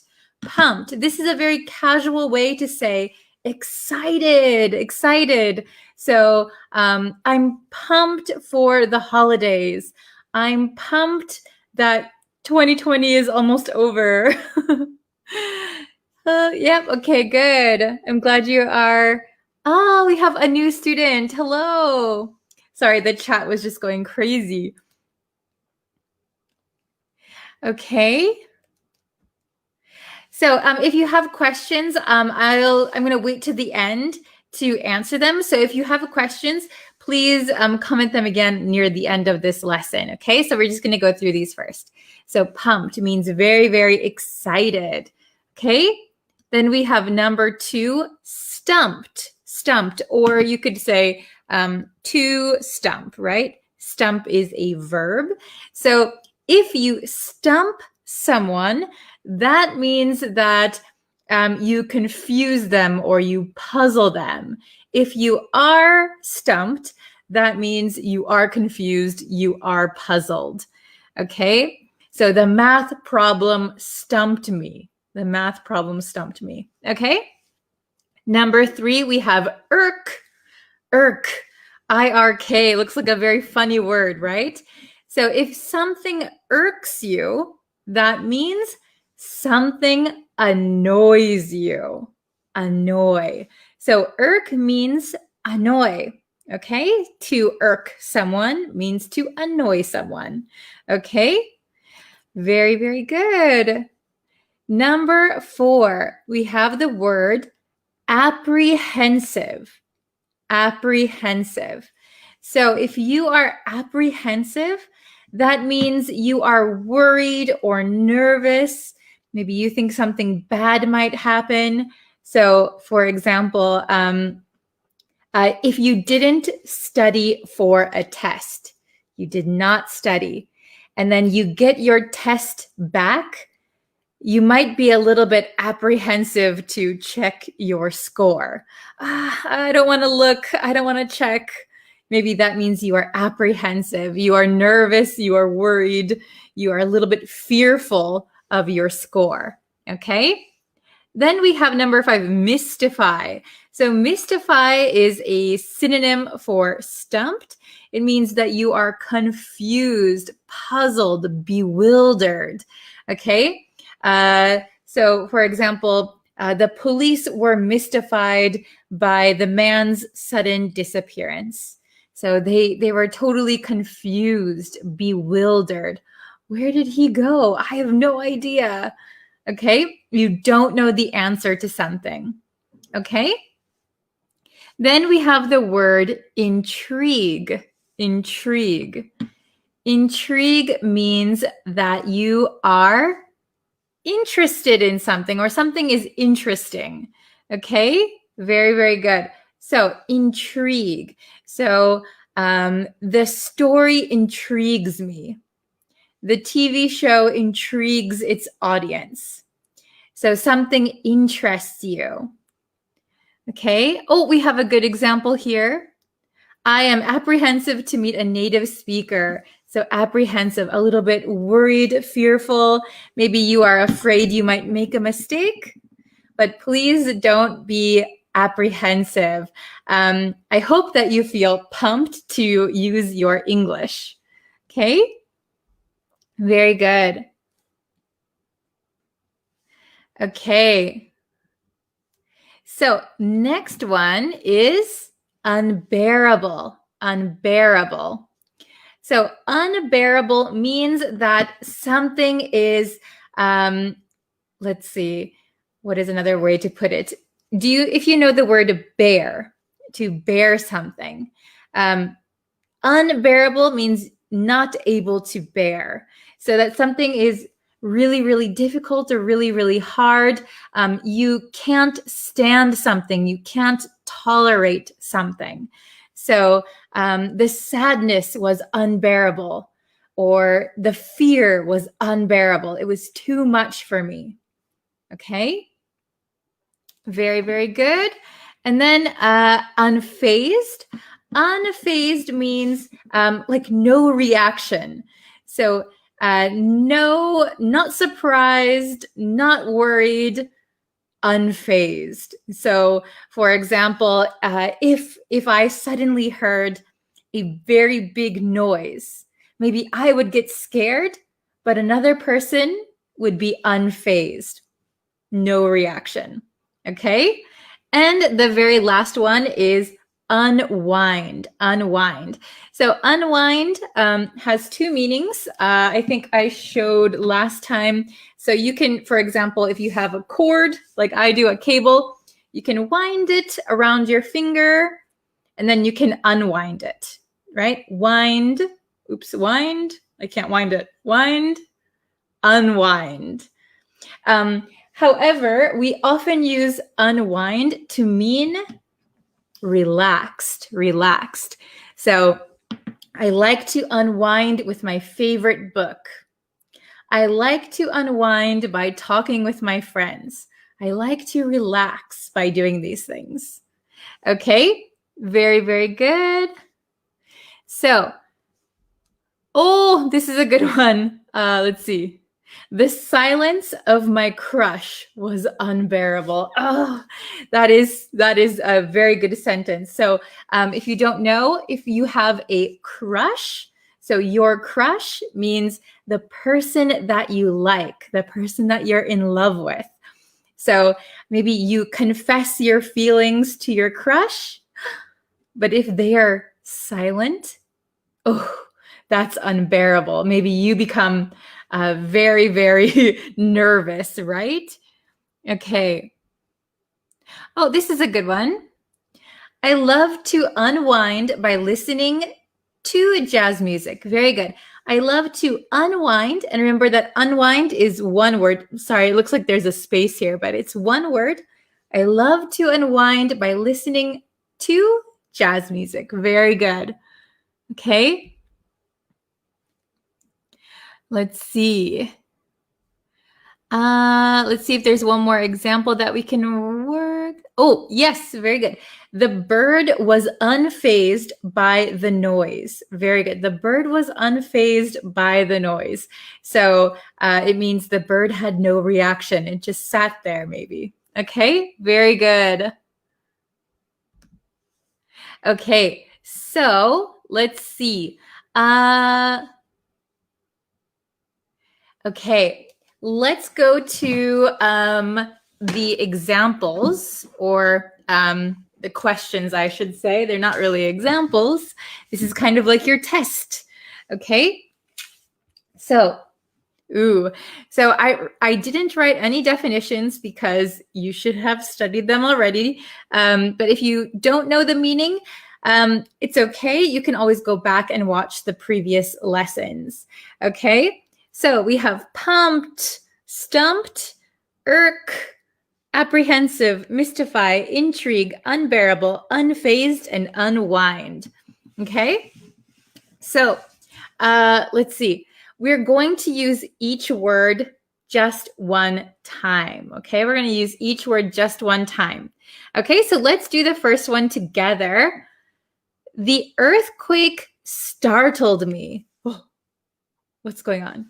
But my classmates were... The earthquake startled me, but my classmates were... Oh, very good. Hein, Devaska, very good. Okay, so I was startled by the earthquake. Oh my gosh, what's going on? But my classmates, maybe they had no reaction. They are very used to it. Okay? Very, very good. So the correct answer for number 1 is, I'll write it. Get my marker ready. Oh, I just hit my computer. What? Hold on one second. Okay, readjusted. Okay, the earthquake startled me, but my classmates were unfazed. Unfazed. The earthquake startled me, but my classmates were unfazed. They had no reaction. Very good. Okay, number 2. It, me when you leave dirty dishes in the sink. It, me when you leave dirty dishes in the sink. Ooh. Oh, very good, Hayin. Very good. So it annoys me. It irritates me. I don't like it when you leave dirty dishes in the sink. Okay. Oh, Sandro, good morning. Sandro just woke up. Can you see? I think my lights are reflecting. Here, let me move a little bit over. Is that better? Can you see? Okay. Oh, very good. Isha. Oh, very good, everybody. Nice job. Oh, it ruffles my feathers. That is a good one. Okay, so number 2, it, me when you leave dirty dishes in the sink. So it annoys me. It annoys me. So the correct answer is it irks me. Maybe you could get a little hint because I wrote a very small line there. It irks me when you leave dirty dishes in the sink. I don't like it. Okay, how about number 3? I was by her response and didn't know how to react. So this one, what do you think is the correct answer? I was by her response and didn't know how to react. Oh, okay, I see. Hein said stumped. Very good. Oh, I see a bunch of other people. Isha says stumped. Okay. So this one is actually a little bit tricky. Okay. I was by her response and didn't know how to react. I didn't know how to react. What should I do? I don't understand her. I don't understand her response. Okay, so I think there are 2 really good answers for this one. So one of them is I was stumped. I was stumped by her response and didn't know how to react. I was stumped. Oh, I don't know. I'm very confused, right? Or another word for stumped could be mystified. We have it up here, mystified. Oops, my Y looks very funny. Mystified. So I was stumped or I was mystified by her response and didn't know how to react. Okay, so I saw some people saying intrigued here. I was intrigued by her response. So maybe if you're intrigued, maybe you understand her response, but you want to know more. Oh, very interesting. But maybe the second half of the sentence and didn't know how to react. Sounds like you are a little bit confused. So with that second part of the sentence, I think these 2 are going to be the best answers. Okay, then number 4, this pain is so difficult for me. This pain is too much. Oh, very good. How can I say your name? Jamyanmiyadag. I'm so sorry I did not say your name correctly. Okay. Thansin, very good. Yes, intriguing is a positive word. Yeah, you're very interested. Oh, so Adil, Devaska, Isha, very good. So this pain is, I can't tolerate it. It's very difficult for me. This pain is, we're going to use unbearable. Unbearable.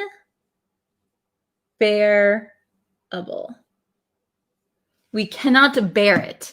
This pain cannot be bared. This pain is unbearable. Unbearable. Very good. Okay, number 5. We are for our trip to Paris. Yay! We are for our trip to Paris. Which word? We have, let's see, intrigue. We have unwind, apprehensive, pumped. Number 5. What do you think? Number 5. Yes, nah, very good. Isha, very good. We are so excited for our trip to Paris. We are so excited. Okay. Oh, very good. Jalil, very good. Ali, okay. So the best answer here is we are pumped. This is a very casual way to say, I'm excited. We are excited. So we are pumped for our trip to Paris. We are pumped for our trip to Paris. Yay.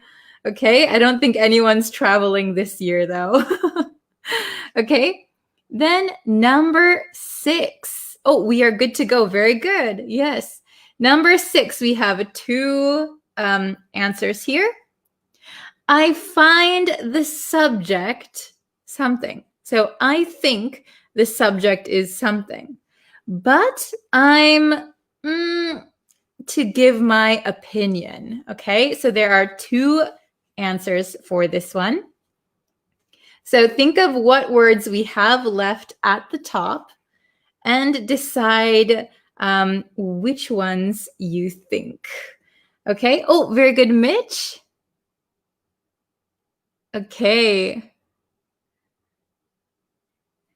Yes, and if you have questions, please ask them again at the end and I'll try and answer them for you. Ooh, very good. Okay, so this one's a little bit tricky. I find the subject, but I'm to give my opinion. Okay, so maybe the subject could be politics. It could be religion. It could be anything really. So I find the subject very, very interesting. The subject is interesting, but I'm a little nervous to give my opinion. Okay. Hello, Ezekiel. Okay. Oh, very good, Devaska. Very good. So I find the subject, we have intrigue at the top. Intriguing. I'm interested in it. Intriguing. Okay. I find the subject intriguing, but I'm a little nervous to give my opinion. So the word here we're looking for is apprehensive. Apprehensive. Can I fit it? Yes, I can. Okay. Okay. I'll put my hand up here maybe. Okay. So I find the subject intriguing, but I'm apprehensive to give my opinion. Maybe I still don't know so much about the subject yet.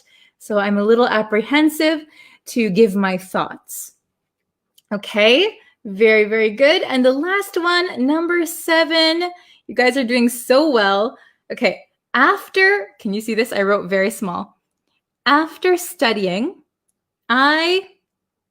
with my favorite TV show. Oh, very good. Thansin Min, very good.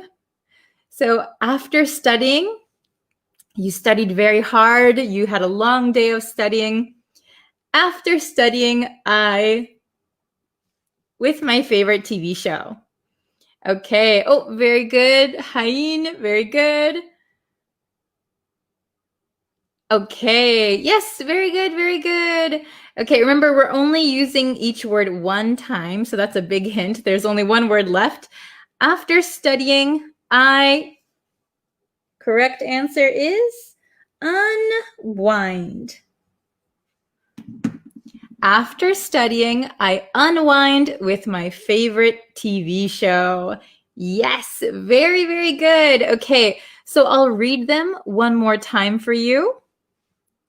Number 1, the earthquake startled me, but my classmates were unfazed, no reaction. Number 2, it irks me when you leave dirty dishes in the sink. It annoys me.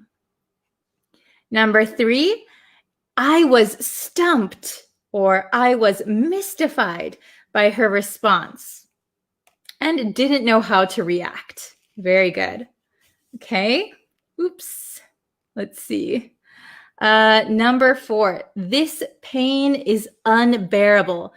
I can't tolerate it. Okay. Number 5, we are pumped for our trip to Paris.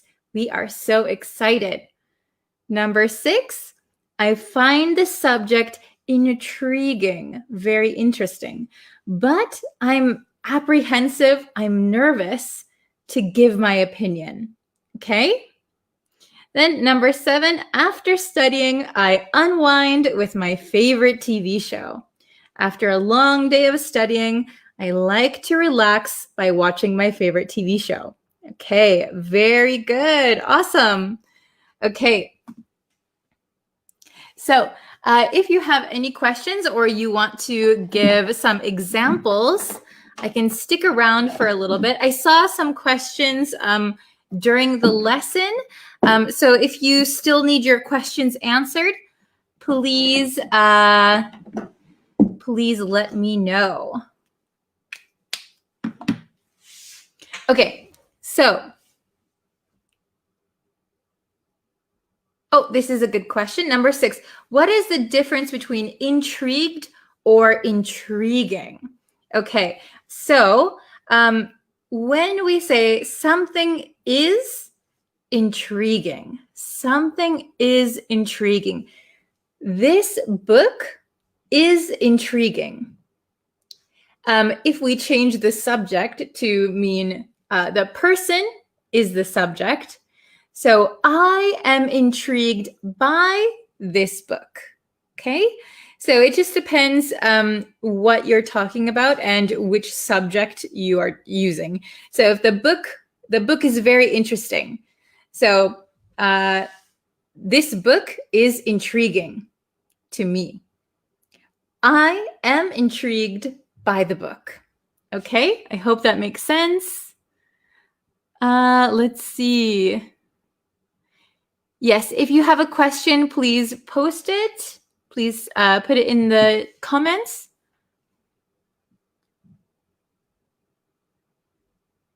Let's see. What does it mean by irks? So if something irks you, that means it annoys you. So you kind of get irritated. So synonyms, the words with the same meaning for irk are annoy or irritate, could be frustrate. So those all mean irk. Okay.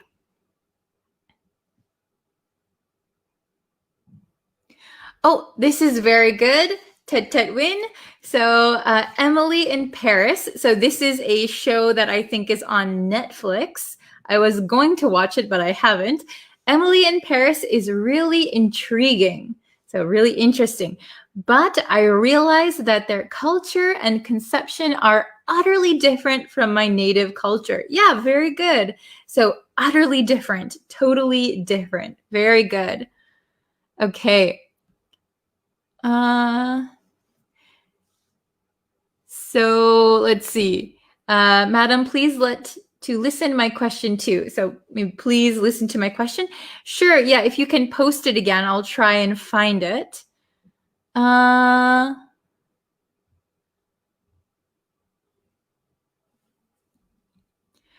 Sorry, I'm late. How can I watch this video again? So if you're just coming in, after this live stream is finished, it will be available to watch again. So as soon as we end this live stream, you'll be able to watch it again. Okay? Can I say irking? Yes. You could say, you're really irking me right now. So that means you're really annoying me. Yes. Ugh, he's irking me. You can say that. Okay. Let's see. Let's see. Oh, thank you for liking the lesson. I appreciate it. Okay. Why the vocab irks use S, number 2. Okay, good question. So we have the word irk up here. So to irk, this is a verb. So if I say, I irk him, he irks me. So it's the same grammar structure. So like, it annoys me. So we're using it, right? It is our subject. So it irks me. It annoys me. If I said, they annoy me. They irk, no S, me. Okay? So it's just because we're using it here. It is our subject. Okay? Good question.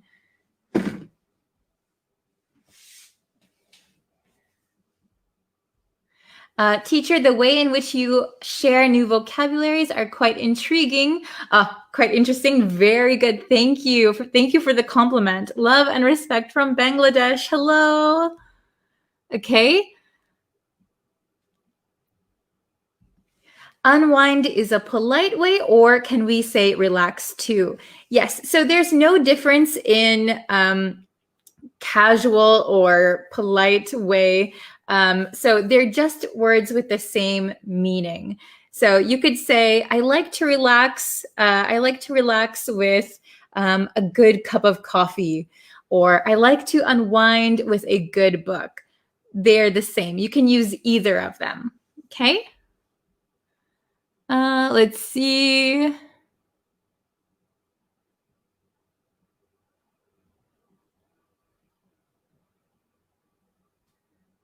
Oops. I think I saw, okay, can I see, oh, where did it go? I saw somebody's question that they're asking me, is this your question? Intrigued is a rising of interest, and another form we can use it, bitterly resentful.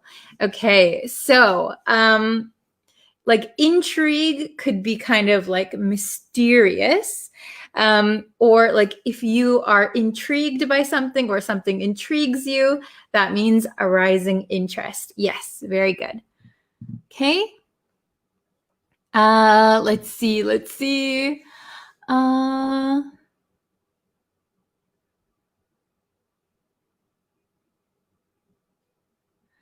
Oh, okay, very good. Tet win. So although the teacher dumbs down the answer, I still stump. Okay, so I'm going to correct your sentence just a little bit.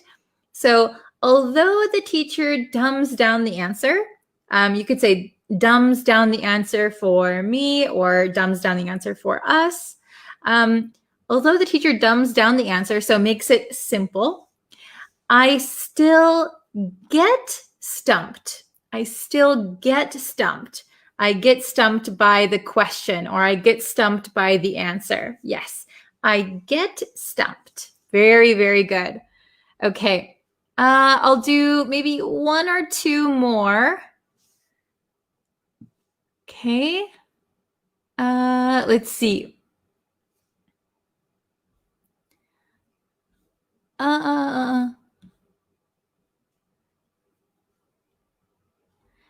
Okay, let's see.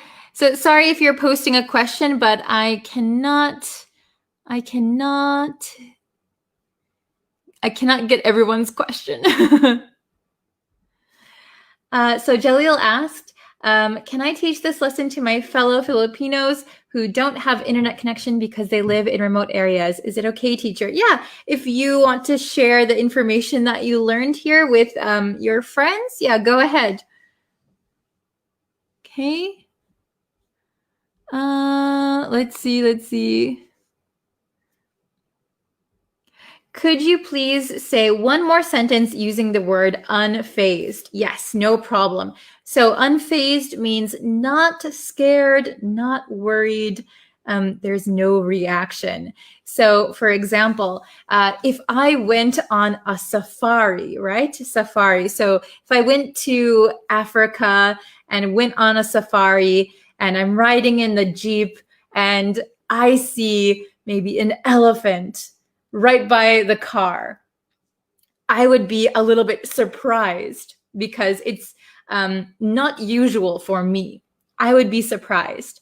But maybe my guide would be unfazed because the guide is used to this situation and they see maybe wild animals all the time. I would be startled. I would be surprised, maybe a little worried. The guide would be unfazed. Okay, I hope that is understandable. Okay, so this is going to be the last one, okay?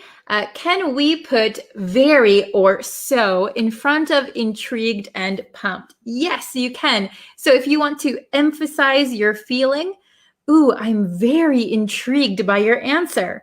Or I'm so pumped to go to Mexico. Okay, so you can always put very or so to emphasize your feeling. Okay, very, very good. You guys have some great questions. Thank you. Okay, so that's all that's going to be for today.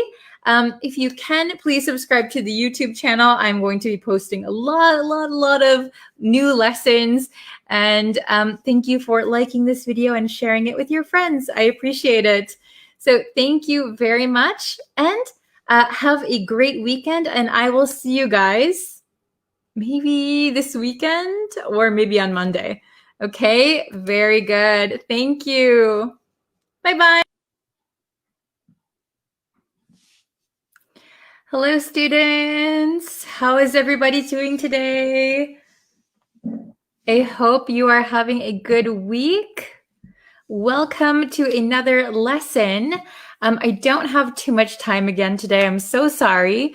And if you don't know, excuse me, I am posting every single day on the YouTube channel.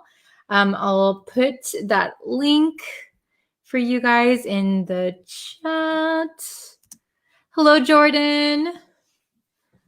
Hello. So I am, excuse me, again, I'm posting every single day on YouTube. So please subscribe and turn on notifications so that you know when the lessons will be, okay? So I'll post every single day, so including Saturday and Sunday. Okay, so please subscribe. I'd really appreciate it. And there is a new lesson out right now. I'll put that one in the chat also. So here's the newest video. Okay. Hello from Peru. Hello from Myanmar. How is everybody? Everybody's having a good day? Okay, that's wonderful.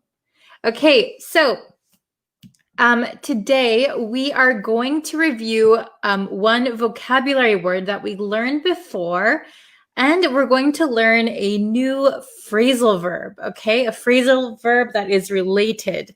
So, okay. Hello, hello. Oh, hello from Canada. Yes, hello. I hope everyone is in good health and you're staying healthy and you are, yes, everybody is doing well. Stay healthy, stay fit. Very good. Hello from Iraq. Hello from Mexico. Okay, so we have these two words that we're going to look at today. And the first one we learned a very long time ago. I think when I first started the Facebook page, I think was like one of my first videos there. Okay, and then we have a new phrasal verb that we'll look at. Very good. Yes, very good. Hello from Nigeria. Hello from Kuwait. Hello, hello. Okay, so let's look at the first one. Cranky, cranky. So do you remember what cranky means? We learned it a long, long time ago together. Hello from El Salvador, Cambodia, Sudan, Azerbaijan? Is that how you say it? Oh my goodness. Azerbaijan. I hope I said that correctly. Okay. So if you don't know, cranky. So cranky means you are in a bad mood. You are in a bad mood. Okay. So it is a synonym for grumpy. It is a synonym for grumpy. Okay. So for example, if I don't get a lot of sleep, I might wake up and be cranky. I might be cranky or I might be grumpy. Okay. Please let me know a time when you felt cranky. Oh, hello from South Korea. Wow. I've been to Korea. Very nice. Hello from Afghanistan. Okay. So cranky. Please let me know a time that you have felt cranky. Do you feel cranky every day? Are you just cranky when certain situations happen? Okay. So cranky is an adjective. And we've learned this word before, okay? If you followed all of my lessons, you would have seen this word before. Okay, the next one that we have down here, this is a new one. This is a phrasal verb, okay? And this is crank out. So you can see the theme here, cranky and crank out. So what does crank out mean? Well, if you know what a crank is kind of like a lever that does this. This is a crank. I'm cranking something, right? So there's a crank on like machines, okay? So we use this phrasal verb to mean to produce something or make something, produce something very quickly and maybe many of something. So similar to a machine. So if a machine makes 50 pairs of shoes, we could say the machine cranks out 50 pairs of shoes. So it makes them very quickly and makes a large quantity, okay? So we can also use this for people, even though we are not machines. For example, if it's your job to write down memos, okay? It's your job to write down memos. You are a secretary. That means you have to crank out many, many memos, okay? Maybe in your 8-hour workday, you crank out 50 memos. That is a lot. So maybe you have to work very quickly. Maybe the quality is not so good and you produce many of them. Okay. Ah, very good. Okay.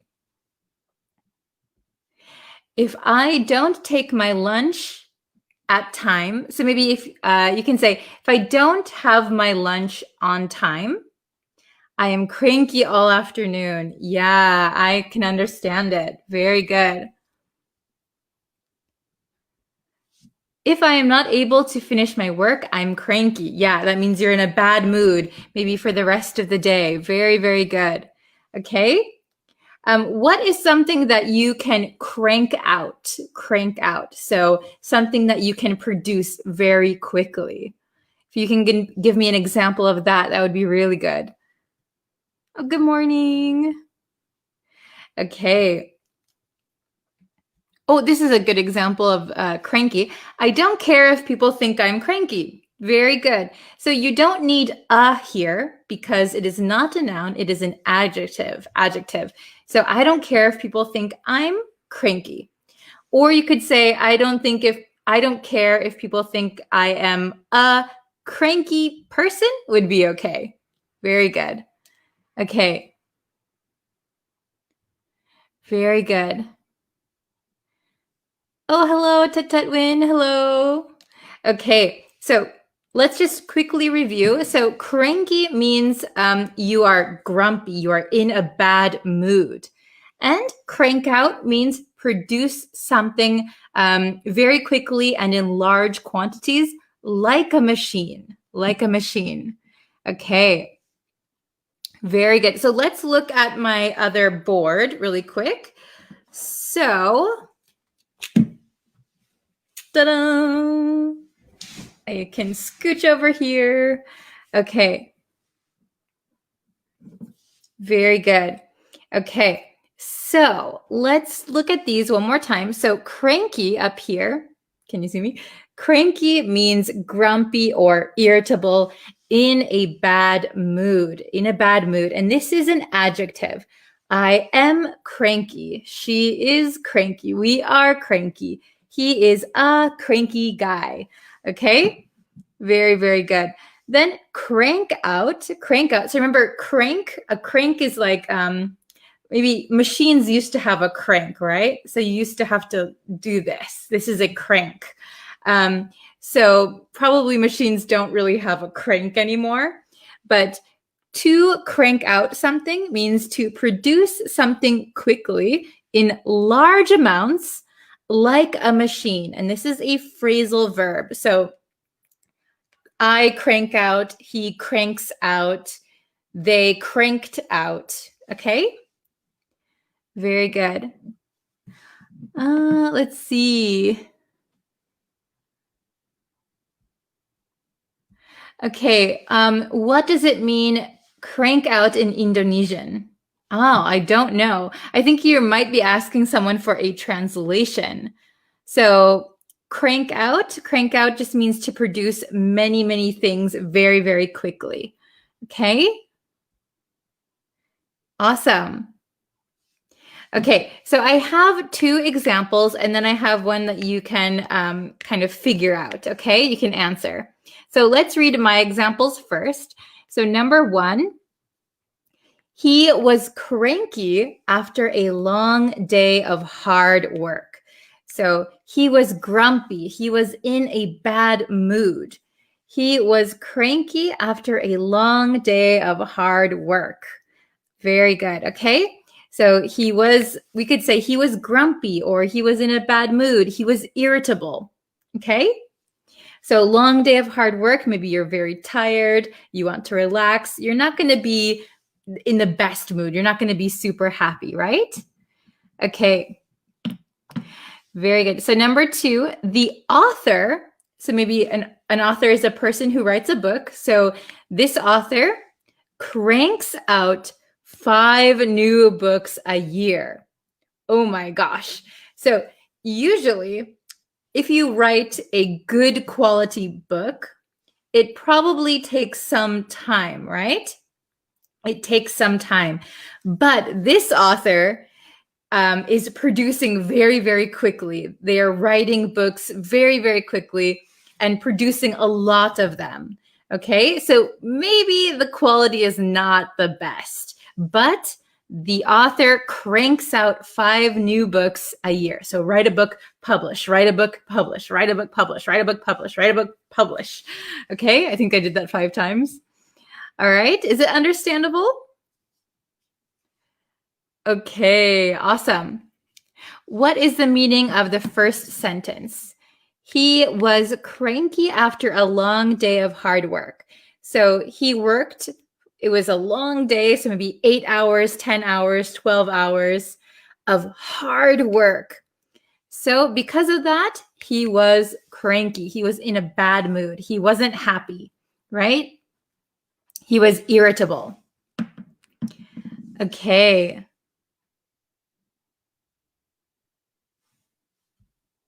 Yes, very good. My brother and I crank out lots of bread this morning. Okay.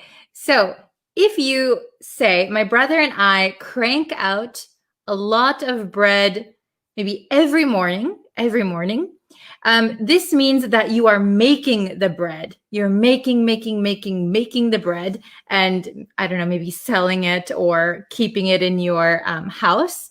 If you crank out something, it means you produce something. Okay, so if you're talking about eating, we wouldn't use crank out for consuming, just producing. Okay, awesome. Okay, so let's look at these 2 examples and you can figure out which one goes where. All right, pretty simple, I think. They're very different words. Okay, so number three. I didn't start working on my homework until now. So I waited and I waited and I waited, and I knew I had to do homework, but I waited until now to do it. And now I have to these 3 essays. So I didn't start working on my homework until now. And now I have to 3 essays. So, very good. Ashin, very good. Twahirwa, Jean Bosco, I think. Okay, Arthur, Patrick, good job. Okay. Yes, so the correct answer is crank out. So I have to write 3 essays in a short amount of time, which is a lot, and I have to do it very, very quickly. I didn't start working on my homework until now. And now I have to crank out 3 essays. Yes. So I have to work very quickly. Okay. Oh, everybody, good job. Wonderful, wonderful. Okay, number 4. She's when things don't go her way. She's when things don't go her way. So things don't go her way. That means that maybe the way she wants things doesn't actually go the way she wants them to, right? So maybe she is kind of it could be a young girl. We often say this about young children. They want things to go their way, so they get. Oh, very good. Yes, everybody got it right. She's cranky. So all the time. She's cranky when things don't go her way. So, for example, if a young child, let's say a little girl, I want to go to the park. I want to go to the park. I want to go to the park. But mom or dad says, sorry, Sally, we can't go to the park today. I have to go to work, or you have to go see your grandma. Maybe the little girl would be cranky because things didn't go her way. It didn't go as she wanted it, right? She wanted to go to the park, but she couldn't. So now she's cranky. Okay. Very good. Excellent, excellent. Okay, so we have cranky and crank out. Remember, cranky is grumpy, irritable, bad mood. To crank out something means to produce something quickly in large amounts like a machine, okay? Oh, very good example. For my portfolio, I should crank out 3 web projects. Wow. So yes, so maybe usually you might take more time or you might work a little harder or a little slowly, but you need to get it done for your portfolio, so you'll crank them out. Or if they're easy, okay,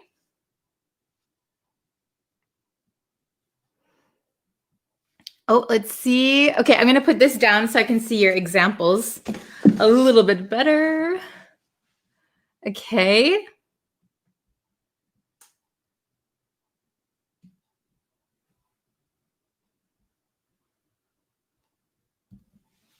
My boss will attend the meeting. I crank out his 2 reports. Ah, okay. So does that mean that you have to do the reports for your boss? So you could say, my boss will attend the meeting, so I have to crank out his 2 reports. Okay. My boss will attend the meeting, so I have to, or so I will crank out his 2 reports. Okay, good job. Let's see. In this pandemic, I hope they crank out the vaccine. Yes, very good. I hope they produce it very quickly and in large quantities, right? Hopefully with good quality too. Okay, awesome. This is a good example. I am cranky if someone wakes me up too early. Yes, remember, too early is T-O-O, too early. Okay. Oh, what's next? What's next? Well, there will be another Facebook lesson tomorrow and a YouTube lesson.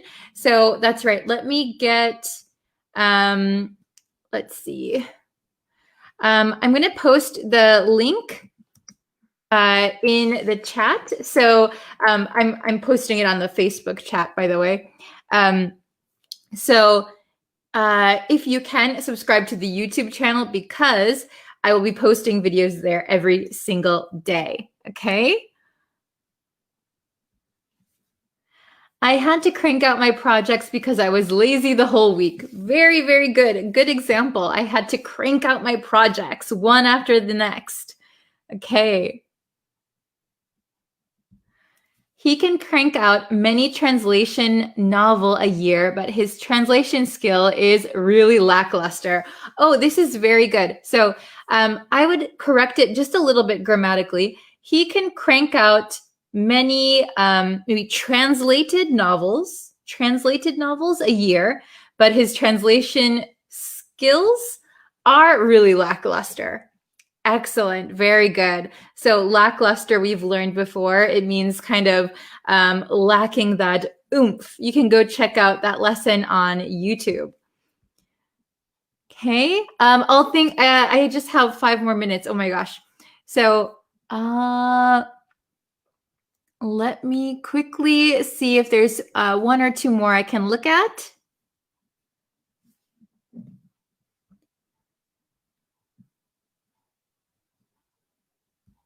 You need to crank out more lessons every day. Yes, very good, very good. I should crank out more lessons. hopefully, I can do them with good quality though. Okay, let's see. Oh, Jalil, thank you so much. Let's support the channel of Teacher Bree, guys. Subscribe, like, and share. Thank you so much. Yeah, if you can subscribe, like, and share, that really helps. And it gives me motivation to keep cranking out lessons. Okay. All right. So, okay, that's all for today's lesson. Sorry, it was a little bit short, only 20 minutes. But I will be back tomorrow with a Facebook lesson and a YouTube lesson. I'm cranking them out. Okay, so please like this video and share it with your friends who are learning English. I appreciate it, and I will see you guys tomorrow. Thank you very much. See you soon. Bye.